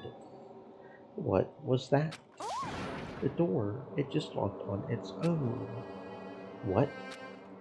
My hand shot out to grab the doorknob. You're right, it's locked. But why? Of course it's locked, because the data center is now restricted. The Monokuma. Just a second. Hey, no fair. You can't just go around restricting whatever you feel like. Hey, It's for your benefit, because if that room stays open, I won't be able to move around. Imagine how depressed everyone would get if the school mascot just up and stopped moving. Then that room. As you may have guessed, that's where my controls are. So, right now, you're being operated by someone in that room. Yes, indeed. Correct, Amundo. You're a liar! But that doesn't make any sense. We were just in there. We didn't see anyone. Oh, you didn't, did you? Are you sure you were as thorough as you could have been? Did you happen to check a certain suspicious hatch? No way! The hatch on B4. Too bad. That was your one big chance, and you blew it. Too bad. Of course, that hatch can't be opened from the outside anyway, so whatever. Now then, this room is officially restricted, so no more investigating. I'll be relying on you guys to tell the others. Peace. He's gone, but was he telling the truth? The mastermind was hiding in there. In fact, if you think back to when we got out of the control room, that proves it for sure. Then, when I said we should leave, well, that hatch couldn't be opened from the outside anyway, right? So it's not your fault. Sorry. Okay. Anyway, we don't have to let it get to us. We have to stay positive and make the most of the time we have left. You're right. If there's one thing I'm good at, it's keeping my body moving. Okay. I'm gonna go run around and tell everyone what we can here. Nice. You've got me all motivated again. Okay, I'm out. See ya later. Tina took off at a full sprint, and I have to do what I can too. That's the only way forward.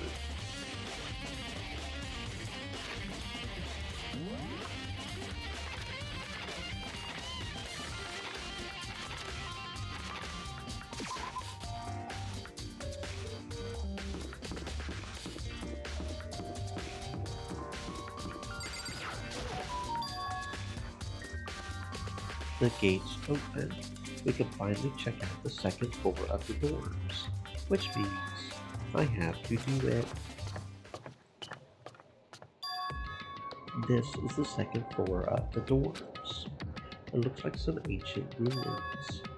Or no, it's more like a battlefield, like a bomb blew up here or something.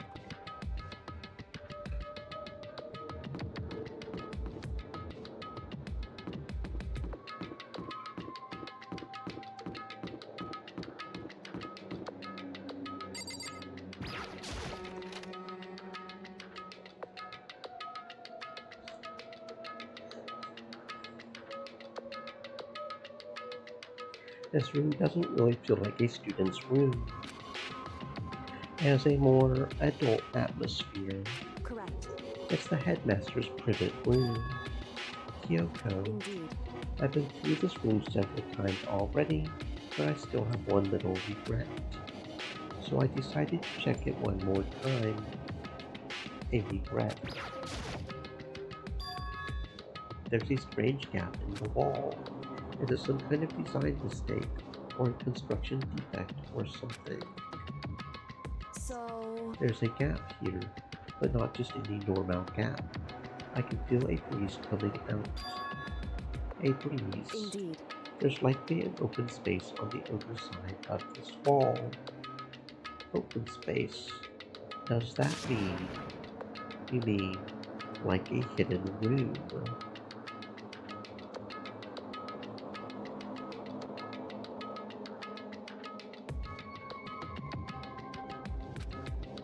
You think I think I might know how to open it. However... But that's where I ended up getting stuck, which is the regret I mentioned.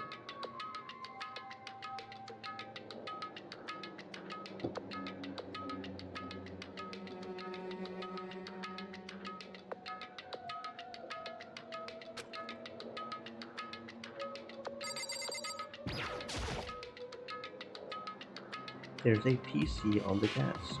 It must have belonged to the headmaster. It would seem. Whoever used this last, it looks like they were very interested in the ultimate despair. This PC still has some search results left on it. Then we might be able to get some info on the ultimate despair. However, There's not much though. Nothing we don't already know. in other words, The ultimate despair isn't one individual, but instead points to some kind of group. That group is responsible for the tragedy, which happened 1 year ago. They're the worst sorts of people whose driving force comes from despair. however, And that's all there is. Not much to it, is there? I guess that's the best he could do as a complete Kiri failure. But any information about the mastermind is helpful, right? I appreciate whatever info we can get our hands on. correct. I see. That's a good outlook to have.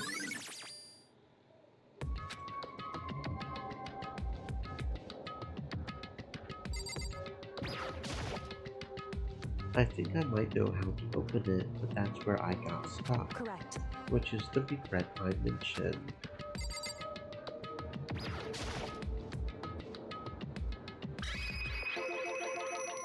You know how to open it. You figure out some kind of trick or something. Indeed. A very easy trick, yes. So easy, I'm not sure you can even call it a trick. I saw a program on that PC that I think controls it. Enter the right password, and the door should open right up. However, I don't have a clue what that password might be.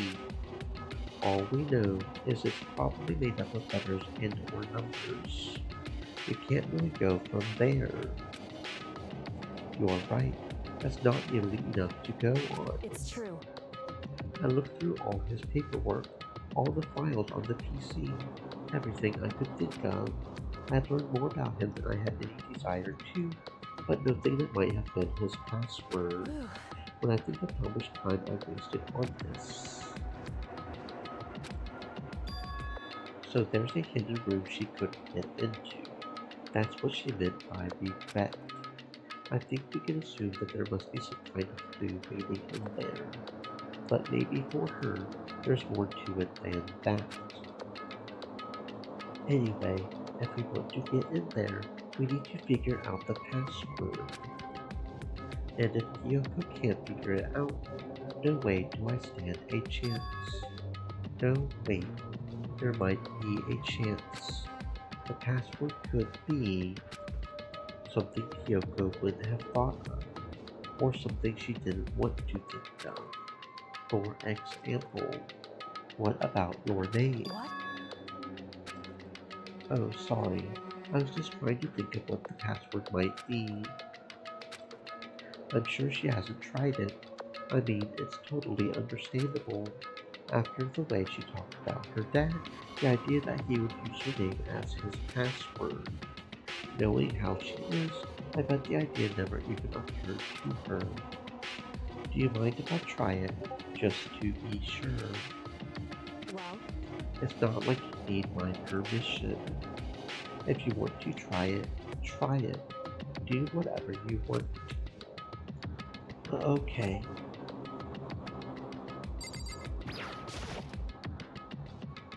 You know, I'm glad I thought of trying Kyoko's name. But if that's not it, that might just hurt Kyoko a bit more. hey, If you're worried about me, Makoto, don't be. I already know that your guess is wrong. Okay, in that case, here goes nothing. I collected myself, then turned to face the computer monitor. Let me just type the password here. I typed in her full name, Kyoko Kiri. My hands were tense, slightly trembling, and as I finished typing it in,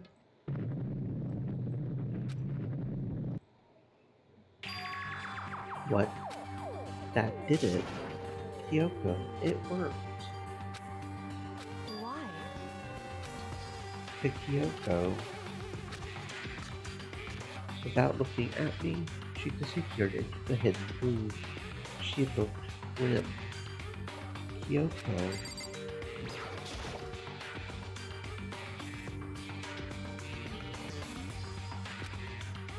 Hey, Kyoko. I may as well not even have been in the room. Her gaze was fixed on only one thing. A decent, wrapping covered with such joy. That's what made it so unusual.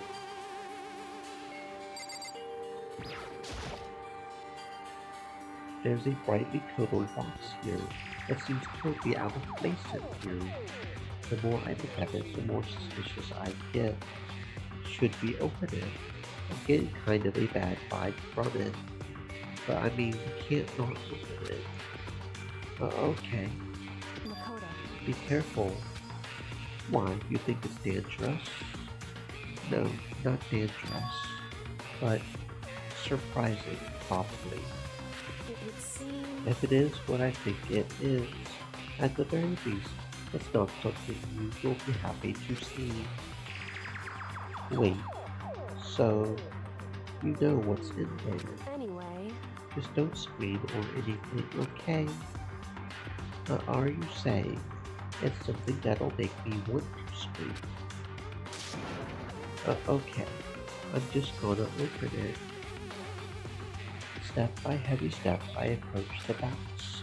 I took a deep breath and took hold of the lid. Slowly, ever so slowly, I lifted it up. Light began to sneak its way into the box.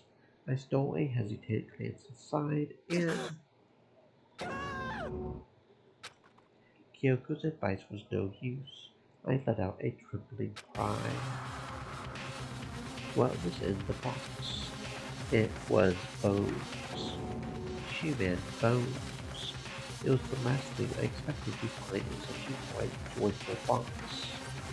I mean, who could have possibly imagined? I see. Just as I thought. What?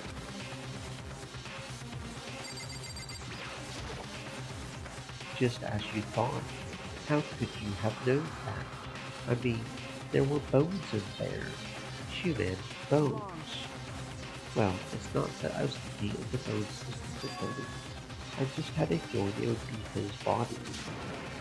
But that's pretty much the same thing. A dead guy in a box. My father. What about him? Correct. What you found in the box. Those bones. That body. That's my father. Or at least, what's left of him. Are you serious? This is Kyoko's dad. The same man she's been searching for. Hold on. How can you know that for sure? How do you know that's him? So... Given all the information we have already, that's the only possible answer. So that same person very well be the master planned all this out. And according to the files, the headmaster is a man in his late 30s. It seems possible, even likely, that he's somewhere in the school right now. It's a very polarizing approach, I know, but okay, enough puns. Anyway, here's a hint. I'm sure I told you this already, but this drawing game began with 16 participants, all of them high school students. And the only people to take a single step towards peace since the killing game began are those 16 students. Alter Ego said that the headmaster was probably here in the school, but the only ones who were alive at the start of the killing game were us 16 students.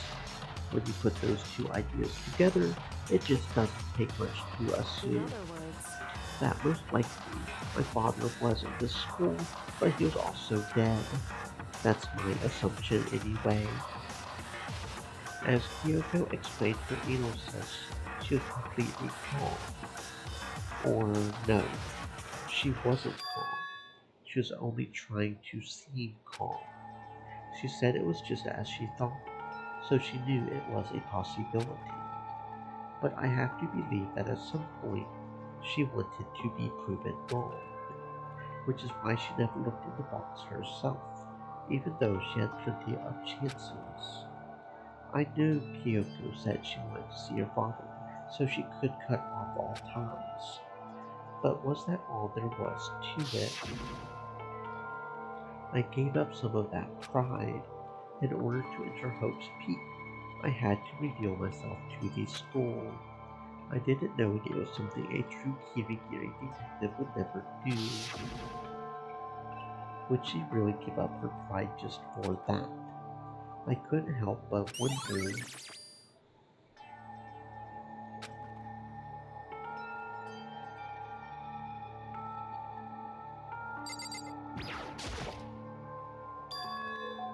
This picture. It's all faded. It must be pretty old. Wait, is this a picture of... Hey, Kyoko. Why would you? Well, this is annoying. I came here to cut myself free from the past. And yet, to now find something like this. So what do you expect me to do now? Then I was right. It's a picture of Kyoko when she was a little girl. Knowing the headmaster had this picture all this time, he must have really cared about her. Why? What?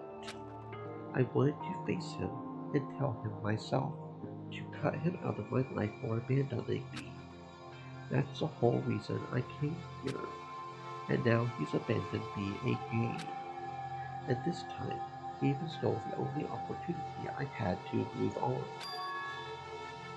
Has there ever been a worse father? Kyoko.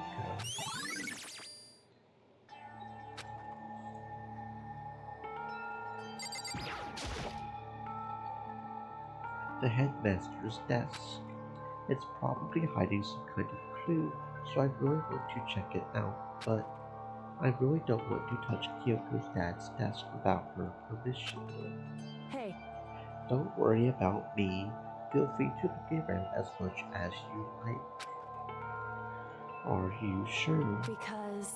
Never let anything get in the way of the investigation. I don't. Okay then, if you don't mind. Starting from the top, I opened all the desk drawers and looked inside. I rummaged through each one, finding nothing but unrelated documents. But in the last drawer, is this? It's an e-handbook, right? And it has a label on it that says, in case of emergency. 3 elements. Said. I had found Stay some moist, kind my of friends, emergency hydrate. handbook at the headmaster's desk. In other words... A handbook with no limitations, given to the school's ultimate authority, the headmaster. I'm assuming that's what this is. I think you're probably right. It would seem... It might prove useful as we continue our investigation. Why don't you hold on to it? But Kyoko, I don't need it. If you don't want it, go ahead and leave it here. Then, I guess I'll take it. Is it really okay? Hey. Listen, Makoto. Can I ask you a favor? A favor? What is it? So... I know it's completely unreasonable to ask you this, and I know it'll only inconvenience you that much more, Hey. but could you leave? Correct. Just for a little while. I would just like to be alone for a bit. Kyoko, don't worry, I'm fine. I just need to calm down a little. Just a second. I need to get my emotions in order. You know, Kyoko, You told me before about the relationship you had with your dad. How you're the only connected by blood, not by heart and soul. But maybe that picture motivated him. Maybe he hoped to see me again someday. Is that what you were going to say? If so, it's just a theory, and this isn't an issue that can be settled with theories. That picture doesn't change the facts of what happened, what I went through. That problem can't be solved so easily. You're right. I'm sorry. Anyway, Once I've got myself under control, I'll return to the investigation immediately. So please, just give me some time to myself. Okay, I understand. Then I'll see you later.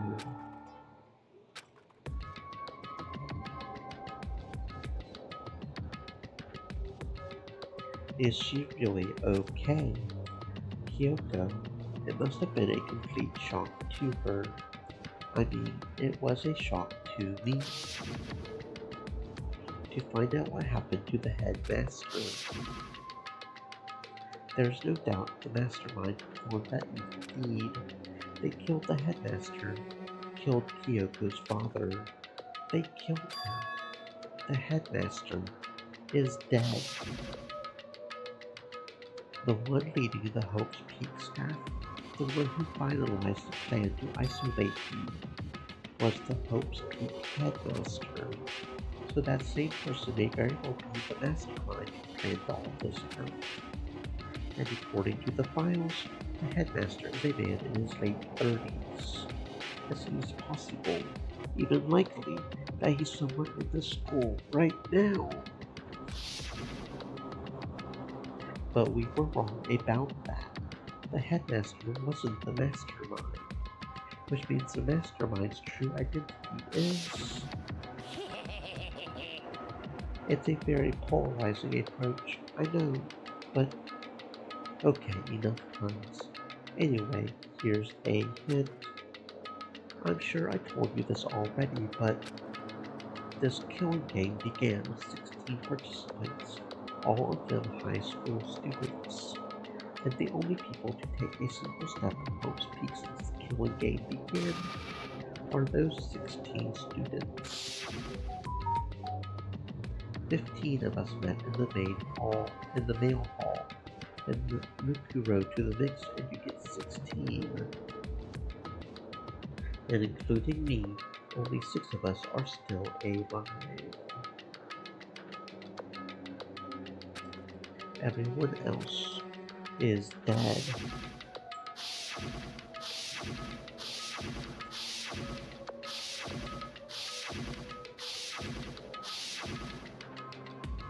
Even Mukuro. Even she's undeniably dead. So the ones still left alive are me, Byakuya, Hiro, Toko, Hina, and Kyoko. Only those 6 people are still alive. Then there's no question. Wait, no, that can't be. I refuse to believe it. There has to be some other way. There just has to be.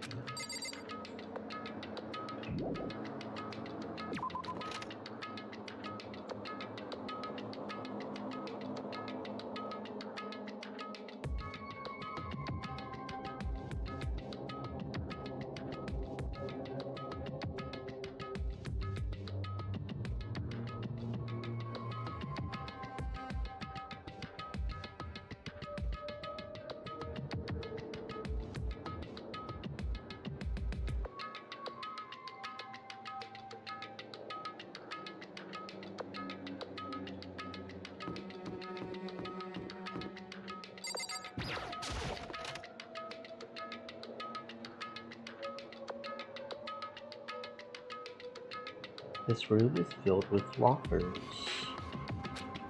It must have been for the Hope's Peak students who came before us. The class before ours must have used these lockers. It looks like this locker is already broken.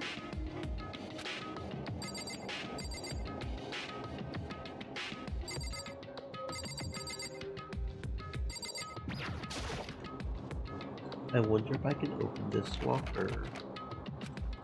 Nope, locked. There's a card reader installed on the door. That must be how you get the locker open. After all, it's pretty similar to the card readers for the locker rooms on the second floor of the school. And you have to use your e-handbook to open those up. So does that mean... Well, let's just give it a try. I took out my handbook and ran it across the card reader. And then... No luck. Maybe only the locker's owner can open it, which means none of us can do it. Wait, but... What about that emergency handbook I found in the headmaster's hidden room? Okay. Okay, let's give it one more try.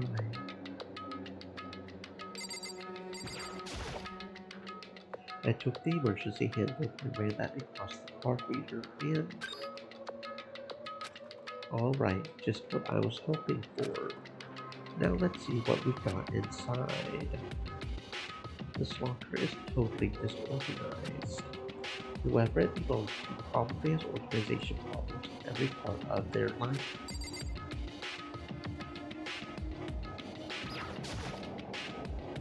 This is a crystal ball. A crystal ball. No, it can't be. There's no way he ever used this locker. It's just not possible.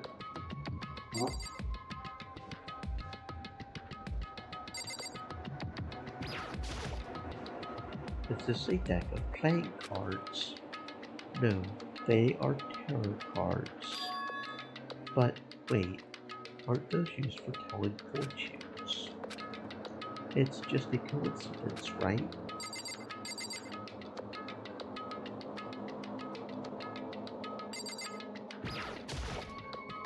There's all kinds of textbooks and notebooks stacked up in no particular order, and dust everywhere.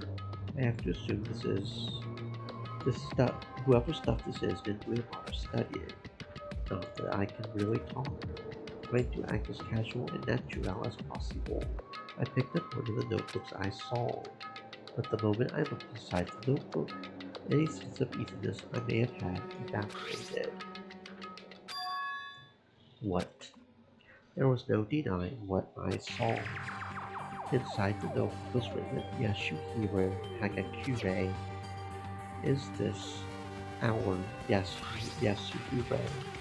The notebook also contained a large number of notes for a variety of different classes, which would mean he attended classes here. No, that can't be possible. I mean, Hiro came to the school at the same time as the rest of us, and we were all sucked into this whole world. We never had the chance to take any classes. So, what is this notebook?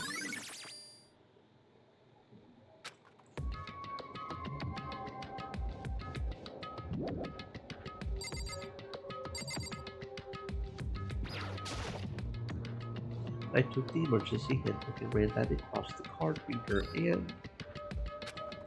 Looks like the locker opened. Now let's see what we got inside. This thing is practically empty. There's just one thing. Some kind of pocketbook. I don't see a name written on it, so I can't say for sure whose it is. If there's some writing inside, it could be important. I don't like violating the owner's privacy, but I had better take a look. It looks like a girl's handwriting, and all the letters are spaced out evenly, like whoever wrote them was measuring them. Whoever wrote this must have been really meticulous. I was flipping through the pocketbook, but my hand froze when I got to a certain page. I saw something familiar written there, words I had heard before. There's a plan to turn Hope's Peak into a shelter and isolate the students here in a communal life. I decided to talk to the one who came up with the plan directly. It just so happens to be the headmaster and my father. He was willing to give me some more details regarding the plan. Here's what he said. The point is to keep our student prodigies safe, to keep them as our hope for the future. Only their genius can overcome disaster, and only their hope can overcome despair. For the future of our country, our world, it's not an exaggeration to call this our final hope. We must isolate our superior youth from the corrupted world to serve as a foundation for a new era. This is the only hope we have. I hope that you will be willing to go along with this plan. So that's what my father had to say to me. As usual, he made a selfish decision without consulting anyone else.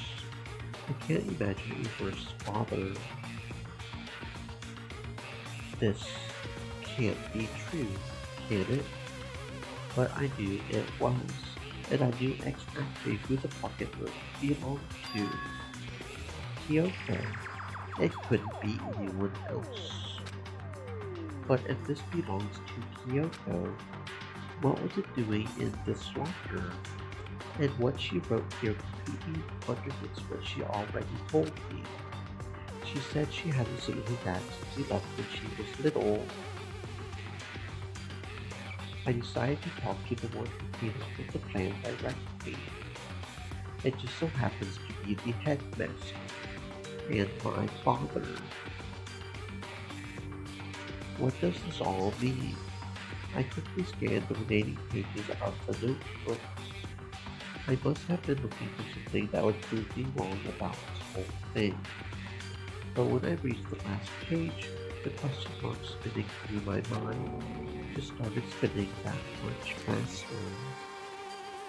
When I looked at it, unlike the rest of the pocketbook, the writing here was messy, disorganized, scrawled.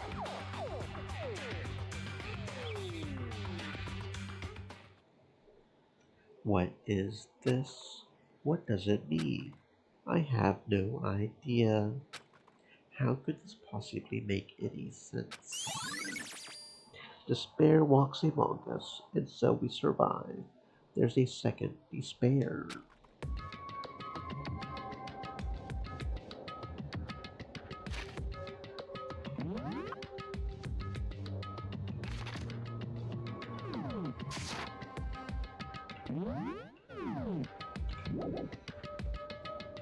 But the more I see, the less sense it makes.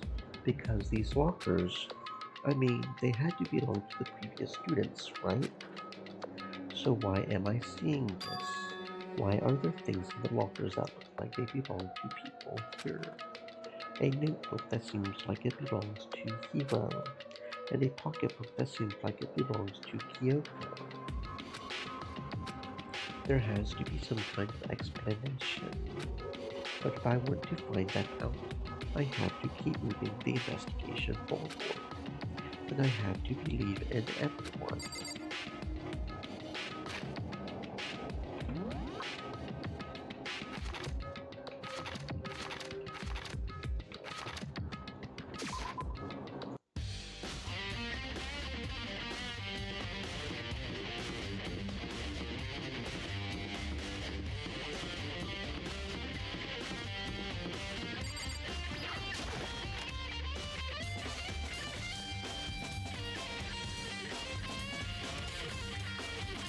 Well, here I am in the bio lab.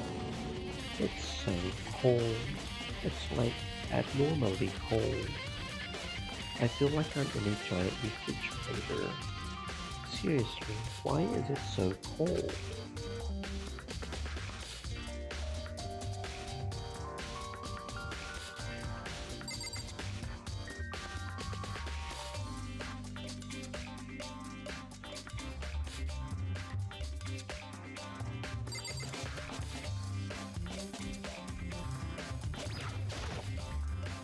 There's some kind of weird machine or something built into the wall.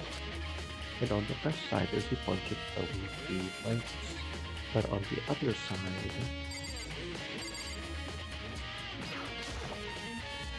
there's some kind of weird machine or something built into the wall. I've seen something like this before. That's it. I've seen this kind of thing in horror movies and stuff. It's a fridge for storing dead bodies. Does that mean the biolab is actually a morgue? I should probably take a closer look around.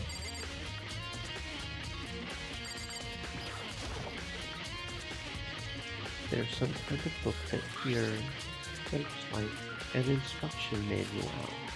The author eco-friendly instrument with the standard guidelines for all your cadaver needs.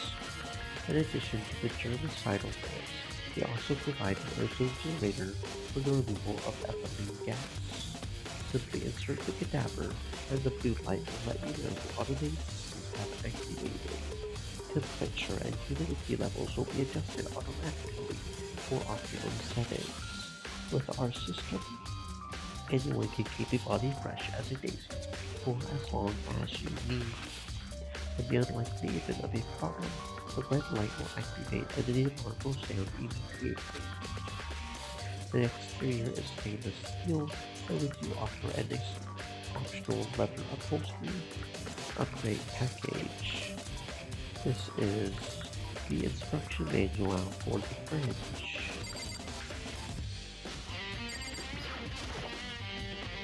There's a stack of tarps here.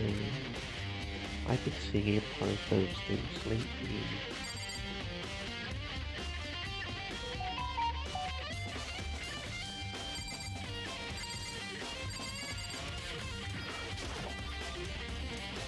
There's some kind of footprint here.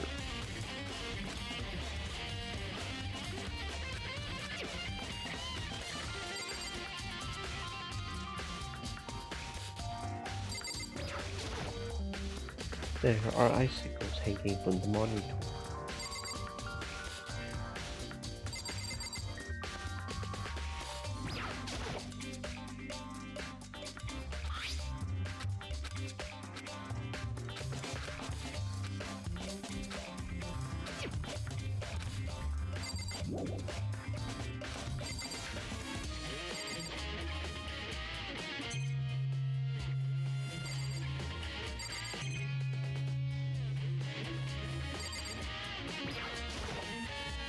I'm surprised the surveillance really got enough of how cold it is in here.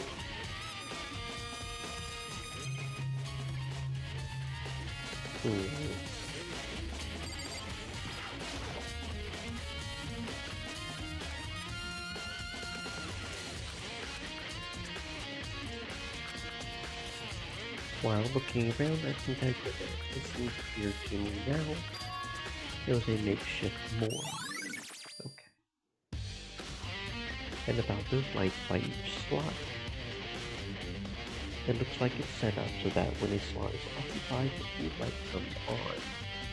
Which would mean, inside each slot lit up in blue, they know that one of the victims is.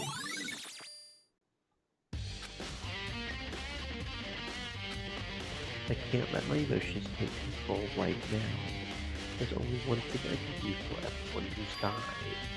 That's be the mastermind. And to do that, I have to continue my investigation. I don't have any other option.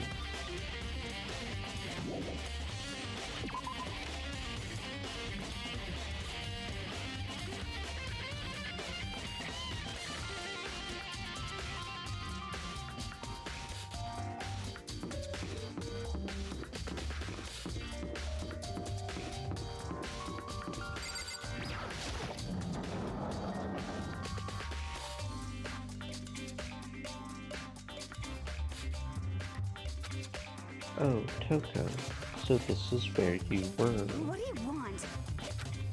Am I so disgusting you want me out of your sight? No, that's not it at all. I just thought maybe you found a clue.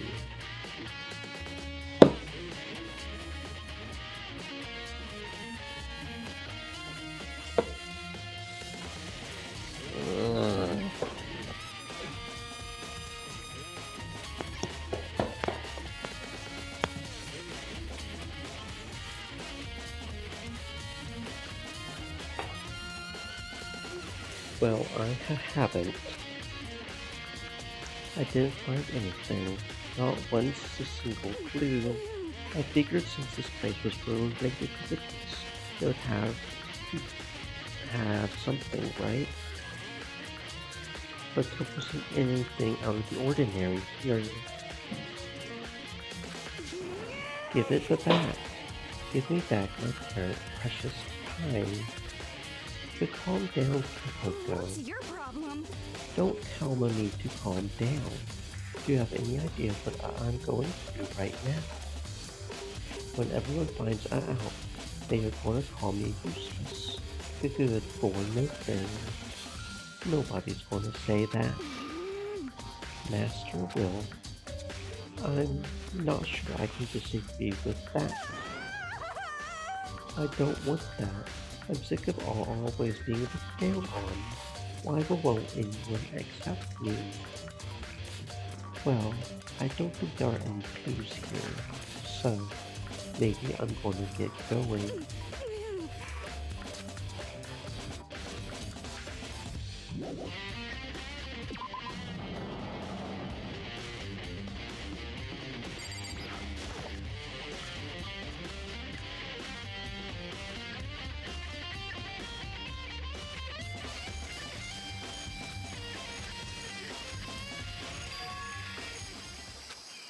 It's gone. Mikuro's body. It's not here.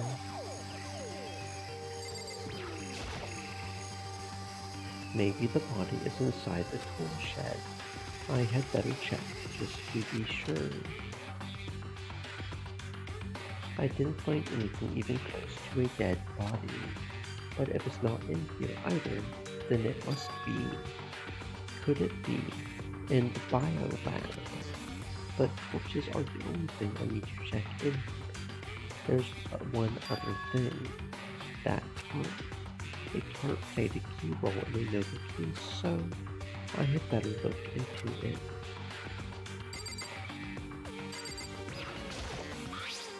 The killer used the tart to keep the sprinklers from getting the body wet, which means the killer might have left something behind here.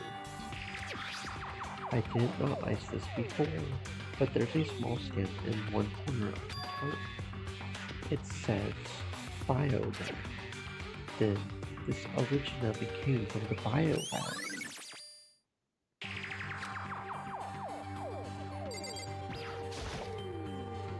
It's that pickaxe. On the handle it says Crazy Diamond. It's the same thing that was written on the back of Mondo's coat. This pickaxe is connected to Mondo somehow. Strange.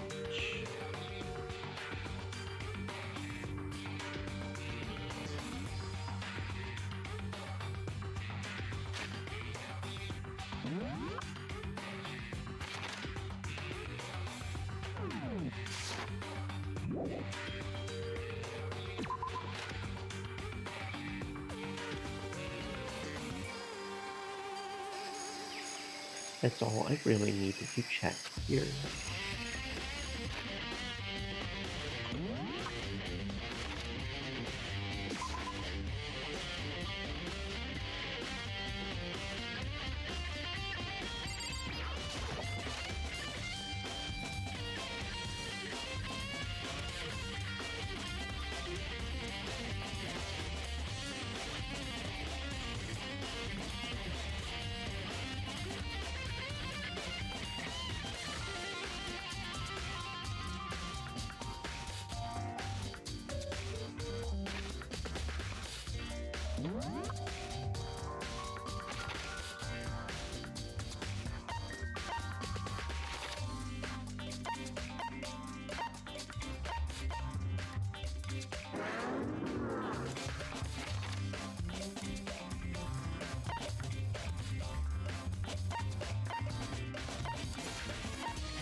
This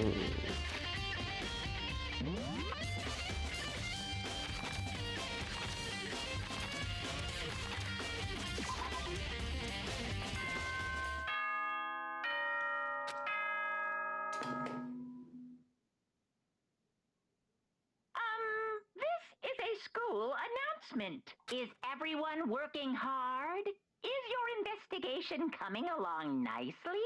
Well then, since you're all giving it your best, your generous headmaster will give you a little hint. For those of you who are interested, please make your way to the gym ASA possible. What? Now he wants to give us a hint? It's suspicious. There's no doubt about that. This could be a trap. But even knowing that, he said to go to the gym, right?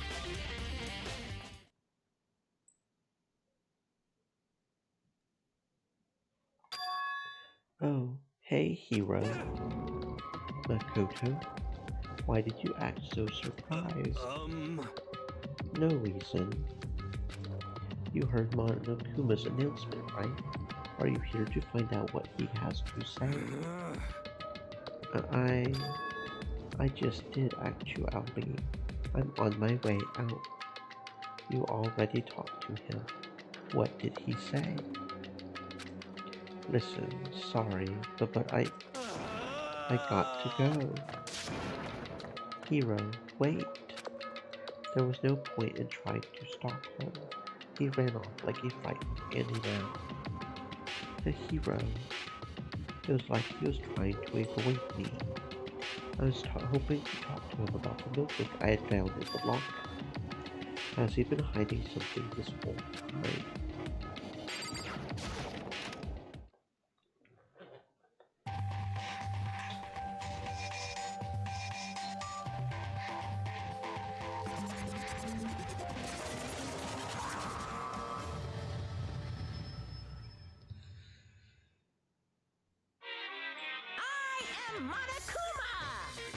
Hello, welcome,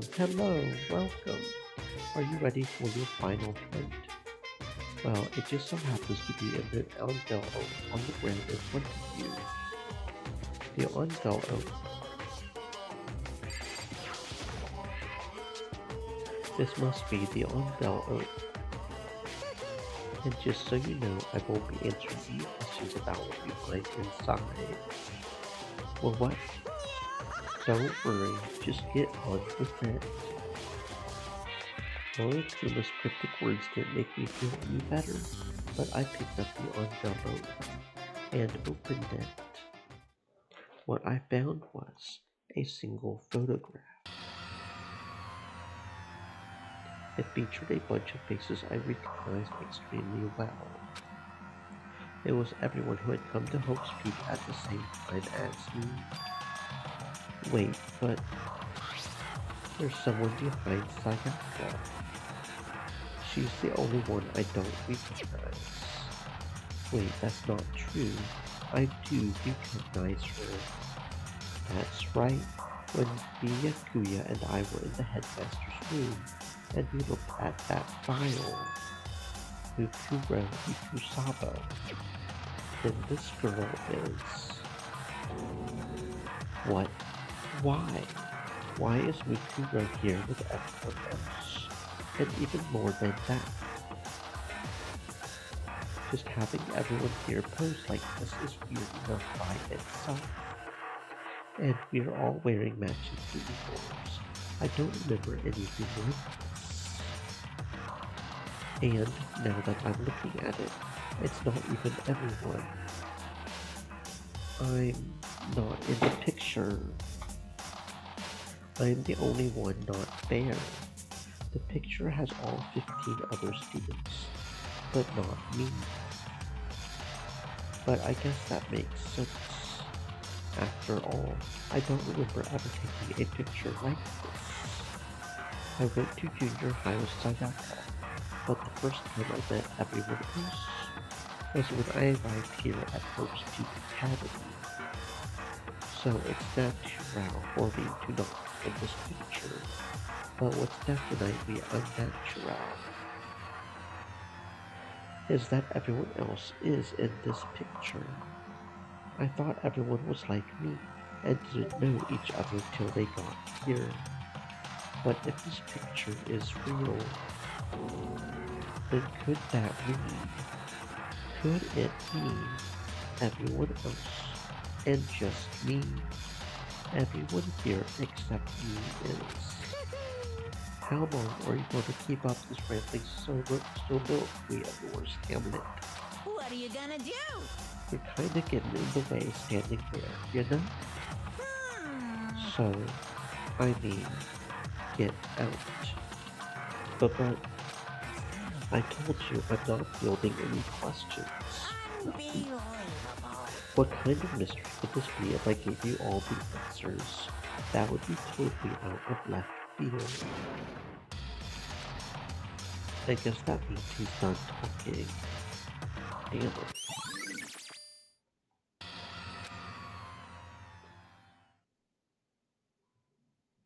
So in the end, all I found in the gym was even more confusion, and with that confusion in hand, I left the gym dejected.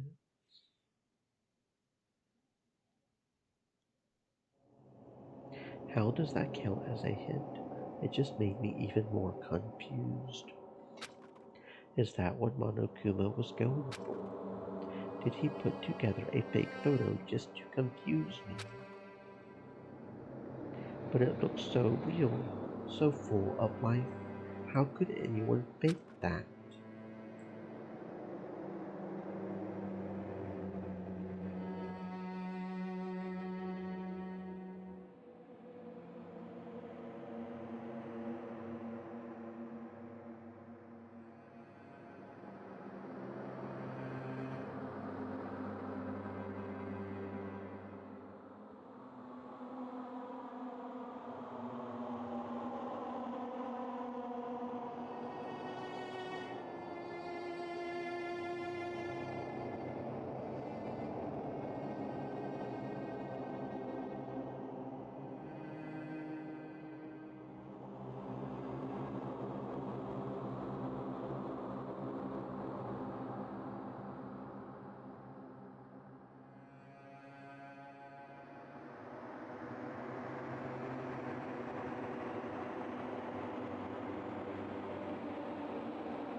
Which would mean everyone but me.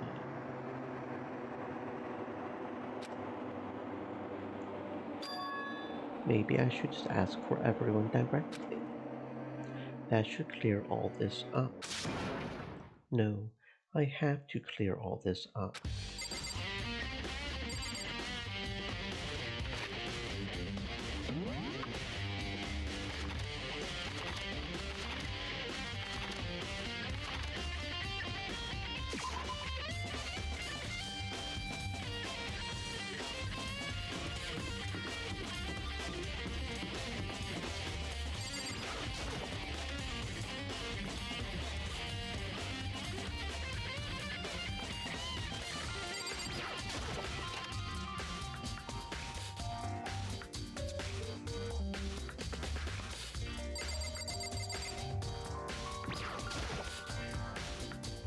Byakuya, listen, do you think we could talk? Byakuya, That's enough. I have nothing to talk to you about. Don't talk to me as if we are friends. Byakuya, wait. But of course he didn't. He just walked away. What the? Why was he acting like that? Like he was purposely trying to avoid me.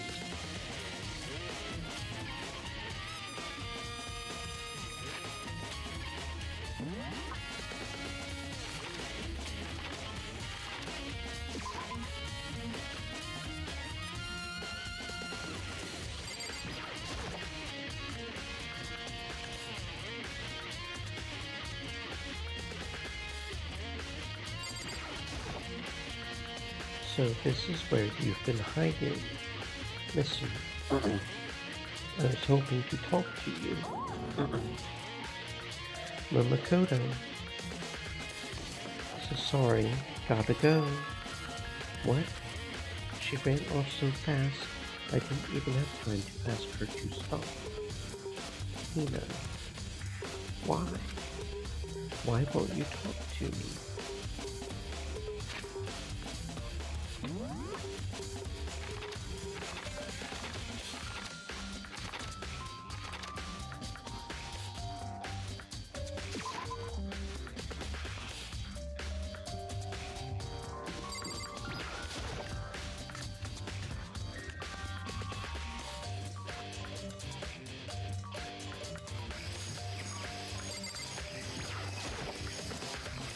Hey, hero. Makoto, what's going on with you? Every time I see you, you freak out like that. No. Sorry, I'm in a big hurry. Once again, he ran off like a terrified rabbit. Hero, what's wrong? I still wasn't able to talk to him about the notebook I had found. It was like he was avoiding me. Like he was afraid of me. Why?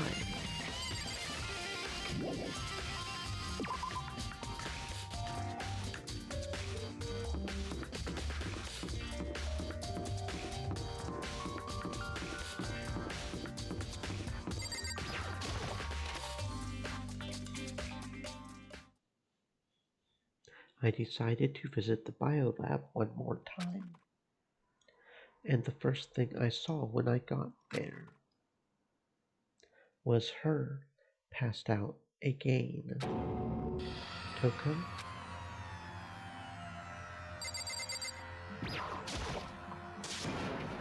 Totoko, are you okay? No, she's not dead, is she?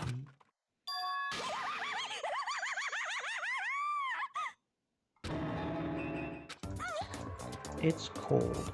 It's super cold. It's so cold, I think I might catch cold. If you keep taking naps in places like this, I'm sure you will. I see! What? I was asleep. I must have fainted again. I bet you were standing there, staring at me, getting all excited. Weren't you? No, I wasn't. Have you Then reached what? that certain Hot, bothered, straight up horny. Okay, why did you pass out? I don't know. Last thing I remember was me waking up just now. What did you do to Miss Morose? That's right, your memory stops and starts each time you switch. Bingo, bazinga. We share some basic knowledge. Our memories are very much separate. SOB? Don't say it like it's a bad thing. It's a blessing as far as I'm concerned. Cause even if she forgets something, I totally remember. It's like double the memory. No, it's more like half. All I want to know right now is, where's my little darling? Tell me now, or I slit your throat. I don't know. I'm sure Byakuya's around somewhere, doing his own investigating. Yes, yes. By himself. I assume so. Oh, I'm I on knew it. fire. I totally knew it. I'm a total pro when it comes to all things master. Anyway, I got to hurry. I can't even imagine how lonely he must be right now.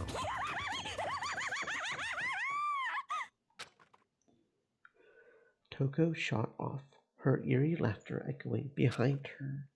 I totally forgot to ask her about the picture. Well, there's no point asking Genocide Jack anyway. Besides, I have more important things to do right now. Why did Toko faint? There's got to be some reason for it.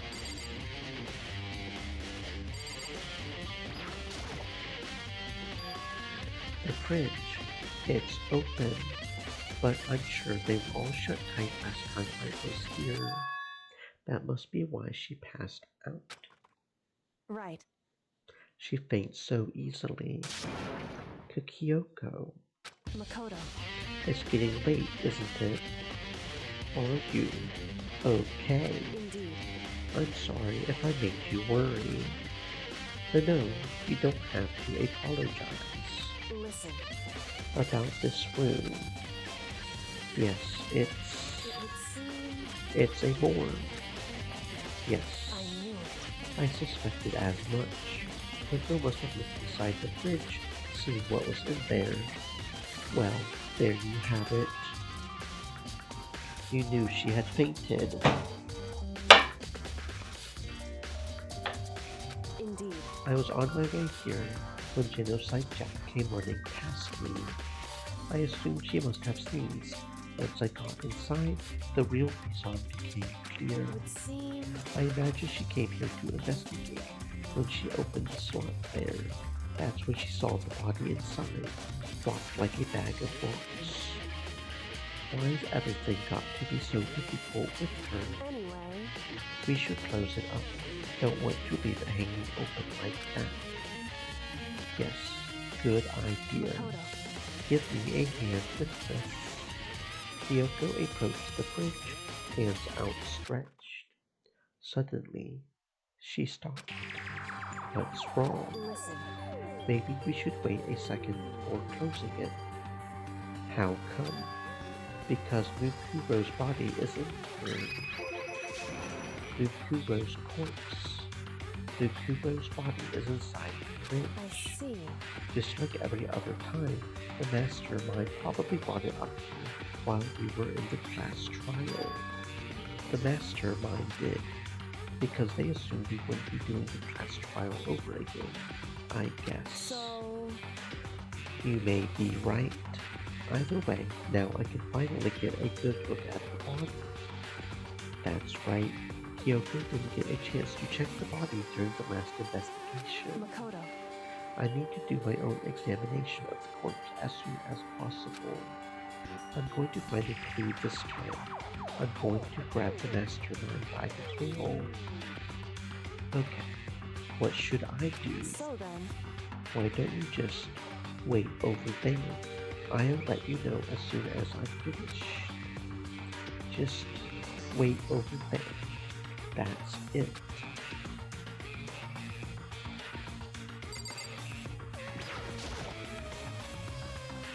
On the left side of the refrigerator, a bunch of blue lights are on. But these ones aren't. it would seem The blue light comes on when a slot is occupied. When someone's in there, the blue light comes on. Looking around, the number of lights that are on, including Mukuro's. There's 9 in all. 9 lights.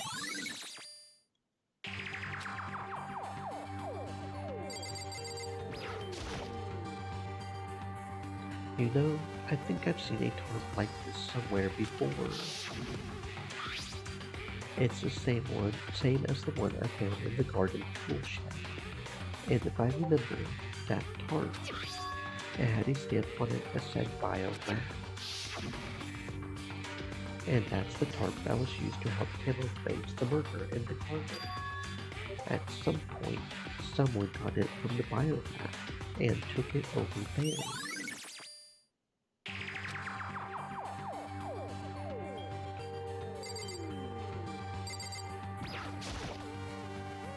I should ask Kyoko about that group photo.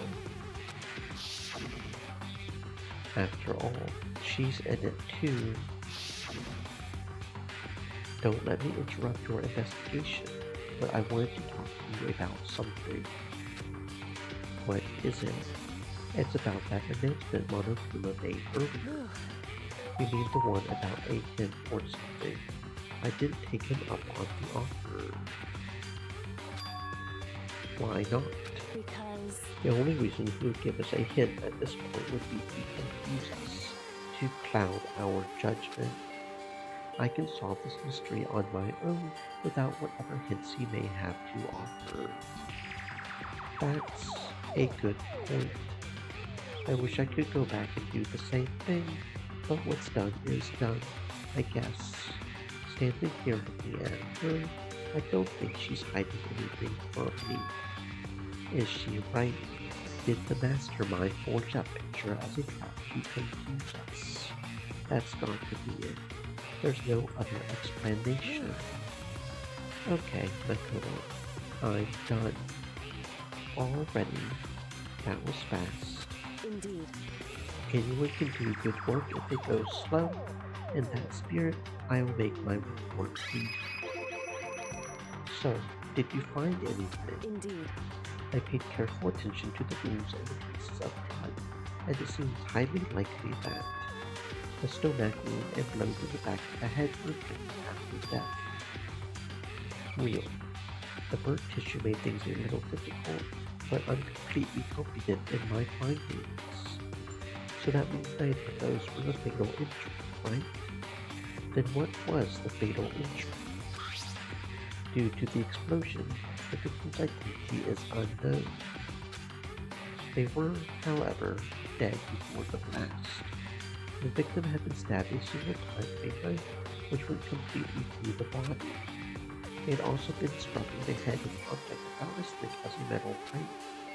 The body was covered with other wounds, but these were at least several days old. The only other option is those other wounds, but the bio said they were old. Is that right? Where does it say that they're old? Because... All the Monokuma file says is that they were written at least several days ago. I guess I don't see the difference. Wrong. Though the difference is immense considering the impression they give. Listen. You seem to be claiming several days old was simply old. However... But that doesn't quite follow logically. Old wounds it makes it sound like they've been there forever, like they are not related to the murder. Are you saying they are? But we all got the Monokuma file right after she was killed, right? So if the wounds were at least a few days old, there's no way they could have had anything to do with it. So then... But what if Yukiko herself wasn't killed within the last few days? What? At the very least... Certainly you can name out as one of the many possibilities, can't you? One of many. Right. A detective doesn't have supernatural powers. There's no way to predict the answer from the beginning. Instead, the ideal detective begins by imagining as many possible scenarios as they can. In other words... They envision these possibilities without prejudice, without bias, using only their logic and common sense. Then, as they investigate, they test what they find against each of these possibilities. Of course, me telling you this doesn't mean you will be any good at detective work. But beyond using that to solve this particular mystery, you should keep it in mind for the future. Hey. So, if there's anything else you'd like to know about the condition of the body, now's the time. Come to think of it, there was one thing. Earlier, when I was looking at Nukuro's profile, I listed her weight, height, and weight. So... 5 foot 7 inches, 97 pounds. Middles were 31, 22, 32. Did I get all that right? You remembered all that. They are indeed consistent with the course. So then, Indeed. and don't forget about the failure tattoo. There's absolutely no mistake. Indeed. Our victim in this case is, without a doubt, Mukuro Ikusaba. And? Is that all you wanted to ask? Yeah, I think so. So then, It looks like you have no further business with Mukuro's body. Let's get going. It's kind of chilly in here. Wait, are we not going to put the body back? Don't you think it's kind of sad leaving it out like this? why? Sad. If you forget, she was our enemy once. A part of the ultimate despair.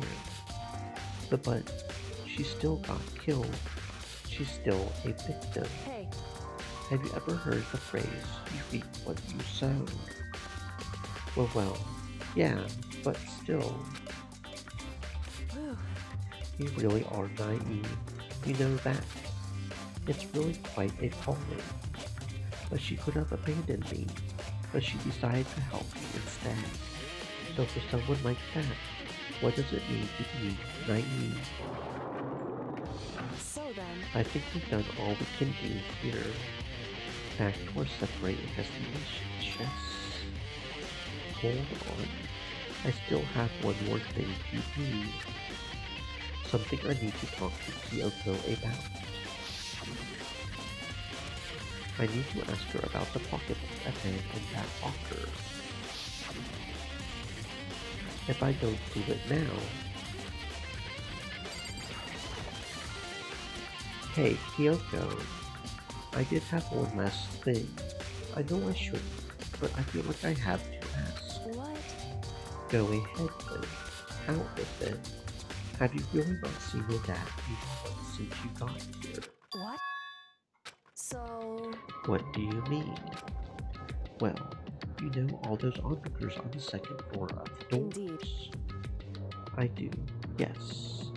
But to get into any of the lockers, you would need the handbook of whoever the locker belongs to. Actually, I managed to get them open using that emergency handbook, I see. the one you found in the headmaster's hidden room. And? So, did you find anything worthwhile in the lockers? I found a pocketbook, and after looking through it, I think it must be your pocketbook. Why is that? What makes you say that? Because, Like I said, only the locker's owner should be able to get into it, right? I can't imagine those lockers belong to any of us. After all, we only got access to that area just recently. What I'm saying is, there's no way I could have had access to any of those lockers. And if I did have a pocketbook, why would I bother putting it in a locker? Everything you just said makes perfect sense, but there was something written inside. It was about the headmaster, about your father. if that's true, Could that mean that video is real too? Video. Makoto, I think everything is finally starting to fit together to reveal a cohesive picture. Although, I'm afraid that picture might be worse than anything we could have imagined. But what are you talking about? I need to go investigate those lockers right now. I need to confirm what you just said with my own two eyes. Oh, let me give you the headmaster's handbook. That way you can... so, That won't be necessary. If I'm right about this, I shouldn't have any problem opening the locker with my own handbook. After all, it would seem that it's my locker. Your locker. Makoto, If you watch this, it'll all make sense. A DVD, and it says Class 78, Urgent Interviews. so, I found it in the admin room after you left. anyway, I don't have time to explain exactly what I think it means, so just watch it and see for yourself. I think you will realize exactly what it means. You'll understand why you found my pocket in a place none of us have ever seen before. None of this makes sense right now.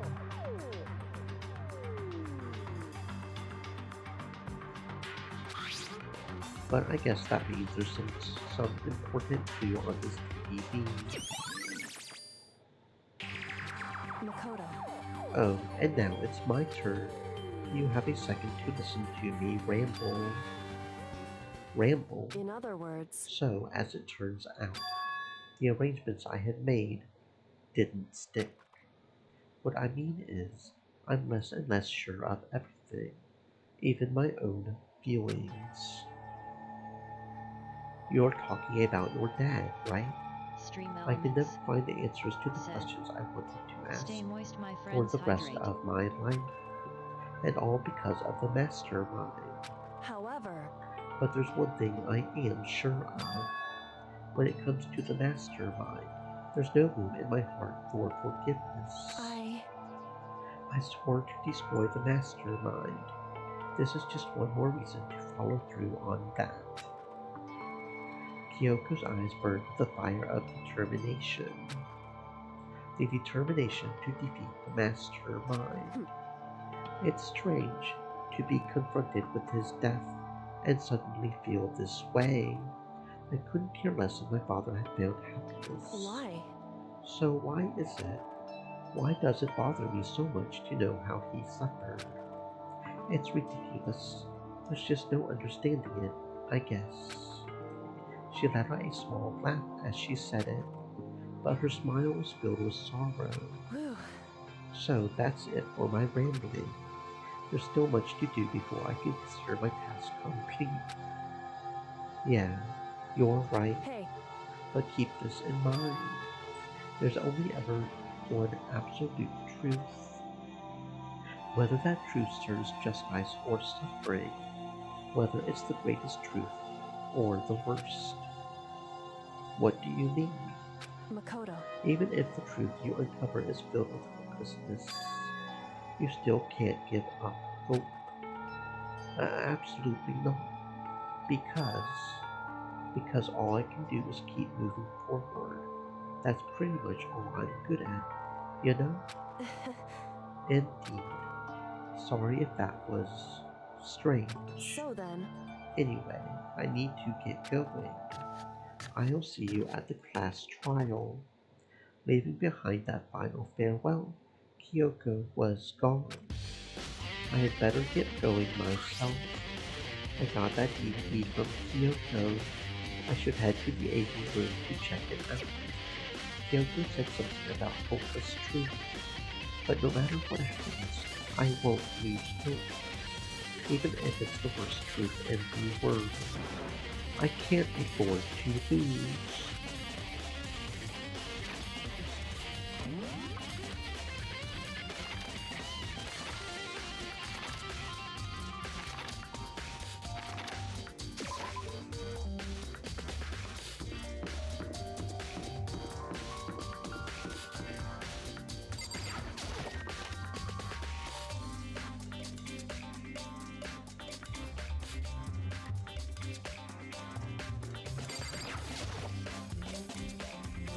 This should be able to play DVDs just fine. Well then, I had better take a look. I took the DVD Kyoko gave me and put it in the player. It said that it was playing, but nothing appeared on the screen. I stared into the black of the monitor. It must have only been a few seconds. But to me it felt like an eternity. And then, all of a sudden, an image appeared. Sayaka. It took me by total surprise. I hadn't seen Sayaka in who knows how long. And there she was. Okay then, are you ready to begin? The voice I heard was of the man positioned on one side of the screen. It was the voice of a middle-aged I man. do apologize, but I hope you don't mind if I record our conversation. I'm a little slow, you know. I never really got the hang of taking notes while having a conversation. It sounded like he was trying to make a joke, But Sayaka's tin space didn't leave a single note either. So this video is meant to serve as a kind of contract substitute. It's not that I don't trust you guys. It's more like insurance. So please don't worry too much. Now then, let me get straight to the point. There is a chance that you may have to spend the rest of your life here in the school.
Can you accept that?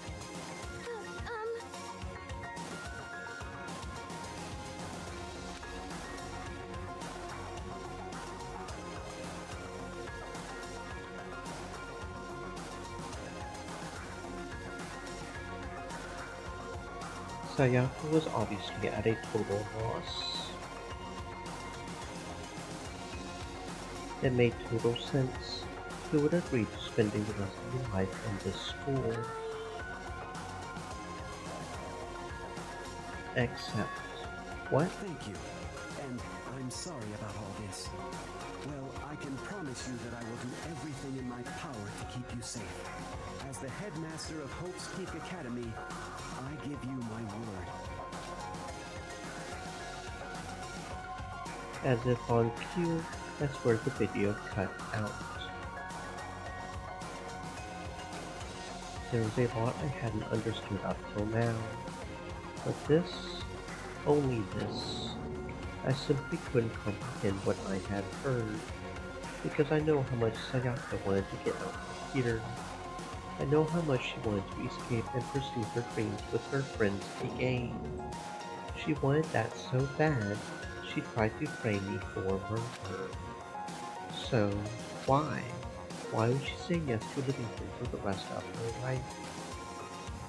As I sat there thinking about it, my not eyes a sudden light. On the monitor, the video that I thought was finished flashed black on screen.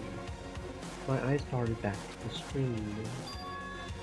And if I was confused before, what I saw next pushed me right over the edge.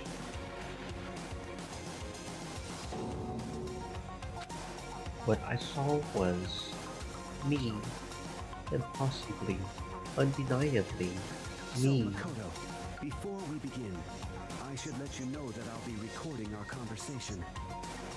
Yes. Me and the headmaster were looking at each other. He and I were having what seemed like a fairly normal conversation.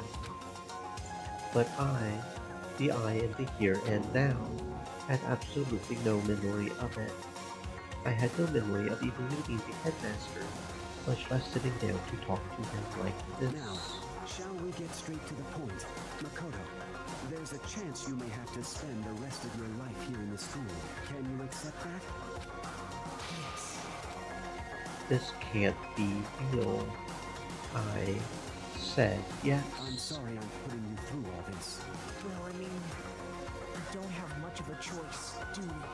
But I promise that as long as you're in this school, I will do everything I can to protect you. As the headmaster of Hope's Peak Academy, that's the very least I can do for you. Once again, the video cut out. From there, the video repeated the same scene again and again with the others. Byakuya, Toko,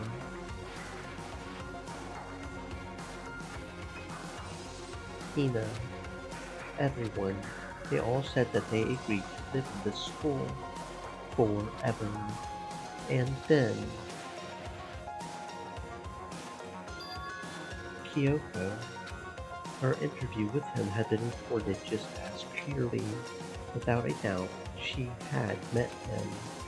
She had sat down with the headmaster of Hope's Peak Academy, her father, and when he asked her his question, she answered the same as everyone else.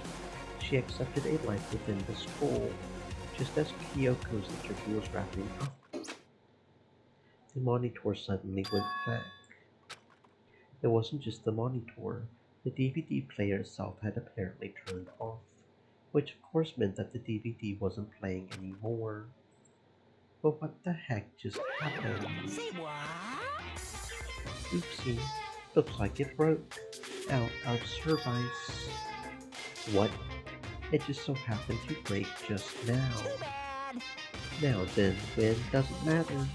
Failure can strike anywhere, anytime. That's what failure is, right? Failure, my ass. You cut the power on purpose. Well, whatever. Even if I watched the whole thing, it would just be more of the same. You would ask them the questions, and they would all say yes. I couldn't help myself. I let out a huge, exasperated sigh.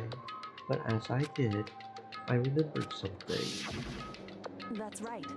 I fainted too, and when I woke up, I noticed a strange feeling of separation within myself, a disconnect. It would seem... Thinking back on it now, at that point,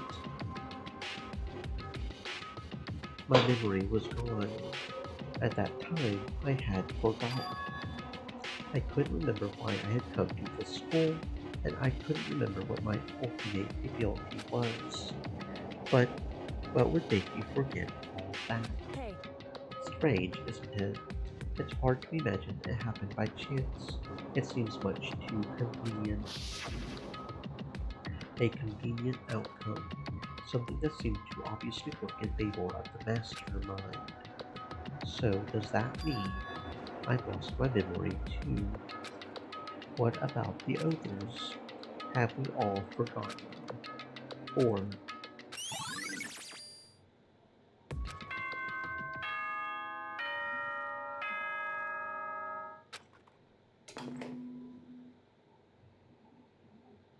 For anything that has a start, there has to be an end. And if the end comes, then that means it's time for a fresh start. There is no night that doesn't have a dawn. Although that dawn is totally pitch black, there is no storm that won't eventually end. Of course, then that leads to drought. But as I said, every end is the promise of a new beginning. Which is why I'm sure we'll get to meet again, because the end is only the beginning. Anyway, let's get started. The beginning of the end of the class trial. Everyone gather once again at you-know-where.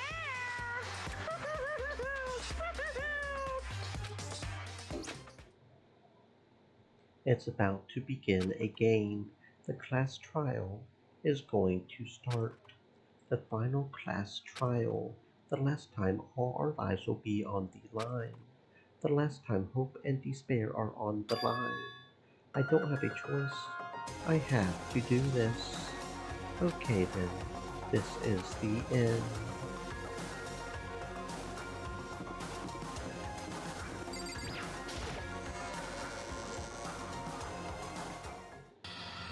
I guess I'm the first one this time. Makoto, You're early, Makoto.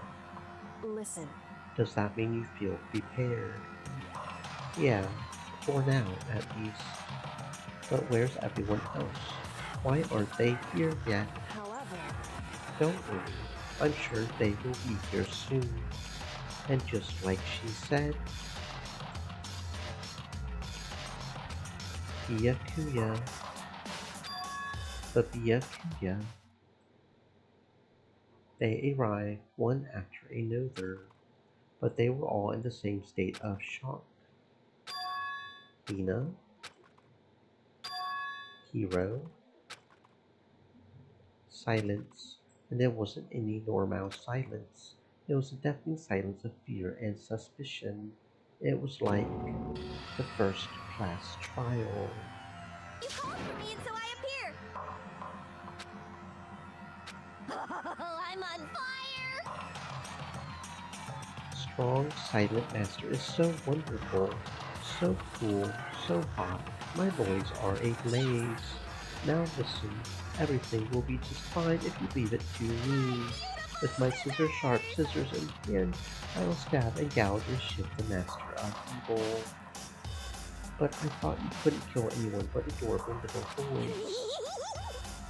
If it's what master wants, it can be a boy, girl, or anything in between. I can handle it. Where am I? No human language can describe the disappointment I'm feeling right now. Is everyone here? And wearing our gloomy gust faces, I see. Well now. Okay, let's begin. Chills! Chills! Kills! This final class trial is one to be slathered in pitch black despair.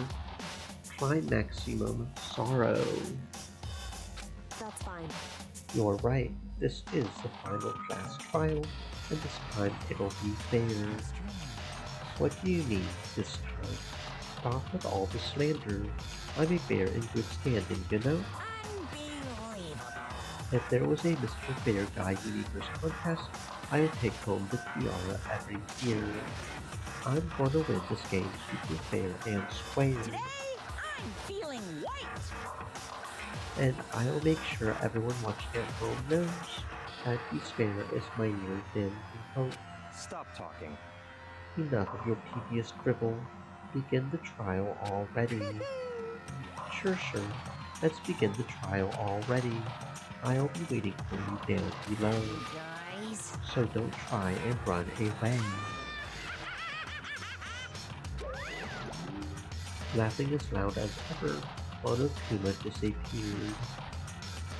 Whatever. In the name of my family. This will be over in no time. With an inexplicable coincidence, the Yakuya was the first into the elevator. One by one the others followed.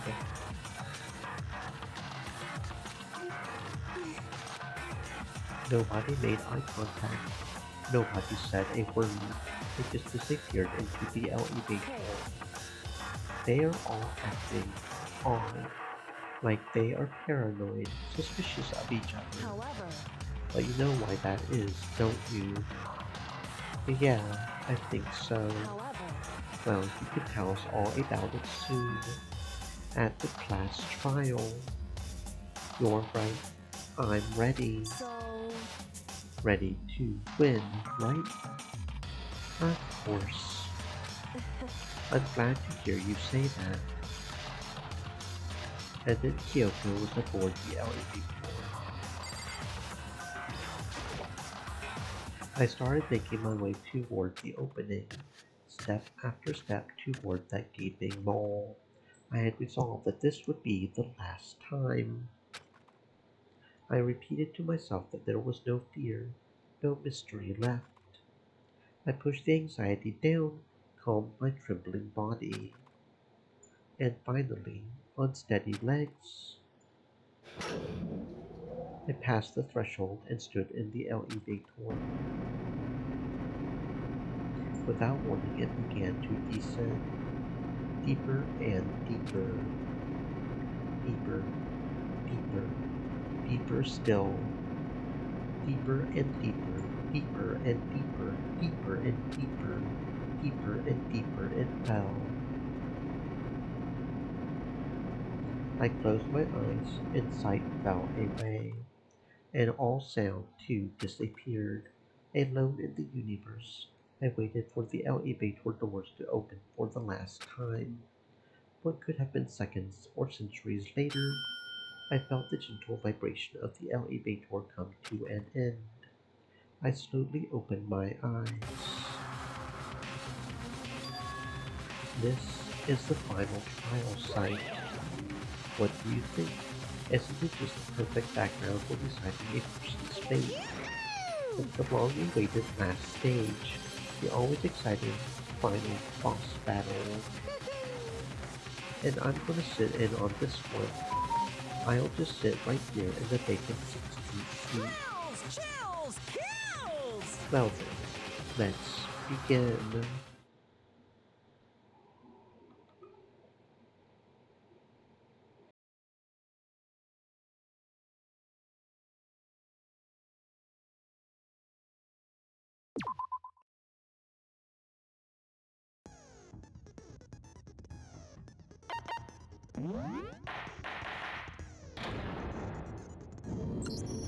Since this will be the final class trial, I've come up with a special rule.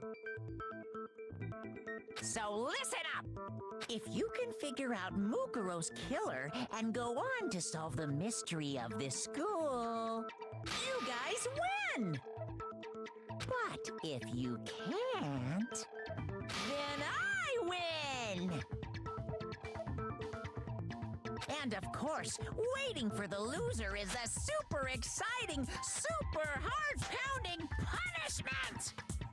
are you saying that if you lose, you'll execute yourself? Yep, sure will. And that's final?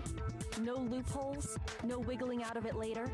Of course not. Bears never go back on their word. Never mind all that. I just have one question for you. Oh, you're taking this serious, huh? Are you feeling okay? Is the mastermind only one person? Don't bother. I already know the answer. You're all the mastermind, aren't you? You're all out to get me. I'm right, aren't I? I knew it!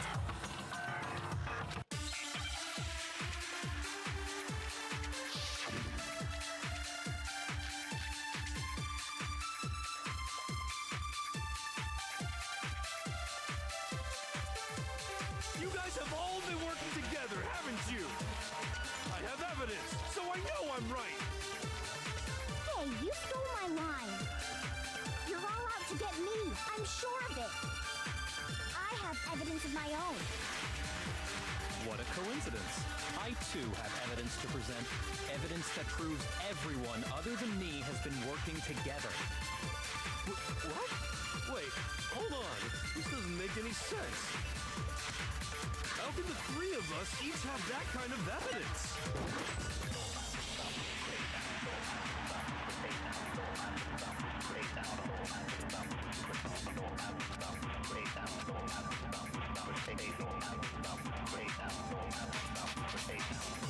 You guys have all been working together, haven't you? I have evidence, so I know I'm right. Hey, you stole my line. You're all out to get me. I'm sure of it. I have evidence of my own. What a coincidence. I too have evidence to present. Evidence that proves everyone other than me has been working together. What? Wait, hold on. This doesn't make any sense. How can the three of us each have that kind of evidence? No, that's wrong.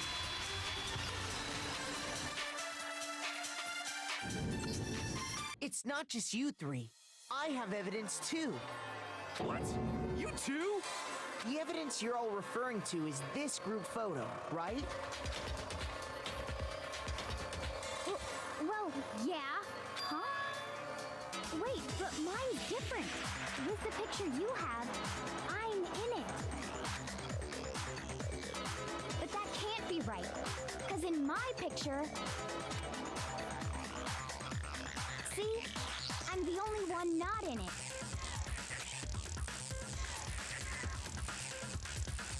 Hero, you have a picture too, right? Let's see it. Okay, but be careful with it. It's pretty important evidence.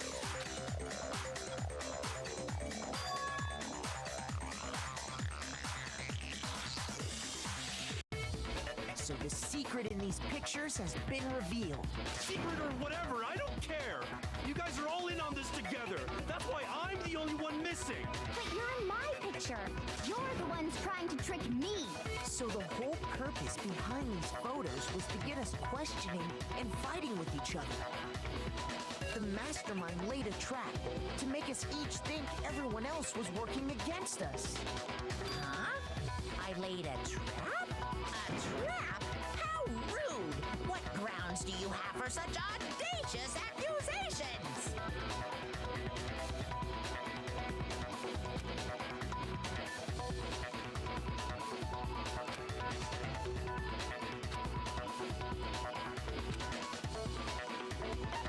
I got it! In each case, the only one not in the picture is the person who received it. So, in the picture I got, I'm the only one missing. In the picture Hina got, she's the only one missing. And in the picture Hero got, he's the only one missing. As long as we're talking about it, I suppose I should show you my photo as well.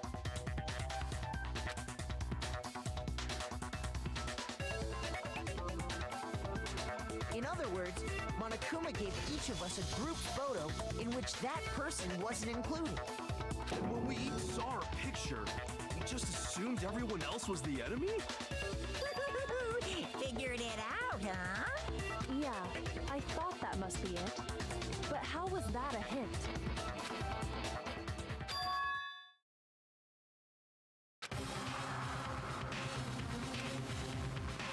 Listen, can I see everyone's group photo one more time? It's not directly connected to what we're talking about, but I'd like to double check something. Sure, no problem. Yeah, I don't mind.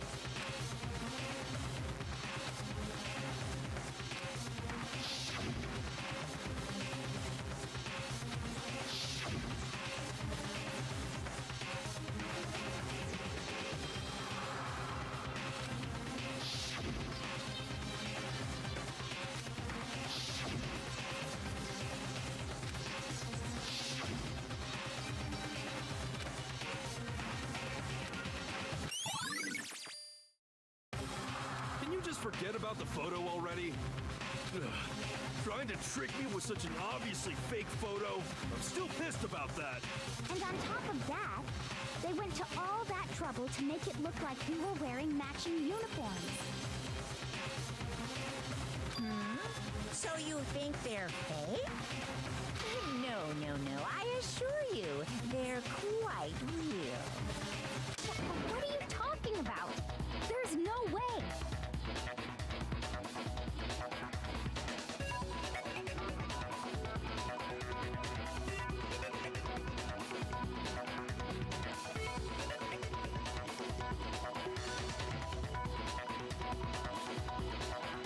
Yeah! I don't remember ever taking a picture like that.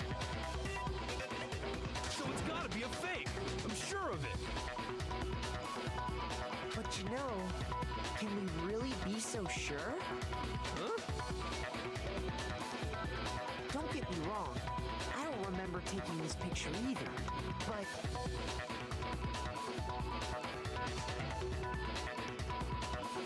is that really enough to be absolutely positive they're fake? What do you mean?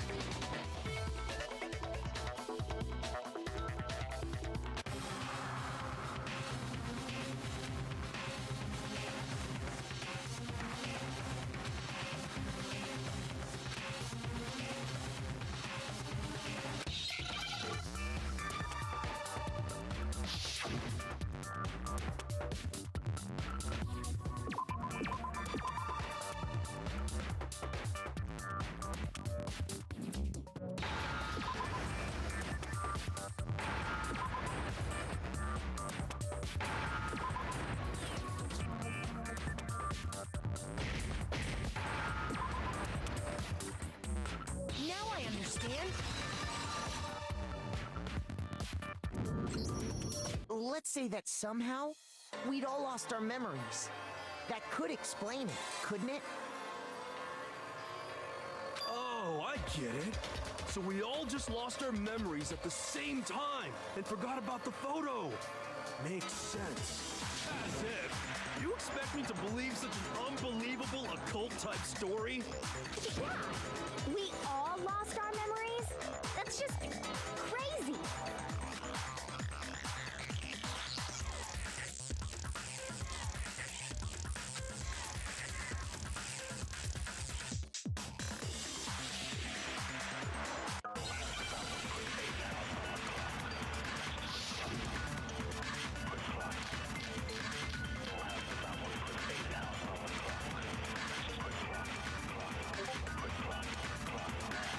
You're saying we all got spontaneous amnesia?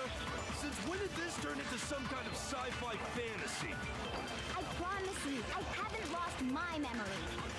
Ever since I got to this school, I remember everything that's happened.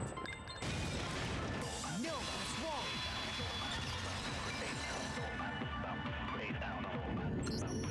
Those photos aren't the only things that point to the possibility of memory loss. This DVD does the same thing.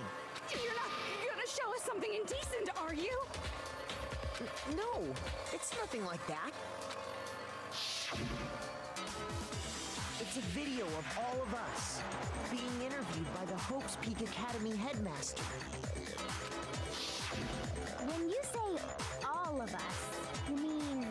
I mean all of us, including you. You lied! I never did any kind of interview.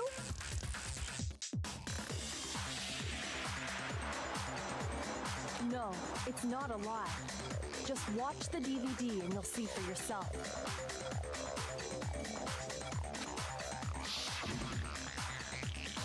The headmaster did, in fact, interview you.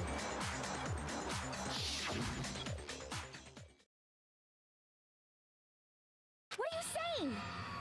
I didn't imagine you would remember. It's not about whether or not I remember. You expect me to believe all this? That I lost my memory somehow? Well, we don't have any way to refute it, so we have no choice but to accept it as reality. How can you say that? We're talking about living, breathing amnesia here. I have something else on my mind right now. Something else? You said the DVD contains recordings of us being interviewed by the headmaster, right? What were the interviews about? The headmaster sat each of us down, one at a time, and asked us the same question. He asked us if we could accept the idea of spending the rest of our lives in this school. What kind of question is that? And how did we answer? We'd say no, obviously. Actually, we all said we could. Even me. I heard myself say yes. I could spend the rest of my life at this school. Why? Why would you say yes to something like that? I don't know. I don't remember a thing. The same goes for everyone else. Nobody remembers. You don't remember choosing to live here forever, or even talking to the headmaster about it at all. It doesn't matter if I remember or not. Even if I bought the whole amnesia thing, the idea that I would want to live here forever? That's just insane! How can I believe that? Insane or not, we can't move forward until you accept it. Am I right? You sure are, 'cause it's all true. What? I know it sounds absurd, but if it's the truth, there's nothing we can do about it. Indeed, we only have one path in front of us. Then, really? Yep, you all totally lost your memory at the same time. This is all making my head hurt. And this isn't like some normal kind of memory loss. You stole those specific memories from us, didn't you? Oopsie. You figured that part out too, huh? Of course. There's no way we would all just happen to get amnesia at the same time. How could someone just steal our memories? How? Come. That hardly matters right now. If I said it was hypnotism, would you believe me? Or we opened up your skulls and messed with your brains? Would you really believe anything I said? How it happened doesn't matter right now. What matters is figuring out what memories you took from us. That's what you're trying to say, right? I knew I could count on you. The interview with the headmaster, taking that group photo, those can't be the only memories we lost. There must have been a purpose to it all. A reason for taking away our memories. Of course there was a purpose. It all has to do with the original motive. You mean the motive you came up with to try and get us to all kill each other? That has something to do with the memories you stole from us? It sure does. But that part's still a secret. Anyway, I'm sure it's not easy, but let's all focus on the class trial for the murder of Mukuro Ikusaba. Okay, so you want us to figure out who killed her before we do anything else.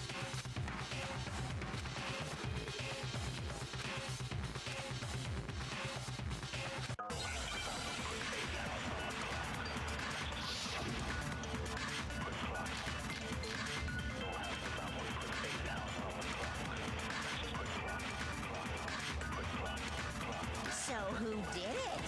Who killed her? Whoever did it is the same one who's behind everything. That much I'm sure of. But when you think about it, is the mastermind really here in the school? Of course! They have to be here somewhere. What makes you so sure? What does make me so sure? Exactly. You're just making stuff up. There's no way the mastermind is here.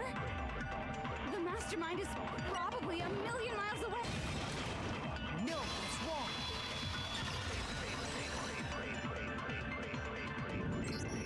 There's no question that the mastermind is somewhere within the school.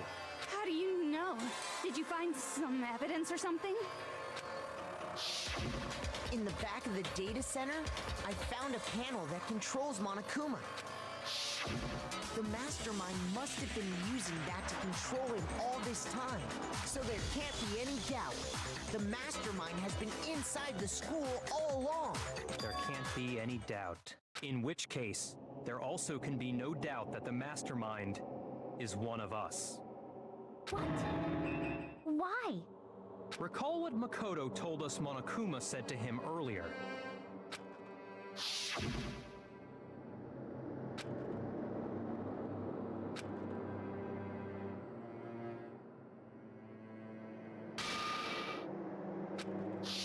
So if the mastermind is in the school, we have to assume it can only be that 16th student.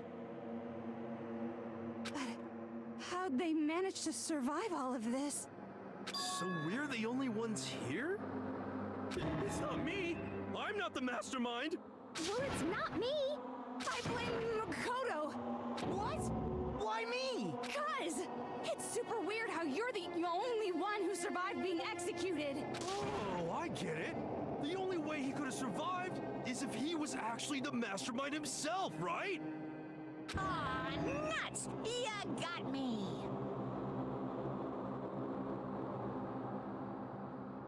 Wait! What are you trying to say? Everyone, calm down.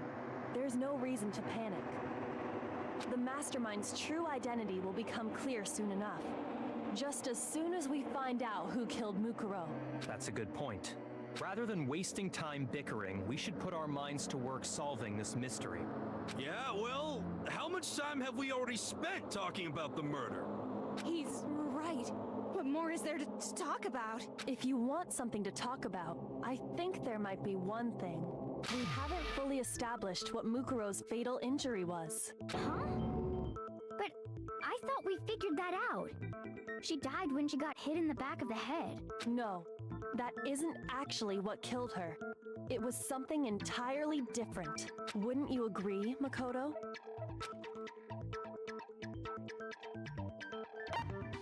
I got it! All of the wounds covering her body.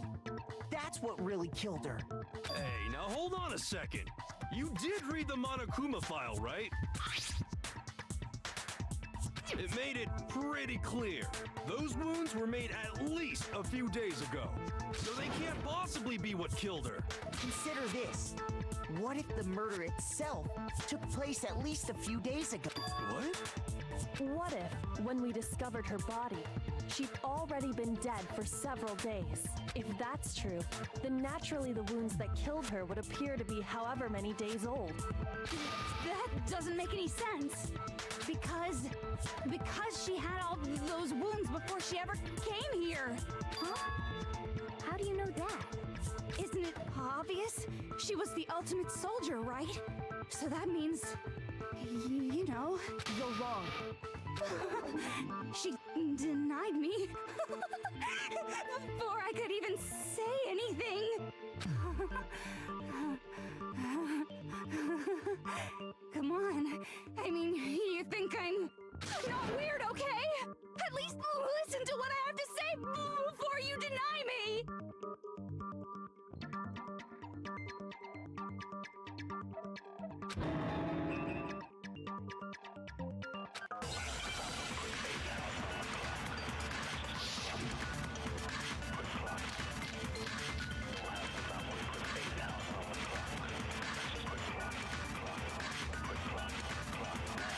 Mukuro was the ultimate soldier. She must have been in 100 different battles. So, when you think about it, obviously, she got all those wounds in battle. Are you finished? You didn't deny me this time. You made me go all cutesy. Don't worry, there wasn't anything cute about it.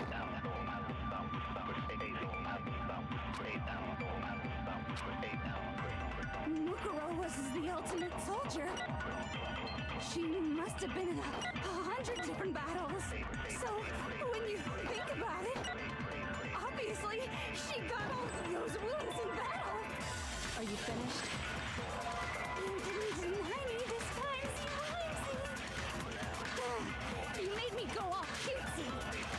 Don't worry, there wasn't anything cute about it.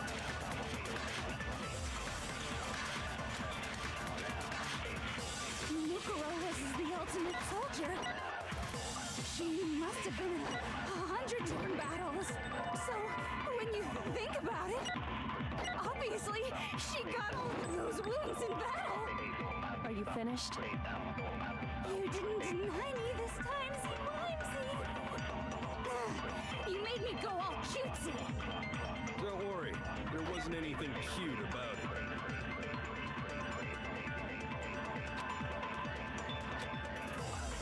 Mukuro was the ultimate soldier. She must have been in 100 different battles. So, when you think about it, obviously, she got all of those wounds in battle. Are you finished? You didn't deny me this time, Zee-Wimesy. You made me go all cutesy. Don't worry, there wasn't anything cute about it.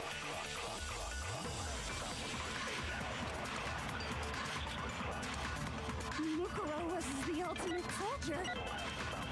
She must have been in 100 different battles. So, when you think about it, obviously, she got all of those wounds in battle. Are you finished? You didn't deny me this time, Zee-Wimesy. You made me go all cutesy. Don't worry, there wasn't anything cute about it.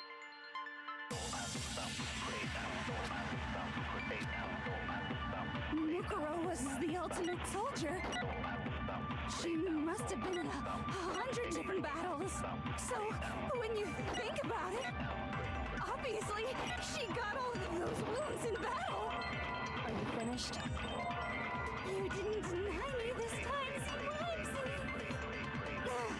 You made me go all cutesy.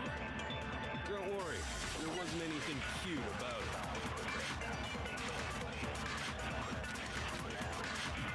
Mukuro was the ultimate soldier.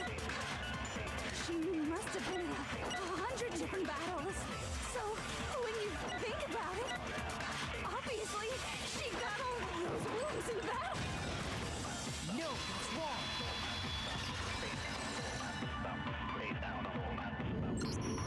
No, Mukuro didn't suffer those wounds in battle. The file we found in the headmaster's room said as much. Despite the time she spent in battle after battle as a member of Fenrir, when she entered this school, she hadn't sustained a single injury. To be denied so completely. Actually, it's kind of refreshing. Maybe it's because of all of Master's training. Anyway, so we can be sure that Mukuro suffered all those wounds after coming to this school, in which case, they could be the very thing that killed her. As a matter of fact, it's hard to imagine any other possibility. When examining her body, I found that her stomach and head wounds came after she was already dead. Unless anyone has any better suggestions, I think we can say this with confidence. The wounds Mukuro sustained all over her body are what ultimately killed her. But if that's what killed her, then does that mean she's really been dead for who knows how long? That's exactly what it means. When we found her body in the garden, she'd already been dead for several days. So then, what about the little matter of what happened last night? Makoto, you said you were attacked in your room by a masked assailant. If Mukuro had already been dead for several days, certainly it couldn't have been her. So who was it that attacked you?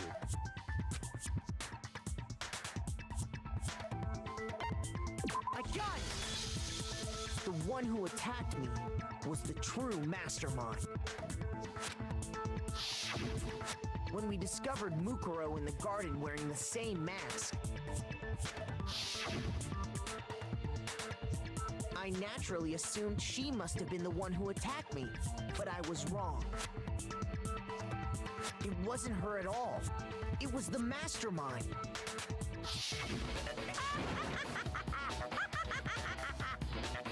What are you laughing at? Oh, don't mind me. I'm just getting a little impatient sitting here listening. I think I'm gonna jump in. Let's start off with a nice, easy question. Your assumption that I attacked Makoto is just that, right? An assumption. You can't really know who was under that mask, can you? The true identity of the masked attacker is Mukuro Ikusaba. least, that's what I think. Do you have any evidence that might convince me otherwise?